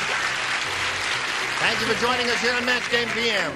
If it isn't little Lord Fauntleroy. And cute. Cute, isn't he? Yeah, very cute. Buying all my clothes from Ringling Brothers now. All right, let's get on with it. Meet Beverly Genet and John Moore.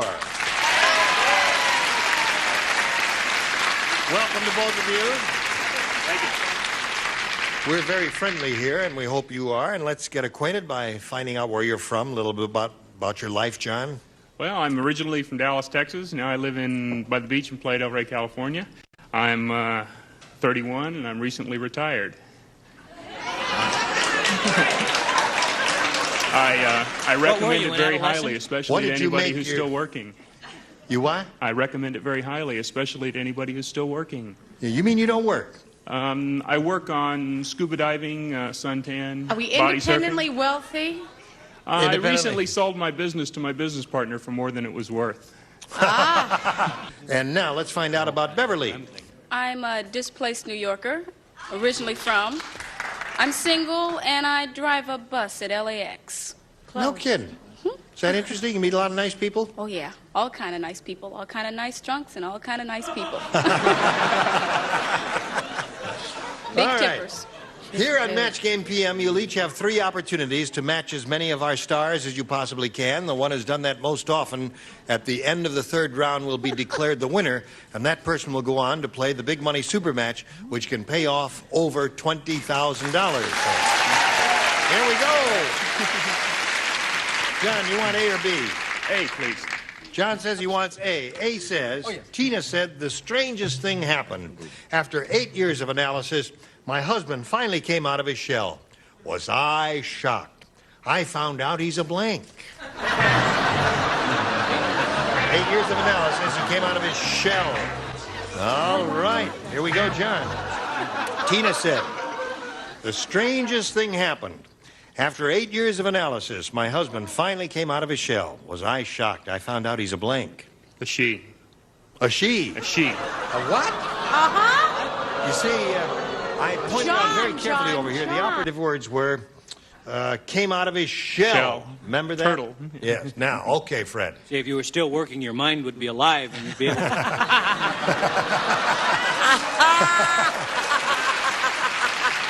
Okay. That's fine. Want to see a cute answer that matches my bow tie? A muscle man. Muscle man.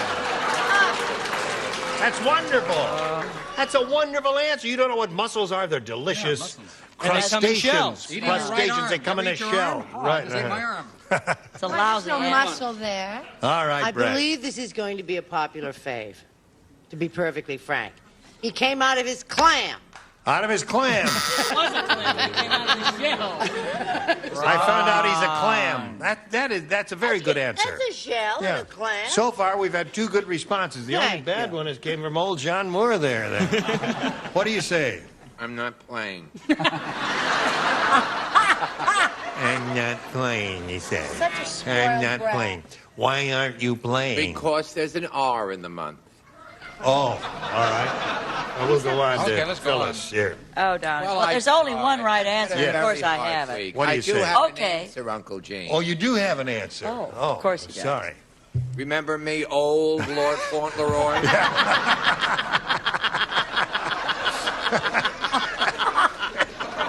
Hurts, doesn't it? He makes me laugh. It makes me so mad. Crab. Crab. I found out he's a crab. You got me. That's a All little right. play on words, Uncle Jim. I do understand the play on words. I'm glossing over it very rapidly. 8 years of analysis. Husband finally came out of his shell. Was I shocked? I found out he is a... And here's the answer, because he had the personality of a dial tone. He's a bore. A bore! Huh? They zapped you on that How one. quickly they turn. They do. We got 2 crabs here. Sorry about that. 1 crab? All right, a crab from Charles, crab from Bill. What do you got there? Wouldn't you like to know? What have you there? I can see it from here. Right out. On a clear day, I can see what you have. He makes me laugh. No, Keep wearing that cleavage. Where's your... I said slug. A slug. Snail, slug. That's snail. another crustacean. It's good. Yeah. Anything in the crustacean family would have been acceptable here. Something comes out of a shell, lobster, crabs, clams, oysters, all that stuff. Ready, Beverly? Ready. Dumb Dora is really dumb. She thought the movie Strange Interlude was about a romance between Marie Osmond and blank. Now use your creative imaginations on this one. Dumb Dora is really dumb. She thought the movie Strange... She thought the movie Strange Interlude was about a romance between Marie Osmond and... Oh, this is going to be stranger. The Pope? The Pope? The Pope?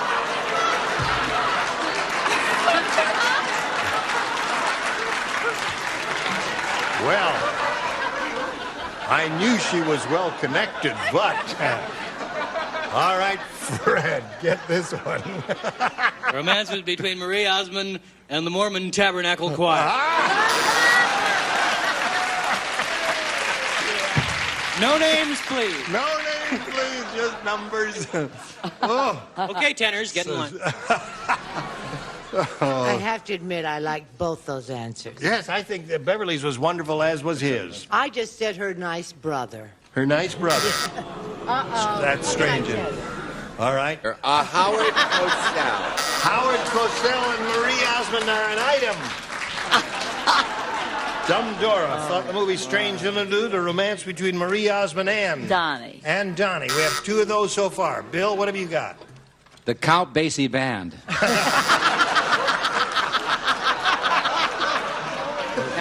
That's a strange interlude, yes. That's excellent.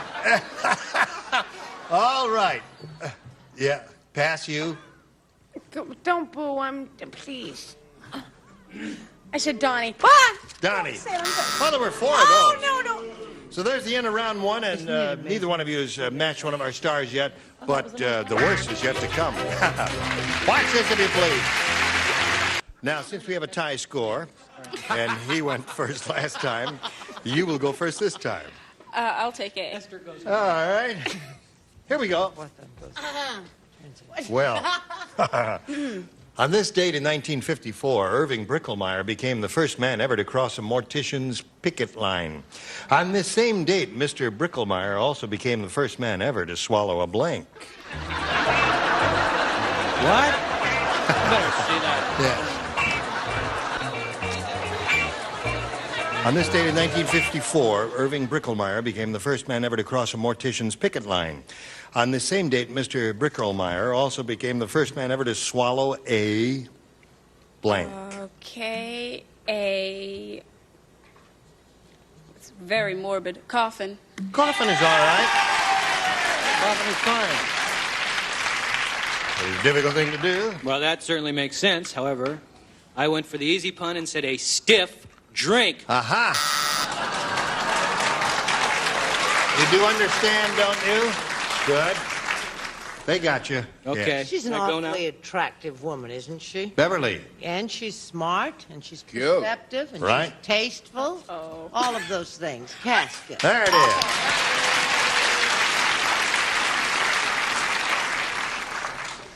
An 8-foot brass candle holder with 2 angels with outstretched wings. This could kill you. What do you wash it down with? Embalming fluid. All right, Phyllis. First man ever to swallow a... Well, I just figured what at a funeral Yes. is small enough Anything. to swallow. A lily. A lily, yes. That's One of right. those flowers, certainly. I went for a little more painful, but the unfinished casket with the splinters and all that, but I think that's a match. All right, that's 2 for her. Hello. Hi. Hi. Go. Oh, coffin. There it is. Yeah. 3 for Beverly. John. Bob is the world's greatest driver. He's so great, he's the only driver in the world who can make a U-turn in a blank. He's the greatest? Greatest. Okay, John. Bob is the world's greatest driver. He's so great, he's the only driver in the world who could make a U-turn in a... Try driveway. Driveway. All right, we'll try driveway. He said, let's try driveway. Well, you don't have to be great to make a U-turn in a driveway. You just have to be careless, that's all. I said traffic jam. A traffic That's jam. skill. That would be difficult to make a U-turn there. No, I said a U-turn in a garage. That would be difficult also. A car wash. That would be difficult. I like that That's a goodie. one. I like that one. Car wash, excellent. Great driver, only one who can make a U-turn in a... Isn't it a terrible shame? I threw away driveway and switched to Charles Nelson Riley. Car wash. All right, there are 2 of those. What do you got there, Bill? U-turn and... Try it again. You want me to go and... U-turn and a urine. It's just hard to say, I tell you. Now, it doesn't make sense. You don't have to understand it. That's okay. That's okay. That's all right. The mortician question It looks like a was painting last out there, doesn't it? time. It's just like a painting. Yes, Charles points out the mortician question preceded this Yes. one. Oh, I'm You're one sorry. behind. Hello, are you a little warm there? Yes, I am. Oh. I'm very hot. Yes. Garage. Garage, another good one. Garage is good. It's All a that. good answer. All right. Wonderful. So there we are at the end of round 2. It's 3-0, Beverly's favor, and since you're ahead, Beverly, you go first. I'll take B this time. B it is. 3 people play. Rick said, you know you're too fat when people won't get on the same blank with you. When people won't get on the same blank with you, you know you're too fat. Well, maybe you want to read it. It might suggest an answer to you. Want to read it aloud? Okay. Rick said, you know you're too fat when people won't get on the same blank with you. Now, you have to put something in the blank, you see. I gotcha. The only thing that makes any kind of sense to me is motorcycle. Really? Inna or Anna? See, that's where she Anna. made her mistake, trying to make sense out of this game. That's right. Oh, devil. I probed too deep on this one because I thought you work at the airport, you'd drive one, you'd say one. I said, bus. And the bus. All right. Chuck? Chuck chose, Gene, and I want to congratulate all the aeronautics people watching. 747. 747, right. And Phyllis, Miss Phyllis, what did you choose? Well, you see, You know you're too fat when he won't get on the same blank with you. elevator. Elevator's good. Well, we got 3 excellent responses there. Now, John, here's the way it is. You need But 3 you know to when tie. you're really too fat? When? When the crotch on your caftan is too tight. That's when you're fat.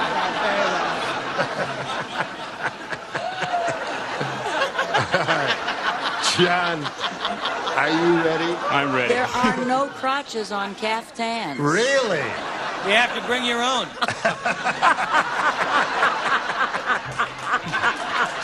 Enough of this. All right. Shall we continue? Uh-huh. Harvey said, my dentist is a crook. Yesterday he told me that my false teeth needed blanks. Harvey said, my dentist is a crook. Yesterday he told me that my false teeth needed blanks. Fillings. Fillings is good. Fillings is one good possibility. All my life it's filling. Fillings.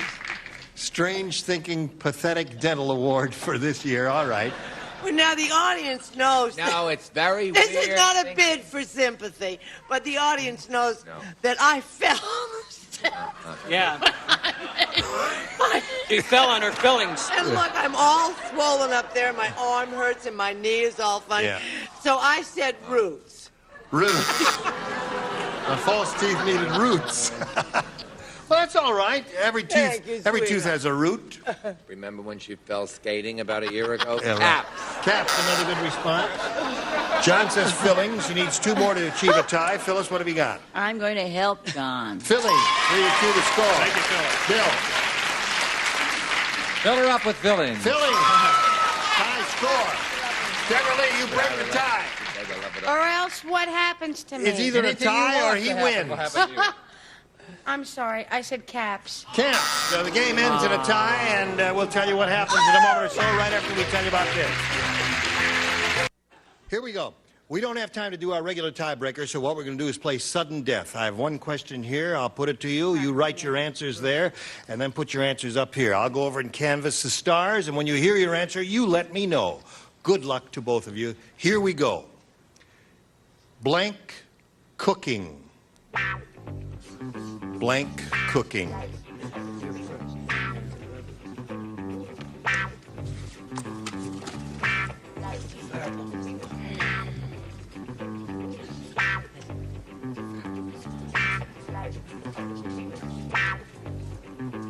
All right, they're finished. I'll call for verbal responses from you. Fred, how would you fill in that blank? Home cooking. Home cooking.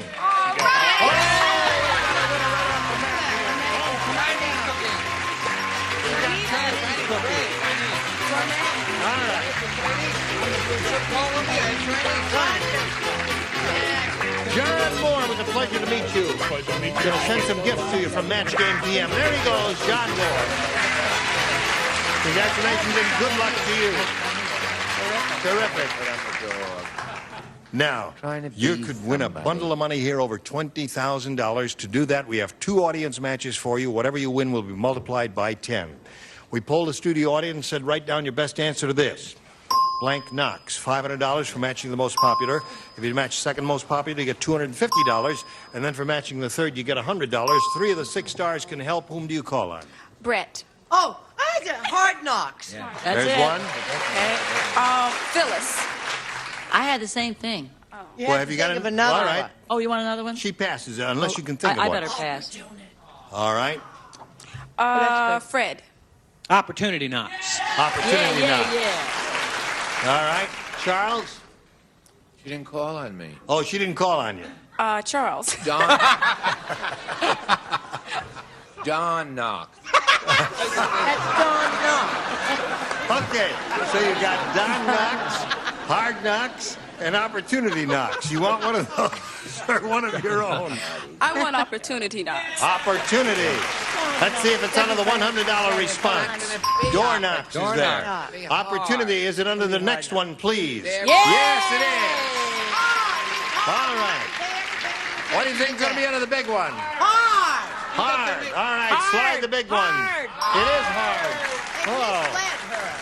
Oh. Okay, now you've got $250, means at least you'll play for us 10 times that amount, or $2,500. But you have one more audience match, and let's see how you do with that. Here we go. Smooth as blank. Oh, easy. Deborah. Smooth as silk. That's All it. right. Bill. What? No one ever called him. Oh, jeez. Wait, I'll help you. I got Wait, sick. wait. Smooth as... Wait, I'll help you.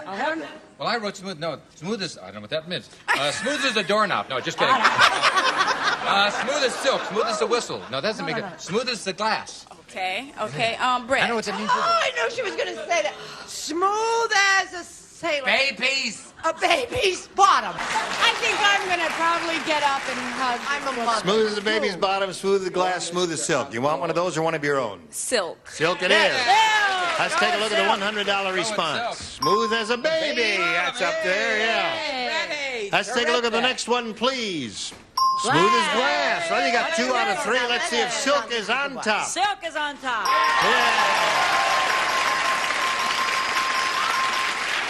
Now you want 100.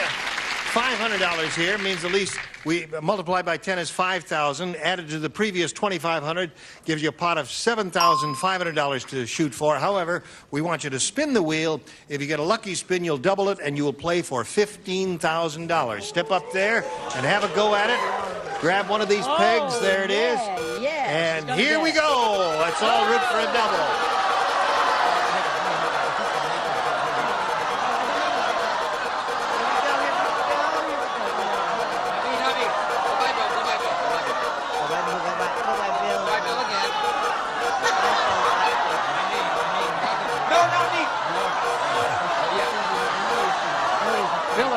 Gonna be you.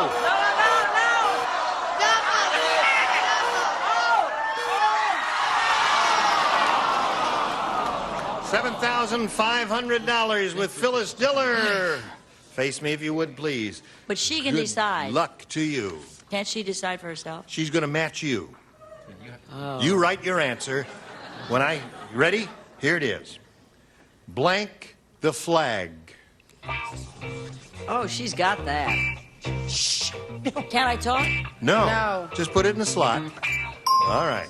If you match Phyllis, you get $7,500. What do you say? Salute. What? What? What? Terrific!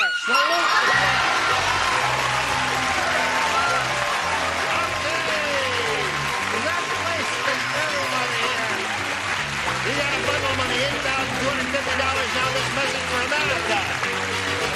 Congratulations to Beverly Janae. Join us next week for Match Game PM. Gene Rayburn here. Thank you all. Goodbye.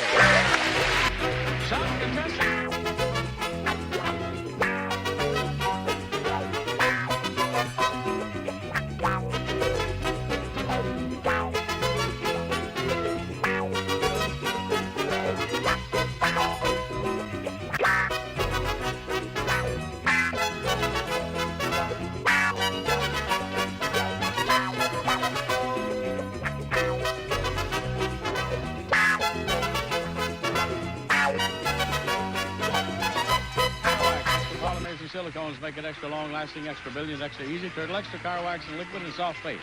And a Fabergé collection featuring organic shampoo and conditioner with pure wheat German honey for fresh-smelling hair with Super Shine Super Body Organics by Fabergé. Gents combination quartz analog LCD alarm displays either another time zone or readout of seconds and date. A Derek-clad case with matching bracelet.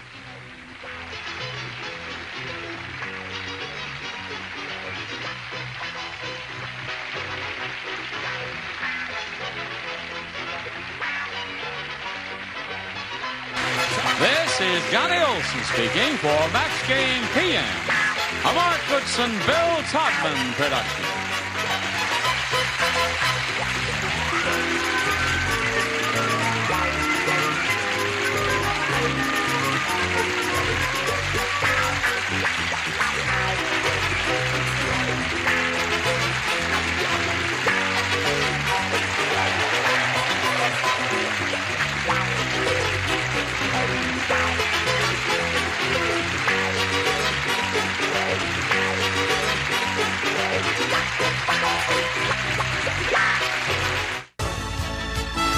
It's time for the Match Game.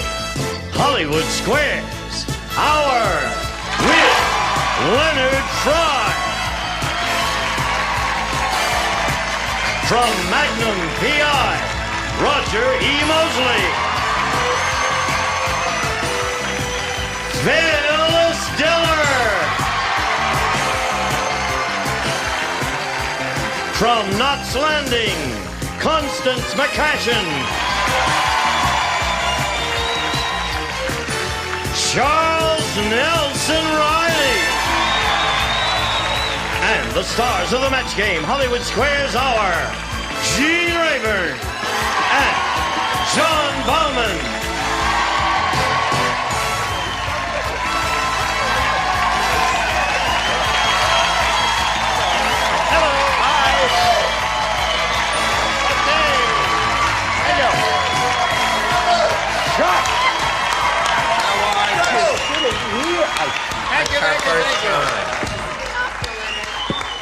Hey, did you see his entrance? He is ready. He comes out here That man slugging is with ready. both hands. I'm coming out fighting. I got my pen ready. I'm ready. You took your vitamins this morning, Roger? That's right.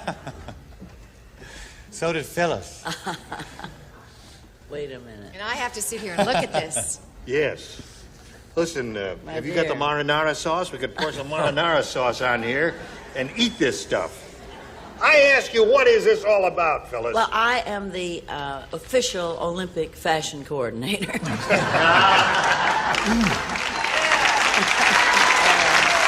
I can see. It's going to be a great season. You should have seen the oyster. That must have hurt. There was a robbery in her area, so she left with everything. That's all. She's wearing it all. All right. It's lovely. Ready up there? Ready. Yes. All right, here we go. Let's say hello to our two players, Karen ready to Nagu play. and Zachary Nesses. That was close. It's Say it for me one more time. Nagao. Nigao. Nagao. That's an interesting name. Mm-hmm. There's only one vowel in it, two vowels, and Nigao. Tell us about you, Right. Karen. Well, I'm a graduate student from Cal State Northridge, and Yeah. I'm working on 2 credentials, one in special education to work with hearing impaired children, and the other to work just in regular elementary school. And I'm working part-time to support myself. I sell cosmetics. You do? All right. Welcome and good luck to you. Thank you. Now, this is Zachary, whose face may seem familiar to you because he's been here before. There was some slight irregularity on his last appearance, and so we thought, in fairness to him, we ought to bring him back, and we've done that. And please refresh our memories about your lifestyle and all of that, Zachary. Well, like many West Coasters, I'm originally from the East Coast, Brooklyn, New York. Brooklyn! Leonard and John are from Brooklyn. Flatbush Avenue. Yeah, Williamsburg. We like you too, Nagao. Bensonhurst. Bensonhurst. And Bensonhurst. let's see, I graduated from USC Cinema School, and I currently read scripts for a brokerage house in Canada. A brokerage house? Yes. They invest in plays? They raise money to finance films. Really? Yes. That's interesting. All right. Good luck to both of you. We'll play the match game now. Here we go. Karen won the toss. You go first, A or B? I'll take B. All right. What does a B say? Mert said, I just went to the world's dumbest surgeon. I asked him for a hair transplant, but instead of hair, he transplanted blank on my head. Weird? Weird, yeah. Weird. Dumb. Okay. A dumb surgeon. I went to him for a hair transplant, and instead of hair, he transplanted blank on my head. Anything. No, that's terrible, isn't it? Let me just, well, there's a good one. That's a good Steal one. his. Anything in that family's all right. Okay. Good. All right, that's a good one, Leonard. Leonard has a weird Spelled mind. wrong? Oh, gosh. Spelling doesn't count. We'll figure it out somehow. All right, Chuck? Yo, Gene, yo. Karen, Mert said, I just went to the world's dumbest surgeon. I asked him for a hair transplant, but instead of hair, he transplanted blank on my head. Spaghetti. Spaghetti, says Karen. You weren't by any chance inspired by Phyllis's headgear, were you? All right, Roger. Well, I tried to tune into Karen's wavelength, but I missed it. We plant grass. Grass. That's a good one. All right, Leonard. Oh, I'm so stupid. But all I want in life is to wear Phyllis's hat. That could be arranged. Spaghetti! Spaghetti. Misspelled, I think. Close enough. There's an H in it. Yeah. Charles makes the best spaghetti in That's the world. right. He's a real pasta lover. Do you like pasta, Constance? No, I hate any white food. You don't like white food? Well. Baked potato? You wouldn't eat I don't eat rice. I don't eat vanilla ice cream. I don't drink milk. No white food. anything No. white. No offense, Roger. What about a marshmallow? Oh, I don't eat anything right either. Roger says he doesn't eat white food either. Sit down. It'll get worse. I think I'm blushing. Am I Yeah. blushing? I'm blushing. That means you would eat avocados or anything that's not white, huh? I would No eat albino avocados. Yeah. Roast beef. No white tuna. Honestly, Okay. I really don't. I know white food. That's why you have such beautiful So that means skin. you eat colored things. I eat colored food. All right, I think we ought to get on with it now and look at your answer. Yes. I'm getting the vapors. Anyway, I can see Roger and I are definitely on the same wavelength because I had grass. Grass, right. All right. Karen's looking for a little dish of spaghetti, John. Spaghetti! There it is. Picked up a minute. Here's the Pasta King. What do you say? I couldn't. Spaghetti's a wonderful answer, but it would never get on my head because it couldn't go past my mouth. It would never make it that far up. Steel wool. Steel wool. All right. She's got two. Let's see if Phyllis makes it. She's Good wearing answer. the spaghetti. You ought to say it. I know, but you see, I'm far too logical. A transplant comes off the same body. Oh. So I said acne. Acne? Crazy time. Ready, Zach? Yes. Here we go. Georgia the Gossip said, this is a gossip speaking, those newlyweds are really close. At the costume party, she went as an ear and he went as blank. A very close couple. Costume party. He went as an ear, she went as an ear, and he went as, that's it, you got it. As blank. As blank, yeah, very good. That's good. Yeah. It's a little twisted. Okay. Here we go, Zachary. He was the ear. Georgia the Gossip said, those newlyweds are really close. At the costume party, she went as an ear and he went as blank. Could you repeat that? Yeah. Sorry. Maybe we better come Get back the a third speed up time, sign Zach. out there. See, there is two people, Zachary. Right. You sure you want to bring Zach back? Yeah. Sorry. Two people. They're newlyweds. Right. They went to a costume party. And they were very close. They loved each other deeply. I mean, they really loved each other. How They deep? kissed a lot. They touched each other, had a lot of physical contact with each other. They cared for one another deeply. And she went, in this costume party, she was dressed up as an ear. And he was so close to her, he decided to go, he went as... A mouth. A mouth. Boo. Well, I did the best I could, folks. All right, Roger. I mean, it's obvious. Zachary. Oh, Yeah. Yes. Oh, yes. yeah. What can you do with the ear but put an Earring. earring in it? There you go, an earring. Do you think it's too busy? Yeah. Now, what could my answer be? It won't play in Peoria. A Q-tip. Do you read lips? You don't need a hat. Earrings. You were never lovelier. All right. What do you say, Whitey? Oh, Zachary, see this, see this. Earring. Wonderful answer. There's some other good possibilities here. All right, John. Zachary, see this? Wax! Earwax. Okay. What do you got for us, Chuck? My image is so masculine that an earring would never occur to someone like me. Naturally. So I said an earplug, Gene. Okay. A what? That's a really butch answer, an Let's go. earplug. All right, Phyllis. An earring. Earring it is. All right. Now, there it is. 2-0 score at the end of round one. Round two coming up right after this for you. Huh? Q-tip would have been good. Here we go to round two. Thing. Karen Negao, you're ahead. You go first. I'm going to stick with B. B it is. 4 people play. Roger, Constance, Charles, Phyllis. Please respond to this. Linda said, I just bought a hamburger at Ralph's place, and they charged me extra. They said it was because blank fell into the grinder. They charge him extra. Blank fell into the grinder. I had to throw that away before you saw it. Let me just see.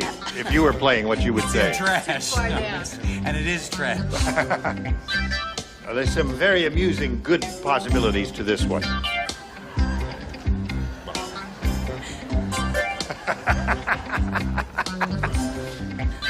All right, Karen. Oh, I get it. Linda said, I just bought a hamburger at Ralph's place, and they charged me extra. They said it was because blank fell into the grinder. A cockroach. Oh, They wouldn't charge extra for a cockroach. See, we thought you were going to say they charged me extra because some meat fell into the grinder or something like that. What do you say? Oh, nothing's worse than biting into some food and pulling a long piece of hair out. Some hair. Whoops. Oops. I repeat myself. Bart, throw in the box of Kleenex. Roger spilled his water, and I don't want his new suit to get all dirty. Do we have to dress with all those other patients? All the No, patients. it's all right. We can dress alone, you and I. No, we'll eat alone. We're not going to eat dinner with and them. if you think the hat is bad today, where do you see the one she's going to wear She's got another one. Thanks, Bart. All right, Constance, we come to you. You gonna skip Leonard because he's helping Roger? Well, he matched in the previous round. Oh. Okay. Well, I figured, if you pay extra money because the guy who grounded the meat lost a finger in the meat. A finger, because Ralph's finger fell into the meat. Extra tasty. Yes. Very tasty. That's why they charge extra. What do you say? A perfectly terrible answer, Ralph's tie. Right. And you, my dear? Some meat. Some meat, of course. There's the answer. Charge them extra. A lot of these places, they use a lot of fillers, sawdust, and all kinds of things they throw in there. You think you're eating hamburger. Here it is. The pet shop owner said, I think my new assistant used to be a cowpoke. Yesterday, I caught him roping a blank. What was Pet it shop. again? Start that Oh, pet shop. The pet shop owner is speaking. He says, I think my new assistant used to be a cowpoke. Yesterday, I caught him roping a blank. There it is. Good. Very good, all of them. You're all wonderful. Yep. Hello, Zachary. Hi. Now listen carefully. The pet shop owner said, I think my new assistant used to be a cowpoke. You know what that is? Yes. Yesterday, I caught him roping a blank. A dog. A dog. Okay, Zachary.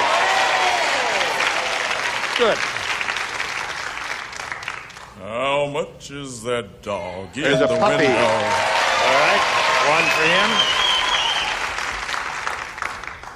We Brooklyn boys, we think alike. Bensonhurst beats Floppershaviger. I said a small dog. All right, that's two for him. Hello, Miss Constance, honey. Well, this morning I had to buy one of these for my son because our other one died, so I'm sorry I said goldfish. A goldfish. No, that's good. That's an amusing picture, roping a goldfish. Really? John, you play, right? Yes, they were not amused. They were not. Well, perhaps they'll improve. I said a tropical fish. Charles. Now, I hope this is a match. Poodle. All right. Yes. Dog. Dog. All right, 4-2 the score. That's the end of round two. Round three coming up in a moment or so. The final round after this.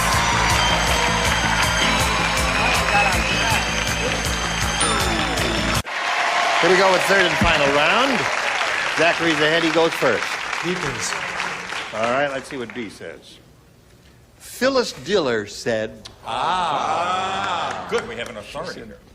I'm so depressed. Yesterday, my living bra blanked. Well,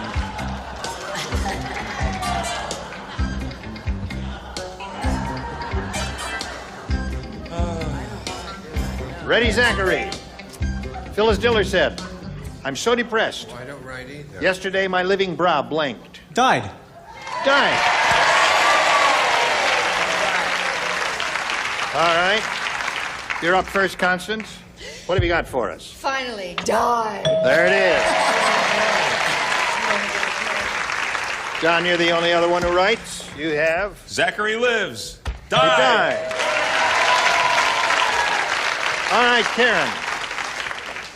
The best you can do is achieve a tie. You can do that by matching the four you have not matched: Constance, Charles, Phyllis, and Roger. Orson Welles just had a suit of armor made. You know, Orson is rather huge, isn't he? When he puts it on, he doesn't look like a knight. He looks like a blank.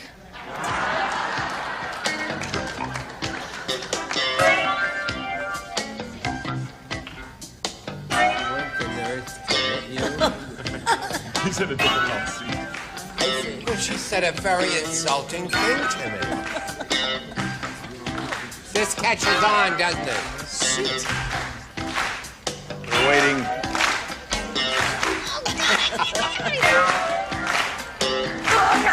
My God, we're a hit.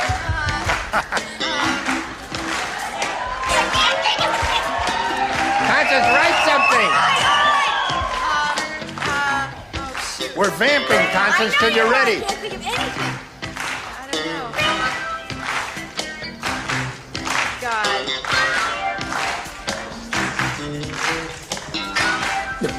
This is awful. All right, audience, thank you very much for stalling for us while we're waiting.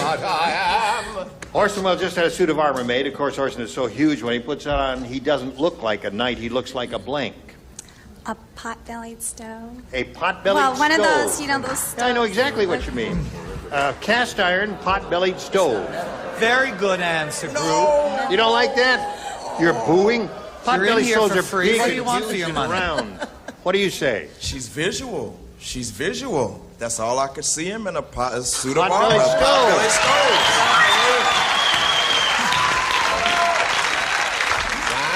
If you stole his, Karen will be very happy. Did you steal his? I think I did. I put metal stove. Well, that's it. Yeah. Right. You ready, Chuck? I'm sorry, I said the Brooklyn Bridge. All right, so that means Zachary wins the game. What have you got? I like A tank is good. Right. Come on down, Zach. Karen, it was a pleasure to meet you. Oh, well, thank you so much. Some gifts will be coming your way from the match game. Karen McGow. Okay, Zach. Now we're going to switch to Hollywood Squares. John and I will trade places. More stars will appear here. A lot of excitement coming along. Don't go away. We'll be right back. A member of our studio audience will receive Burke Klein's wall-away recliner. Combines luxurious comfort with traditional styling. The space-saving recliner can be placed near a wall and still glide smoothly to a fully reclined position furnished by Burke Klein. And now, it's time for more of the match game. Hollywood Squares, Hour with Fatty Fly. Barry Gordon. From the Jeffersons, Roxy Roker.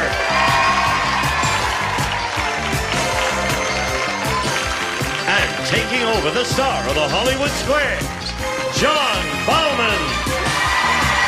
We didn't really mean it, Orson. Stick around. We'll be back in a couple of minutes to play Hollywood Squares. See you then. And now, John Bauman and the Hollywood Squares. It's a long, long way from Benson Heights to Hollywood. But Zachary Nessus made it through the match game and all the way on to Hollywood Squares. Congratulations to yous. Thank you. Hey, you talk funny. We have 3 new celebrities with us. They are Fanny Flagg, Roxy Roker, and Barry Gordon. Welcome to all of you. And Roxy. Yeah. Let's see, we've been on the air up until this point about, what, 9 months or so? How many seasons for the Jeffersons? We're now into our 11th season. Wow. 11 years. They said it would last, but here we are. For anyone who knows anything about television, that is quite a track record. It's tough to stay on for 11 years. You still enjoy it? Oh, yes, we had lots of fun, and we have a terrific cast of, you know, not just the characters, but they're terrific people with whom to work. Really. Well, you always look like you're enjoying it, so I'm sure you are. You're probably enjoying yourself so far. Let's see what happens here in Hollywood Squares. Here we go, Zachary. And we will reacquaint ourselves with a lady who enjoyed herself copiously yesterday. Her name is Janine Elkins, and her total $1,725. She could have enjoyed herself a little more by getting the super match, but who knows, that may be in the cards today. Why don't you remind us a little bit about your resume, your life to date? Well, I live in Anaheim. I'm married. I have 2 little boys, 8 and 2, and I'm a full-time student working towards my accounting degree. Mm-hmm. Well, that accounting degree could come in very handy if you win a bunch more money here on Hollywood Squares, but Zachary will be doing his best to stop you. We will play this game until you hear the time's up bell. Whoever is ahead at that point is very logically our winner. Goes on to play Super Match, which can be worth up to $30,000. First game's worth $100, $25 for every square. The champ always gets to start. Janine, pick a star, and let's go. Barry, please. Barry Gordon. An unorthodox maneuver. Barry, who has more muscles? A grasshopper or a girl?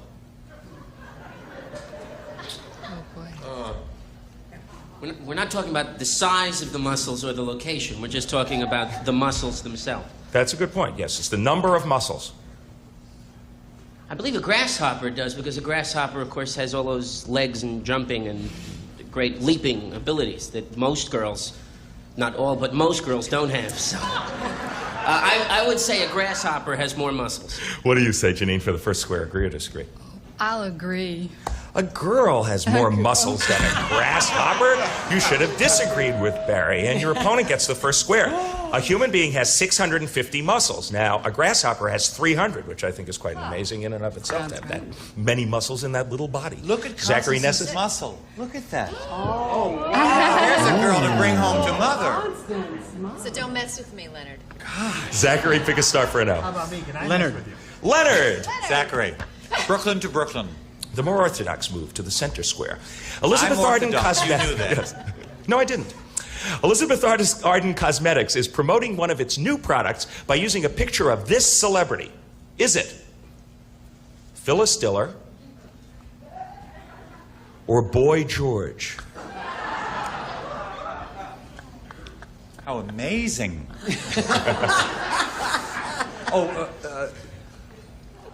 If I was Elizabeth Arden, and I thank the good Lord that I'm not, I would use Phyllis. But I would use Phyllis for my campaign. What do you think Elizabeth Arden does? I think she would use Phyllis for her campaign. Thank you, Doctor. Leonard says Elizabeth Arden Cosmetics is using Phyllis Diller to promote its new products. Agree or disagree, Zachary? I disagree. Elizabeth Arden Cosmetics is using Boy George to promote a new product. You're right to disagree. You get another square. The new product is called iFix. Called what?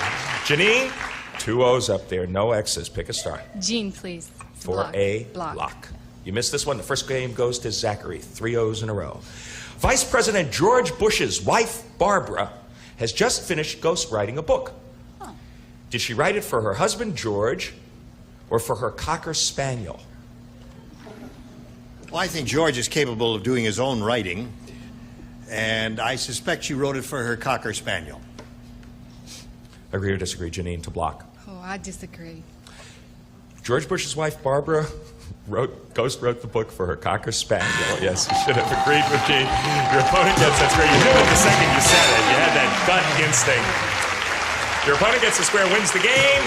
The title, run right out. The title is Fred's Story, A Dog's Life. We'll be back to play a $200 game right after this. Don't miss it. Stay tuned for more of the next game, Hollywood Squares Hour. I don't. I know that Charles does. He tips everybody. Now back to John Bauman and the Hollywood If they Square. do something extra. Well, I hope you all enjoyed reading Fred's Story, A Dog's Life during our commercial break. Now we're back with the $200 game. You are not yet on the board, champ. Pick a star for an X. Come on, guys. Phyllis, please. Phyllis Diller. What's more, the yearly income of an average American or Liberace's annual dry cleaning bill? It's probably Liberace's dry cleaning bill, because you know those things he wears are not easy to even wet clean.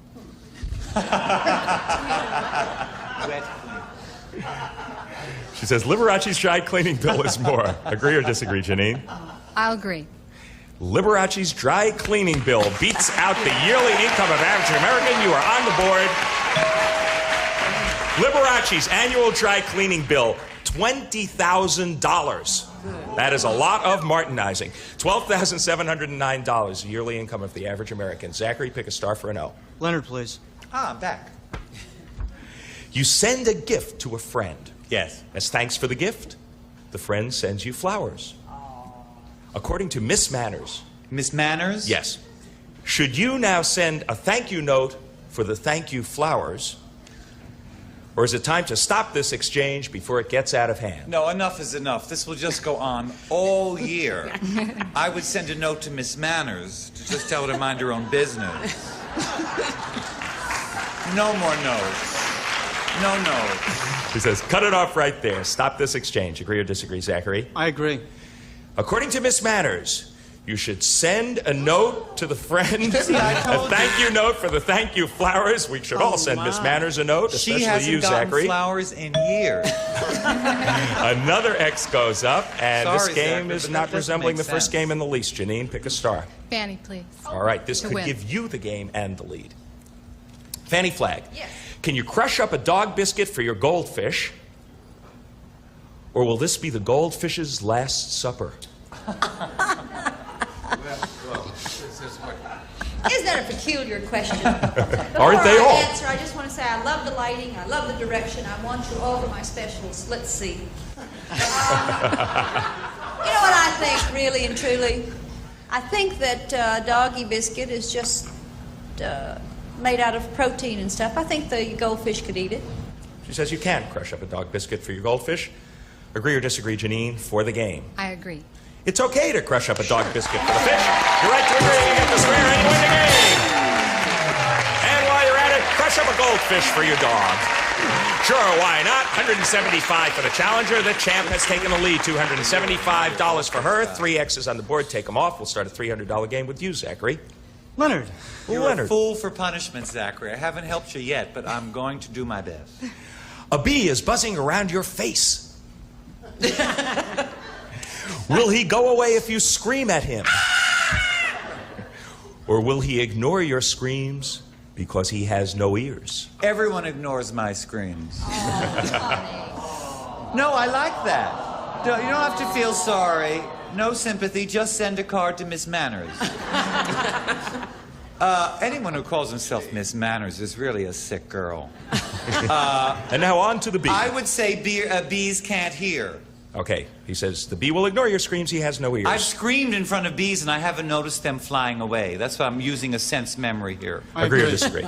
I agree. Bees have no ears. You are right to agree. You get the first square in the $300 game. Janine, your move. Jean, please. Gene Rayburn. According to a recent survey of wife swappers, is a wife swapper more likely to be a Democrat, a Republican, or not interested in politics? You're too busy going to each other's houses to vote even. Democrat, Republican are not interested in politics. I say blame it on the Republicans. I blame everything on the Republicans. Go ahead. Gene says a wife swapper is more likely to be a Republican. Agree or disagree, Janine? Oh, I agree. According to this recent survey, most wife swappers are not interested in politics. You should have disagreed with Gene, and your opponent gets that square as well. Well, I don't know if it follows that politicians aren't interested in wife swapping, but think about that for the next couple of minutes, and we'll be back to complete the $300 game. 275 to 225. They have swapped the lead, but swapping just got you in a little bit of trouble. Janine, it is your move, Zachary, for an O. Pick a star. Barry to win. This would give you the game and the lead back. Okay. No pressure. Barry Gordon. Yes. In a Red Book survey, did most men say their sex lives have improved or deteriorated since their honeymoon?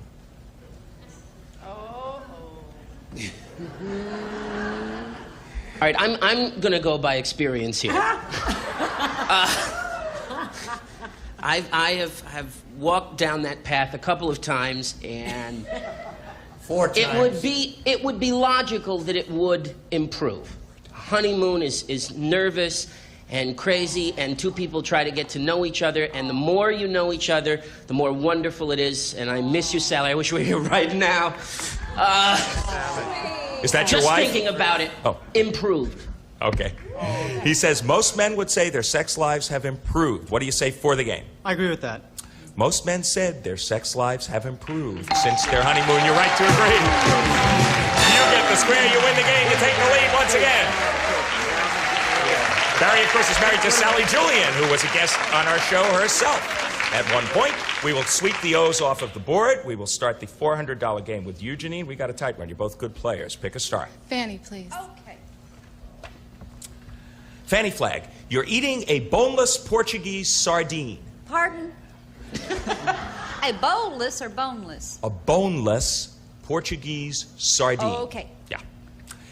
Was it probably boned by hand? Or do they have mechanical fish boners? Well, honey, those little teensy bones, you can hardly see them. Can you? You know what? In Portugal, they have machines that just snap those little bones out and slam those things in the can and send them over here. Fanny says there are mechanical fish boners. Agree or disagree, Janine? I disagree. There is such a thing as a mechanical fish boner, and that's in fact what they use. You should have agreed with Fanny. Your opponent gets the first square in the $400 game and increases his lead. Zachary, pick a star for another O. Roger. Roger Mosley. Oh, good. Let me get my little black book out with all the answers. Go on. When you rub a sheep. Sheep, yes. Go on. When you rub a sheep, does lanolin rub off? Or do you have to boil him to get it? Good Lord. Sheep rub. Alive? Follow me, Jay. You have to, look under what? L. Lanolin. Yeah. Right. Boil. You have to boil it off. Trust me, it's in here, this book. You have to boil it. In the book. You have to boil it. It's in the book. Agree or disagree, Zachary? Says you have to boil a sheep to get the lanolin. I'll agree. When you rub a sheep, the lanolin rubs off. You should have disagreed with Roger and his little black book. Your opponent gets an X. All the sheep who are watching, you can relax. Janine, pick a star. Leonard, please. Leonard Fry for another X. Getting the lanolin on. You sold your condo and you bought an igloo. Will you have to go without windows? Or do some igloos have windows? Some igloos have windows. This is a recorded announcement. Agree or disagree, Janine? Oh, gosh. Oh, I disagree. Remember the cartoons? Some igloos have windows. No, you should have agreed with Leonard. They use clear ice. I Well, rubbed live his and learn. nose quite a bit. You'd be surprised. Zachary, your move. Phyllis to win. All right, now this could give you really a commanding lead at this point in the day. Phyllis Diller. How often does the average 55-year-old married couple make love? Why do you ask me these questions? What makes you think I'm 55? No. Is it once a week or once a month? It's once a week, thank God.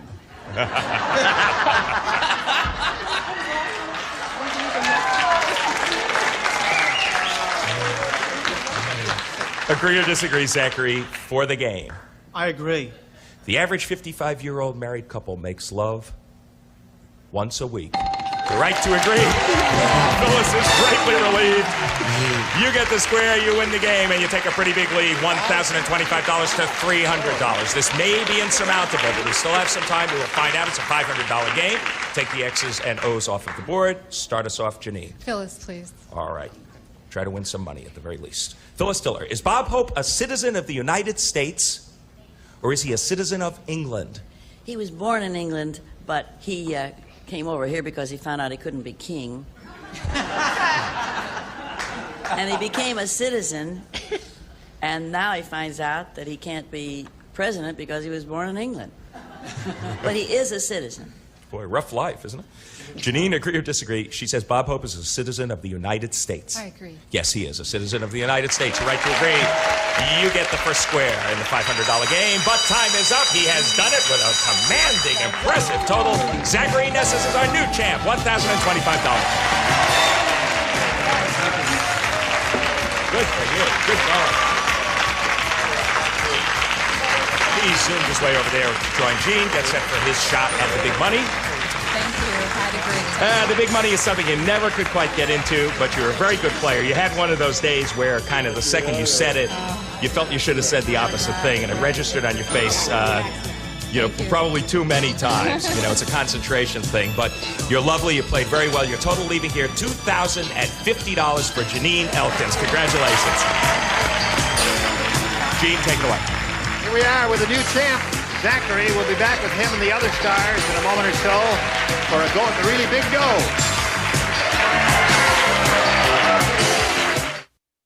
And now, here to play the super match is Gene Rayburn. Thank you. Okay. All right, Zachary's up here for the first. What was that all about? What were you doing there?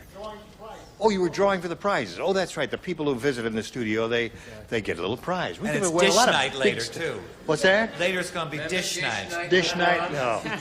All right. Zachary is going to try to win that potential $30,000 in the super match. Are you ready? I am. Are you surprised to be here? I am very surprised. Well, we wish you very well. Let's see how it goes. We polled an audience not too long ago, Zachary. We said, write down your best answer to this. Raisin blank. $1,000 for the top answer, $500 for the second, $250 for the third. Whom do you call on for some good suggestions here? John. I'd say Raisin Bran. All right, there's one. Roger? Roger, have you got one? Yes, bread. Raisin bread. Fanny has one. Fanny. Raisin hell.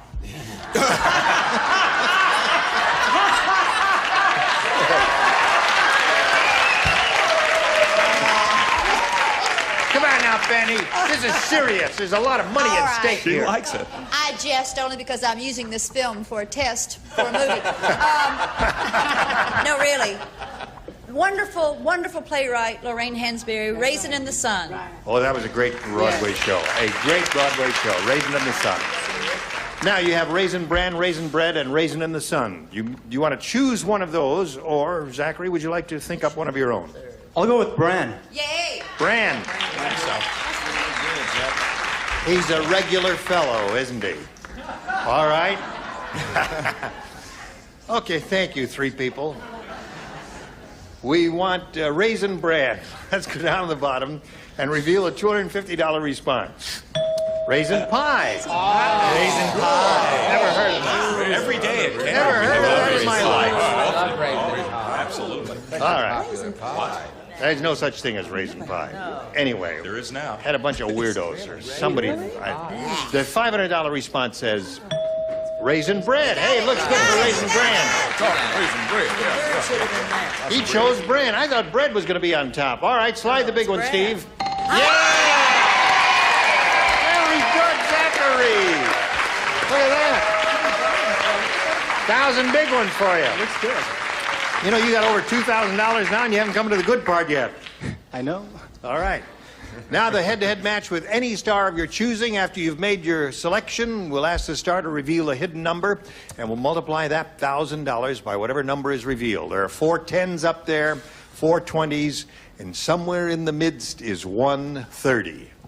Phyllis. Maybe she has it. I hope I have. One never knows where it is. hope I- Phyllis has a 20. You're playing for $20,000. Good luck, Zachary. Yes, ready. All right. No help from the audience, please. Blank bed, B-E-D. Blank bed.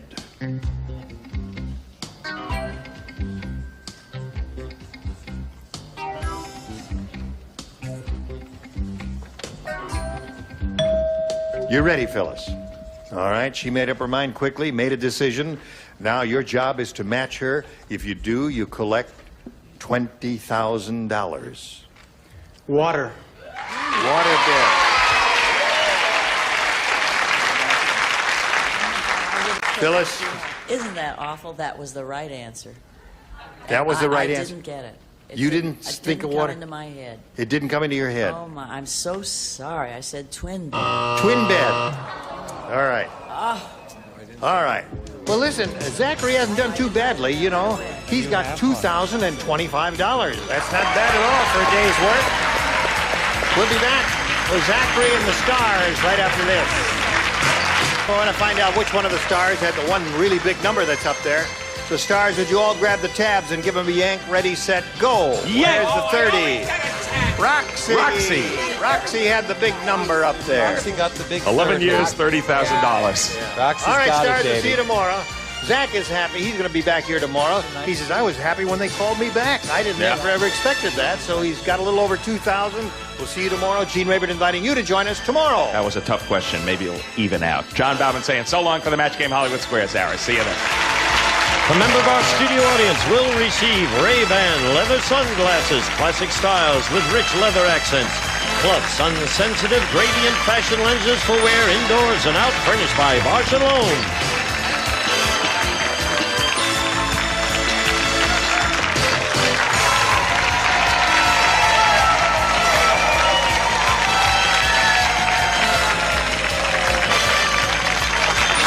This is Gene Woods speaking for the Match Game Hollywood Squares Hour.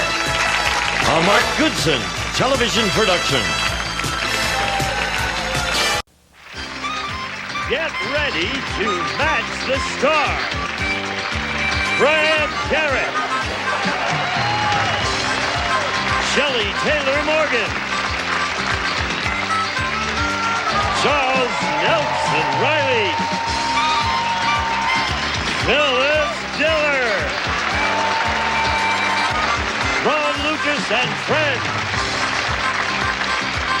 and Dana Fleming as we play the all-new star-studded Match Game. And here's the star of Match Game, Ross Schaefer.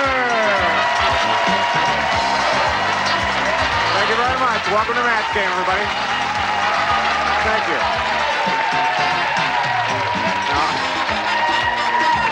Now I want you to say hello to our stars. Hello, stars. Hello. We've had a good week, haven't we? Has it been a good week? Yeah. Brad, you are a star. This is the best Charles Nelson Riley we've ever. Well, thank you very much. Let me tell you something. I don't know if I remember you. We did Pajama Game in 1961 in Delaware. Isn't he wonderful, Ron Schaefer? Yes. Very fun.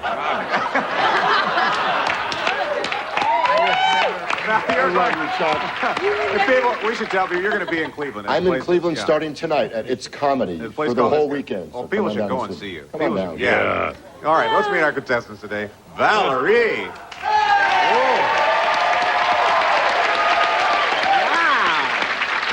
Money. Well, I think $14,650 is a substantial amount of money. Got your work cut out here for you, Dennis. Hi, how are you? Hello. Now, tell us what you do and where you're from. I'm Dennis Hannon. I grew up in Brooklyn, New York. Now I live in Arizona. I teach math at Chandler High School, and I have a wife and 3 children. I knew you were a teacher. Are they watching? I'm sure they will be. Oh, yes, good. yes, they're all Good. watching. Well, good luck on Match Game. You know how we play. The goal is to match as many of our celebrities as you can, and every time you do that, you get $50. The one who scores the most at the end of the game is the winner, gets to keep all the money, and will go on to play Super Match for a shot at $10,000. Valerie is familiar with that. So, Val, since you're the champ, you get to go first. A, please. A is the one you'll get. Okay. Oh, this is a Rodney Dangerfield question. No. Oh, no. Don't get him started. No, I know, but he's been teaching me. And you're doing very well. I'm doing very well. Ross, do Rodney. All right, hey, what's wrong? Hey. Hey, you're all right. All right, hey, no kid, you're all right, kid. I'll tell you, when I was growing up, all I got was a hand-me-downs from my brother. I didn't get his used clothes. I got his used blank. It's there. That's it. Shelley, you talk fast, you write fast. I was a secretary. I took shorthand at 140 words a minute. Wow. All right. Impressive. Very impressive. Yes. Okay. Charles has his answer? Okay, Valerie. Rodney Now. Dangerfield said, when I was growing up, all I got was my hand-me-downs from my brother. I didn't get his used clothes. I got his used... Girlfriend? Girlfriends? Okay. Oh, boy. Now you're going to hear the master. I said used. Doesn't this say used food? Used What did you have, Shelley? Well, I was going to say underwear, Yeah? but I didn't because that's clothes. So I said girlfriend.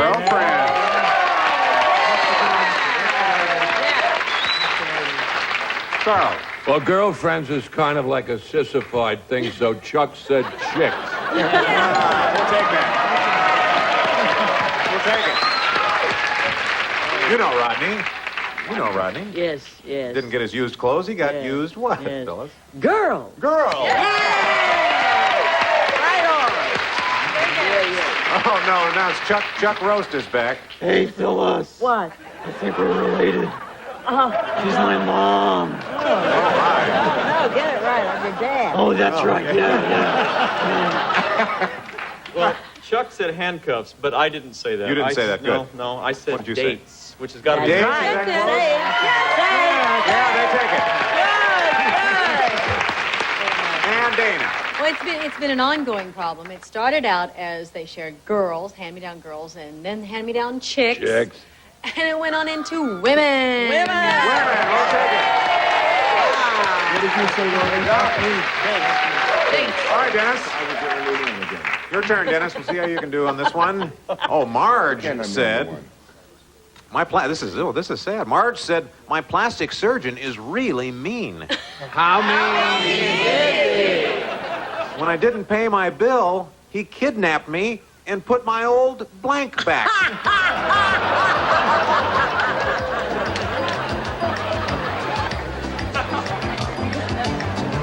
You like that music, Chuck? So nice, yeah.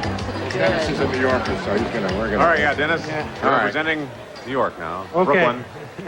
Marge said my plastic surgeon's really mean. When I didn't pay my bill, he kidnapped me and put back my what? My old face? Put my old face back. Oh, yeah, they're rough on you, aren't they? All right, Phyllis. Oh, wait, no, here. What am I doing? You just can't wait. You just can't wait, right? Ross, does this set look familiar to you? He's in another dimension. All right, Brad. Brad, what vowel do you want? Well, you know what? You see, I have respect for New York. They killed King Kong, so I don't mess with New York. I said face. You said face. Look at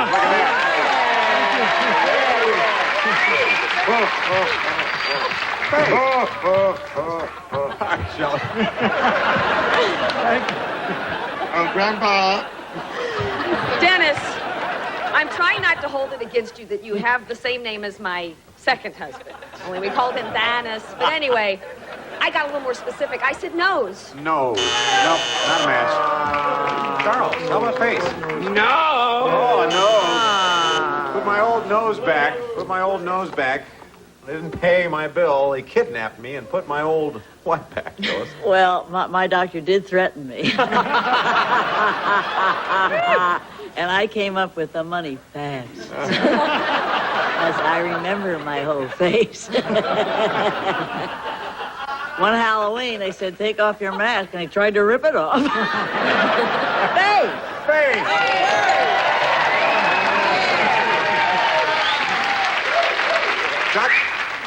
Chuck, what were you thinking there? I can't tell you what I was thinking. Well, what did you write? I said nose. Nose. Oh, there's a nose. How about you, Dana? It's a facial Are you sure I didn't have you in grade school? You sure you didn't teach? Doesn't he look like the quintessential teacher? Yeah. I think I had Well, you. thank you. Yes, but I said nose. You said nose. Okay. Sorry. Well, we got a couple of matches there, Dennis. You have 100. Valerie has 250. We'll play matchup, and you can build up your score. We'll take a break. We'll be right back. We're back.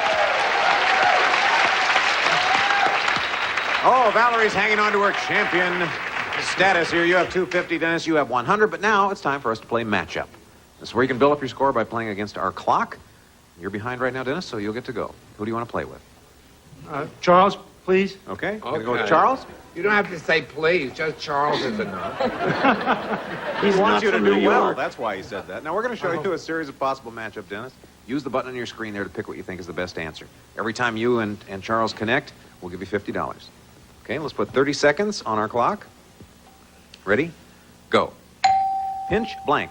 Pinch hitter, pinch me. Pinch hitter. No match. Speedy blank. Speedy trial, Speedy Gonzalez. Speedy Gonzalez. Match. London blank. London fog, London bridge. London Bridge. No match. Hot blank. Hot air, hot to trot. Hot air. Match. Henry blank. Henry Ford, Henry Fonda. Henry Ford. No match. Stick blank. Stick ball, stick 'em up. Stick 'em up. No match. Suspend. Oh, well, Dennis, got a couple matches. Stick ball, there's a New York answer. Sure it is. All right, Valerie, your turn to play. Who do you want to play with? Shelley. Okay, you and Shelley. Go again. Okay, remember, $50 per match. Get as many as you can in 30 seconds. There's the clock. Ready? Go. Barber blank. Barber College, Barber of Seville. Barber of Seville. No match. Box blank. Box office, box lunch. Box lunch. Match. Master blank. Mastermind, Master Sergeant. Mastermind. Match. Dry blank. Dry champagne, dry cleaner. Dry champagne. No match. Peanut blank. Peanut gallery, peanut butter. Peanut butter. Match. Water blank. Water buffalo, water balloon. Water balloon. Match. Brain blank. Brain teaser, brainstorm. Brainstorm. Oh, she didn't get it in time. Not in time, but you got 4 matches, Valerie. Puts you in a good position at 450. Dennis has 200. We're going to take a break and be back with more match game. We're back. Dennis, you're trailing right now, so you get to go first on this deal now. You want A or B? A, please. You're going to go with A. Okay. Let's see what it is. Bad choice. Don't mind me, I hate it all. I know you hate it all. You have a bad attitude, don't you, Chuck? Eddie said, it's not easy working for the Godfather's exterminating service. Every day I have to give the kiss of death to 1,000 blanks. Charles, you've been so quiet today. So have you seen what's going on around me? A woman with 1 million pieces of jewelry, 6 puppets in the middle, 9 imitations, and a sex pot. Welcome to the home show. There we are. We have our answers now. Dennis, it's not easy working for the Godfather's exterminating service. Every day I have to give the kiss of death to 1,000... Ants. Ants. An insect, sure. No. 1,000 ants. Oh, now you guys, if you were down here, it wouldn't be that easy, would it, Dennis? It's so easy at home in your pajamas, you know? Yeah. Yeah. 1,000 wears ants. clothes? Every day I have to give the kiss of You've death been to peeking. 1,000 what? I said cucarachas, cockroaches. Cockroaches. Shelley. Okay, I got the same thing. Cockroaches. Cockroaches. Cockroaches. Cockroaches. How about that, Dennis, Charles? you're from New York. Yeah. They don't have ants. They're just cucarachas. They have roaches, not cucarachas. Okay, Phyllis. Every day I have to give the kiss of death to 1,000. The Godfather, and you Yeah. dirty rat, you know. So I said rats. You said rats. Oh, you said rats. You know. Yeah, he's got a rat. Good thinking. Wrong. Well, we agreed on roaches. You had roaches Everybody together. said roaches. And Dana? It's got to be roaches. It's got to be roaches. Okay, well, you have 200. Valerie, you're at 450. See how you do with this? Sheila complained. Oh, She does. Sheila complained. She's a complaint. She's a complainer, but she has a right to, because every night, Sheila says, my husband brings his work home with him. What's really bad is he's a blank.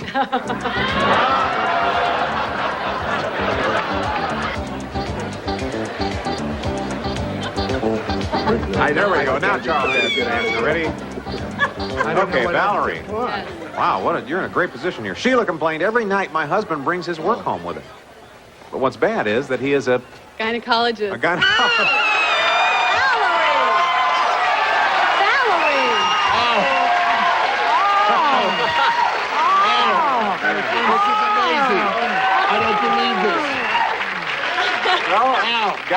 I was so close. I can't tell you how close.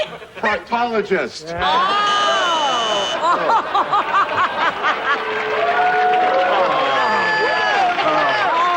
so bad. A pagoda. No, I'm not Abe Pagoda, not proctologist. I had a different angle on this entirely. Female impersonator. Yeah, put that in the slot there. Put it in the slot. Charles? I was close. Very close. Bricklayer.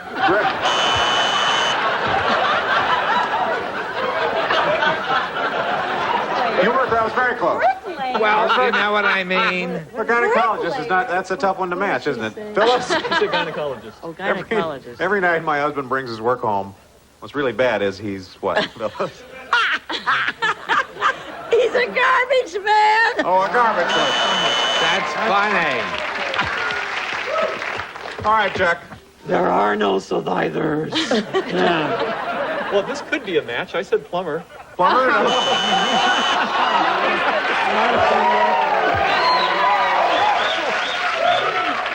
I said plumber. I was very nice. You're a plumber, too. Plumber, gynecologist, now work. Well, there's the score, 450 to 200. Time now to change that. It's final matchup time. Whoever wins the round now will win the game and a chance to play for a possible $10,000. Dennis, you're trailing at this point, so you'll get to go first. Who would you like to play with? Dana, please. You want to go with Dana? Thank you. All right. Mr. Dennis. All right, now, Dennis, this time, every match will be worth $100, and we're going to give you 45 seconds to get as many as you can. Got to get at least 450, though, to stay in the game. Okay? We have 45 on our clock. Ready? Yeah. Go. Cracker blank. Cracker barrel, Cracker Jack. Cracker Jack. Match. Golden blank. Golden oldies, golden girls. Golden oldies. Match. Pearly blank. Pearly white, Pearly Gates. Pearly Gates. Match. Cliff blank. Cliff Diver, Cliff Robertson. Cliff Robertson. No match. Broken blank. Broken leg, broken heart. Broken Hearts. No match. Alexander blank. Alexander the Great, Alexander Graham Bell. Alexander Graham Bell. No match. Lauren blank. Lauren Hutton, Lauren Bacall. Lauren Bacall. Match. Peep blank. Peep show, peep hole. Peep Hole. Match. False blank. False eyelashes, false pride. False Pride. Ah, not in time. You got five matches. Okay, Valerie, your chance to play for the win. Who would you like to play with? Brad. Okay, you and Brad Garrett. All right, Val. Okay, Val, Go now you for it. have 450. You have to beat 700 to win. Okay, let's put 45 seconds on our clock. Ready? Go. Pot blank. Pot luck, pot belly. Potluck. No match. Pulling blank. Pulling taffy, pulling teeth. Pulling teeth. Match. Black blank. Black Sabbath, Black Stallion. Black Sabbath. No match. Gene blank. Gene Autry, Gene Kelly. Gene Autry. No match. Cup blank. Cupcake, cup of coffee. Cupcake. Match. Film blank. Film festival, film at 11. Film festival. No match. Delivery blank. Delivery man, delivery room. Delivery man. Match. And win.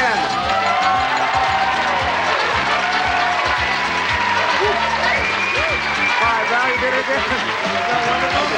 Wonderful. All right. We're going to get a familiar spot for you. Dennis, we have to say goodbye. We have to, no, don't leave. No, we'll help you leave. Dennis, we have some nice things for you backstage. And please give our regards to your class. Hi, Dennis. Okay. We're going to take a little break. We'll be right back with our big money super match.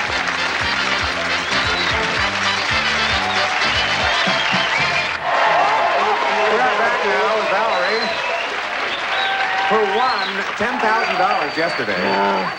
You're going to try to do it again. So good luck to you. We're going to start with an audience match, if you're ready. Yeah. All right. Me. No, not you. We yet. polled a recent studio audience and got their best response to this. Slap blank.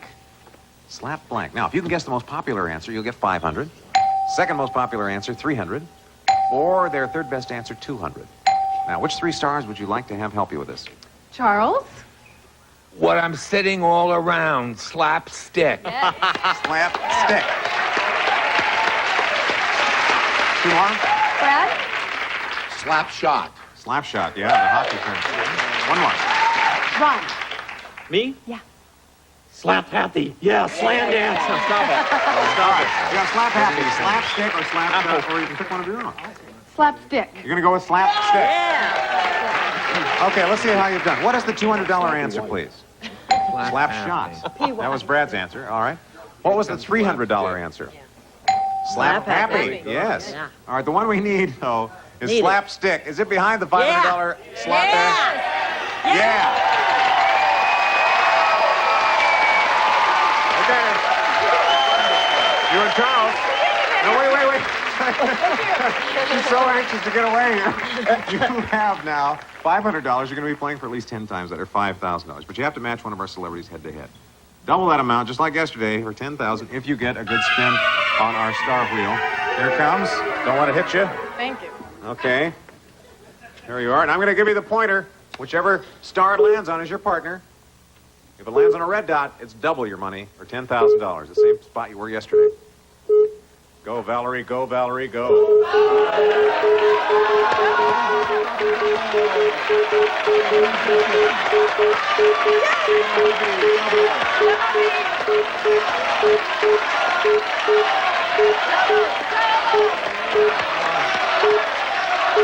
like that game. Oh, but it's Charles. Well, Charles was the guy who got you here in the first place. Right. Yeah, all right. And you stopped her from coming over here and kissing me, Ross. Oh, did I stop that? You betcha. I'll tell you what, Match, Charles. okay? You win the $5,000 for her, and I'll release her to you. Good luck, everybody. Yes. Well, everybody, it's you, Charles. I know, but I'll pass the buck. Okay. No. Valerie, you need an exact match. You're going for $5,000. Give me your best answer for Jerry Blank. Jerry Blank.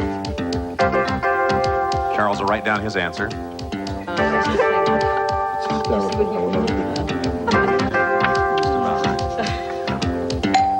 Charles has his answer, Valerie. Okay.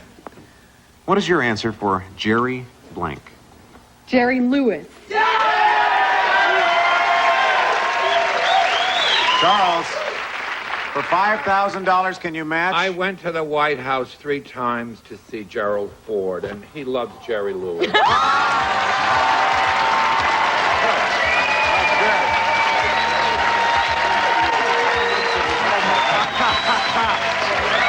yeah. We're talking big money here. We'll take a break and be right back.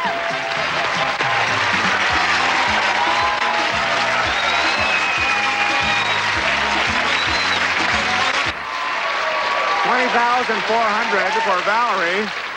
It's going great, isn't it? Yes. She's going to come back on our next match game, and we want you to join us, too. See you then. Departing contestants will receive introducing Jovan Musk Actives from the creators of America's Most Preferred Musk, a complete line of aftershaves and deodorants for the man on the go. Pledge for over 30 years of bringing out the natural beauty of your furniture with no build-up, and with Pledge's touchable shine, smears just disappear. Franklin's Amazing Language Master, world's first electronic dictionary for thesaurus and speller, defines over 80,000 words. Franklin, innovator in electronic reference.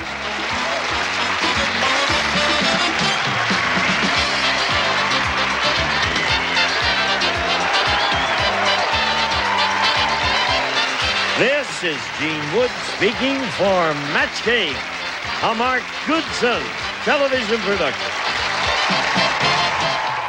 Get ready to match the stars. George Kennedy.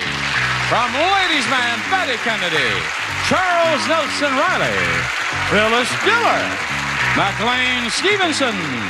From Harper Valley PTA, Fanny Flagg. As we play the star-studded Big Money Match Game PM. And now, here's the star of Match Game PM, Gene Rayburn.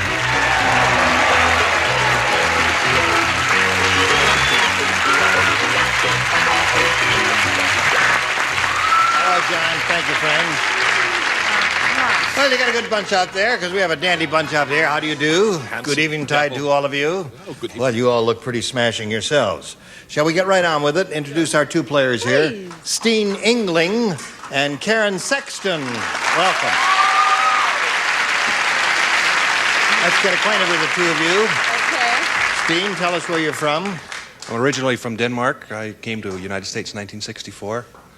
I went to college here and did all that good stuff, and now I work for myself as a contractor. A building contractor? Yes. Oh, that's good. Give that How man do you his own series. Yes, you give him his own series, right. Ingling, is that the way you say your name? That's right. Ingling. Just like it's spelled, very simple. Ingling? Ingling. All right, and Karen. Okay, I'm a student. I attend USC. I'm a history major. I'm going to go into law, and I'm miserably single. But my boyfriend's in the audience. Get the idea? What's his name? Richard. Richard, you got the idea? Oh, yeah. You do understand what she's saying. You got the message. You're going to sit there and do nothing? Holy mackerel. All right. May I point out to you that here on Match Game PM, you'll each have 3 opportunities to match as many of our stars as you possibly can. The one who's done that most often at the end of the 3rd round will be the winner. Go on and play the big money super match. Can pay over $20,000. Good luck to you. Here we go. All right, Steen. B, please. Steen says he wants B. Steen the phone, the fiend, the soon, the bean, the throne, the fiend, the Steener, linga, linga, linga, linga, linga. Say something in... Det er svært at snakke dansk, når man ikke har nogen, kan snakke med. Ja. You say the first thing, yeah. That's the answer is yeah. Right. Jack said, I just read a revised history book. Shut up. One guy.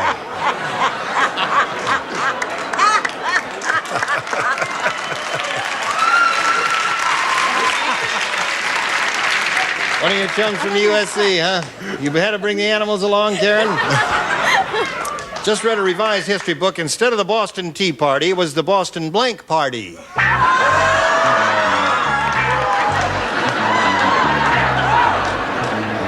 Are you ready, Steve? I'm ready. All right, Jack said I just read a revised history book. Instead of the Boston Tea Party, it was the Boston Blank Party. Pot party.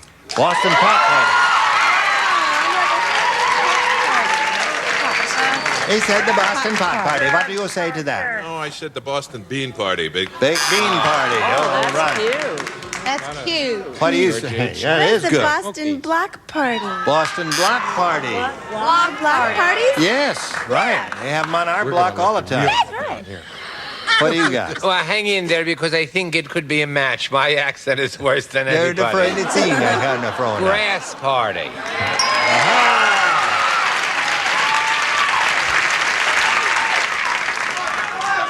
That's one for Steen.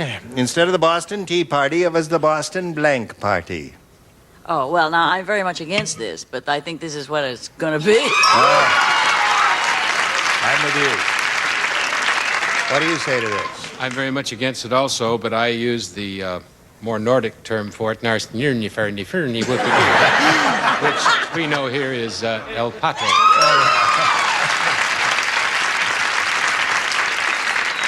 What came to your mind here? Are you busy tonight? How to Yeah, right. All right. Karen. Okay. The Hollywood producer said. Oh, Lord. No, he didn't say that. They never say things like that. He said there's something wrong with the casting of this movie. It's the life story of Debbie Boone, and in the starring role, they've got blank. Now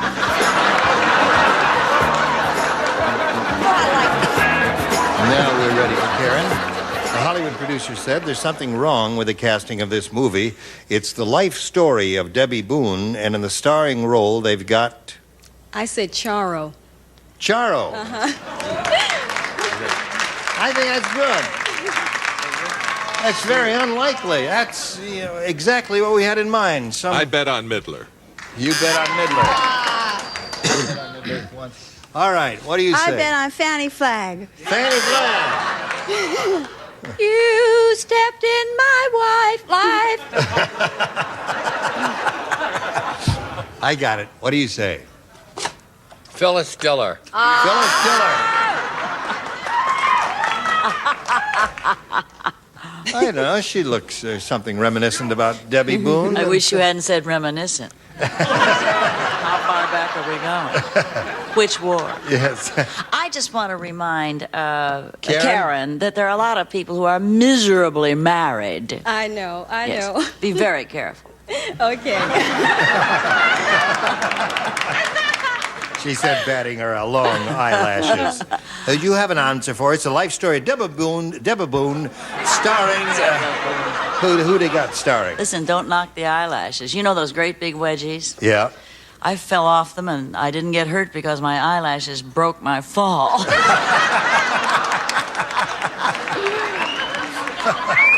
Well, I think Abe Vigoda would be miscast. Abe, that's right. Yes, very. Yeah. He wouldn't look good in a dress, and I think Dolly Parton wouldn't look good as Debbie. Right. I agree with everything you've said today so far. Now, let's see if I agree with what you have to say. I'll tell you, I think that Karen's answer is so good, she deserves 4 lights as compared to what we're coming up with. Right. Yes. I agree with that. An example of which is Dolly Parton, because I cheated. That's the way to get ahead in life, folks. Isn't it? All right. Fanny? Well, I think real miscasting would be Henry Winkler. Yes.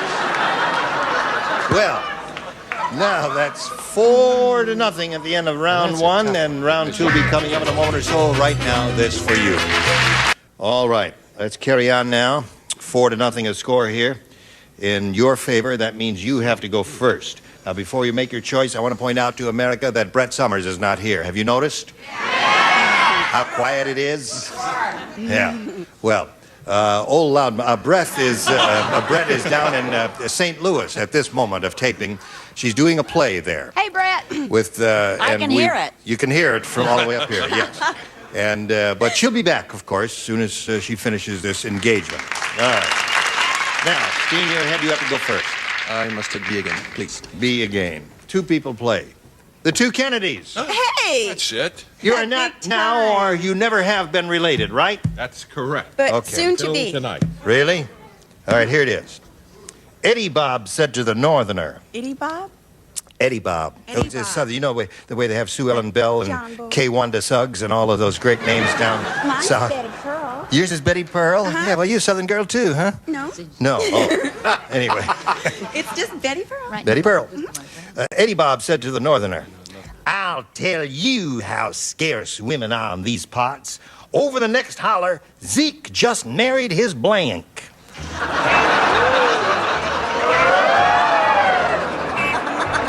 Women are. That's good. I like that.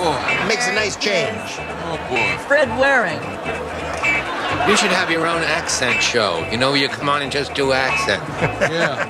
Something 2 or 3 minutes long. You know? Lips now. I want to point out to America that Charles is coordinated for the first time. Just show him your shoes, Charles.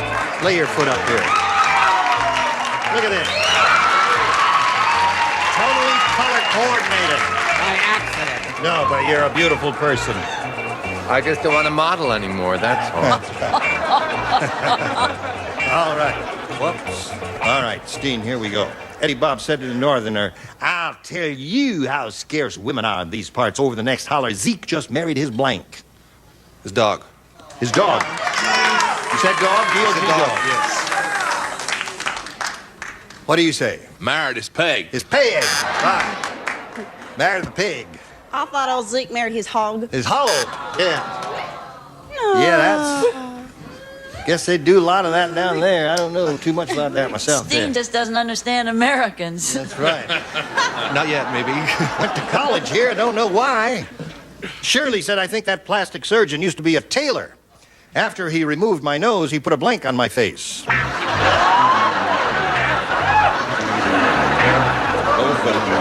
Shirley said, I think that plastic surgeon used to be a tailor. After he removed my nose, he put a blank on my face. I said button. A button.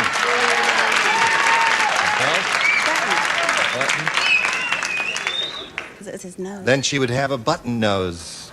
That's an R, isn't it?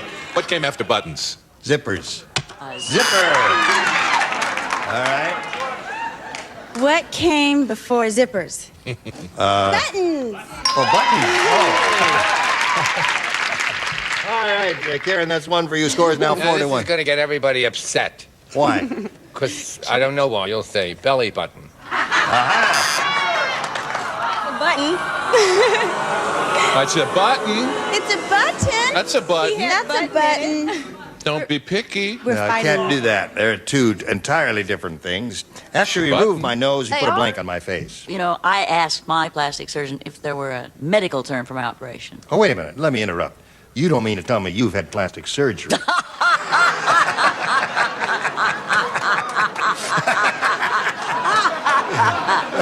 You look so wonderful. That's why. Oh, I see. Oh, Lord. I said an I. An I. After you put an I in my name. That's interesting. I wrote I. I was thinking of Abe at the time I wrote it. You did? Oh, no kidding. Yeah. Right.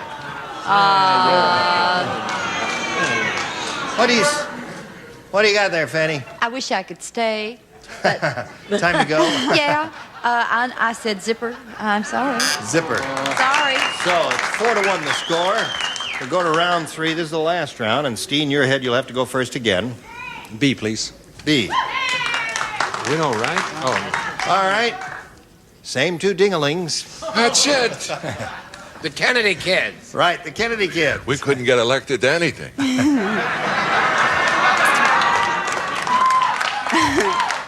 I'd vote for her over you, I'll tell you that. I know. Nurse Prudence is so prudish when she saw Mr. Smith's x-rays, Prudence blanked. Got it. Nurse Prudence is so prudish when she saw Mr. Smith's x-rays, Prudence blanked. Blushed. Blushed.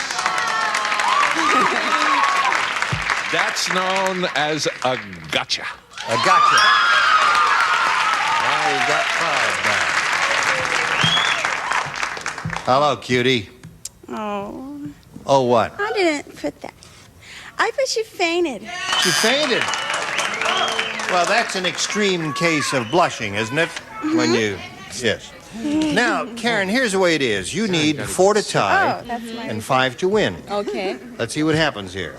Do not be a faint heart. It can be done. Okay. When you fly El Cheapo Airlines, Yes. you'd better go first class. Because in first class, if there's any trouble, the pilot gives you a parachute. But in coach, all he gives you is a blank.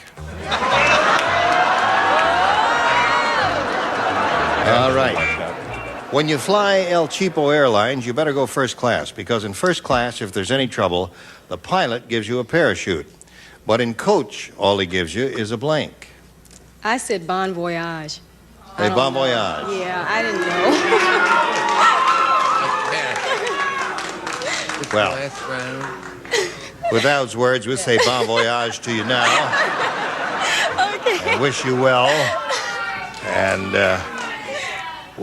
see how many bon voyages you get up here. What do you say? That's got to be a bon voyage. Aha! What did he say? Terrific. I am jesting with the young lady because intimating that she has a rotten answer, and here she gets a match right off the bat. An umbrella. An umbrella. Which is similar to a parachute. Now you got to match the bottom tier if you're going to stay in business here. Phyllis, she's looking for a bon voyage. I don't have a bon voyage. You don't have a bon voyage. Well, he gave me a will. A will. That means Steen wins the game. You have to wave goodbye. That's a bon voyage. You missed it by 1. Yeah. Come on down, Steen. All right. You missed it. I was going to say, you missed it by 1. Stand right there, if you please. Karen, it was a pleasure to meet you. Okay. Good luck to you in your college career. We'll spin her off. Spin a little message for America now. Hurry back.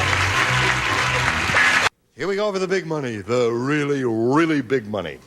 You could win over $20,000 here. Yes. And to do that, we're going to have 2 audience matches for you. And I point out, whatever you win here will be multiplied by 10. That'll be the final dollar figure you play for.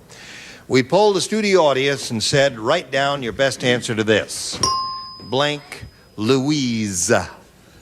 Blank Louise. Let's see what sort of assistance you'll get here. Oh, we don't write that. Charles, please. Tina Louise. All right, there's one. Phyllis. Lake Louise. Lake Louise, a beautiful place in Canada. George. Another actress, Anita Louise. Anita Louise, right. So you have Anita Louise, Tina Louise, and Lake Louise. Do you want one of those? What are we missing? Aunt Louise. Or one of your own? Are we missing one, huh? I have to go with Tina. I tell you, she's not bad if you have to go with her. She's like all right, right. All right, Tina Louise is what we're after here. Let's see if we have a Tina Louise under the $100 response. Dom DeLuise is there. Oh, that's... All right. He doesn't look too much like Tina, does he? No. Let's take a look at the next one, please. Sweet Louise. That's Sweet Lorraine. Sweet Lorraine, yeah. All right, Tina Louise, are you there? Yeah! All right, Steen, that's $500. Means at least you'll play for us 10 times that amount, or $5,000. But we have one more audience match for you, and let's see how you do with this one. T blank A. What? Charles, please. The letter you all used in your Danish and Swedish accents. TWA. All right. McLean, do I have to? Can I say a word? Sure. Oh, okay. I'm going to say a word. The word is and. T and A. All right. Okay, we got you. T and A, right. What? Fanny. Called on you, Fanny. Bernie, Sterne finger Bernie, krone frone. Frine kleine frone, Tina kina frone. Something. I like your... Tina frone, Tina Tennessee the Valley frone. Frone, Tina kleine frone, Tennessee Valley Authority, T. It's a frone kline.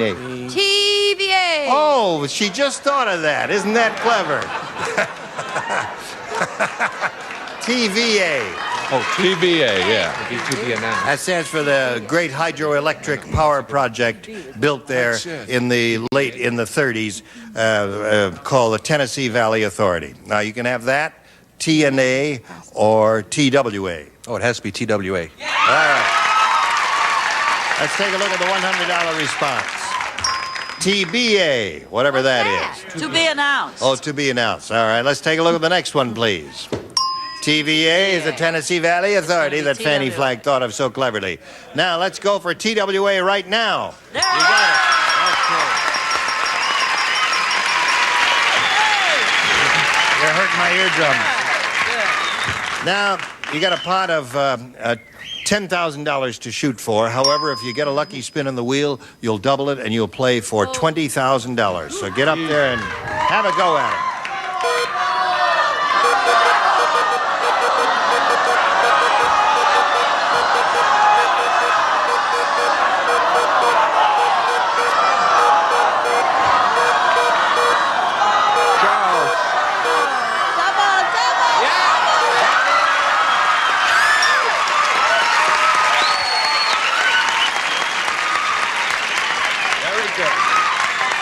Okay, good luck to you. $20,000 what you're playing for. Here it is. No help from the audience, please. Blank. Good luck, everybody. Sprout. Take a look at it. All right. What is it? I just wanted Charles to see it. Oh.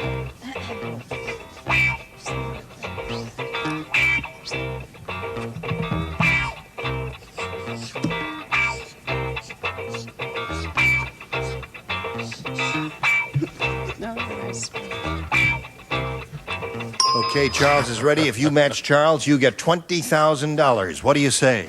Bean. Bean sprout. Okay, Charles. Bean sprout is what he says. What do you say? I went a showbiz route. I was thinking of Orson.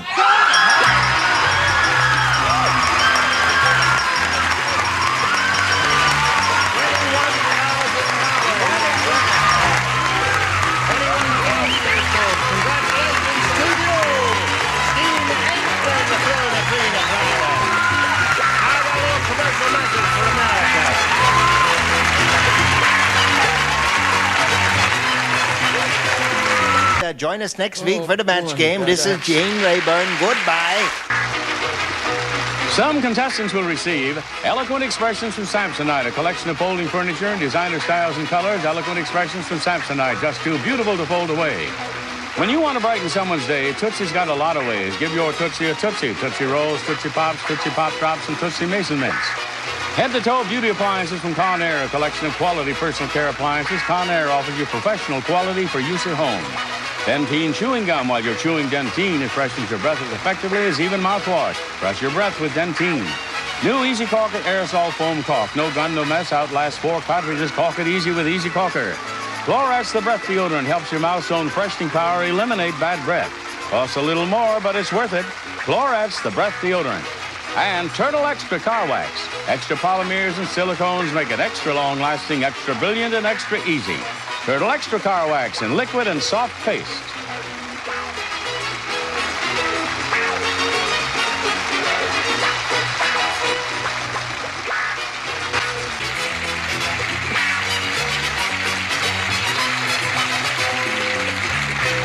This is Johnny Olson speaking for Match Game PM, a Mark Goodson, Bill Todman production.